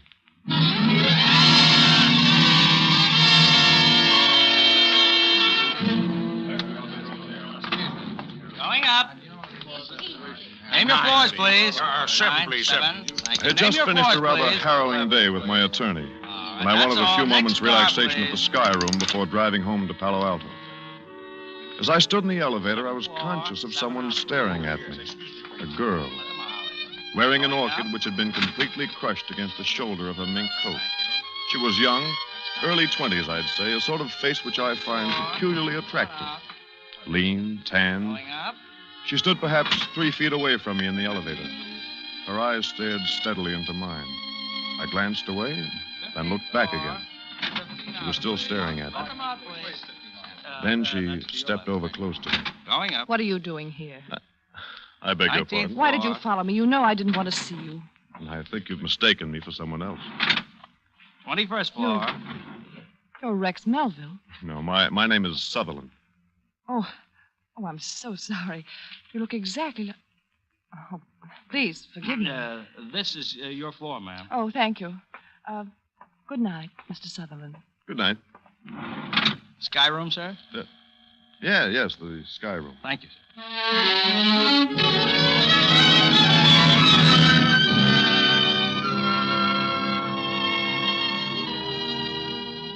I'm a flyer, and I like to look down on the lights of cities from high places. Usually it makes me feel important and warm inside, but not on this night. I found myself looking down, computing how many miles an hour a human body would be falling by the time it hit the sidewalk. Then I noticed, leaning over the parapet a few feet away from me, the girl from the elevator. Good evening. Oh, good evening. It looks as if I am following you.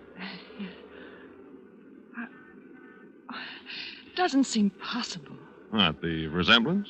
Yes, it's almost perfect. You're a little taller, I think. No, my chin comes just below his shoulder, too. You're exactly the same height as Rex. And who is Rex? A friend.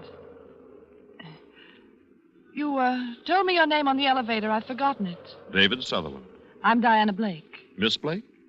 Yes. Oh, would you care for something to eat, Miss Blake? Yes, I would.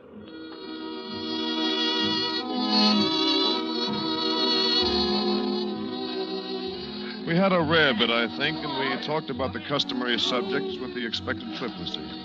She was beautiful, by every standard except the Flemish. There was a thrilling compactness about her. My mind floated through all sorts of conjectures, but Miss Blake bolted me back to reality. I lied to you. What? My name isn't Diana Blake. It's Mrs. Melville. Rex is not a friend. He's my husband. Oh, somewhat more than a friend. In this case, somewhat less. It's so incredible.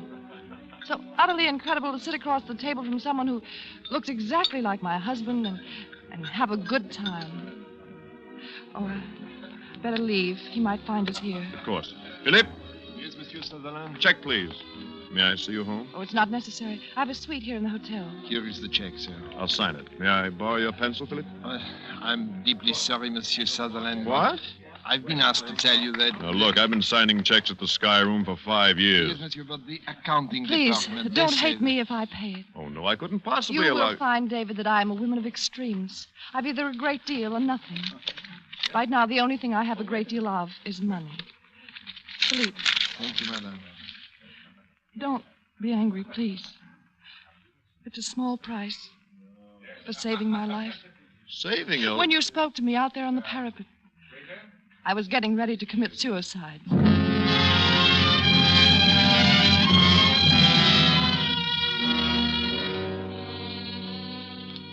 I saw her to the door of her hotel suite, kissed her, mentally, and bade her a formal good night. It's been pleasant meeting you, Mrs. Melville, etc. But inside, I knew what had happened to me. And by 4 in the morning, I knew I'd have to do something about it.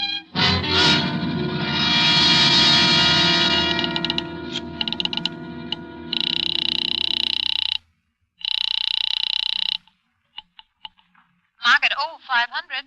I'd like to speak with Mrs. Melville. One moment, please. I'm sorry, sir. There is no Mrs. Melville registered here. Operator, how about a Miss Blake? Diana Blake? I'm ringing Miss Blake's apartment. Thank you.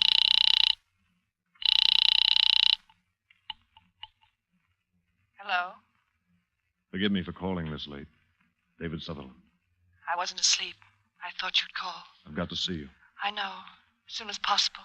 You see, it's 4:15. I'll meet you in the hotel lobby at, better make it an hour from now. Oh, no, not the lobby.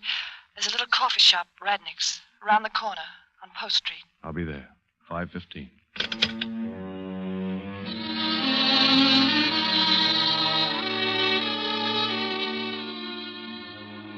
It was just growing light as I drove up the bay shore. Practically no traffic. I got to Radnick's in about, 40 minutes. She was there waiting for me. We ordered coffee. Anything else? Eggs, toast? No, I'm not hungry. Do you know what I want to talk with you about? I think I know. There are a few things we have to get clear. Are you married? Yes. The hotel has you registered as Miss Blake. I've been separated from Rex for 3 years. I met him in Buenos Aires. We were married. Didn't work, so I left him. A divorce? I hate scandal. Nobody knew I'd been married. It was foolish, but I came back here and became Diana Blake again. And he dropped out of your life? Until last week. Just showed up out of nowhere. Seems he suddenly needs money, and a wealthy wife's a handy thing to have. Did you buy him off? It doesn't stop there. He wants to live with me. I can't stand being in the same room with him. And he looks exactly like me. That's why I married him. He's very attractive. His appearance... But... He's not a human being. And you'd rather kill yourself than live with him? Yes. Now listen to me. Raise your head. Listen to me. Yes. I'd rather die than go through what I have to do this week. You know the firm of Sutherland and Sons?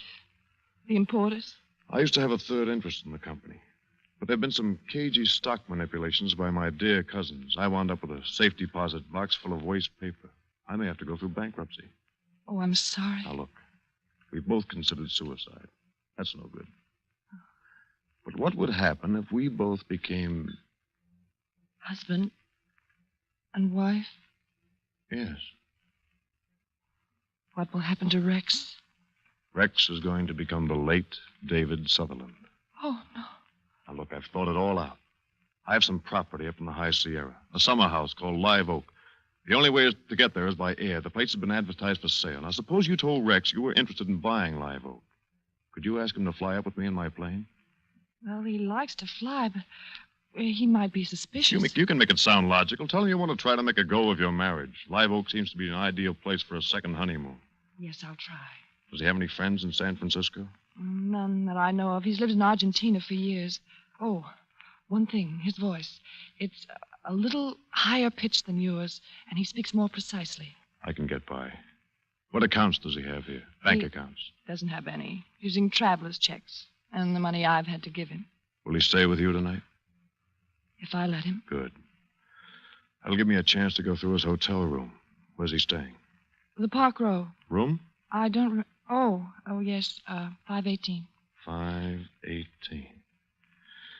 Now, tonight, Diana, you tell him about Live Oak. Say I'm a real estate broker and make some remark about the resemblance. Yeah, all right. Tell him that tomorrow night is the only time I can fly him up to the summer house.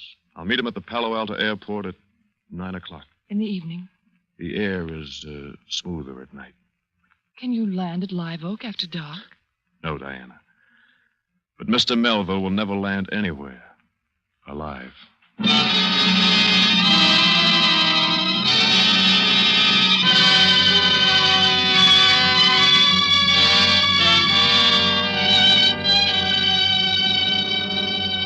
For suspense, Roma Wines are bringing you Robert Mitchum in Death at Live Oak.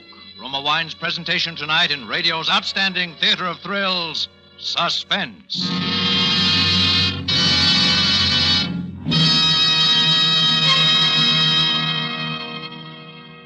Between the acts of suspense, this is Truman Bradley for Roma Wines. When you share Roma wine with family or friends, you enjoy fuller bouquet, richer body, and better taste. Yes, Roma wine gives you more enjoyment for your money, an extra dividend of taste pleasure in every sip. To make absolutely sure that Roma wines taste better, Roma selects from California's choicest grapes. Then, with centuries-old skill and wine-making resources unmatched in America, Roma master vintners guide this grape treasure unhurriedly to tempting taste perfection.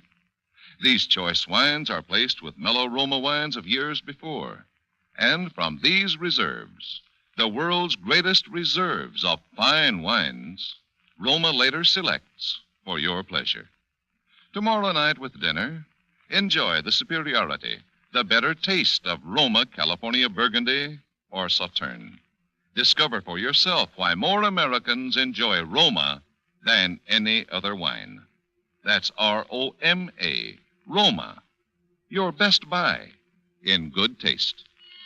And now, Roma Wines bring back to our Hollywood soundstage Robert Mitchum as David Sutherland, with Mary Jane Croft as Diana Blake in Death at Live Oak, a tale well calculated to keep you in suspense.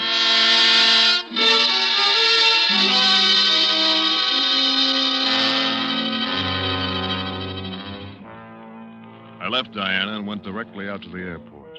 I loosened the screws around the cowling of the instrument panel of my airplane. Then I took my parachute home and soaked it thoroughly in a wash tub full of black dye. The shrouds and the silk came out dull black, just right. As it began to grow dark, I felt a tremendous desire to be with Diana, at least to talk with her. I realized how much she was coming to mean to me. But I stifled my urge to call her. If I could be apart from Diana this one night, I could be with her the rest of my life. I drove back into San Francisco to the Park Row Hotel. As I walked in, I turned my hat brim down in the way Diana had told me Rex Melville wore his. I prepared to speak more precisely to try out my impersonation of the man I was about to murder. Good evening, Mr. Melville. Good evening. May I have the key to 518, please? Certainly, Mr. Melville. You weren't gone very long, sir? No, not long. Is there any mail in my box? Well, I just gave you your mail, sir, when you went out. Oh, of course. I'd forgotten. Thank you.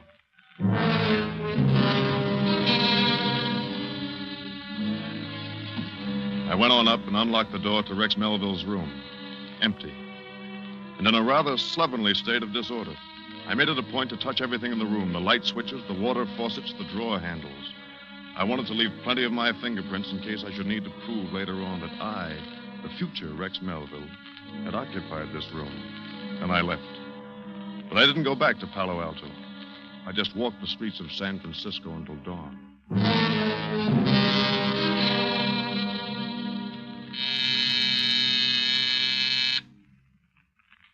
Who is it? David. Just a moment. Oh, Diana. Oh, David. I thought the morning would never come. Rex just left a few seconds ago. I know. I've been watching for him outside. He didn't see you? No. How is it about tonight? We're all set. It wasn't easy, but I convinced him. He'll meet you at the Palo Alto airport at 9. Perfect. I took his billfold out of his coat pocket. Here. The signature's on the traveler's check. Good. This is just what I needed. Oh, David. When will it be over? Before midnight. I'll be back with you by this time tomorrow morning. Be careful. Do you know something? I've never kissed you. Oh, my darling. Forgive me. I didn't blot my lips. Who could that be? Rex. I have the billfold. Yes? Who is it? Let me in, will you? I forgot something. Just a moment. I left my wallet. Well, hello. This is the real estate man I told you about. My name is Sutherland. You're right, honey. He's a dead ringer for me. Yes, I understand we're taking a little trip tonight. Yeah, say, you make your business calls pretty early in the morning, don't you, Mr. Sutherland? he stopped in to find out about tonight. I was just leaving. Good. Now, what about the wallet, honey? It's not here. You sure? If I find it, I'll call you. All right. Say, why don't we ride down in the elevator together, Mr. Sutherland? You can tell me something about this place at Live Oak. Oh, but Rex... I'll be glad to. Goodbye, Mrs. Melville. I'll see you later, honey. Goodbye.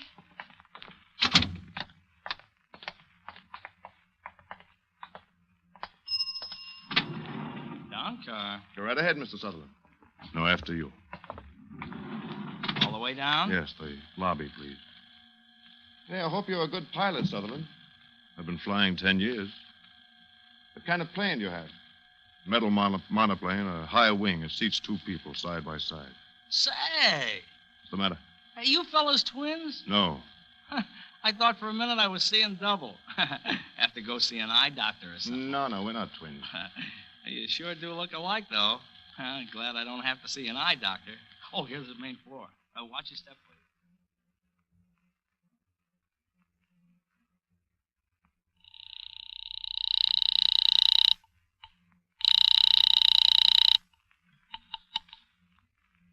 Hello?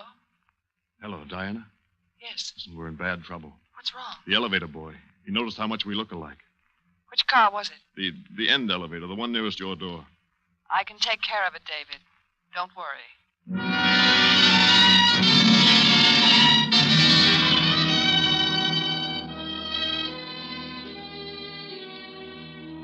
It was a ghastly day of waiting. I wired the Ambassador Hotel in Los Angeles to reserve a room in the name of David Sutherland. I remarked casually to one of my neighbors that I was flying down to Los Angeles in the evening. Promptly at 9 o'clock, I drove to the airfield. It was dark and deserted. I dumped my black parachute in the pilot's seat and waited. 9:15, no Melville. 9:30, still no sign of him. About 20 minutes of 10, I saw some headlights turn down the dirt road that leads to the hangar line.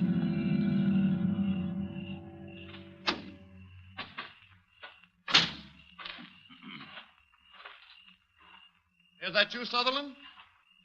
I've been waiting for you. Well, I'm sorry to be late. I was delayed in town. You all set to go? All set.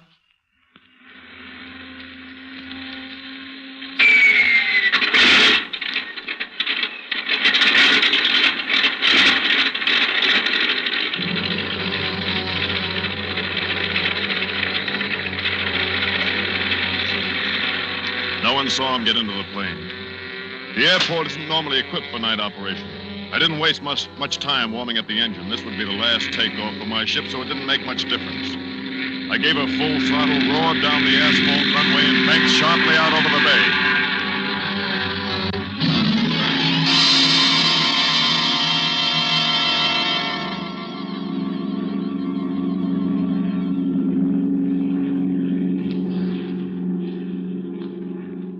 Sort of pretty up here. Yes, very. How long will it take us to get to Live Oak? Not long. Excuse me, I have to make a radio call. NC 35013 calling San Francisco radio. I wish to file a flight plan. Over. NC 35013. This is San Francisco radio. Go ahead with flight plan. This is NC 35013 over Mountain View at 1500. Pilot Sutherland, airspeed 145. Fuel supply 3 hours. CFR, destination Los Angeles Municipal. Los Angeles? Shut up. ETA in Los Angeles 2345, over. Roger, 013. We'll file San Francisco radio out. But why are we going all the way to Los Angeles? You're taking a longer trip than that, Mr. Melville.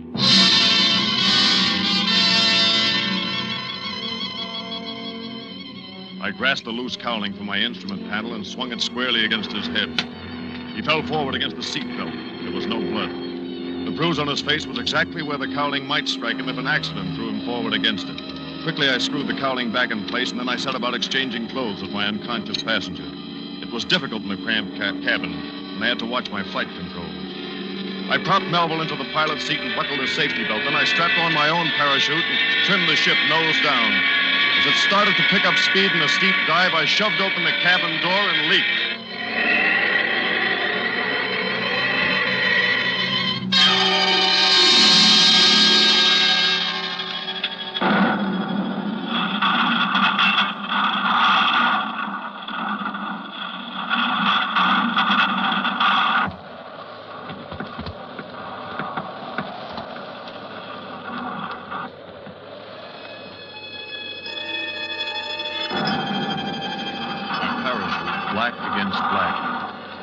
Quietly into a meadow a few hundred yards from my burning ship. The wreckage was complete. I pulled in the chute, wadded it up, and tossed it onto my funeral pyre. Sleep well, Mr. David Sutherland.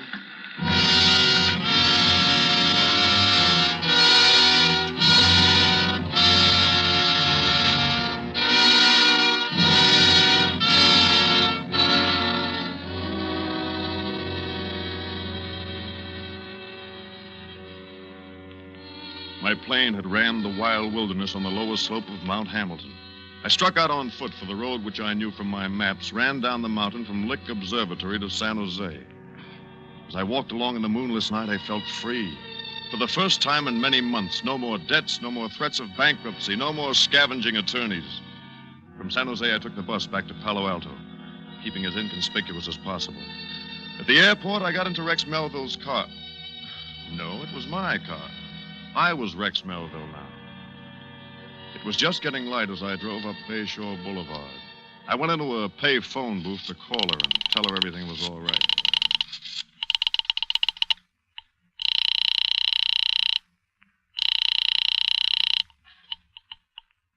Market 0500. Miss Blake's apartment, please. Miss Blake? Diana Blake. One moment, sir. I'm ringing Miss Blake's apartment. Hello? Hello?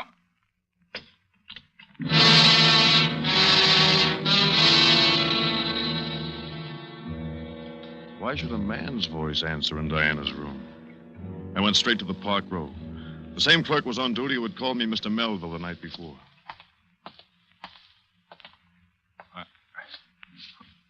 Good morning, sir. Good morning. The key to 518, please. Yes. Yes, Mr. Melville.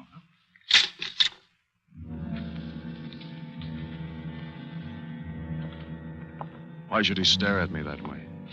Everything had gone according to plan. What had I done wrong? Hello. I must have the wrong room. No. This is the right room. 518. Come in. I've been waiting for you, although we really didn't expect you to come back here. What do you want to see me about? Well, there's a little matter of murder. You must have the wrong person. My name is Melville. Rex Melville. Yes. Mm-hmm. This your billfold? Yes, that's mine. There's my name on it, Rex Melville. Well, you ought to be more careful where you leave it. Why, where did you find this wallet? Now we want to get a few things straight. Harry, find the elevator boy and have him come in. Right. Now, about this Miss Blake. What was your relationship with her? Girlfriend? No, she was my wife. Oh? We were married in Argentina 3 years ago. Well, Mr. Melville, if this woman was your wife, why did she use the name of Miss Blake? We'd been separated. Oh, I see. Did you want to see me, sir? Yes. I want you to take a good look at this gentleman and tell me if he's ever ridden on your elevator. I took him down last night from the 21st floor. He was in an awful hurry and sort of nervous. It was just before 9 o'clock. I remember because I go off duty at 9. No. It was someone else. I was in Palo Alto at 9 last night. What is this, anyway? Look at him very carefully, son. You're sure this is the man you took down from the 21st floor? He's even wearing the same suit. I demand to know what right you have to Don't you question remember, it. Melville? Last night, sometime between 8:15 and 5 minutes of 9, you murdered Diana Blake.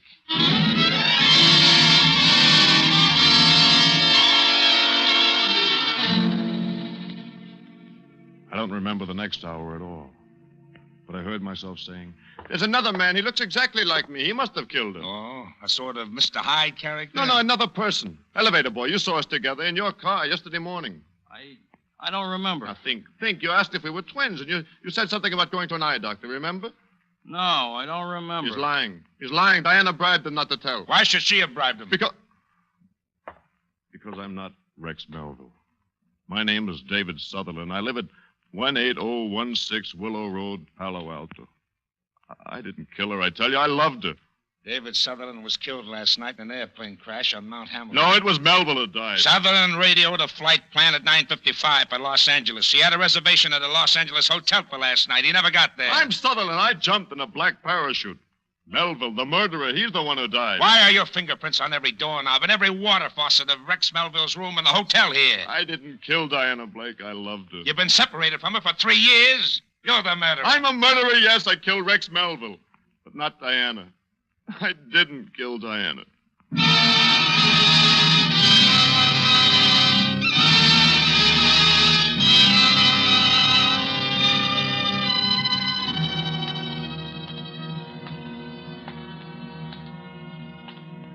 So, there it is. Now you know what can happen when a man's name is severed from his body.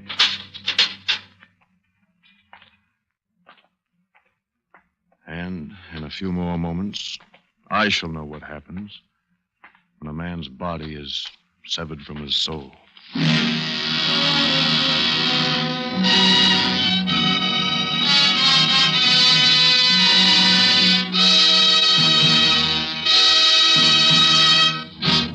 Suspense.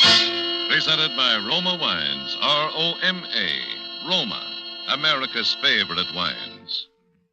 Before we hear again from Robert Mitchum, star of tonight's suspense play, this is Truman Bradley, inviting you to enjoy the important difference, the extra dividend of pleasure you find in all Roma wines, in fuller bouquet, richer body, and better taste. Yes, Roma wines taste better because Roma, and only Roma, selects for better taste from the world's greatest wine reserves. That's why more Americans enjoy Roma than any other wine. Enjoy the better taste of Roma California Burgundy with your dinner tomorrow. Insist on Roma wines. R-O-M-A, Roma, a premium wine in everything but price. And now, Robert Mitchum. Ladies and gentlemen, it's been a great pleasure appearing for you on Suspense. I hope you enjoyed it as much as I did. I know you'll like next week's Suspense show when Roma Wines brings you Virginia Bruce in a very unusual play about a lonely woman who unknowingly invites murder into her home. I'll see you soon. Thank you. Good night. Robert Mitchum will soon be seen in RKO's Crossfire with Robert Young and Bob Ryan. Tonight's suspense story was written by Robert E. Lee and E. Jack Newman. Next Thursday, same time, you will hear Miss Virginia Bruce as star of Suspense. Produced and directed by William Spear for the Roma Wine Company of Fresno, California.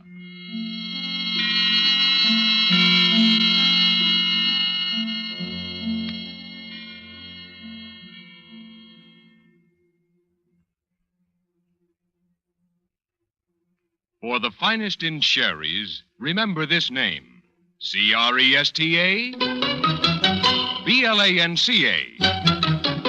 Cresta Blanca. Cresta Blanca. Cresta Blanca. Yes, the famous California sherries of Cresta Blanca are among the great sherries of the world. And Cresta Blanca has created a sherry for every occasion, for every taste. Ask your wine dealer. Discover the ideal Cresta Blanca sherry for you. Shenley's Cresta Blanca Wine Company, Livermore, California. Tune in again next Thursday, same time, for Suspense. This is CBS, the Columbia Broadcasting System.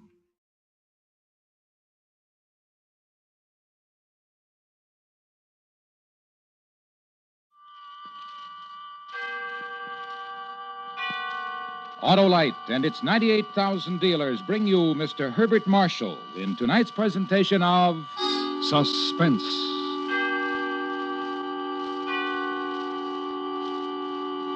Tonight, Autolite presents a story of justice as we examine a man who was suspected of having committed a perfect crime.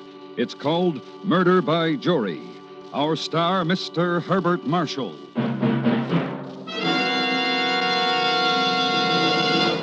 This is Harlow Wilcox. Would you like to be responsible for your local church or hospital getting a big share of $100,000 in cash?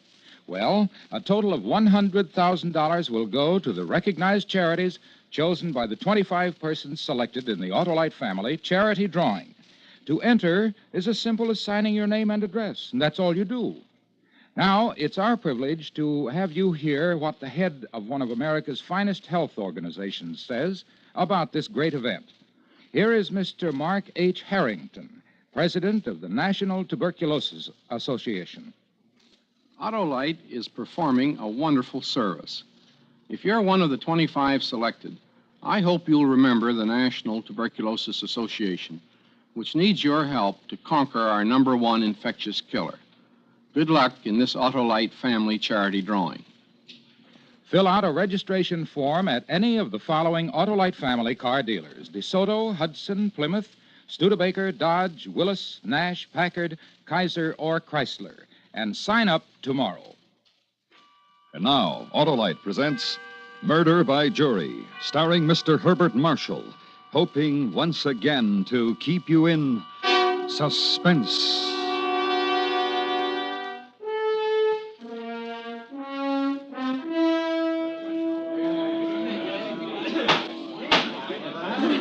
Pardon me, sir. To be sure I understood you, you did say a snake? Yes, sir. A snake. Possibly, Mr. Mason, you could describe the snake. Yes.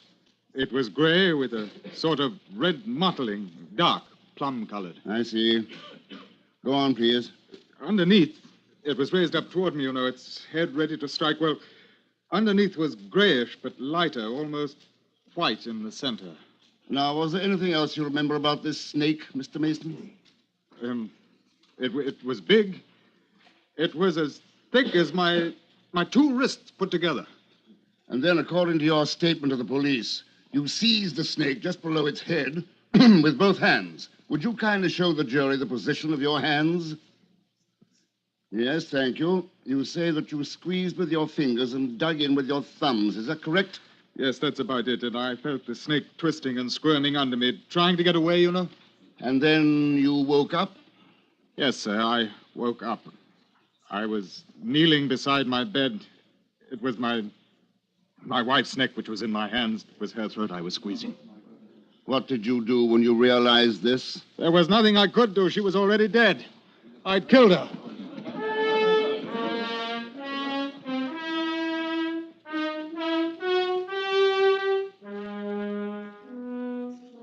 His name was Edward Mason, and he was on trial for the murder of his wife, Frida. I was counsel for the Crown in those days. It was just about the nastiest case I'd ever had.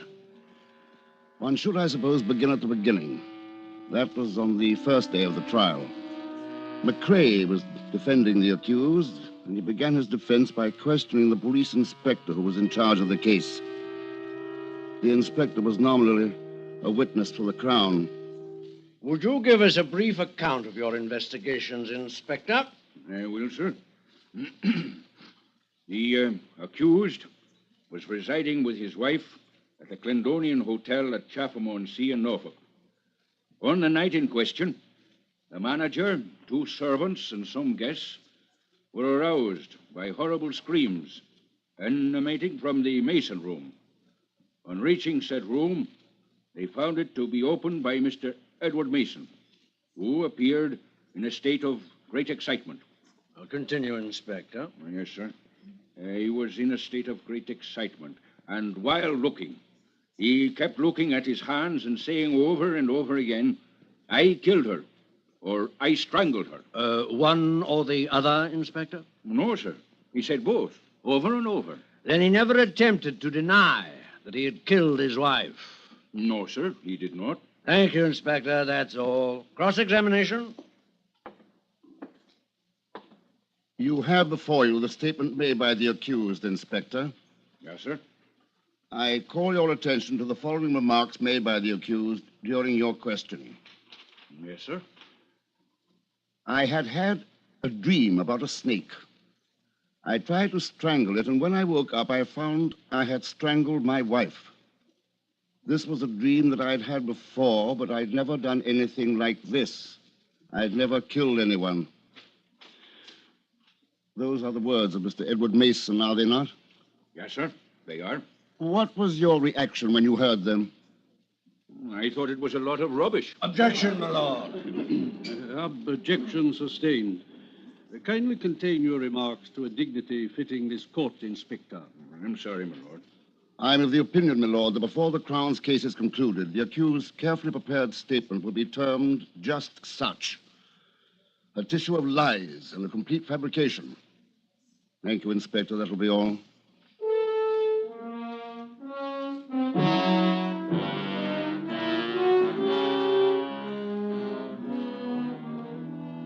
Then Mrs. Mason's brother was put in the box. He was a hefty chap with a bull neck and hands like a pair of warming pans covered with red hair. His name was Hector Easterday, and we knew that he didn't like his brother-in-law. Didn't like him at all. I thought he was going to be a strong witness for the prosecution, and for a time it looked as though he would be. Very well, Mr. Easterday, now tell us. Were the police made aware of the fact that Mason had insured his wife's life for £10,000? They knew. And if you'd known Edward Mason, you'd have realized it was just like him. He knew what he was going to do to her a long time ago. Do you think that she had any idea of it, Mr. Easterday? Objection, my lord. Counsel is leading the witness. Counsel will kindly refrain from leading the witness. Sorry, my lord. Mr. Easterday, had she ever confided any fears to you? Well, I wouldn't say that, but she knew. She knew all right. And last year there was another woman, and between that and the money, that's why he killed her. Thank you, Mr. Easterday. That will be all.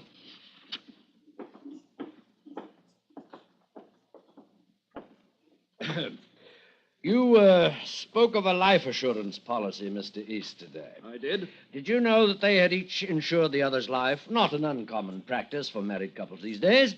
Also that the insurance was by no means recent. It was taken out when they were first married and had been successively increased. Yes, but...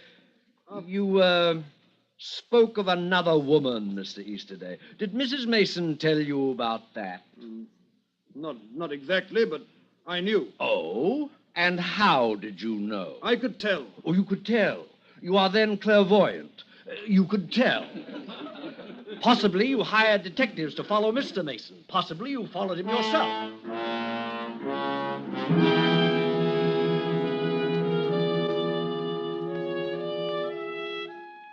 The defense counsel tore him to bits, made him sound like a nasty-minded, prurient busybody who had never liked the accused and never lost an opportunity to blacken his character. Nevertheless, making a fool out of a witness is a two-edged weapon, and I could see that the jury, although not in sympathy with Easterday, still felt that there might be more than a word of truth in what he'd implied. You couldn't argue away insurance. Mason did stand to collect 10,000 pounds by his wife's death. But did he murder her? That's what they were thinking. You could see it. And they waited for him to take the witness box. When my turn came for cross-examination, I made him go through the whole thing again. When I woke up, I was kneeling beside my bed. It was my wife's neck it was in my hands, and it was her throat I was squeezing. What did you do when you saw this? There was nothing I could do. She was already dead, and I had killed her. I see. Now, you have admitted small quarrels between yourself and your wife. I have. Married life is like that. You live together, you have differences, and then you make them up. Most people do. But there were quarrels which were more serious. Perhaps less likely to be made up. No. We were happy. I loved my wife. You loved your wife, but you killed her. Quite so. Now, as far as the insurance is concerned, you gradually increased it until it reached the amount of 10,000 pounds on your wife's life. Yes, I did. As a matter of fact, it was about, 3 or 4 years ago that I'd done rather well in business, and that's when I increased the premiums. Yeah. But more recently, you'd been in some difficulty. Financially, I mean. Things had become rather slow, yes. I couldn't afford to buy any more insurance, I know that. But you hadn't reduced the amount on your wife. No, sir, that would have been unsound, quite unsound, and uneconomical. In fact, then, your business position would have improved considerably in the event of your wife's death and the money received from the insurance. I did not say that, sir. But is it not the case, Mr. Mason? Nothing could be worth the loss of my wife. But you did kill her. Yes, I did. Do you know the woman referred to by Mr. Easterday? There was no woman. Do you wish to refresh your memory, Mr. Mason? Last year. Perhaps it escapes you. There was no other woman. You still maintain that the cause of your wife's death was due to the recurrent dream you had. Yes, I do.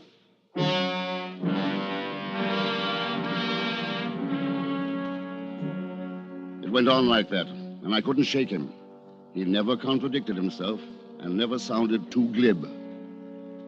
If he was lying, I knew that the court was of the opinion that it was some of the most perfect and painstaking lying they'd ever heard. Then, Mason's sister was called as a witness. She was a gray-haired, middle-class intellectual, about 2 years older than the defendant. Didn't take long for her to come to her brother's defense. Will you state in your own words the event that took place between you and your brother, please? Indeed, I most certainly will. I think that it's criminal. Objection, my lord. Objection sustained. Miss Mason, strict adherence to facts is the object of the court. Kindly abstain from all subjective feeling, if you will. Well, I was going to say that when we were children, he was 8 then, I was only 10, we slept in the same room. And one night, it was after we'd gone to see Peter Pan, and Edward was frightened by the crocodile. You probably remember how frightening that was. It was that night that he awakened, and he was dreaming that a crocodile was chasing him, and he tried to strangle it. And when he woke up, he was strangling me. It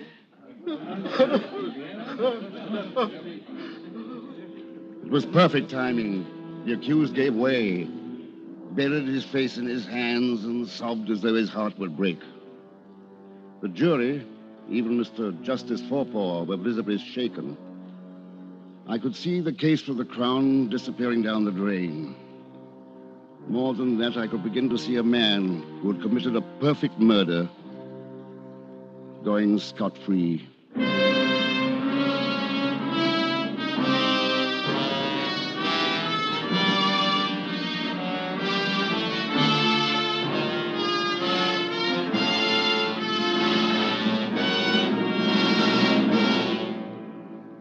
Autolite is bringing you Mr. Herbert Marshall in Murder by Jury. Tonight's presentation in radio's outstanding theater of thrills, Suspense.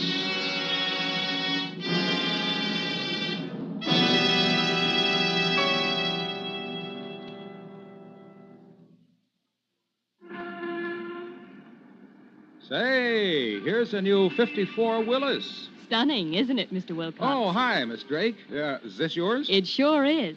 When I saw this car, I fell in love with it. And when I saw the price tag, I just couldn't resist. Well, we're privileged to salute Willis as a member of our Autolite family. So let's hear more about your new Willis, Miss Drake. Well, it's not only beautiful and economical, but that wonderful Hurricane engine is a bundle of power. Much more power than ever before. What model is this? It's the brand new Aero Lark. And Willis also has the luxury hardtop Aero Eagle and the lovely Aero Ace with that unmatched Willis visibility. And don't forget the famous Jeep and the first all-steel-bodied station wagon. And, of course, you know that all Willis cars come equipped with Autolite products. I sure do. And Autolite is proud of its long association with Willis and Willis dealers everywhere. And now, Autolite brings back to our Hollywood soundstage Mr. Herbert Marshall in Elliot Lewis's production of Murder by Jury, a tale well calculated to keep you in suspense.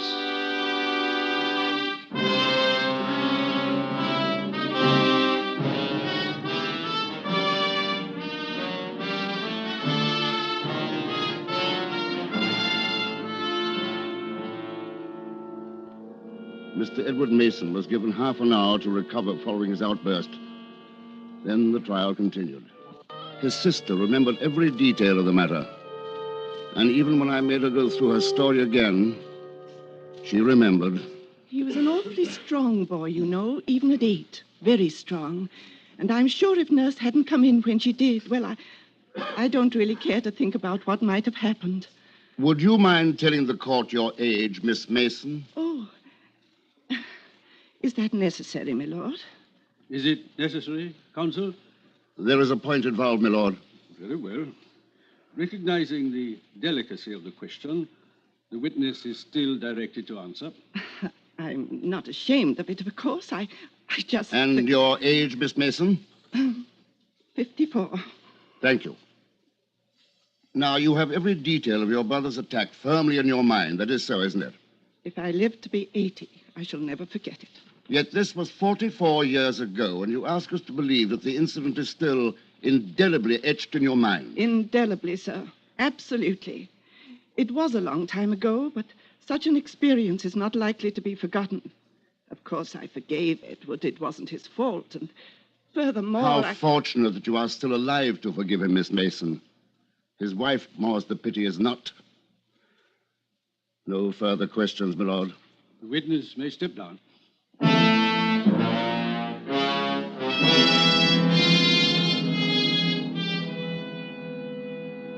It was a telling point for the defense. They had proved to the jury, at least, that the accused had, years ago, repeated the act of strangulation during a dream. The next witness I'd like to forget. She was a surprise to the Crown, and a rather nasty one.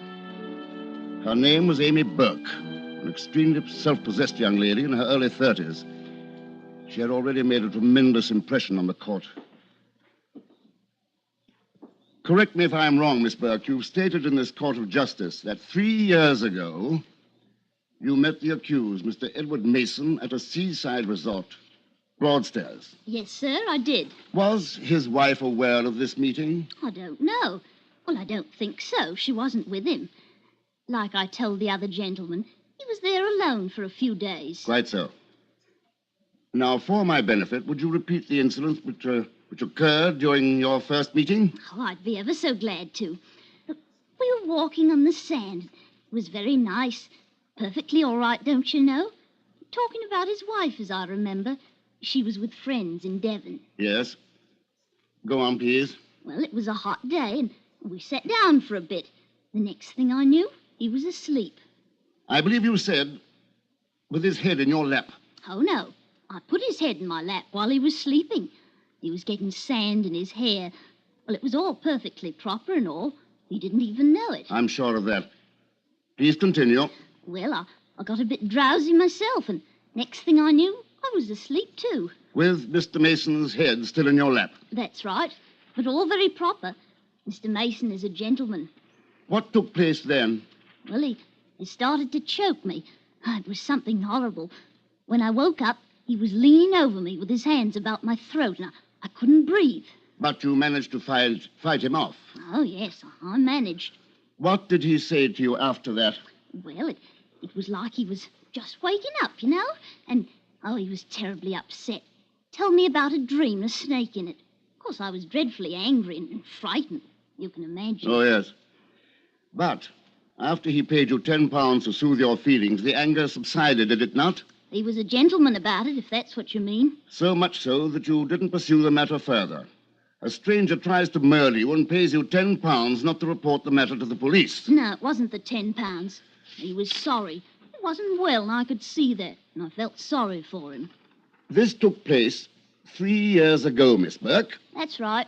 And yet here you are today, nobly springing to his defense. The event must have made quite an impression on you. Or perhaps Mr. Mason did. Mr. Mason is a gentleman. He didn't want me to come here at all. I said I had to after I read about what happened. Mr. McCrae over there talked him into letting me come here. Oh, he's a gentleman, he is. I put it to you, Miss Burke, that your whole story is a lie. That it never happened. Although I don't doubt that you are familiar with the accused. I put it to you that your testimony has been bought and paid for. And that you have deliberately perjured yourself in the witness box. It's a ruddy insult. My lord, I protest. Counsel is badgering the witness most unfairly. Silence in the court. Mr. Peyton, you will confine yourself to stated fact. Refrain from badgering the witness. Yes, my lord. Can I go now? Not for a moment, Miss Burke. Did you see Mr. Edward Mason again after that day? I never set eyes on him again till today in court. And that's the truth. And you ask us to believe that this story you've just told us is given of your own volition? That you at no time given a prepared statement by interested parties? That this event actually took place? I wouldn't be likely to forget it. It's true. Every word of it. Very well. That's all, Miss Burke. The witness is excused. Dr. Regal to the witness box, please.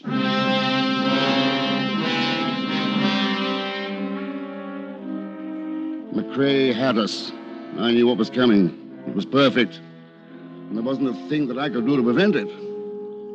Dr. Regal was a small, intense little man with heavy glasses. The jury looked at him and they were impressed. When he said he'd tell the truth and nothing but the truth, they believed him. And they would have believed him even if he'd been the biggest liar on earth, which unhappily he wasn't. Dr. Regal, will you tell us if you recognize anyone in this courtroom? Yes, sir. That young lady over there. Miss Burke? I believe that is her name. Anyone else? The gentleman there. The accused, Mr. Mason? Yes, sir. Will you tell the court upon what occasion you had the opportunity of meeting these two people? Well, it was about 3 years ago. I have the date in my attendance diary. Just a moment.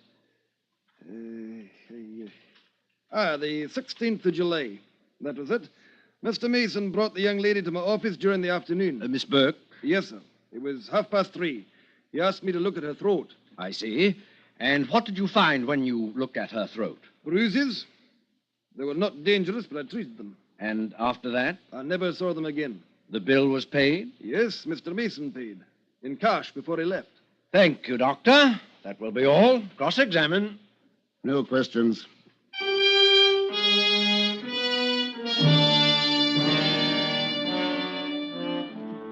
That was all. There wasn't any use in cross-examining what was so obvious in truth. Counsel for the defense made a brilliant and short summation. I made a not-so-short, and I'm afraid far from brilliant, summation for the Crown. Mr. Justice Forpaugh gave his instructions, and the jury never hesitated. They retired for only a few moments. With your worship's permission, we have already reached a verdict. Very well. What is your verdict? We find the accused, Mr. Edward Mason, not guilty of the charge. What? He's guilty! He's a dirty murderer! He killed my sister, and I say he's guilty! He ought to be hanged! Sergeant at Arms, put that man under arrest. Silence! Silence!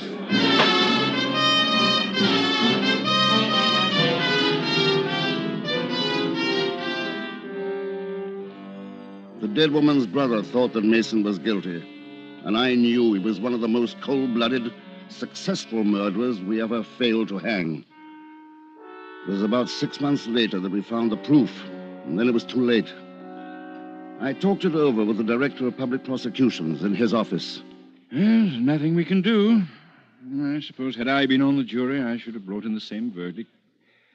We have to assume the man was innocent. He was guilty, sir. My dear fellow, surely Mason didn't start to plot the murder of his wife at the age of 8. My dear fellow. No. But he did decide to about 3 years ago. And he took a precaution before he did so. I don't follow. He knew his sister remembered the strangling incident during their childhood. And all he had to do was to repeat the dream strangling with someone else. The Burke woman. But how did she... From her point, it was all quite innocent. She didn't know what was in his mind.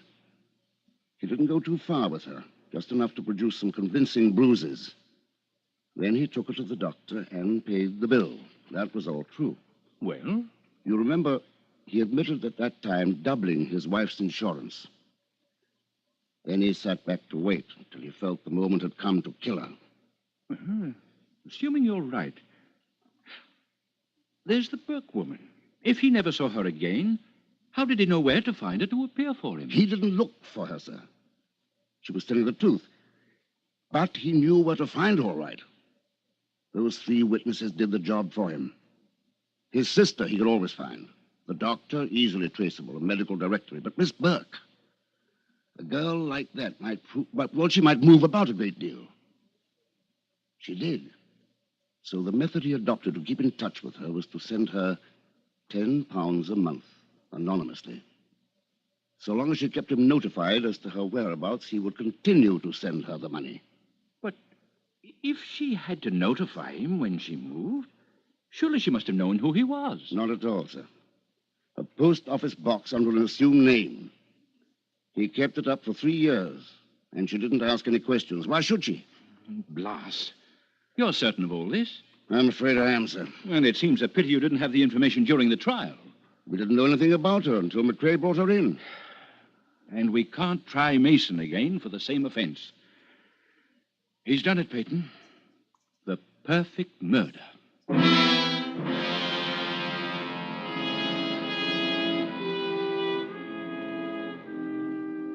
It was about 2 months later that I saw the paragraph hidden away on an inside page of the Times. I made a telephone call and then went to the office of the Director of Public Prosecutions. I'll be blown. It appears that Mr. Edward Mason had been staying at a little hotel in Cornwall, and yesterday, when the maid came in with his morning tea, she found the window unlatched and the balcony rail broken. It's a 50-foot drop to the rocks below. Mason? He wasn't in his room. We found the body below. I'll be blessed. Justice. I'll be blessed. Suicide, you think? I don't know.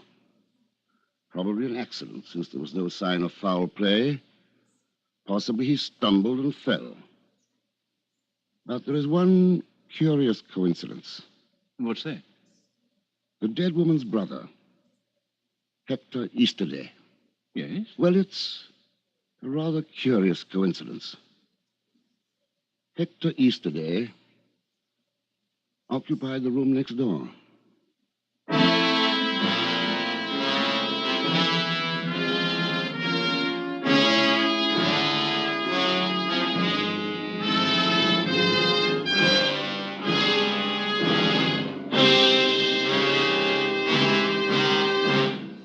Suspense. Presented by Autolite. Tonight's star, Mr. Herbert Marshall. This is Harlow Wilcox again. Remember, you now have a wonderful opportunity to do your favorite local or national recognized charity the favor of a lifetime. If you're one of the 25 persons selected in a huge Autolite family charity drawing, you can name any recognized charity you wish to receive a big share of $100,000 in cash. Those charities can be schools, hospitals, churches, the National Tuberculosis Association, or any other recognized charity. So, if you're 18 years or over, visit any of the following Autolite family car showrooms: DeSoto, Hudson, Plymouth, Studebaker, Dodge, Willis, Nash, Packard, Kaiser, or Chrysler. Print your name and address on the drawing registration form and have the car dealer sign it. That's all. Nothing to buy, try, or solve. So visit any Autolite family car showroom and sign up tomorrow.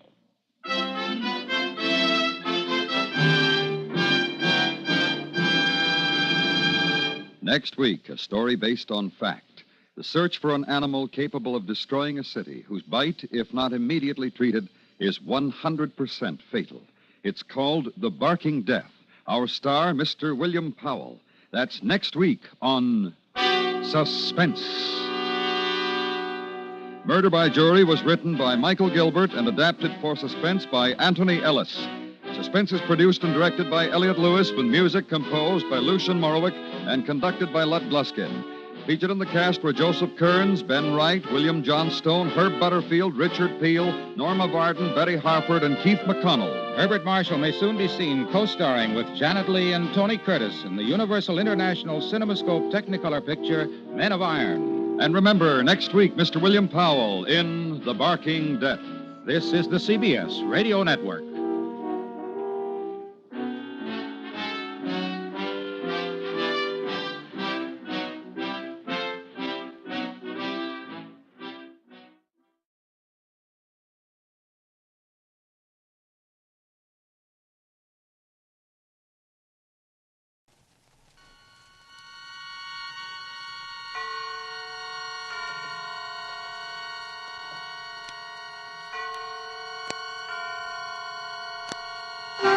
Suspense.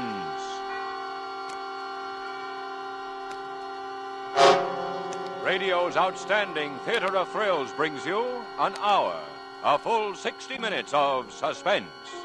Directed by Anton M. Leader and produced by Robert Montgomery, who tonight also stars in a play entitled In a Lonely Place by Dorothy B. Hughes.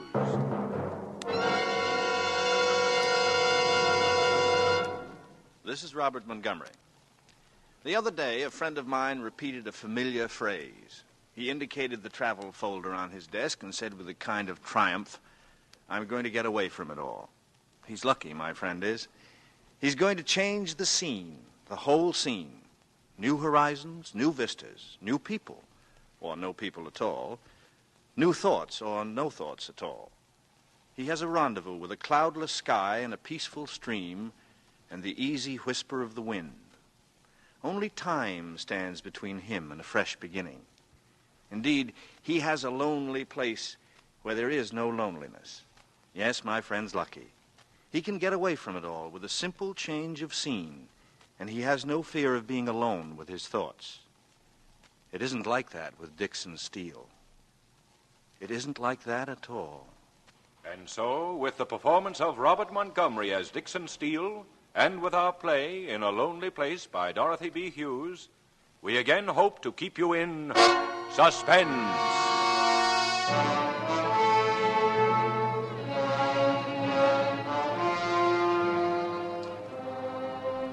I stood there at the foot of Sunset, at the end of the city of Los Angeles, looking out through the evening fog at the Pacific. The swirling mists kept lifting themselves like gauzy veils, coming up to touch my face. There was something in it like flying, the sense of being lifted high above the crawling earth, of being part of the wildness of air, and something more, of being wrapped tight in a strange world of fog and cloud and wind. I had liked flying at night, but the war's ending had finished that. Since then it had left me, that feeling of power and exhilaration and freedom that came from being alone in the sky. But here, tonight, at the edge of this noisy, fog-drenched ocean, I had it again.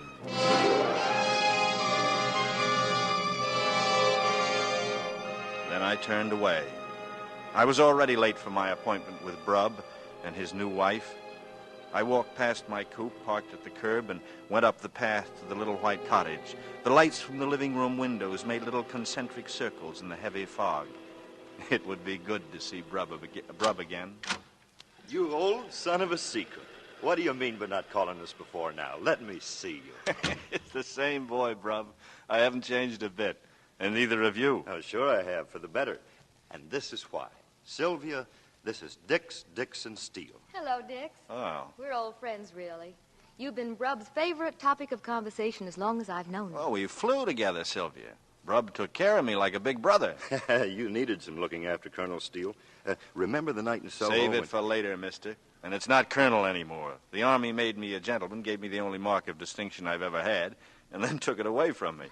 Say, why didn't you tell me you were married into such a lovely girl? Well, thank you, Dick. Tell you. You called me up 5 months ago, and last April the 8th, to be exact. Told me you'd just get in and let me know as soon as you were located. That's the last I heard. You checked out of the Ambassador 3 days later, and you didn't leave a forwarding address. How could it tell you anything?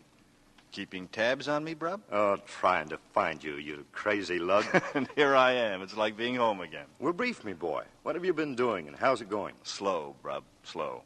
I've got a little apartment and a car and a typewriter. That's about it. And the typewriter's a new touch. Trying to write a book, like 90% of the other GIs. A detective novel. My rich Uncle Fergus back east is staking me for a year to see what I can do. He calls it giving me a hand over the period of my readjustment. So that keeps me busy most of the time. And the rest of the time? The rest of the time, I hardly know what to do with myself. You were a hot pilot in England, Dix. Just a kid at that. Sure, it's going to take a little time. Would anyone care for something to eat or drink? Cold beer? Dick? No, thanks. Not at the moment. I'm too relaxed. We were a casual generation, Dix. And they put us in the middle of something that wasn't very casual. There's bound to be a reaction. Oh, Brub's always looking for the hidden motive power. That's because he's a policeman. Policeman? Oh, not a policeman now, darling. A detective. Oh, I'm sorry, darling. What happened to you, Brub? All my old buddies ask me why, and I can't help them. I don't know why. All I do know is it's rotten hard work. No, the things men do. You with a badge and me with a typewriter. And that reminds me, I ought to be getting back to it. Oh, but it's still early. Oh, what's the hurry, Dix? Well, Brub will want his rest, Sylvia, if he's going to dig around for the glory of the L.A. police force. It is L.A., isn't it, Brub? It is, indeed. And you do need some sleep. Plenty of work in L.A., no? Plenty. Well, I'll be seeing you two. Well, good night, Dix. We'll expect you to come often. Hey, wait a minute. We don't have your number. My number? Sure, we'll want to get in touch. Oh, yeah, right. Crestview, 90898. 90898. That's Good. right. You'll be hearing from me, Dix. I'd be hearing from Brub. And why not? Good old Brub with his tired eyes and rumpled hair. Brub had been my big brother. But he hadn't known everything there was to know. Some things a man keeps secret. It's amusing to keep some things secret. I wondered if they were surprised by my quick exit. But I had to get out of there. I couldn't stay. I had to figure things out. So Brub was a detective now, and he had my telephone number. There was something amusing about Brub being able to lay his hands on me whenever he wanted. Amusing and more exciting than anything that had happened in a long time. The hunter and the hunted, arm in arm. The hunt, sweetened by danger. I was driving slowly, hugging the curb, and then I saw her. A girl, an unknown girl, standing alone on the corner of Camden Drive, waiting for a bus. And buses didn't run often out here at night. I pulled up a block ahead and got out, shutting the door so it made no sound, and then I walked back toward her. She heard me coming in the fog. She turned her face to me, smiling a little, glad to have someone to share the darkness and the silence with her. I walked up to her, slowly, and I was smiling back.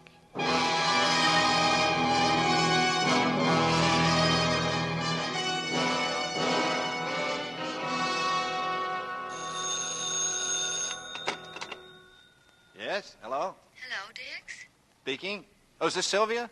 How'd you know? Recognize your voice. I've been ringing and ringing. Where have you been? Well, I guess I slept through it. I was up late last night working on the book. Can you break away long enough to have dinner with us tonight at the club? Tonight? Oh, fine. Fine. What time? Oh, about 8. Oh, I almost forgot. Don't dress. We're informal at the beach. Thanks. You had me a little worried. My dinner coat shrank while I was away flying. Brubs, too. They fed you gentlemen altogether too well. All right, then. Tonight at 8. Thanks for calling, Sylvia. I had slept late. The day was almost gone. The apartment was already in shadows. The afternoon paper was on the lawn just outside my window. the paper. I threw on a robe and ducked out quickly. Then I was back in the room, standing in the middle of the floor, holding it, still folded in my hand, listening to the blood hammer in my head.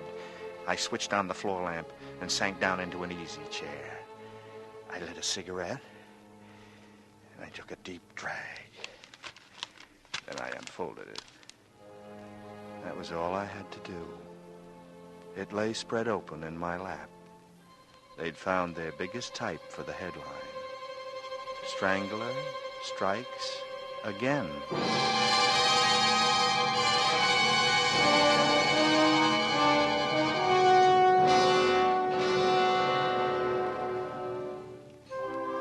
Huh? Dick's over here. Oh, hello, Sylvia. Where's Brub? He called at the last minute to say he'd be detained. It's like being married to a doctor. Would you like a drink meanwhile? Here he is now. Oh. Sorry to be late, darling. Hello, Dix. Hi. Glad you could join us. You look exhausted, Brad. Hard day? Haven't you seen the papers? No, I didn't get a chance. Why? It's another one. Oh, Brad. Well, what's it all about? Another woman killed. The same way. Did the commissioner call you in? Yeah, the whole department. We've been with him since 5.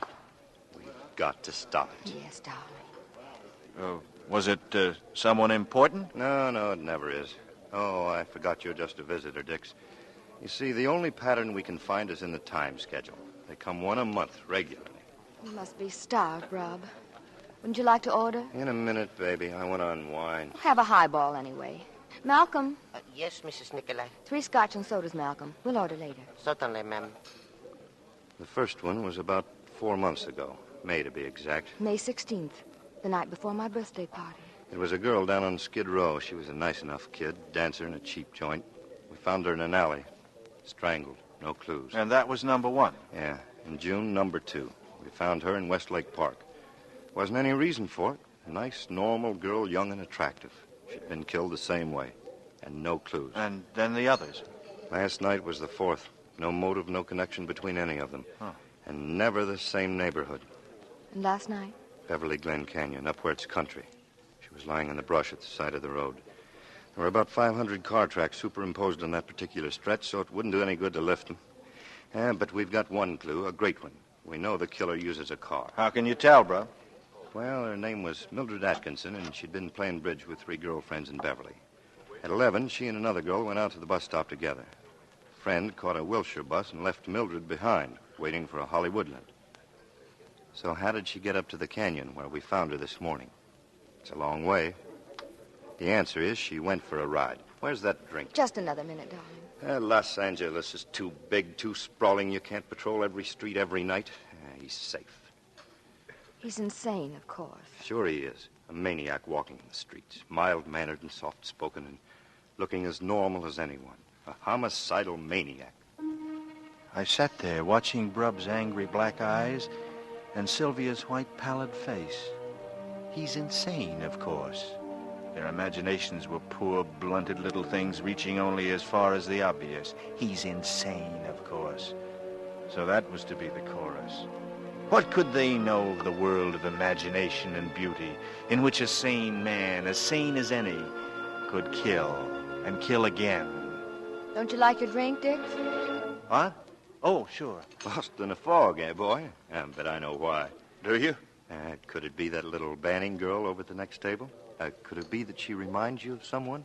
Well, I don't know what you're talking about, Brub. What girl at what Now he sees her. What's the mystery about Betsy Banning? Does Dix know her? No, darling. It's just that she's a dead ringer for another girl we used to know in England. Especially Dix. He knew her well. Am I right? Yeah. Yes, you're right. Little Brucey. This girl is so much like her. You're wrong, Dix. She's not as pretty as Brucey. Don't you remember? Remember? Yes. I remember Brucey. But I didn't want to remember Brucey. Brucey of the sea-green eyes. Brucey whom I had loved and wanted and needed. No, I'd been through it before.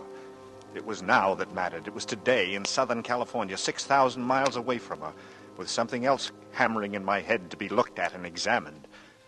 What? Oh, yes, tires. They were good tires, no patches, no distinguishing marks.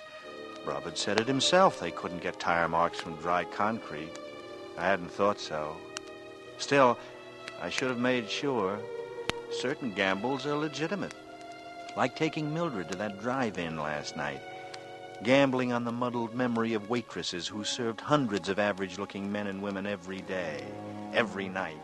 Sure, it was a risk. But risks were like spice, like stunt flying, as long as you used them like spice, sparingly. Like stunts, planning them with precision, I could afford to take risks. I just couldn't make mistakes. I left the club right after dinner. Got back to the apartment early. I pulled up in front and got out. I started up through the patio to my place at the rear when I saw I wasn't alone out there. She was hurrying in, not noticing me. In the blue light, her hair and her slacks and her jacket were all blue, different depths of blue. I did it out of impulse, without thought. I beg your pardon. Who is it? Well, I'm your neighbor. My name's Steele. So your name's Steele? Did you drop something? I don't know. Did I? Oh, no, you didn't. It's just conversation. Try again another time. No, wait a minute. I just lost my dinner date. I thought maybe you'd lost yours, too. Sorry. Mine'll be here any minute. You've got red hair. I didn't notice that. It's no secret. Like I say, I'm your neighbor, 4A. If you do ever lose a dinner date, let me know, will you? I'll be sure to make a note of that. Good night. I got some cold beer and some cheese from the refrigerator and draped myself over the divan. The night was a scorcher. A Los Angeles September night. I lay there eating and drinking and waiting for it. Not that I thought for a minute it would come, but I was waiting for it, and it did come.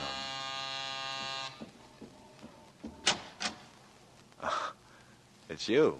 I've just lost a dinner date. Oh, come in. Maybe you'll find him here. I hope not. I told him I had a headache and was going to bed, and that I was disconnecting the phone, but I still want dinner. You mind if I finish my beer? Go ahead.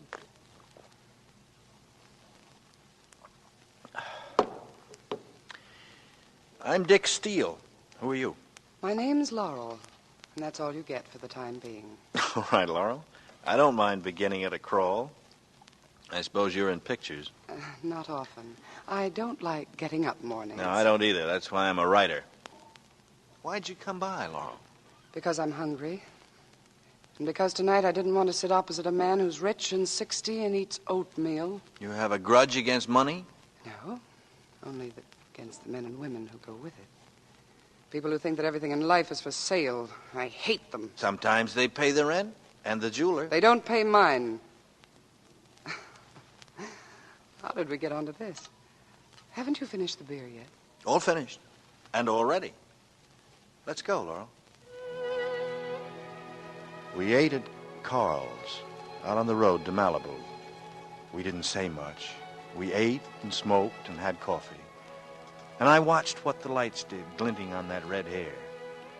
When we left there, I knew it. I knew it was the beginning of something good. She was beside me and with me, and that was enough. I'd needed her for a long time. Ever since Brucie. That's how long. This girl, this Laurel, could make it up to me, could make me forget. I parked on an open stretch overlooking the dark beach and the ocean. She wanted to go down closer, so we left the car and struggled through the sand down to the water's edge. I held her hand tightly. The spindrift salted our lips. I haven't done this in a long, long time. Having fun? Oh, wonderful. You can really smell the ocean here. Breathe, Dix. Breathe deep.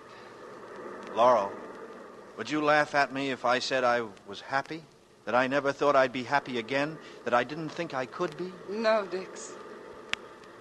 Laurel. Laurel, you're wonderful. Am I? Laurel, come here. Come here.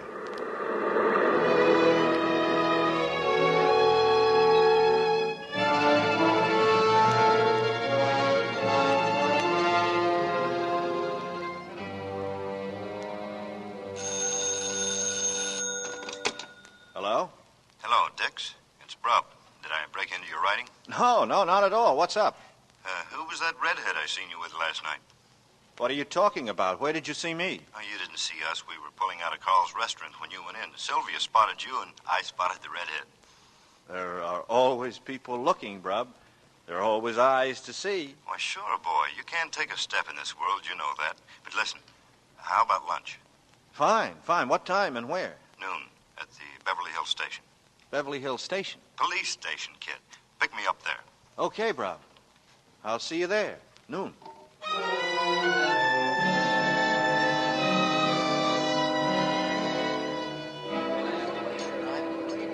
That was a nice station you got there, Brub. Flowers and shrubs and a white facade. It looks like a small Eastern university.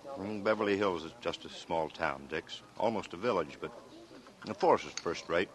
I'll be working out of there from now on. How's the case coming? The case? Oh, that. It's a dead end, I'm afraid. You mean you're closing the books? We don't ever close the books. After the newspapers and all the rest of them forget it, our books are still open. That's the way it is. Well, that's the way it has to be, I guess. There's been tough cases before, but we find the answer. Our department's had cases running 10, 12 years. Sometimes it's just because we're waiting for the next move, but we find them. This is Dix, old pal, remember? What are you trying to tell me? That the criminal doesn't escape? That's right. One way or another, he's caught. Sometimes it's because he's caught there in that lonely place, living with himself. So it ends in suicide or the insane asylum, but there's no escape. You were saying the other night that this killer is insane. He is. I can't figure it. He's been pretty smart, hasn't he? The insane are more clever about their business and more careful, too, than the sane. It's normal for them to be sly and secretive. That's part of the mania. But they give themselves away. How do you like this apple pie? Just like Mom used to make. How do they give themselves away? Yeah, they repeat the pattern. Now, take the Strangler. Look at his pattern. I don't see any. I must be writing a lousy detective novel. Okay, look. It's a girl at night, alone. He comes along in a car. She accepts a ride. You're positive about the car? It has to be. My theory is he didn't use it on the last one, on Mildred, until he'd made the approach on foot and lulled her. She was waiting for a bus, and he's waiting on the same corner. They get to talking.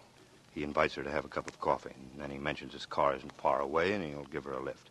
He takes her to the drive-in. Drive-in? What drive-in? Oh, that's something new. One of the car hops recognized Mildred's picture after the story broke. She remembered her coming in with a man and ordering coffee. Good girl. That's a big help. Yeah, it is.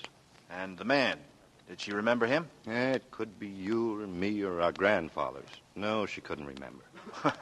Half a loaf is better than none, eh? I've got to go up to Beverly Glen, the scene of the crime. Want to come along? Well, I had a date. Come on. I can give you a better idea of what we're up against. All right. I'll charge it up to research on the book. Good. Shall we take your car or mine? What was that? My car? Why? Was Brub suspicious? Did he want my car back up on that street? That street? Was this lunch arranged? No. I'd already hesitated too long in answering. It couldn't matter which car. It had been too late and too foggy. Did you say something, Brub? I'm sorry. Thinking about the redhead, I said, whose car do we take, yours or mine? Oh, we might as well take mine. You don't mind another passenger? Not at all. The chief wants to come along, Jack Lochner. We'll go back by the station for him.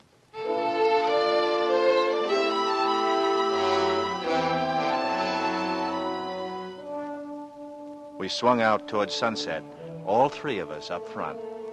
Lochner was a tall, thin man with wispy gray hair.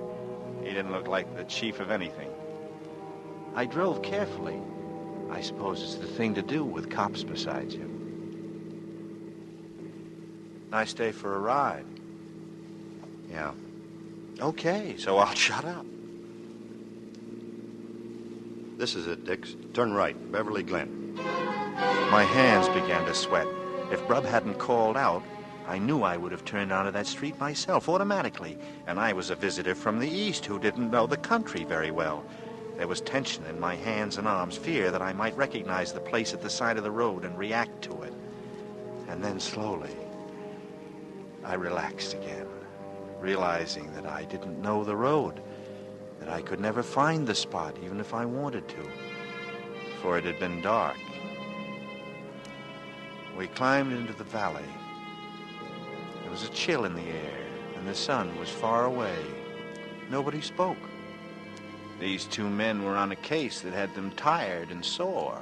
It wasn't the time for a conversation piece. I drove on, waiting for somebody to tell me to stop. Here we are. Huh? Just pull up along here, Mr. Steele, if you will.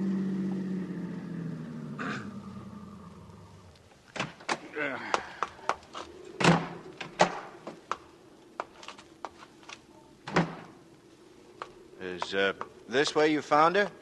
Right there in the brush. You see how thick it is in here? He'd have known that. He'd have figured that she wouldn't be found for a long time with the leaves falling on her, covering her. And every day there'd be more leaves. Not many people look off at the side of the road when they're driving, not unless there's something scenic to look at. This canyon would be perfect. Then how was she found so quickly? Look, the milkman picked this spot in the world to have a flat. The killer figured it smart. See how the road curves here? Well, he could see any lights coming from behind 2 loops below. And he can look up to the top of the hill, see the lights of a car approaching him when it takes the first of those 2 curves. He can sit with her in the car, looking like a spooner, until the other cars go by. He was playing it safe. So he does it. He opens the door of the car, he rolls her out into the leaves, and he's away. No chance of being caught at it. And strangling's the easiest way. Yes. Yes, that makes sense.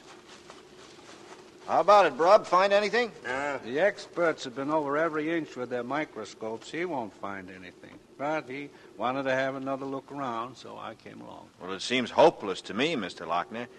If there's nothing here, of all places, where can you look? There's only one place we'll find anything. And where's that? In his car. In the murderer's car? That's where the evidence is right now. Enough to send him to the gas chamber. Huh. Cigarette, Captain Lochner? Yeah, thanks. Got it? Yeah, got it. You haven't been able to get a description of that car yet, have you? Not yet. We're working on the people at the drive-in. One of them is going to remember it. And when you find it, then you'll go through it for those clues that you were talking about. Hairpins and lipstick? No, Mr. Steele. Nothing like that. What then? Dust, Mr. Steele. Dust? You heard the man, Dix. He said dust. Like this stuff all over me. No matter how much I beat it, I can't get it all out. Yeah, that's dust. We've got dust from the drive-in, dust from her clothes and her shoes, and dust from here, from a little thicket off Beverly Glen. 3 different kinds. And all of them in his car. Oh, it's really fantastic. And even in 10 or 12 years, the dust will still be there. Some of it will, yes. You want my opinion of this case, gentlemen? The Strangler doesn't have a chance. I swung the car around and we rolled back down the canyon and into town. They were sitting beside me again, up front, sitting on the dust they wanted so desperately, breathing it into their lungs, having it settle on the flesh of their hands and their faces and in their hair. The golden little molecules that would send the Strangler to the gas chamber floated gently and unseen before our eyes as we drove back. And I felt good. My hands were easy on the wheel. I could be talkative now. I was expected to be curious and impressed. I would come back to it again. Did it help you, Brud, coming back? No, I didn't find anything. Didn't expect to. You know something? He's from the East. He is? Oh, you mean the waitress recognized an Eastern accent? No, he talked just like anybody else. No accent. That's just Lochner's reconstruction. He's from the East, I know that. He's a mugger. I'm afraid I don't follow you, Captain. What's a mugger? Certain gangs used to operate in New York. One man would get the victim so, you see, with his right arm, and the others would rob him. Until they found out it could be a one-man job. You don't need more than 2 fingers to strangle a man or a woman. He's a mugger. He doesn't use his fingers. There aren't any finger marks. He used his arm. He's from the East. As a fellow Easterner, Captain Lochner, you must admit that a Westerner could have learned the trick. I've seen the way they did it in New York. He knows how. Same way. I think you're right, Locke. We keep getting closer. If you will, Mr. Steele, I'll get out right here. All right. Thanks for the lift, Steele. Thanks for letting me go along. I'll see you at the station, Bob.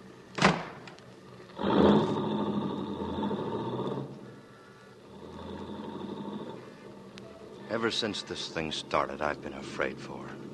For her? You mean Sylvia? She's lived in the canyon all her life. She never had any fear, wandered all over it any time of day. But the canyon at night, the way the fogs come in, it's a place for him, and I've scared her. She's alone so much, I never know what hours I have to keep. You know our street, how dark and lonely it is, and the way our house is set up there. Oh, I'm the one who scared Dix. I've infected her, and I can't help it. I can't pretend. Until we've caught him, she isn't safe. Sylvia isn't safe. I saw how it was with both of them. How they clung together, fear in both of them. The woman fearing to have her man close on the heels of a murderer, and Brub afraid for her because she was a woman, because she was his woman, and women were being stalked in the night. And yet, even though he was afraid, he would leave her, because he was a hunter, and this was a big hunt for wild game. Yeah, wild game.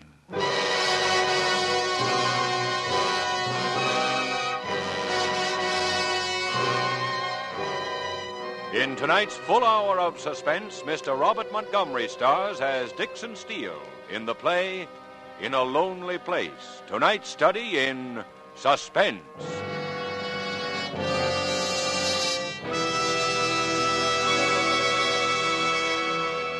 In just a moment, we will return with Act Two of Suspense. This is CBS, the Columbia Broadcasting System. And now, back to our Hollywood soundstage and Act Two of In a Lonely Place, starring Mr. Robert Montgomery in a narrative well calculated to keep you in suspense.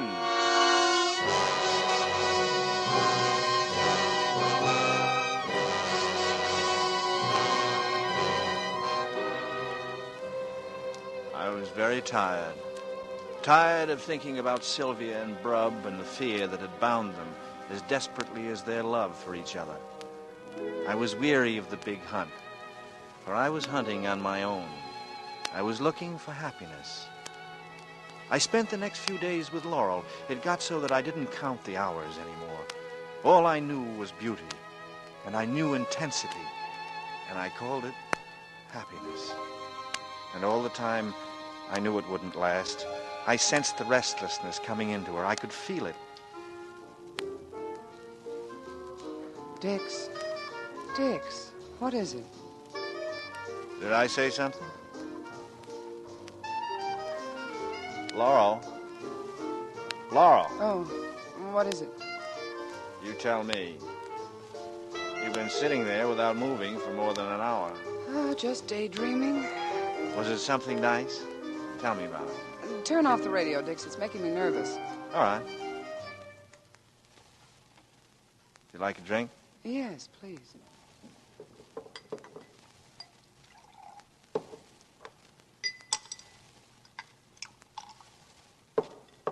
Thanks. You know what we ought to do tonight? Go out on the town. Put on our Sunday best and have the biggest dinner on the menu. The sky's the limit. How does that sound? Where do you want to go? To a drive-in?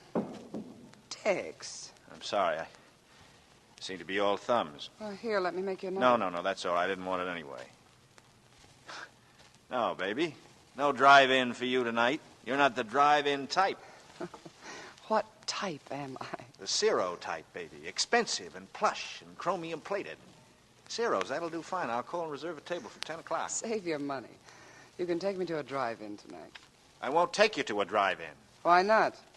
Are you afraid someone might see you there? Is that why? What do you mean by that? I mean you keep me hidden away from sight, as if we might run into some of your friends, like that Brub and Sylvia, as if I wasn't good enough for you.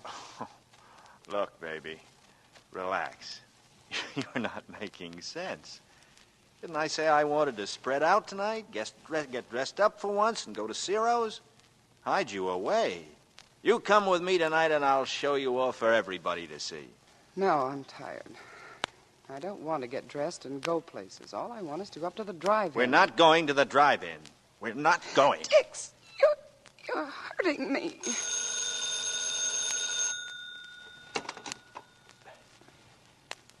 Hello? Hello, Dix. How are you? Fine. What's on your mind?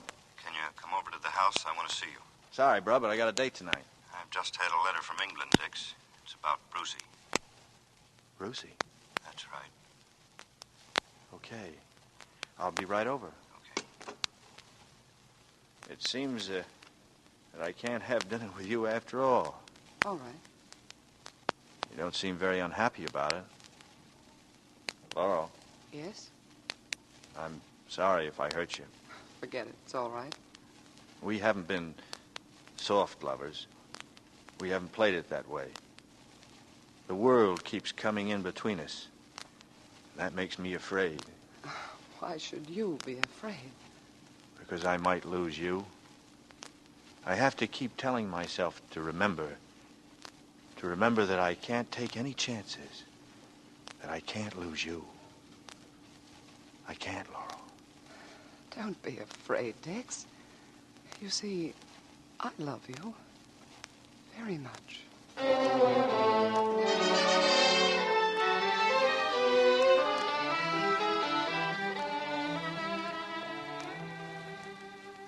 Have a chair, Dix. All right?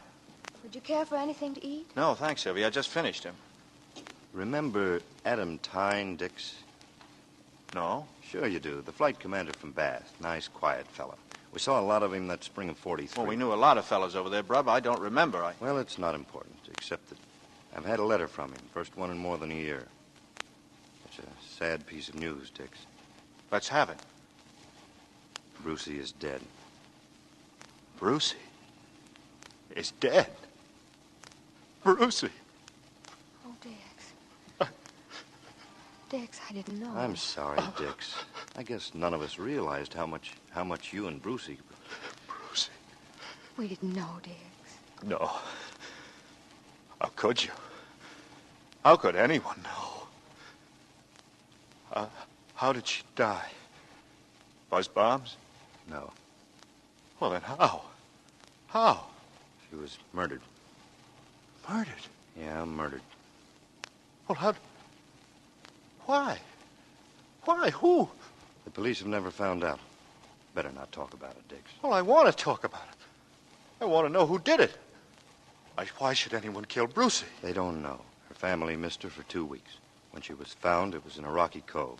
She'd been strangled.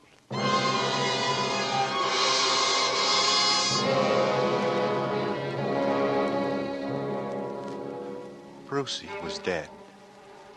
Brucey, whom I had loved, who was my only love. Brucey was dead, and no one cared. No one in all the world cared, except me. Brucey.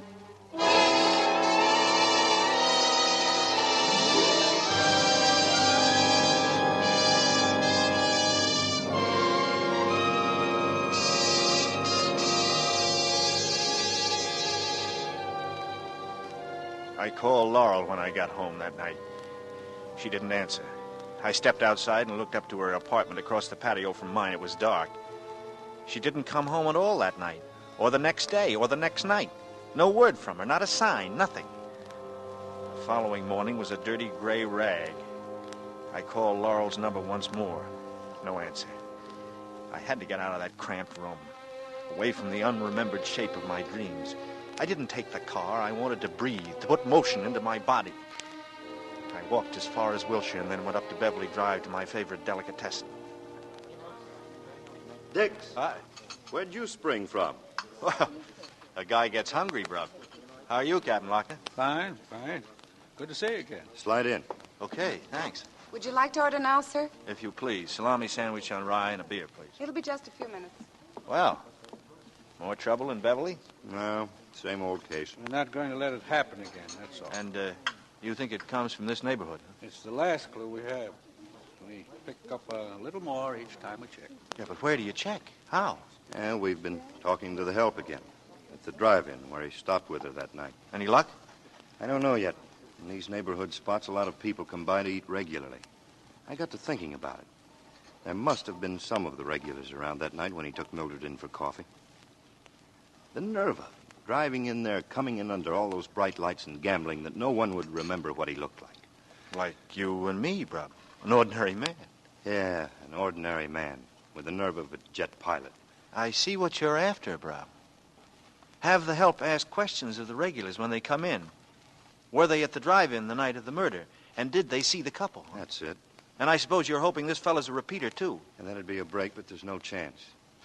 No chance except for his nerve. You mean he might have the nerve to walk in again? He might, Dix. He just might. And you think the help might spot him if he did? I think they might.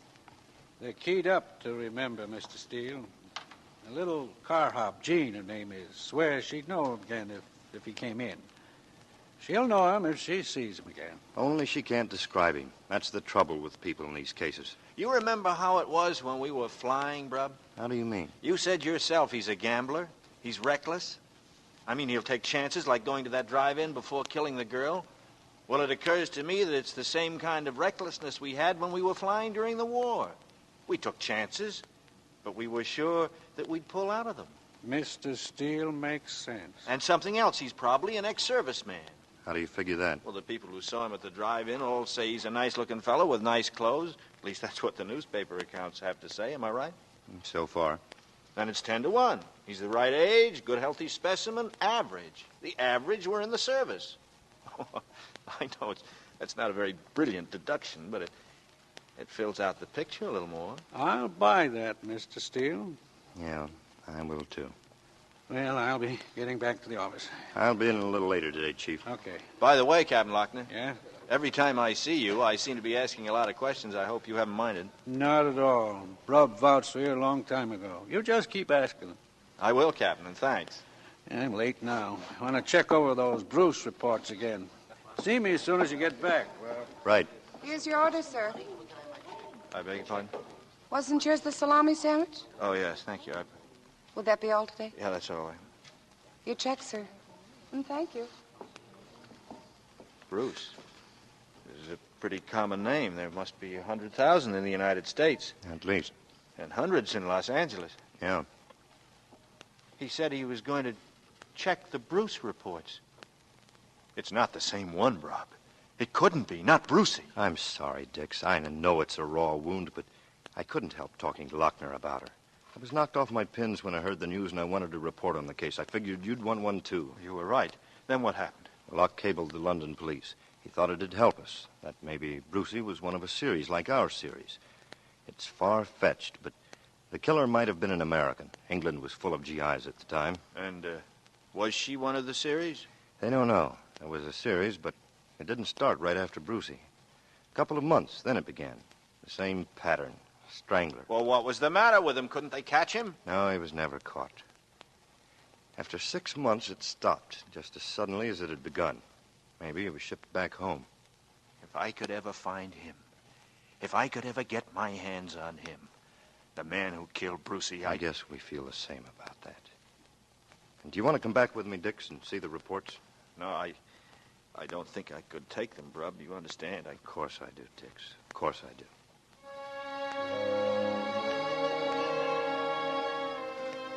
I went back to the apartment and lay on the divan for the rest of the afternoon, thinking about Brucey, strangled, so many miles away.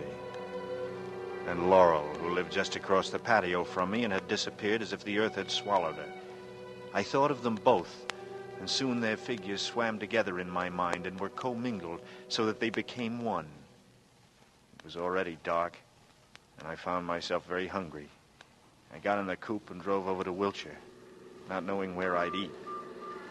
Past the Savoy, Romanoff's, the tropics, and then suddenly, the brilliant lights of the drive-in glittered ahead of me. I didn't stop to think. I twisted the wheel and pulled into a parking space right up front, right under the lights. They were looking for a man of my height, a man of my build. I was here for them. I'd come. 2 young fellows were in the car to my left, a middle-aged couple to my right. No police in sight. I was safe. The girl who came with the menu was pert and pretty, no more than 16. Good evening. Hello. Want to see a menu? I know what I want. I'll have the special tonight. It's kind of a celebration. Yes, sir. All below. I wondered what the girl's name was. I wondered if she was Jean, the car hop whom the police had alerted, the girl who would come up to each customer in the hope of finding me.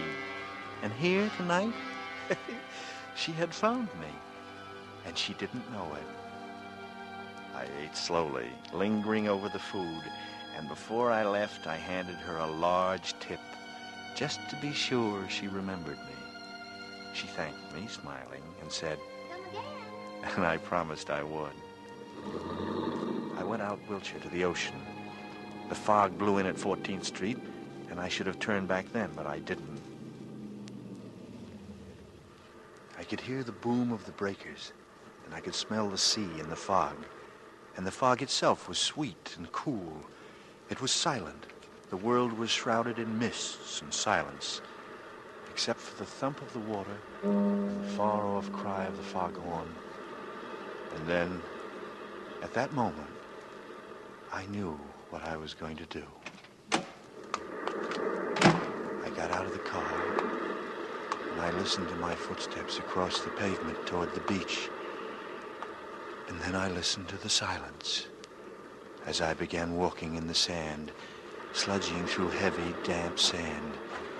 I passed the club where I'd gone to dinner one night with Brub, where I'd seen a young girl, a pretty brown-haired girl who looked like Brucie. I went on, trying to forget. I drifted along the deserted beach, looking for the shape of a living thing, of a woman. But I was alone. I passed a beach house where people huddled together in warmth and gaiety, and found myself trembling with hatred for Laurel. If she had come back to me, I'd not be shut out like this, cut off. They always leave you before you're ready. I groped on, my feet chained in the mud, and I stumbled and fell to one knee. I stayed there, my head buried in my arms.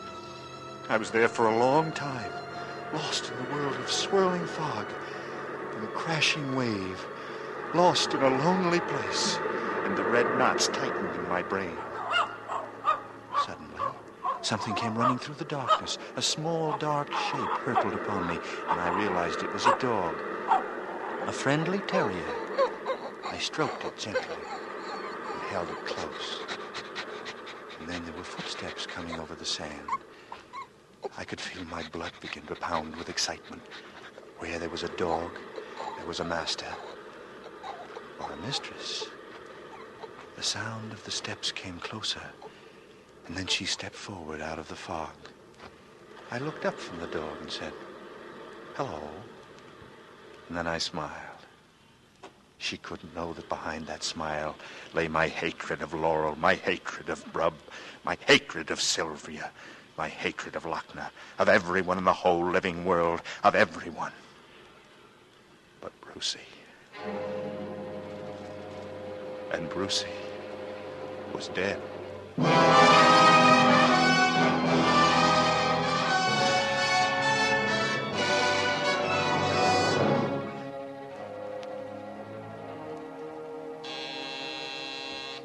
Laurel at last.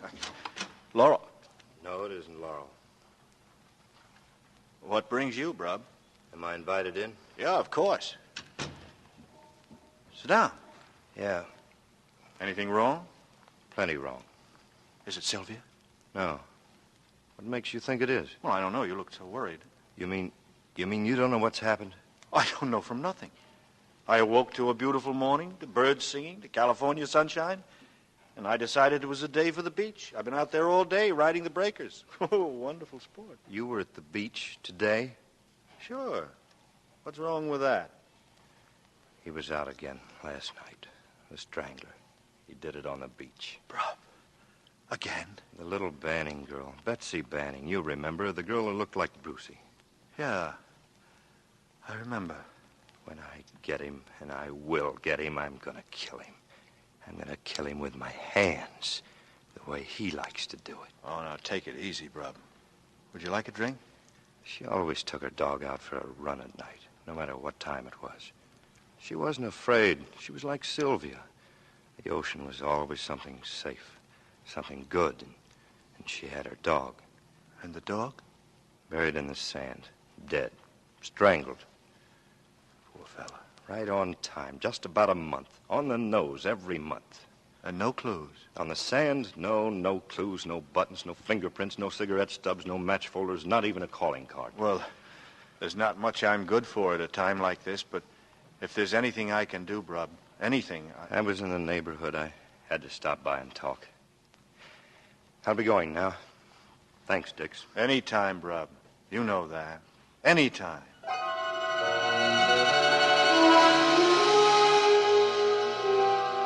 The sand had been my first mistake. For sand was an evil, penetrating thing, and you could never wholly be rid of it. If dust could tell a story, then sand screamed out its secrets aloud.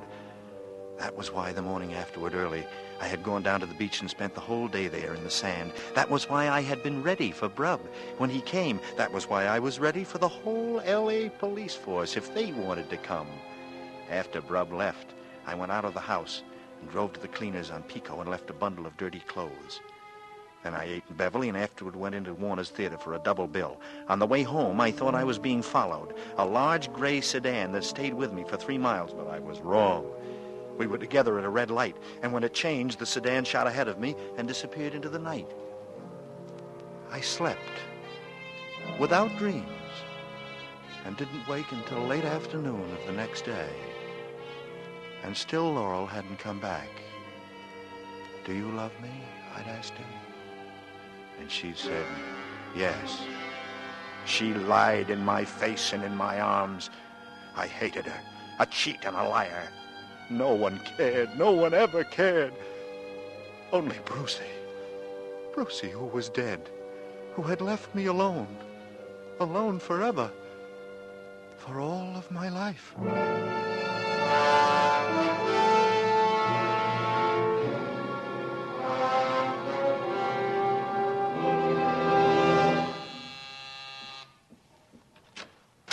Mr. Steele? Yes? Captain Lochner would like to see you up at the station, if you don't mind. I don't mind at all. Well, take your time. There's no hurry. Well, that's all right. I'm ready now. You can follow me in your own car, if you like. It doesn't matter. You might as well take yours. You know the way, don't you? Oh, yes, I know the way. So they wanted to look at my car while Lochner kept me occupied. I laughed out loud driving over. Let them crawl through it. Let them look at the sand and the dust. Let them make casts of the tires. It didn't mean a thing to me. It only made the game more exciting. Thought maybe you could help us, Steele. I'd be glad to, Captain. You name it. It's the Bruce case, the English girl. I understand you knew her. Yes. Brub and I both knew her. Wonderful girl. I've been doing a good deal of thinking about Miss Bruce. Brub told me your idea. It could have been the same man. I got a list here of American men who were friendly with the Bruce girl. Who were all in England when it happened. Just look it over. See what you can remember about these men. Anything they might have said or done. Here. Oh? I see Brub's name is on it. Yeah. Mine, too. But you'd been transferred before then, Dix. My transfer wasn't completed until after I got back from Scotland. I had a month's leave accumulated. You came home after that? No. I was sent to Paris and into Germany on the cleanup. I was overseas another 6 months. And what about the men on that list? I can't tell you a thing against any single one of them. They were all good men. Not one could have had anything to do with this. It's impossible. Okay. Brub's been telling me the same thing. It's another dead end. Well, that's enough for the day. Now I'm going home to sleep for 20 hours. Thanks for coming over, Steele. Good boy, Dix. Why? Because I stood up for the fellas? You did, too. We had to. I never knew about Scotland. How'd you like it up there? It was wonderful. Because she was with me. Brucey. She loved it there. And I loved her.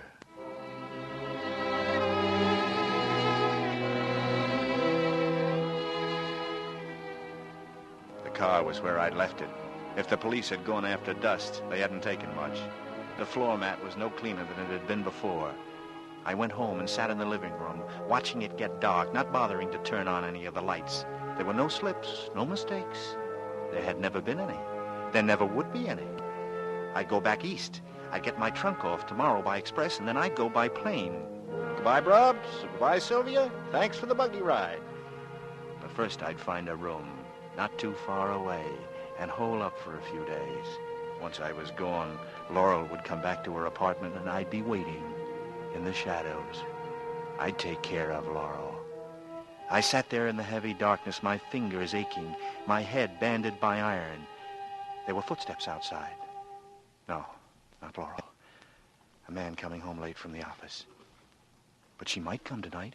I've been cleared by the police. No one need be afraid of me tonight. She might come. I sat behind the dark window, hardly breathing. And then I heard them coming, clicking on the pavement, high, pointed heels. I looked out. Slacks, a careless coat over the shoulders, a scarf to mask her flaming hair. I moved quickly, out the door, stepping softly through the windows, coming up behind her. So you decided to come back? Turn around, look at me. Sylvia. Yes, Sylvia. Where's Laurel? Where's Laurel? What have you done with her? Laurel's all right, Dix. She's all right. Where is she? Dix. Where is she? She isn't coming back. She's safe, and she's going to stay safe. So you've poisoned her against me because you hate me. From the beginning, you hated me. No, Dix, no. Only I did feel something was wrong with you. From the first night you walked into our house, I knew something was terribly wrong. You knew. What could you know? A jealous dame. You couldn't even stand to see Brub have a friend like me. Wanted me all for yourself, didn't you? And now, Laurel, you take her away from me, too. Laurel came to us because she was afraid. Afraid of you and what you might do to her. That's a lie. Is it, Dix? Tell me, what happened to the girl who had coffee in the drive-in with you? What happened to the girl in Westlake Park? The girl down on Skid Row? Sylvia, I'm going to kill you. No! All right, get him! Hey, all right. It worked, Rob. It worked.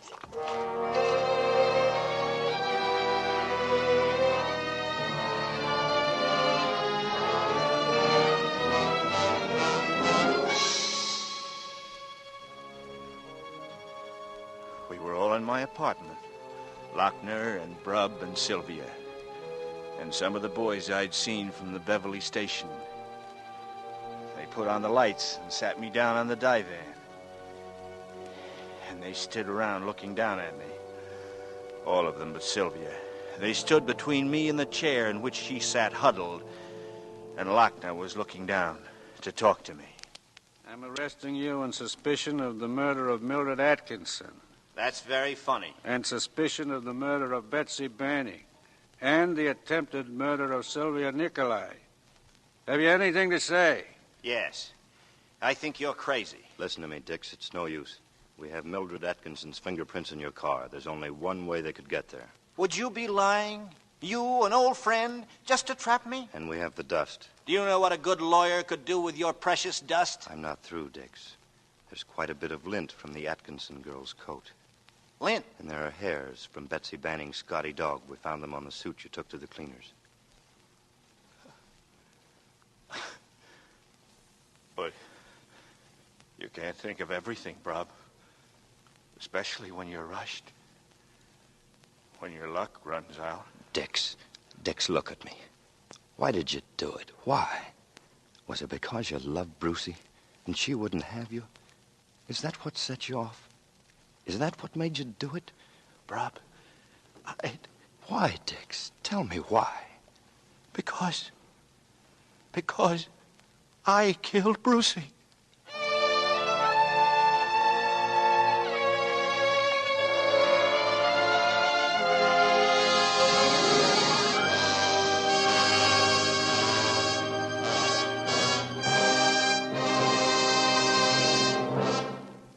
This is Robert Montgomery again, with thanks to our cast for their splendid performances. Next week for Suspense, we've chosen a story with triple threat possibilities. The title, the story, and the author, taken by themselves, are enough to command our interest. In combination, they become a dramatic force powerful in suspense.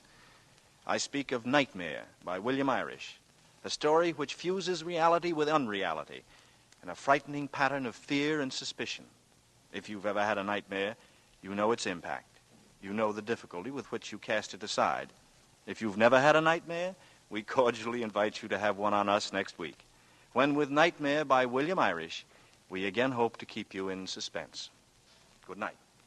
Mr. Montgomery may currently be seen in the Universal International production Ride the Pink Horse. In a Lonely Place by Dorothy B. Hughes was adapted for radio by Irving Ravitch, directed by Anton M. Leader, and produced by Robert Montgomery. Lud Gluskin is our musical director and conductor, and Lucien Morawek composes the original scores. Next week, hear Nightmare on radio's outstanding theater of thrills, 1 hour of Suspense.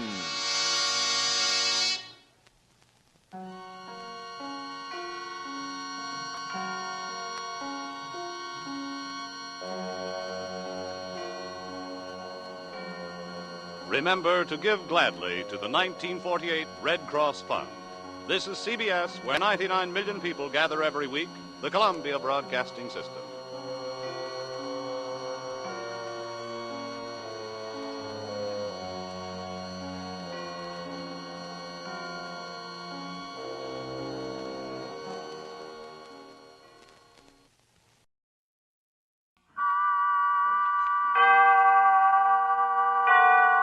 Autolite and its 98,000 dealers bring you Mr. Lloyd Nolan in tonight's presentation of Suspense.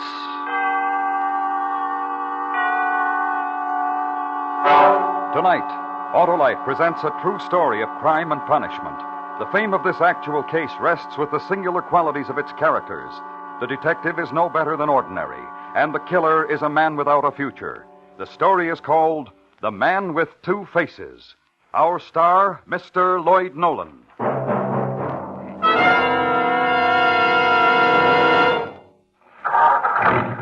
Hello, Mr. Wilcox. Hi, Sam, my friendly Autolite spark plug man. How's the advocate of those able, admirable, and advantageous Autolite spark plugs? Oh, I'm fine, Mr. Wilcox. You sure are, Sam, and that's why I tell car owners to bring their cars into you for a spark plug checkup. You know, Sam, that unless spark plugs are operating properly, you won't get the smooth and economical performance you expect from your car. It pays to have spark plugs checked every 3,000 to 5,000 miles, Harlow. Right you are, Sam. And if cleaning or adjustments are needed, your friendly Autolite spark plug dealer has the latest equipment to give you the best spark plug service money can buy. And if he finds your spark plugs are worn out or wrong for your style of driving, your Autolite spark plug dealer will replace them with the world-famous ignition-engineered Autolite spark plugs, either standard or resistor type. To locate him, look for the Autolite spark plug sign, or just phone Western Union by number and ask for Operator 25. She'll tell you the name of your nearest Autolite spark plug dealer. And remember, from bumper to tail light, you're always right with Autolite. And now, Autolite presents The Man with Two Faces, the documented story of an actual crime, starring Lloyd Nolan, hoping once again to keep you in suspense.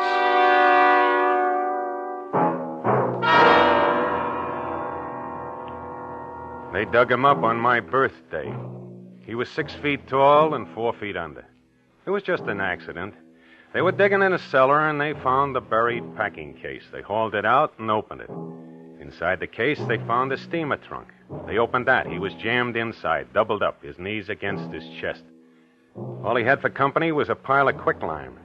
He was wearing a blue suit, a big smile, and 2 holes in his skull. The best-dressed skeleton you ever saw.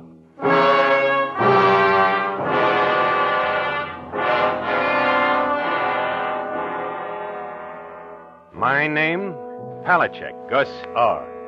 Detective Lieutenant, badge number 1416. I've been a cop for the city of Cleveland for 19 years. The last 14 of them I've worked out a homicide. I'm not a chowderhead and I'm not a Sherlock Holmes. I'm strictly average. I try to make it with what I've got. If that doesn't do, they call for a smarter man. They should have had one around the day they dug up the skeleton.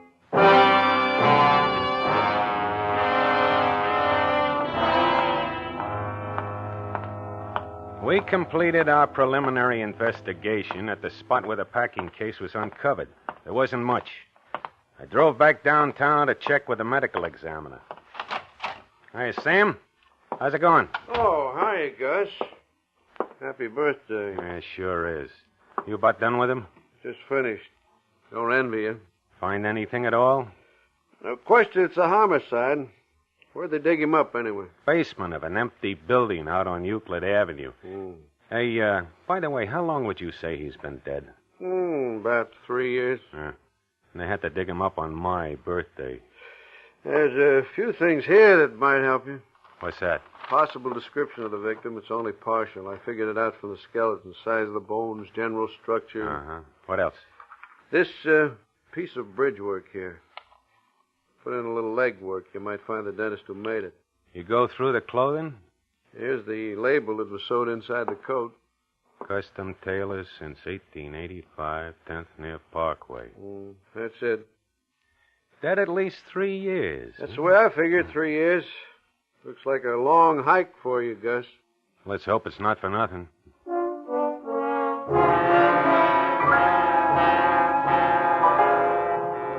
As I say, masterminds don't run in our family. I have a tough enough time figuring a homicide that's 3 hours old, let alone one that's going on for 3 years. With me, tracking a killer, strictly hammer and saw work. I grab what I figure's the strongest lead and start hiking from there. The next day, I checked with the custom tailors who had their label in the suit we find on the skeleton.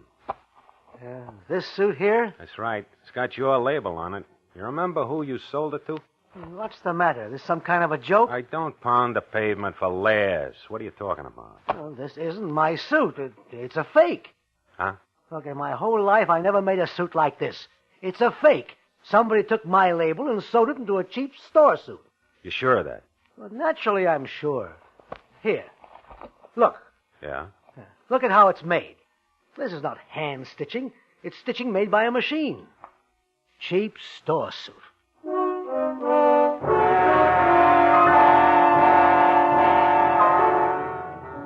The label on the suit was an obvious plant, something the killer figured throw us off the track. This being true, then why did he leave behind something as telltale as a piece of bridge work in the mouth of his victim? I had another talk with the medical examiner. We double-checked the victim's remains. I don't see what we're going to prove from this piece of bridge work. Say, what's the average number of teeth a man has? See? Full-grown male, 32. Uh-huh. And how many did you count in the victim's mouth? 31. Only had one extraction, a molar, I could tell that. Oh, I see what you mean. Only one tooth pulled. Yet he had a bridge loose in his mouth with 4 molars in it. That's 35 in my book. Yeah, 3 more than any normal man could possibly have. Yeah. Well, why would the killer plant a piece of bridge work? What for? When I find him, I'll ask him.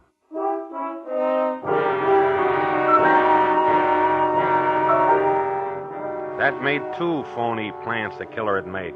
The piece of bridge work and the suit label. I looked for one more. I found it. The victim's hair had remained intact. It was dark brown and gray. I took a couple of specimens and had them checked.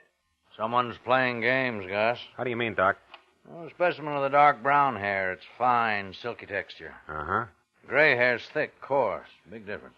Possible they could have come from the same head? Not a chance in the world.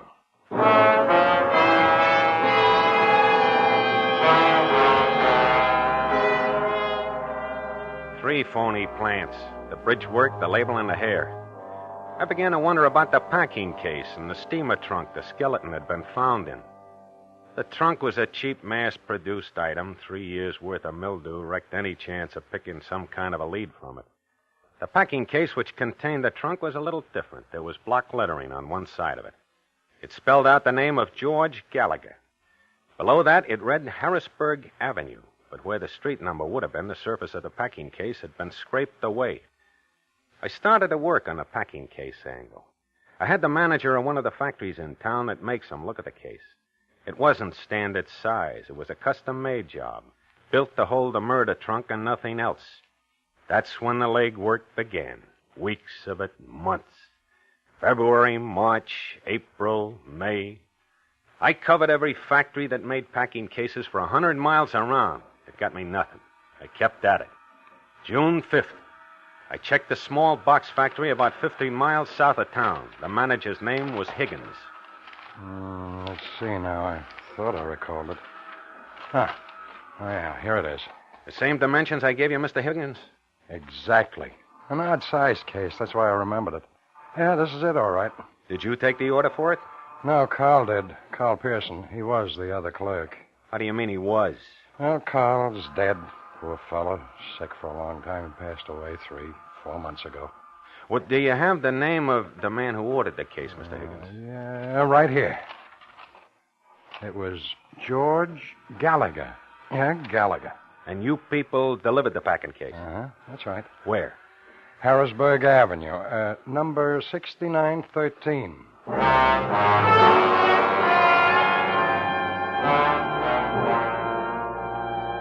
The first real break in 6 months. It had finally arrived. I felt pretty good about things on our way back to the city. The feeling didn't last long.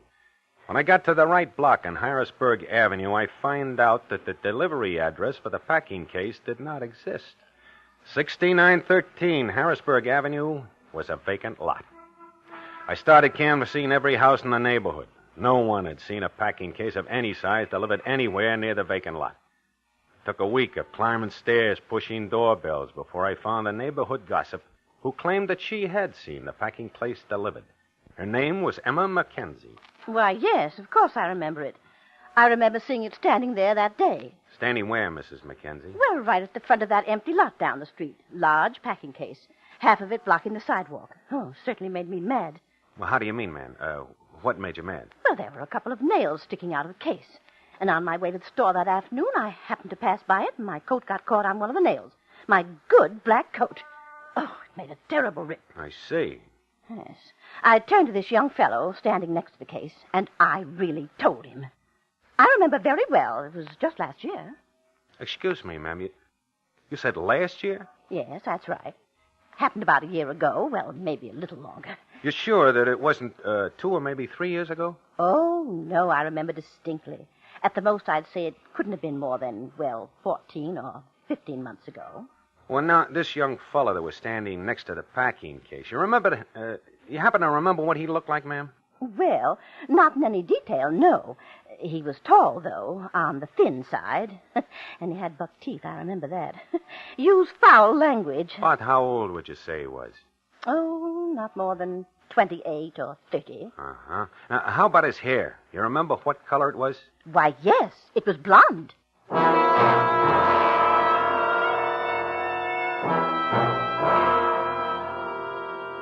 When I finished talking to Mrs. Mackenzie, I didn't know where I stood.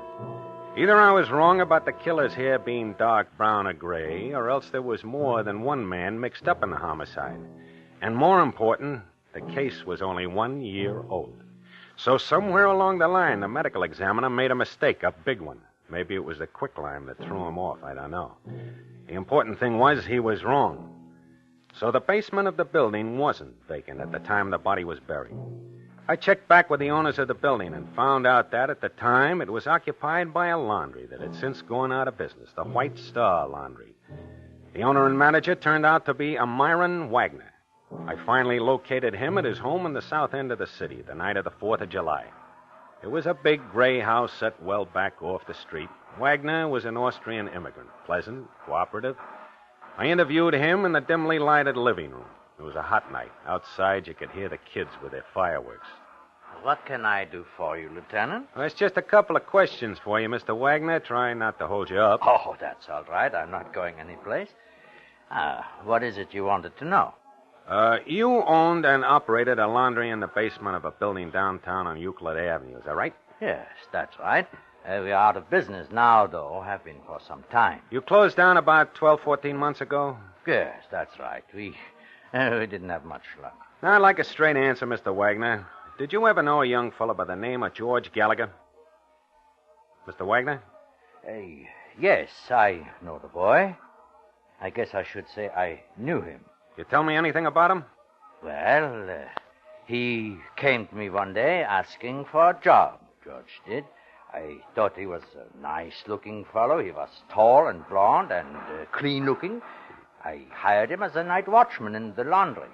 He seemed to like the job. We got along fine together. Uh-huh. Go ahead.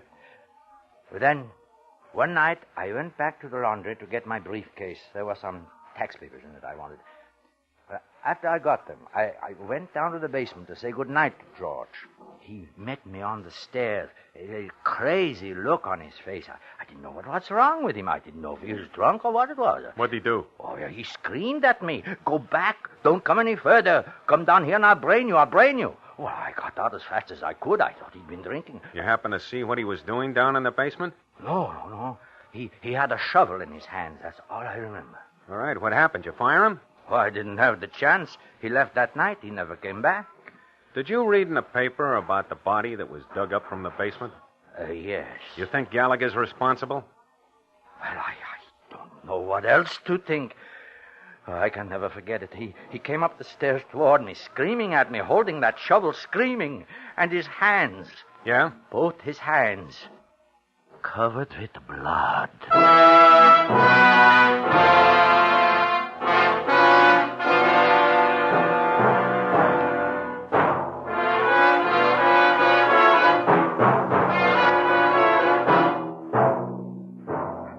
Autolite is bringing you Mr. Lloyd Nolan in The Man with Two Faces. Tonight's presentation in radio's outstanding theater of thrills, Suspense.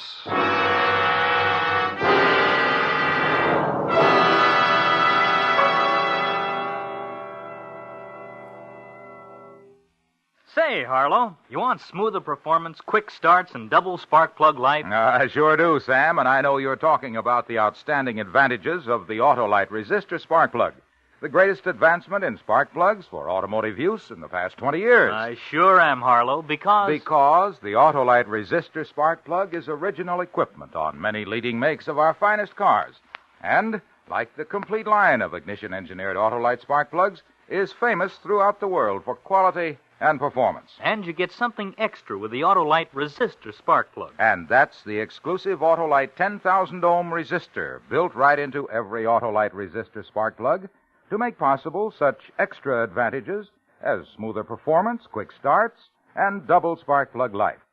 So, friends, see your nearest Autolite spark plug dealer. Have him check your spark plugs, and if replacements are needed, he'll install ignition-engineered Autolite spark plugs, either standard or resistor type. And remember, from bumper to tail light, you're always right with Autolite.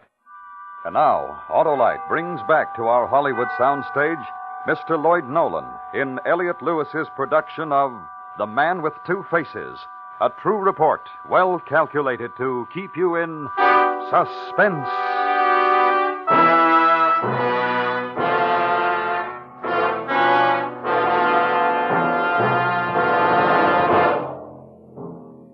I talked to Myron Wagner for another hour, but I got nowhere. He was sure of the time and date he'd seen George Gallagher in the basement of the laundry, and he was sure he'd seen blood all over Gallagher's hands. He couldn't give me any idea who the victim might have been, and he didn't know a thing about Gallagher's possible whereabouts. I asked him why he didn't report it at the time, but he told me he was afraid the bad publicity might hurt his laundry business. The next break came in early October.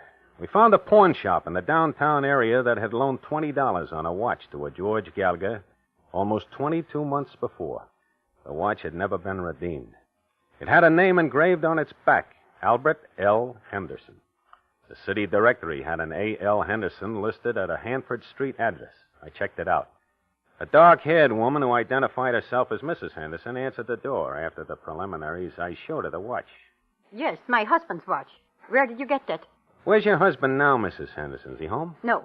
I don't know where he is. Well, when do you expect him home? Can you tell me that? Well, no. You see, he's gone. He's got in some trouble. He ran away. When was this, ma'am? How long ago? Oh, about 2 years. 2 years in November next month. He was partnerships in business. He stole the money. He ran away. You any idea where he is now, Mrs. Henderson? You ever hear from him? No. Never. No letters, nothing. He went away one day. He never came back. Uh-huh. Who had told you about your husband stealing the money? His business partner? Yes, Mr. Hoffman. Myron Hoffman. He's a nice man. Albert was lucky to have him for a partner. I don't know why he did that. Now, about this watch, Mrs. Henderson. Did your husband ever pawn this watch at any time? What, pawn his watch? Oh, not Albert. That's the last thing he would let go. Well, one thing I can't understand. Why didn't you ever make an attempt to find your husband? File a missing persons report? Why should I want to find him? Thief. No good. Let him stay missing. I don't want to find him. This business partner of your husband's, ma'am, this Mr. Hoffman, where can I get in touch with him, do you know? No, I guess I don't. He went away, I guess, I think a year ago, maybe longer. You got any idea where he might have gone? Well, I don't know. He seemed to talk a lot about New York City. I never asked him, but I thought that's where he came from. They were always talking about New York City, him and John. Who's John? That's Mr. Hoffman's nephew, John Mueller. He worked for my husband and Mr. Hoffman in the business. Oh, I see. Well, I'd like to locate them if I could, ma'am. Can you describe Hoffman and his nephew for me, please? Well, I guess Mr. Hoffman was about 50, 52, gray hair, about my height, 5 feet 6 inches. Uh-huh. His nephew John was tall, little thin maybe. He had blonde hair. He was a young fellow, about 30 years, I think. Are you sure of that description, are you? Oh, yes, they came here to the house for dinner a few times, both John and Mr. Hoffman. I knew them. Well, would you give me a description of your husband? Albert? Well, he was a big man, as tall as the nephew John. Dark hair, gray eyes, 43 years old. He was a heavy man, 180 pounds, I think. Why do you want to know, officer? How about your husband's teeth, Mrs. Henderson? At the time he disappeared, did he still have his own? Oh, yes. Albert had wonderful teeth. Strong. Uh-huh. Did he ever have one of his teeth pulled out, do you know? Yes, just one. Why? I guess that does it. Does it? Well, this makes no sense. I don't think I like this. No, ma'am. I don't think Albert liked that either.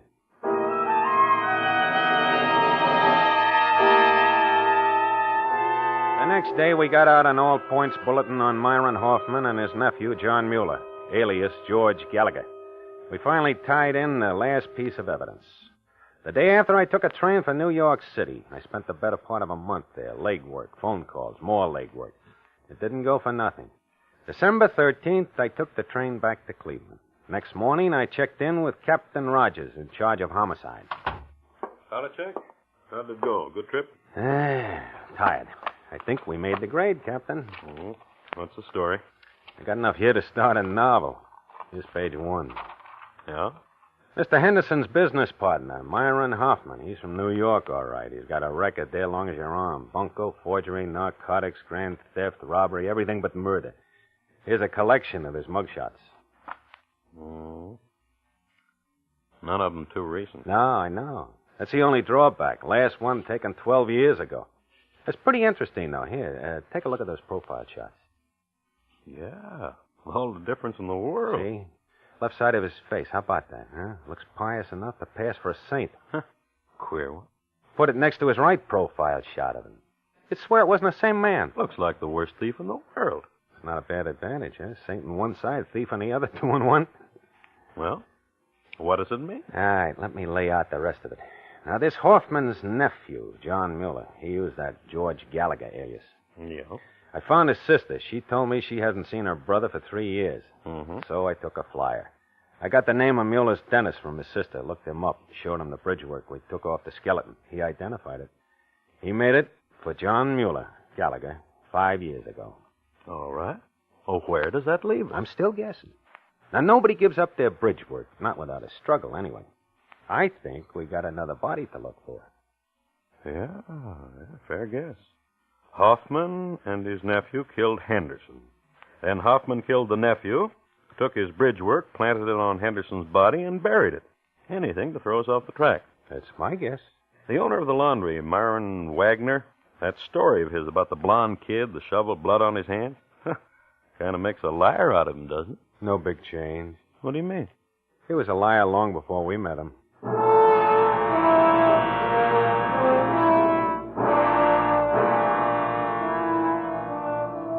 December 15th, my birthday, 1 year, right to the day. I left the office, got in a car, and drove to the south end of the city. I pulled up in front of the same gray house, got out, and walked up the stairs to the front door. The name on the mailbox was still the same, Myron J. Wagner. He answered the door himself, ushered me into the same dimly lighted living room. He was calm, relaxed, perfectly at ease. It was very good of you to come, Lieutenant Palachek. The early evening, a good time to visit. Well, it's not a social call, Mr. Wagner. A few things I want to talk to you about. You want to get your hat and coat? My hat and my coat? Oh, what is it you mean? We want you downtown, Mr. Wagner. A couple of questions we'd like to ask. Questions? About the Gallagher boy, you mean? I told you everything the last time you were here, Lieutenant Belichick. Now, look, Mr. Wagner, this happens to be my birthday. I got a family. I want to get home early tonight. I'll put it straight to you. Put it straight? Yeah, I'll draw you a road map. Now, for a whole year, I've been pounding my feet east, west, and south in the city and out of it. I'm not a smart cop, mister, but I can still put one and one together. It adds up to you, Wagner. Now, how about the hat and coat? It adds up to me, Lieutenant Belichick. I don't think I understand. Number one, your name's Myron Hoffman, not Myron Wagner. We've got your mug shots, your prints, and exemplars of your handwriting from New York to prove it. Number two, you killed Albert Henderson and buried him in the basement of that building where you had your laundry. And besides that, it's odds on you killed your nephew, too. You assume this, or you have proof? Which one? 90% proof. Your hair, Wagner, I'll bet on it. Same kind that was planted on Henderson's body. Same color, same texture.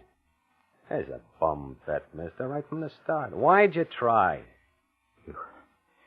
You want me to get my coat? Yeah, I'll go with you. Hey, I'm just curious, Wagner. You want to turn on the overhead lights? Hey, yes. All right. My face. Is that it? Lord. Good Lord. There are two sides to a face, Lieutenant. Look at both of them. You will find one of them is good. We better get your coat. Just one thing. My friend Henderson, my nephew John. Yeah? As you say, just as you say, a bum bet. Why did I even try? Hey, Wagner. What's the matter? Wagner!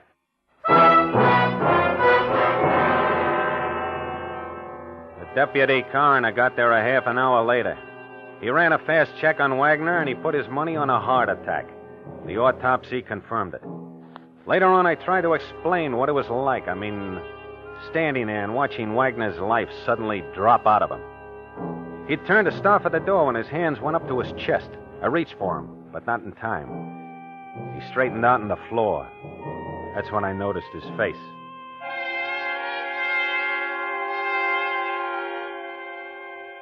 The left side. The side that made him look like a saint. It was changing in front of my own eyes. The whole face, the whole side of it, fading all into one.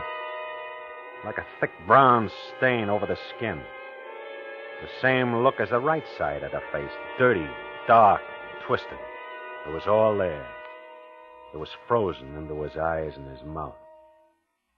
All the evil in the world in one face. I saw it happen. I saw it with my own eyes.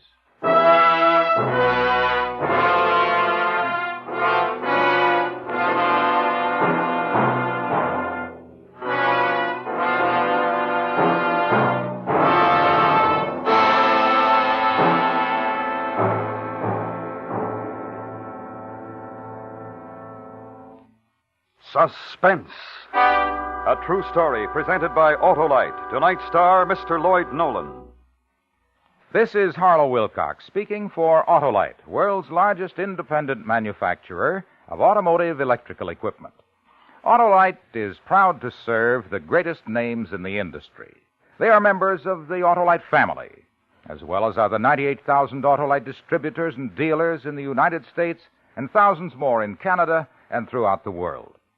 Our family also includes the nearly 30,000 men and women in 28 great Autolite plants from coast to coast and Autolite plants in many foreign countries. Every Autolite product is backed by constant research and precision built to the highest standards of quality and performance. So remember, from bumper to tail light, you're always right with Autolite.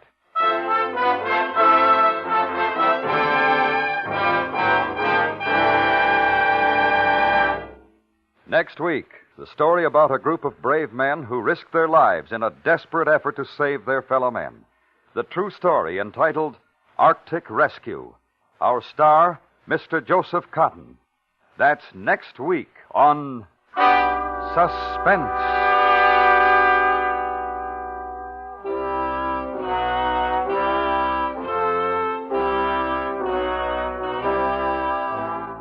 Suspense is produced and directed by Elliot Lewis, with music composed by Lucian Morowick and conducted by Lud Gluskin. The Man with Two Faces was adapted for Suspense by James Moser from the recent book Allen Hines' Murder. Featured in tonight's cast were Jeanette Nolan, Martha Wentworth, Tom Tully, Ralph Sedan, Joseph Kearns, Lou Merrill, and Eddie Fields. Remember, next week, Joseph Cotton in Arctic Rescue.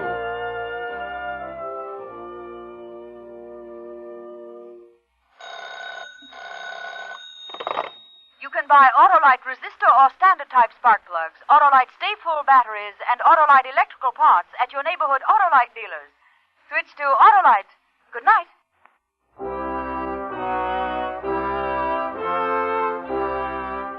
This is the CBS Radio Network.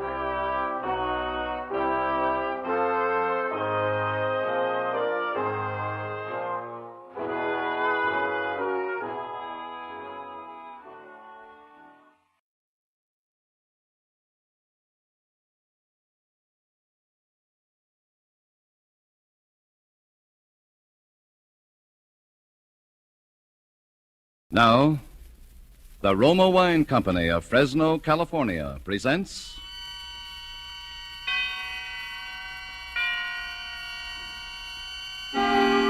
Suspense.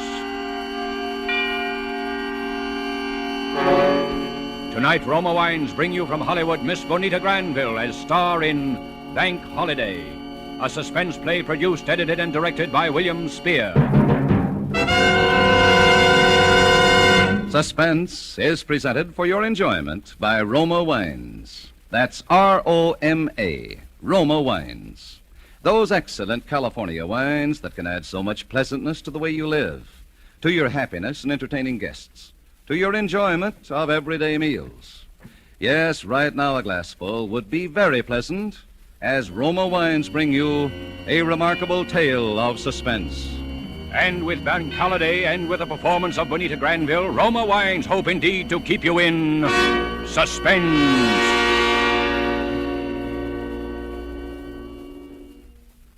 It happened the morning after I became engaged to Harold. I got to the bank a little early that morning, hoping I'd be able to see him for a minute before we opened for business. And sure enough, Harold was just hanging up his hat and coat when I came in the door. You see, I'm one of the junior tellers at the main branch here in town, or rather I was, and Harold is assistant manager. That's how we met. So this morning I didn't stop at my own cage, but went on through the gate and walked up quietly behind Harold. Hello, darling. What? Why, Mr. Osborne, don't you remember me? I'm the girl that you're... Jane, please. Good morning, Mr. Osborne. Oh, good morning, Johnson. Miss Evans, would you step into my office for a moment? Why, certainly. Jane, really, you mustn't. Mustn't I mean, what? I didn't do anything. I just said But suppose someone had overheard. Don't you see how... Well, what if they had? They'll all know about it in a day or two anyway. But that's just the point, my dear. They mustn't. They mustn't? But we're going to tell our friends, aren't we? Jane, I thought you understood all that. You know how the bank frowns on office romances. After we're married, it'll be different. But for Harold, the time... this is different. We're engaged. Nevertheless, my dear, the policy of the bank distinctly is that it's... phooey on the policy of the bank. This is our business. But, Jane, the bank is my career, and I'm only thinking of the bank. And I'm thinking of our life together. Now, Jane, please be practical. In my position here, I simply must live up to the standards that the bank has... The bank. Sometimes I wish I could meet somebody, just somebody, who hated banks. Wasn't a very good way to start off an engagement, or even to start off a day's work, for that matter. I went back to my cage feeling miserable. I got out my cash for the day, including the little package of 25 $1,000 bills that a client of ours always called for on Friday. We never asked why. That isn't a bank's business. And I unlocked my cash drawer and put the money away. Then it was 10 o'clock. I opened my window for business. There weren't many people in the bank yet, but at my window there were two men. Good morning. Good morning. Can I help you? Yeah. This is a stick-up. What? Just take it easy and do what we tell you, and you won't get hurt. But my friend here's got a gun under that newspaper he's carrying. I love to use it, sister. What? Well, what do you want me to do? Here's a paper bag. Fill it up. All right. And don't forget those 25 G notes that George Oliver calls for every Friday. The what? Don't stall. We know all about them. That's one reason we're here. And don't make any funny moves, sister. Because if you do, it's curtains. I'd often wondered what I'd do if this ever happened, but now I couldn't even think. As I fumbled with the money, I looked at the two men. One of them was about 35, with dark hair and a square jaw and hard blue eyes. The other, the one with the gun, was a nervous, evil-looking boy about 21. I knew they meant everything they said. I glanced sideways for a moment toward Harold's office. As luck would have it, he was just coming out the door. He must have seen that something was wrong because he started over to my window. Come on, sister, snap into it. I'm trying to hurry. Who's that coming over here? It's Mr. Osborne, the manager. All right. Just don't try to make any bright conversation. I'll do the talking. All right. Is there anything I can do here, Miss Evans? Yes. Just stand right where you are and keep quiet. What? Harold. Don't look so hurt. You've heard of banks being held up before, haven't you? Oh. Come on, miss. Hand it over. We haven't got all day. Here you are. Thanks. We ought to take her along. Don't be crazy. Come on. We ought to take her. Why, no, you can't. You can't do that. Miss Evans is one of my most trusted employees. And I'm his fiancée. Oh, you were you? Jane. Now, I know we're going to take her along. You're a fool, Sonny. Oh, yeah? Well, Harold here don't think I'm so dumb, do you, Harold? Because you know what happens to your girlfriend if you set the cops on us. No. Yeah. Curtains. Don't do anything, Harold. I'll be all right. I'll be all right.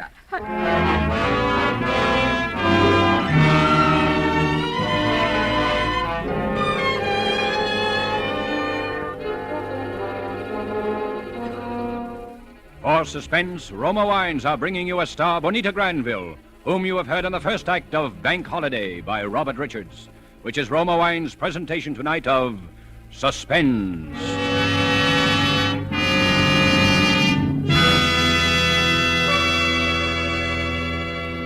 Between the acts of suspense, this is Truman Bradley for Roma Wines. Elsa Maxwell is an acknowledged expert on the niceties of dining and entertaining. Recently, she said, "Gracious little touches can do so much to make meals more enjoyable. Dine by subdued light. If possible, adjust radio or phonograph for soft, mellow music. And as the crowning touch, serve well-chilled Roma California Sauterne." A most excellent idea from Miss Maxwell. Good Roma Sauterne is pale gold, delightful in bouquet, and even more important, exquisite in taste. Created in the Roma tradition, Roma Sauterne is always unvaryingly good. The goodness of luscious grapes, selected at peak of flavor richness in sunny California's choicest vineyards, carefully pressed, then, unhurriedly, guided to perfection by the ancient wine skill of Roma's famed wineries. Good Roma wines are always delicious, yet cost only pennies a glass. Remember, because of uniformly fine quality at reasonable cost, more Americans enjoy Roma than any other wine. R-O-M-A, Roma Wines. And now Roma Wines bring back to our Hollywood soundstage Bonita Granville, who, as Jane Evans in Bank Holiday, continues a narrative well calculated to keep you in suspense.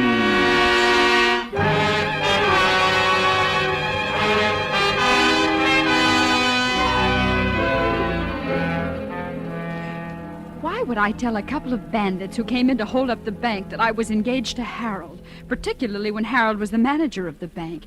It was crazy, but there were a lot of crazy things I did that day that I didn't understand myself until later. Naturally, when I told them that, they took me along as a hostage. And the next thing I knew, I was sitting in the front seat of a big blue car beside the one called Frank, and the other one called Sonny had tied a blindfold over my eyes. And we were driving. Once we drove in somewhere, and for 15 or 20 minutes, there was a lot of banging and clattering around the car. Then we drove on. At first, I was too frightened to even breathe. Then I began to get angry. Just what do you think you're going to do with me? To tell you the truth, I haven't quite made up my mind. Yeah? Well, I have. Shut up, Sonny. I demand that at least you take this silly blindfold off. No, we couldn't do that, darling. Well... Then you might see how we'd strip this car down just now. Change the hood and the fenders and the Shut plates. up, Sonny. You talk too much. What's the difference? She ain't gonna be around to telling you... I said shut up! What's the matter? You getting soft? No, but a bank rap is enough without having some trigger-happy punk of a kid. You better not talk to me that way. I'll talk to you any way I want to. Watch out the back for cops. Cops? You don't think the little lady's boyfriend is gonna... I wouldn't want to bet too much on it. Would you, Miss Evans? I don't know what you're talking about. All I know is that at least Harold isn't a cowardly, bullying... Oh, I'm sure Harold is the perfect gentleman. But I got a hunch he's also the perfect banker. I don't know what you're talking about. You just don't want to admit what I'm talking about. Which is that in spite of anything that might happen to you, Harold will turn us in. He wouldn't. No? Maybe we can check on that. I'll turn on the radio. What's that going to prove? Short wave. All the latest equipment for bank robbers, sweetheart. That's us. LAPD. Car 17. Car 17. Disturbance at 8th and Pico. A disturbance at 8th and Pico. That's all. LAPD. Car 17. Roger. That's all. Car 17. Well? LAPD. General alarm. A general alarm. Uh-huh. 2 unidentified men are wanted for a holdup. Main branch of the 42nd Bank and Trust Company. And for kidnapping a woman employee answering to the name of Jane Evans. Oh. When last seen was wearing a light blue dress, black shoes, has blonde hair, blue eyes. He done it. See what I mean, Miss Evans? Well, it was his duty. Why shouldn't he? Nothing, no reason at all. It's just a question of who rates the most with a guy, I guess, his boss or his woman. All right, he asked for it. I told him what I'd do. What are you going to do? Well, Miss Evans, I think we'll drive up this little side road here and let you out. Oh? You shouldn't have any trouble hitching a ride back. If you do, just try what Claudette Colbert did in that picture. Remember? Say, are you kidding? You heard what they said. She was nothing but excess baggage anyway. Now she's just another way they can identify her. All right, but that don't mean we let the guy get away with it. I told him what I'd do to her if he squawked, and I'm You're gonna do what I tell you. Oh, yeah? Well, if I'd known you were so yellow, I'd... Now, what was that you said, Sonny? All right, Frank, but... Cops. They're turning in here. Give me a gun, Sonny, and get down on the floor under that blanket. I'll plug him, Frank. Give me I'll that plug gun him. and get down on the floor. You're nuts. They'll get us, Frank. I know what I'm doing. You do what I tell you. That's right. Keep covered up and keep quiet. All right. Take off that blindfold, Miss Evans. Well, look here, if you Now you're think going that... to kiss me, and you better make it good, because this gun's going to be right in your ribs. All right, Oh, now. no. Go. Hey. Where?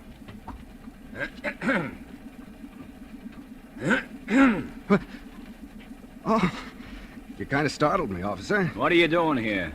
Well, if you must know, I'm getting engaged. Is there anything wrong with that? Let me see your license. We haven't got the license yet, Your but we're... driver's license. Oh, sure. What's the matter? Just let me see your license. Here you are. You looking for somebody? Just a couple of guys who held up a bank and kidnapped a girl. Is that right? The young lady got any identification? Well, Go on, tell him, honey. You see, we left town in sort of a hurry. You might call it a sort of elopement. Oh, sort of elopement, huh? Yes. Well, I guess you're all right.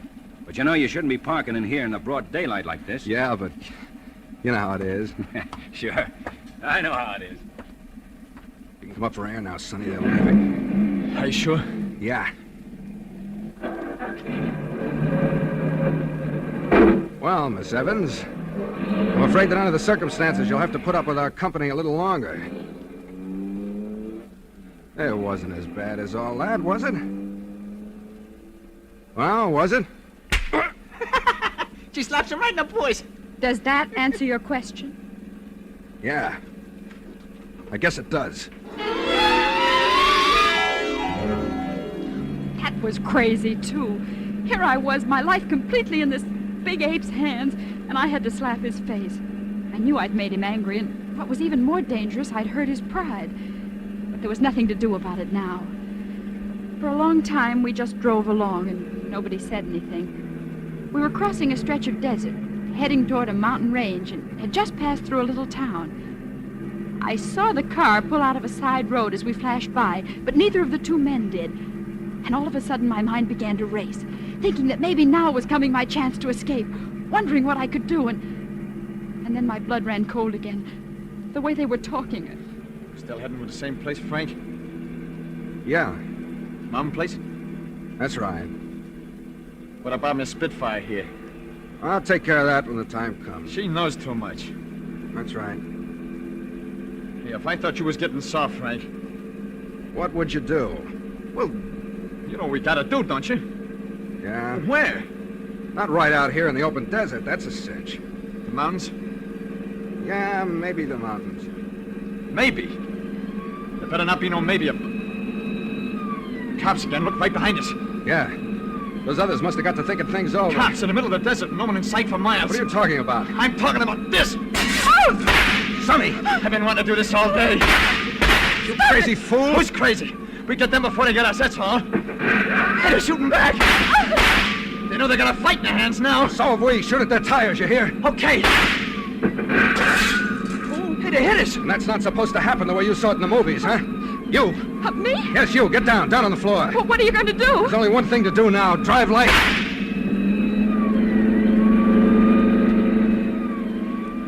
First, I wasn't afraid at all. It was even a little exciting. I kept thinking that maybe in just a few minutes I was going to be rescued and wondering what Harold would say and at the same time feeling the exhilaration of being in a race and wanting my side to win. And of course, that was crazy, too. And then suddenly the car took a sickening lurch.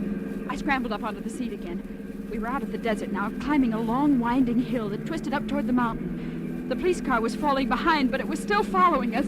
We hit another curve. Hold on. I looked down, and for a moment there seemed to be no road under my side of the car at all. Only a sheer drop down to a canyon filled with huge boulders and 100 feet below. Take it easy. We hit the other side of the curve and straightened out. Oh, I was frightened now, all right. I was weak and sick from fear. I told you to stay down on the floor. Oh, I can't, Frank. Look out. Get your hands away from that wheel. You're going to kill us. I know what I'm doing. Oh, stop, please, stop. Stop?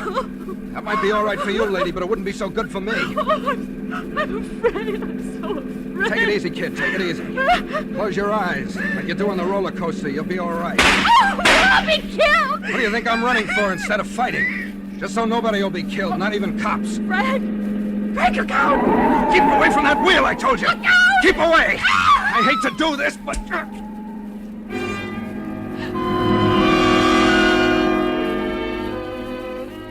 I saw his fist rush toward the point of my jaw, and that was all. When I woke up, it was mid-afternoon, and I was lying on a bed in a bare little room of what was obviously a mountain cabin. Through the one window, all I could see was the jumble of rocks and boulders piled up against the mountainside. I felt my chin. It was sore, and there was a little bruise on it, but aside from that, I seemed to be all in one piece. Then suddenly I heard voices. They were coming from the next room through the crack of a door left an inch or two ajar. I crept over and listened. Don't worry, I'll handle it. Okay. Right? Yeah, sure. Now go on down in the tower, get some grub like I told you. Okay, Frank. Are you sure you don't want me to? No. Get going. Okay, Frank. I stood there by the door, frozen with fear. I didn't need to hear any more to know what they'd been talking about. For a second, I thought of escape. I looked wildly over toward the window. Oh! Been listening, huh? Yes. How do you feel? All right.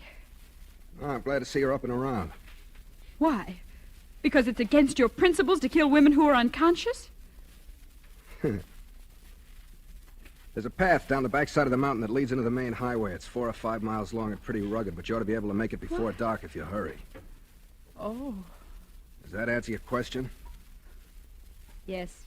I guess it does. Better get going. How do you know I won't... Because you're going to promise me not to. Aren't you? Yes. All you have to say is that I slugged you, and that's all you remember until you woke up by the side of the road. We'll be out of here and over the border by morning anyway. What about Sonny? I can handle Sonny. Well, I guess I do owe you something after all. Me? What? My life. I play strictly for me. I just don't want that punk kid with his movie idea, Cops and Robbers, to be hanging a murder rap on us, that's all. You're a strange man to be A crook? Listen, there are just two kinds of guys in the world, right guys and wrong guys. And the wrong kind can be the usual bum with a gun in his hand, or he can be a pillar of society that sits all day behind a big shiny desk.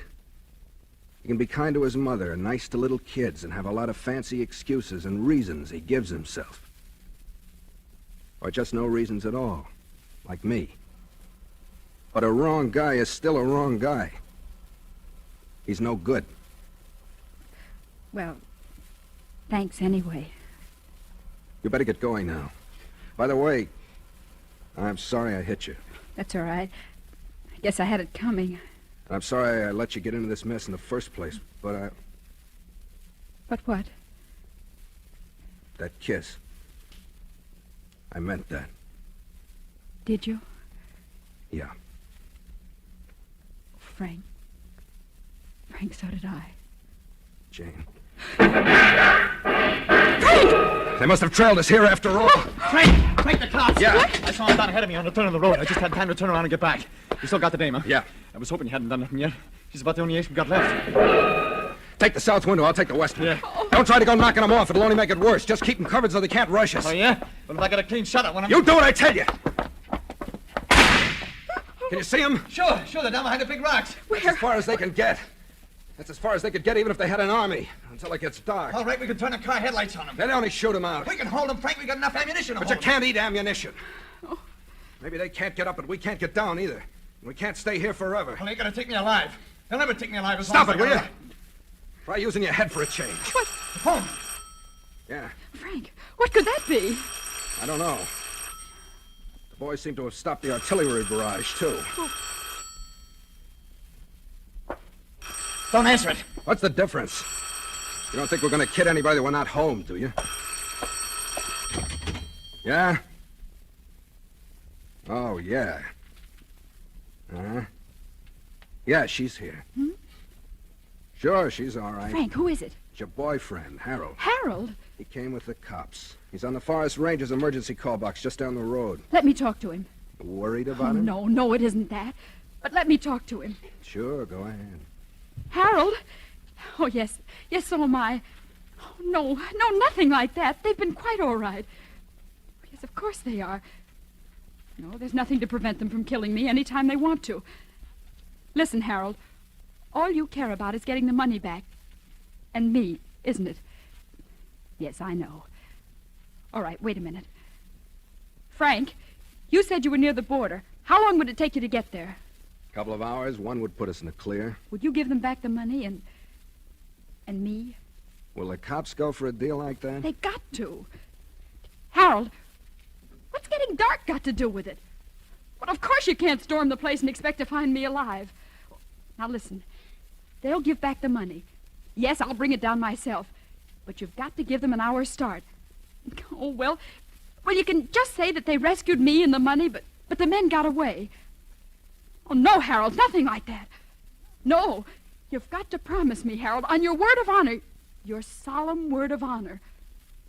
All right? They'll do it. Okay. Are you nuts? It's our only chance. Harold? All right? Yes. I'm coming down now. Yeah, but if she goes She's going. The dough's still in the paper bag. It's on the table. Frank. Get going. All right. Goodbye. Goodbye. Harold, just so you don't have an idea you're getting away with anything, I think you're a dirty liar.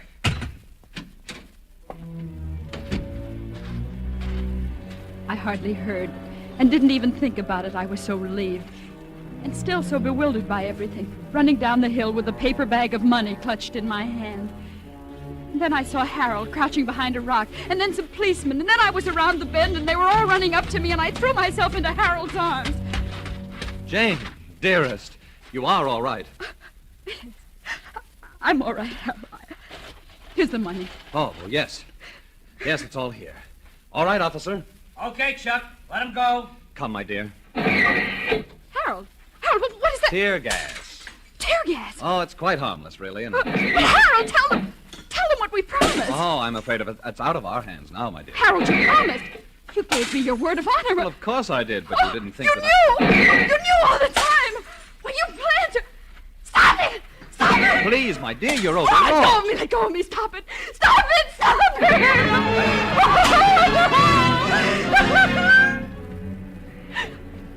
I tried to run back, but they held me. And I had to watch. I couldn't help it. It seemed like hours. It was only minutes, I suppose, with the tear gas bombs exploding around the cabin and crashing through the windows as they got the range. And then something white flooded from the door, and they came out. The boy first, with his hands in the air, and then Frank, stumbling toward us like blind men and coughing. Oh, those terrible rocking coughs that just seemed to be tearing them to pieces. Oh, Frank! All right, come on. Hello. Oh, Frank, I didn't know. I swear I didn't know. I know, I did know. I knew before you left. Oh, why did you let me go? I wouldn't have gone if Because he's just the kind who would have stormed the place. Maybe I couldn't have handled Sonny then. I'll help you. I'll do anything, everything I can, anything. Skip it. Just take some advice, will you? Next time, be sure it's a right guy.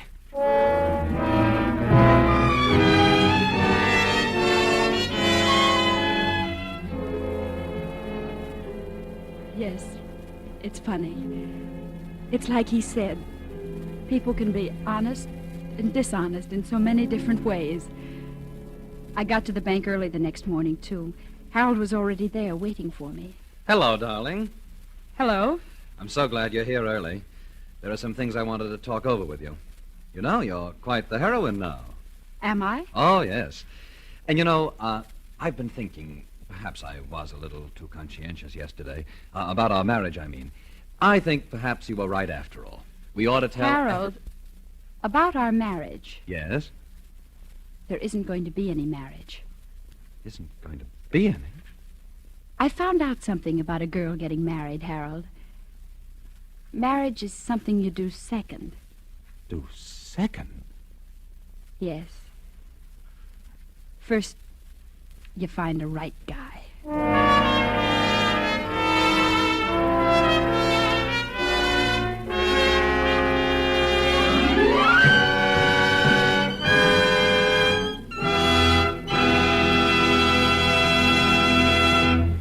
And so closes Bank Holiday, in which Roma Wines have brought you Bonita Granville as star of tonight's study in Suspense.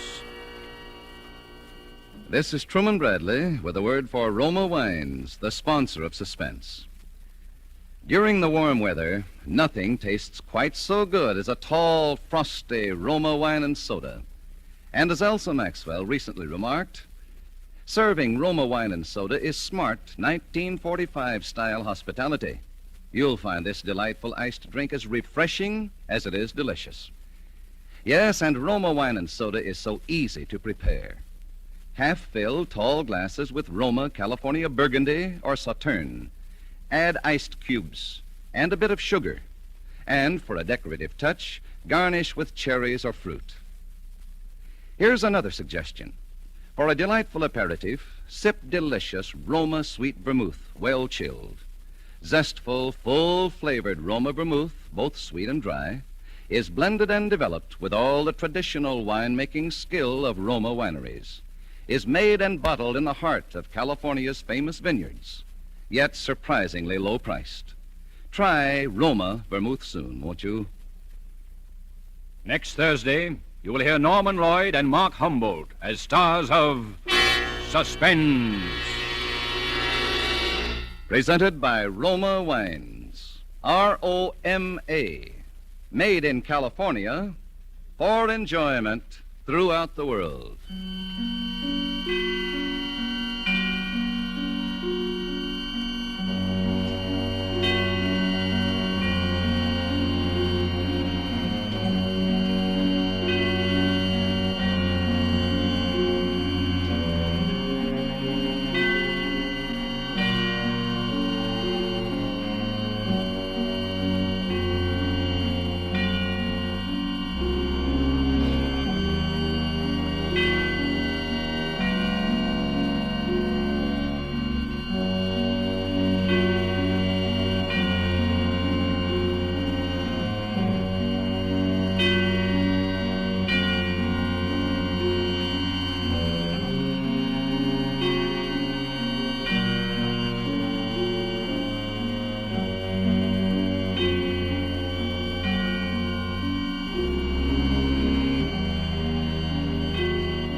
This is CBS, the Columbia Broadcasting System.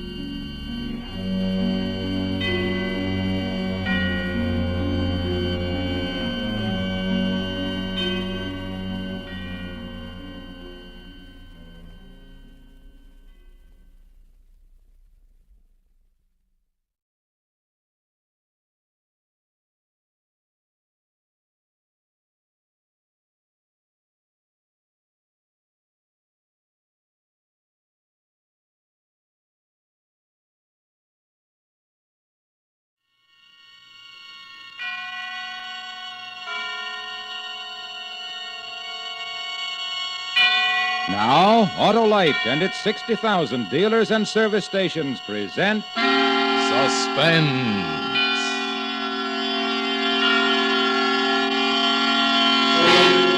Tonight, Autolite brings you Mr. Joseph Cotton in The Day I Died, a suspense play produced and directed by Anton M. Leader.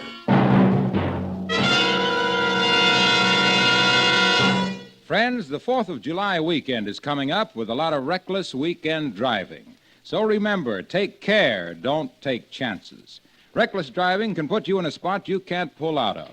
Yes, even a dandy, dependable Autolite Stay Full battery that needs water only 3 times a year in normal car use can't help you then. Your life depends on normal, safe car driving. Be extra safe. And an Autolite Stay Full battery is protected by fiberglass insulation for stronger life and longer life. Why, in recent tests conducted according to the Society of Automotive Engineers life cycle standards, Autolite Stay Full batteries gave 70% longer average life than batteries without Stay Full features. So ask your dealer for an Autolite Stay Full battery. And this weekend and all the time, take care. Don't take chances. Be battery right with Autolite. And now, Autolite presents Mr. Joseph Cotton in a tale well calculated to keep you in suspense.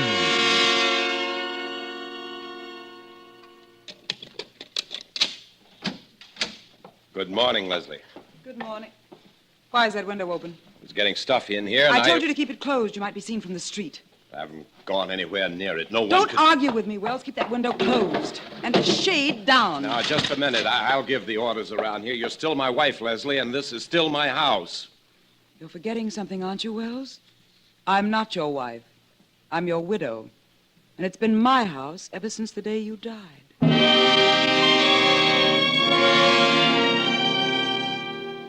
I had no comeback. I did what Leslie told me because, well, she was right. A dead man can't put up much of an argument. He has no authority, not even with his wife.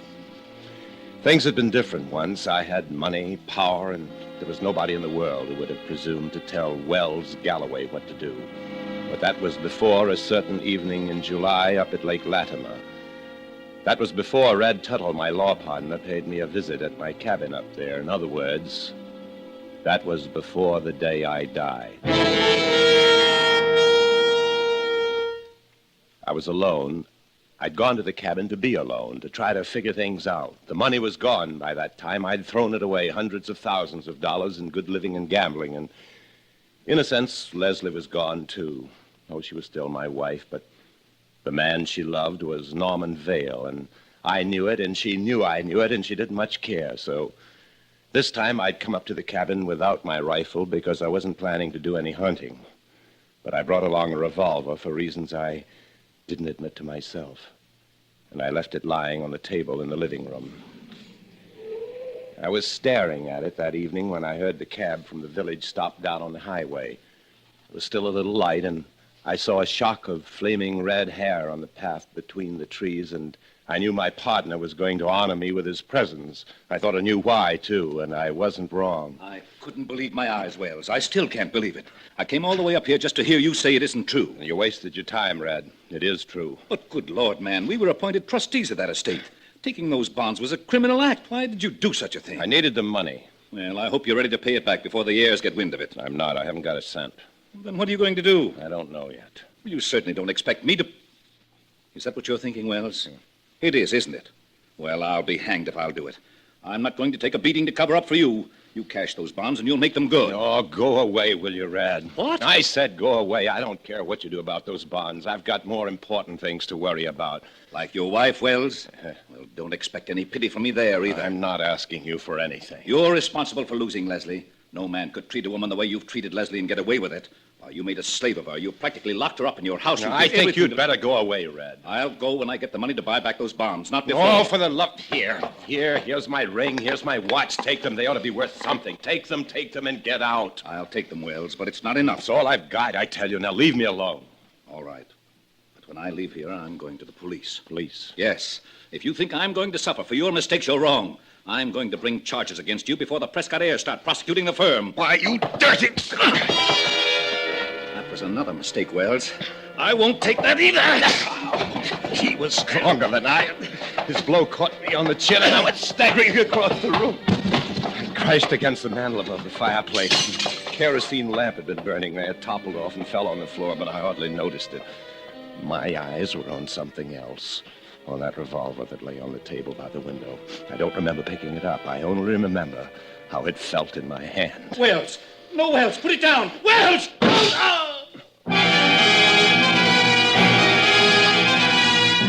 The first shot dropped Red to the floor.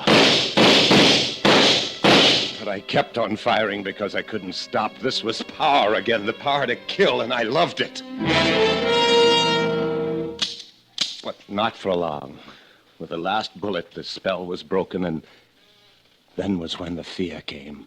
I'd never known fear before. I wasn't prepared to deal with it. It took hold of me and shook me until I was trembling from head to foot. It brought the sweat popping out of every pore. It wouldn't let me approach the body, not even to reclaim my ring and watch. It carried me out of the cabin and sent me stumbling into the darkening woods. And I spent the night there, wandering blindly through the blackness. In my hand, I still carried the gun. Long before dawn, I began to wonder why I hadn't saved one shell, just one. For if my life had reached dead end a few hours ago, then what would you call this? Where did I go now that I was wanted for murder? It was daylight when I came out of the woods. There was a truck rumbling toward me. Desperate men take desperate chances. Give me a lift to the city? Why, sure, mister. Hop in. He'd heard about me. Wells Galloway was wanted for murder. I knew that right away. I knew it from the way he looked me over, but it didn't matter. Nothing mattered. This really was dead end. I guess you're okay, mister. Shut the door. What do you mean, okay? Well, I thought maybe you're the guy I heard about back at Lake Latimer. What guy? Well, it was a murder back there last night. One fella shot another one in a cabin, then burned the cabin down. Burned it down? Sure. Right to the ground. Couldn't even have identified the body. Only they found a ring and a watch on it. I figured you might be the killer, but he's a redhead. Word named Tuttle. The guy he killed was his law partner. A big shot with a fancy moniker. Something like, Wells Galloway.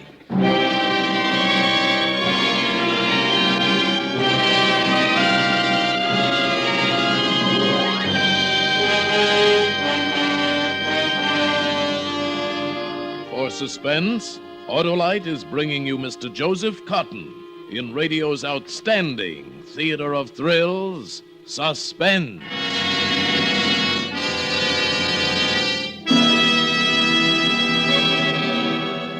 Hello there, Harlow. I hear you're going to speak at the 4th of July picnic. I sure am, Hap, and by happy coincidence, I just happen to have a copy of my speech right here. Uh-oh. I'm going to say, on this glorious occasion, it behooves us all to think about that dandy, dynamic, dependable Autolite Stay Full battery that needs water only 3 times a year, normal car use. Mm-hmm. On this historic occasion, my friends, let's look at facts. An Autolite Stay Full battery practically eliminates one of the major causes of battery failure. And in addition, it's protected by fiberglass insulation for stronger life and longer life. My. Think, my friends, longer life. In recent tests conducted according to the Society of Automotive Engineers Life Cycle Standards, Autolite Stay Full batteries gave 70%, yes, 70% longer average life than batteries without Stay Full features. It's inspired, Harlow. So remember these words that will go ringing down the corridors of time. An Autolite Stay Full battery needs water only 3 times a year in normal car use. And at this point, Hap, I take a long, cold drink of water. Why? Because I'm thirsty. You know, I'm not an Autolite Stay Full battery. And at this point, suspense. And now, Autolite brings back to our Hollywood soundstage Joseph Cotton as Wells Galloway in The Day I Died, a tale well calculated to keep you in suspense. So the day I killed my partner turned out, as far as the law was concerned, to be the day I died. It was my body the police had decided that was lying back there in the charred ruins of my cabin on Lake Latimer. It was Red Tuttle, not Wells Galloway, who was wanted for murder.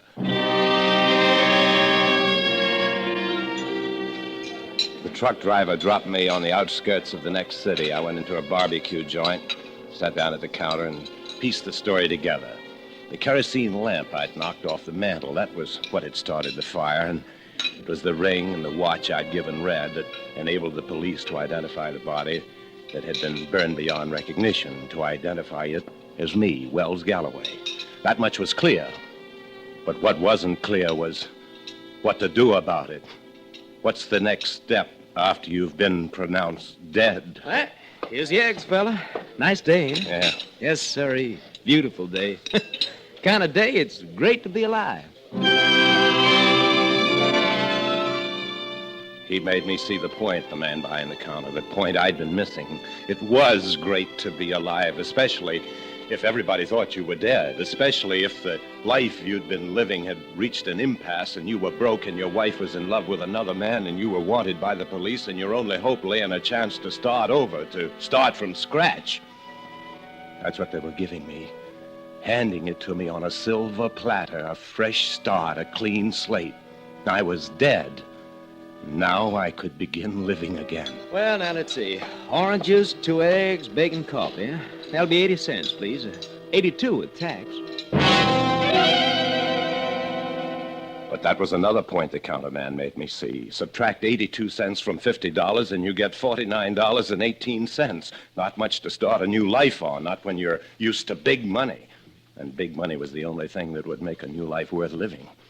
A little capital was all I needed, but where do you borrow capital when you can't show your face? Who'll lend money to a corpse? In the circles where Wells Galloway had moved, friends were not to be trusted. And as for my wife, as for Leslie... Leslie. Yes, that was it. The Wells Galloway brain was beginning to click again. It kept on clicking, keeping pace with the click of the train wheels that carried me back to the city where the late Wells Galloway had lived. It was night when I got there. I was halfway up the walk when the front door opened. I hardly had time to slip behind the lilac bush before Leslie stepped out on the porch. He was with her, the man she loved, Norman Vale. You think I'm callous, don't you, Norman? You think I'm too hard. No, of course not, darling. If you weren't happy with him, naturally you can't be too broken up over his death. Happy? I was miserable with him. You know how he treated me? I wasn't his wife. I was his prisoner. I hated him, Norman. And I'm not broken up. I'm glad he's dead.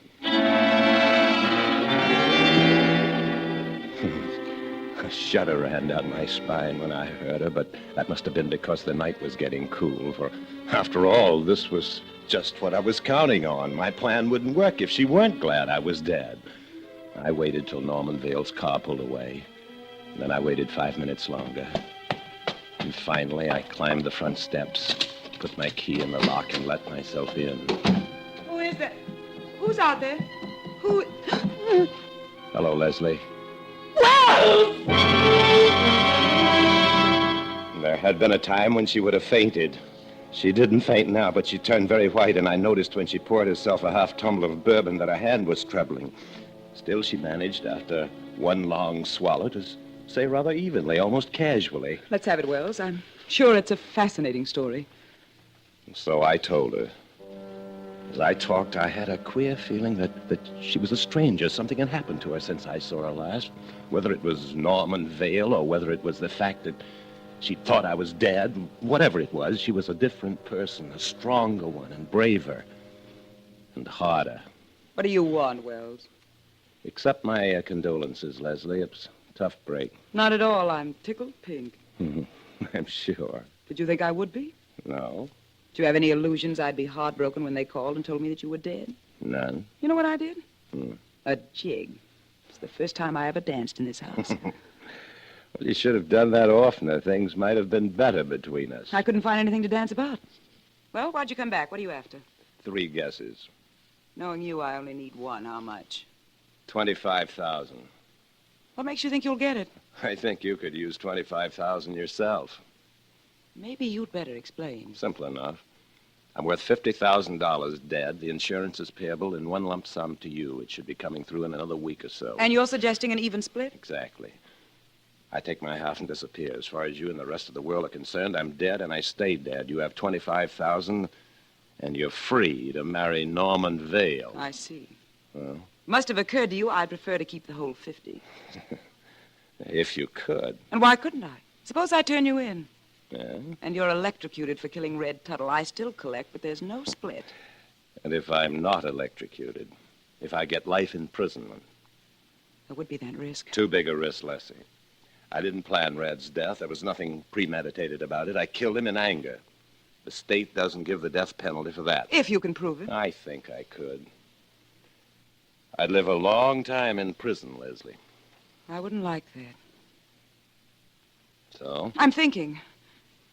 You'd stay here in the house till the insurance company pays off. It's the safest place as any. Safer. You'd have to stay hidden. Of course. You couldn't step out the door. Not very often. Not at all.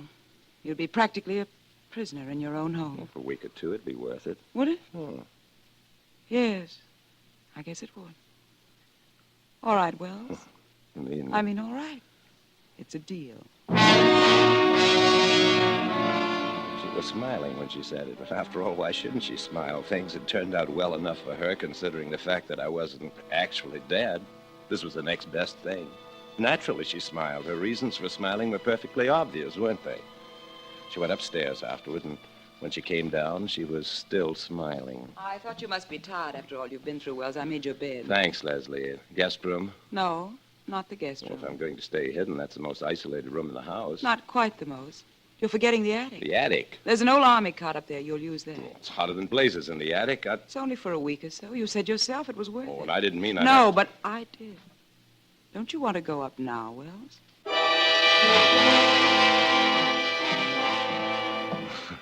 That was when I started to catch on. It hadn't occurred to me that she would relish the idea of keeping me as confined as possible. I was amused as I climbed the stairs. Let her have a fun, I thought. It wouldn't be so bad. A few days in the attic, well, that wouldn't kill me. The light up there was dim, and she must have walked very quietly because I didn't know she had followed me up the stairs. I didn't know it until I opened the door to the attic room.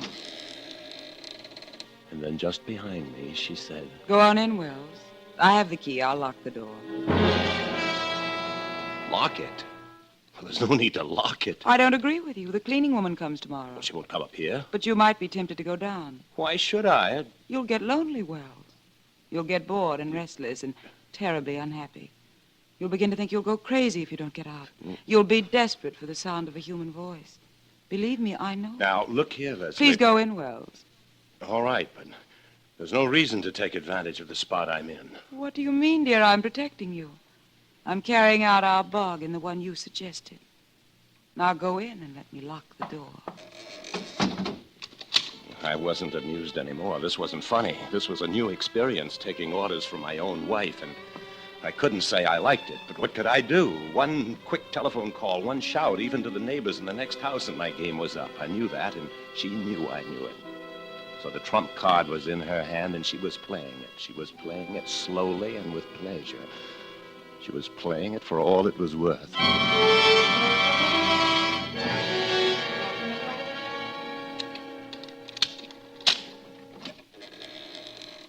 Good morning, darling. Morning. It must be almost noon. I'm starving. Why didn't you come up? I was busy. Norman dropped over to see me. You didn't tell him.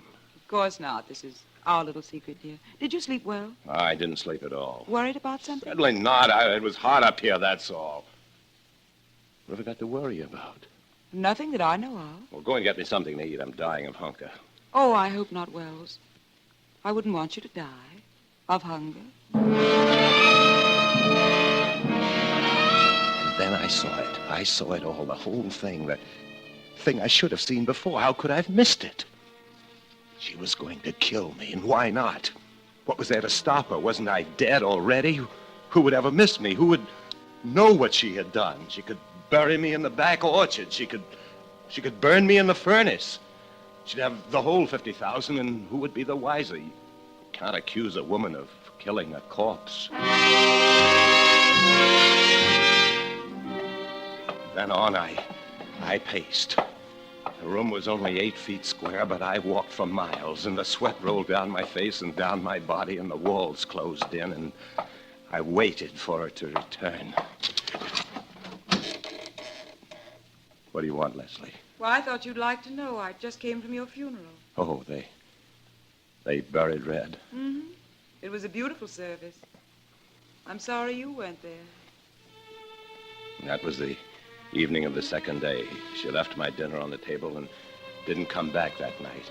At least I didn't think she had come back, but when I awoke the next morning, I wasn't sure. Sometime toward dawn, a shadow had moved across my dream. A lock had snapped, a door had opened. Had it been a part of the dream itself, or had Leslie... But why should she have come and gone like that? What could she have wanted? There was nothing of interest to her, nothing. Except the revolver. The gun I'd emptied into Red Tuttle's body. It was in the pocket of my coat, and my coat was hung over the back of a chair. I leaped from the bed and went for my coat, the right-hand pocket. No, it was empty. Must have been the left. The left was empty, too. The gun was gone. Leslie had taken it. And now, for the second time in my life, I knew fear. I stumbled toward the door. I began to pound frantically. Leslie! Leslie! Leslie! I heard her footsteps, and then she was just outside, hissing at me. Quiet, you fool. Let me out of here. I said be quiet. Norman's downstairs. He'll hear you. I don't care who hears me. Let me out! Leslie, who is that? Here he comes. Will you be quiet? Who's up there, Leslie? It's no one, Norman. It's nothing. Don't really. lie to me. I heard someone shouting. There's somebody in that room. Who is it, Leslie? Leslie, answer me. Who's in there? It's my husband. It's Wells.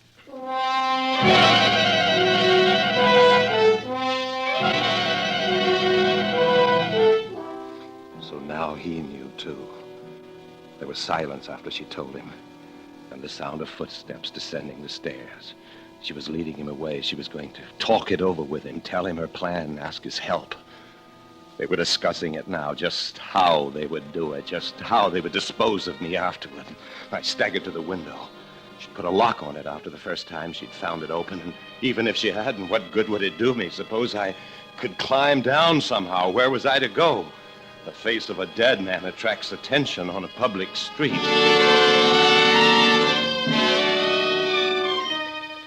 An hour passed before I heard footsteps again. And now I thought, now they would do it. The key turned in the lock, but the door didn't open. They were getting ready, checking the gun. It was loaded now. They would empty it into me as I had emptied it into Red Tuttle. Now they were turning the knob. They were coming in. But it was only Leslie, and she had no gun, and Norman wasn't with her. It's all right now, Wells. What? Everything is all right. He won't tell. How do you know? He wanted to. He wanted to go to the police. I persuaded him not to, so don't worry. Everything's quite all right. Was it? Then why did she say it like that, and why was she trembling? Because she was afraid of what she and Norman Vale were planning to do. Afraid because the next time she came, he would be with her, and they'd kill me. And I was alone again now. Oh, what were they waiting for? Let them come and get it over with. I was tired of this room. It was getting smaller every minute, smaller and hotter. The heat was unbearable. I could scarcely breathe. Why, it was hotter than it'd been 10 minutes ago. It was like a furnace. Just like a furnace. I didn't know what it was at first, that sound. I didn't know until I heard it again. And then I knew. There was no need even to look at the steam radiator in the corner. They had built a fire, Leslie and Norman Vale, in the middle of the summer. They had built a fire, and they had built it for me. Now the sweat really poured. Now the breath came hard. No, not alive. I thought they wouldn't put me in alive. Of course they would. That's the safest way. Gunshots could be heard, but you can't hear a man being stuffed into a furnace. Of course they would. No, they wouldn't, because I wouldn't let them. Maybe I had to die, but not that way. No, not that way. There was still the window. There were still people on the street. Help! Help me! They're going to burn me alive! Help! Help! Help!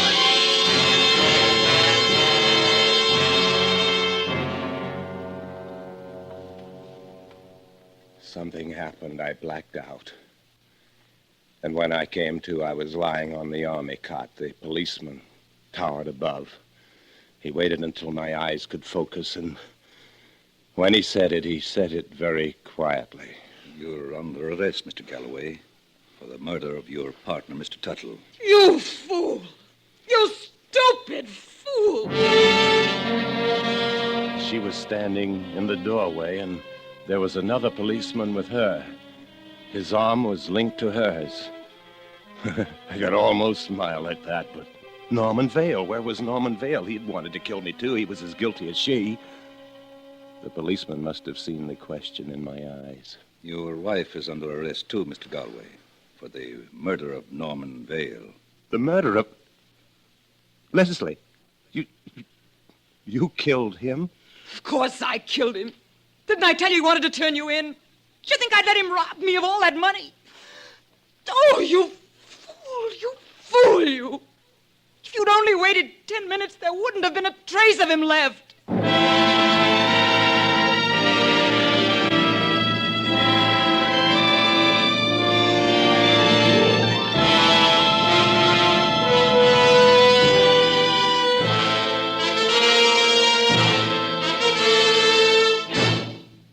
Thank you, Joseph Cotton, for a splendid performance. Well, hello.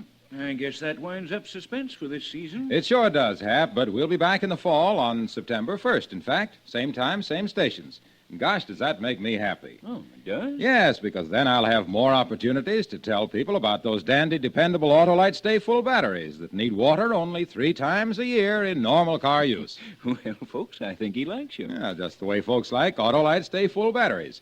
So, friends, this is Harlow Wilcox. And his pal Hap. Saying so long for now and best wishes for a happy, trouble-free summer from Autolite, makers of more than 400 products for cars, trucks, airplanes, and boats. Keep happy, folks. And keep your car happy. Have it checked regularly at your Autolite dealers or by the dealer who services your make of car. There's one near you, no matter where you're vacationing. And be sure to ask for Autolite Original Factory Parts, because they're engineered perfectly to fit together perfectly and work together perfectly, because they're a perfect team. So long for now, and remember, you're always right with Autolite. And for this 4th of July weekend, remember this slogan. Take care. Don't take chances.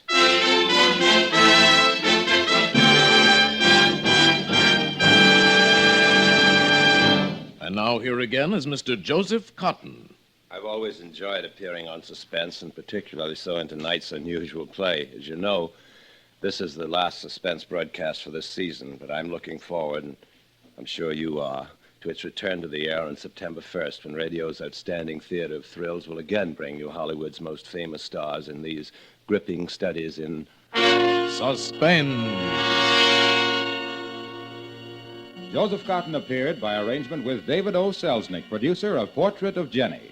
Tonight's suspense play was written by Ken Pettis and Lou Schofield, with music composed by Lucien Moraweck and conducted by Lud Gluskin. The entire production was under the direction of Anton M. Leader.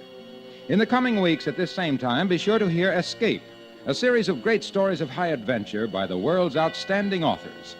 Suspense, brought to you by Autolite on Thursday nights at this hour, is taking its customary summer holiday and returns to the air on Thursday, September 1st.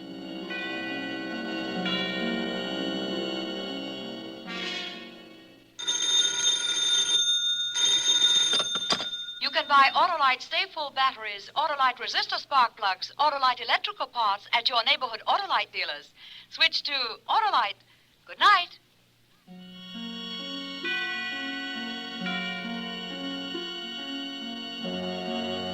This is CBS, where 99 million people gather every week. The Columbia Broadcasting System.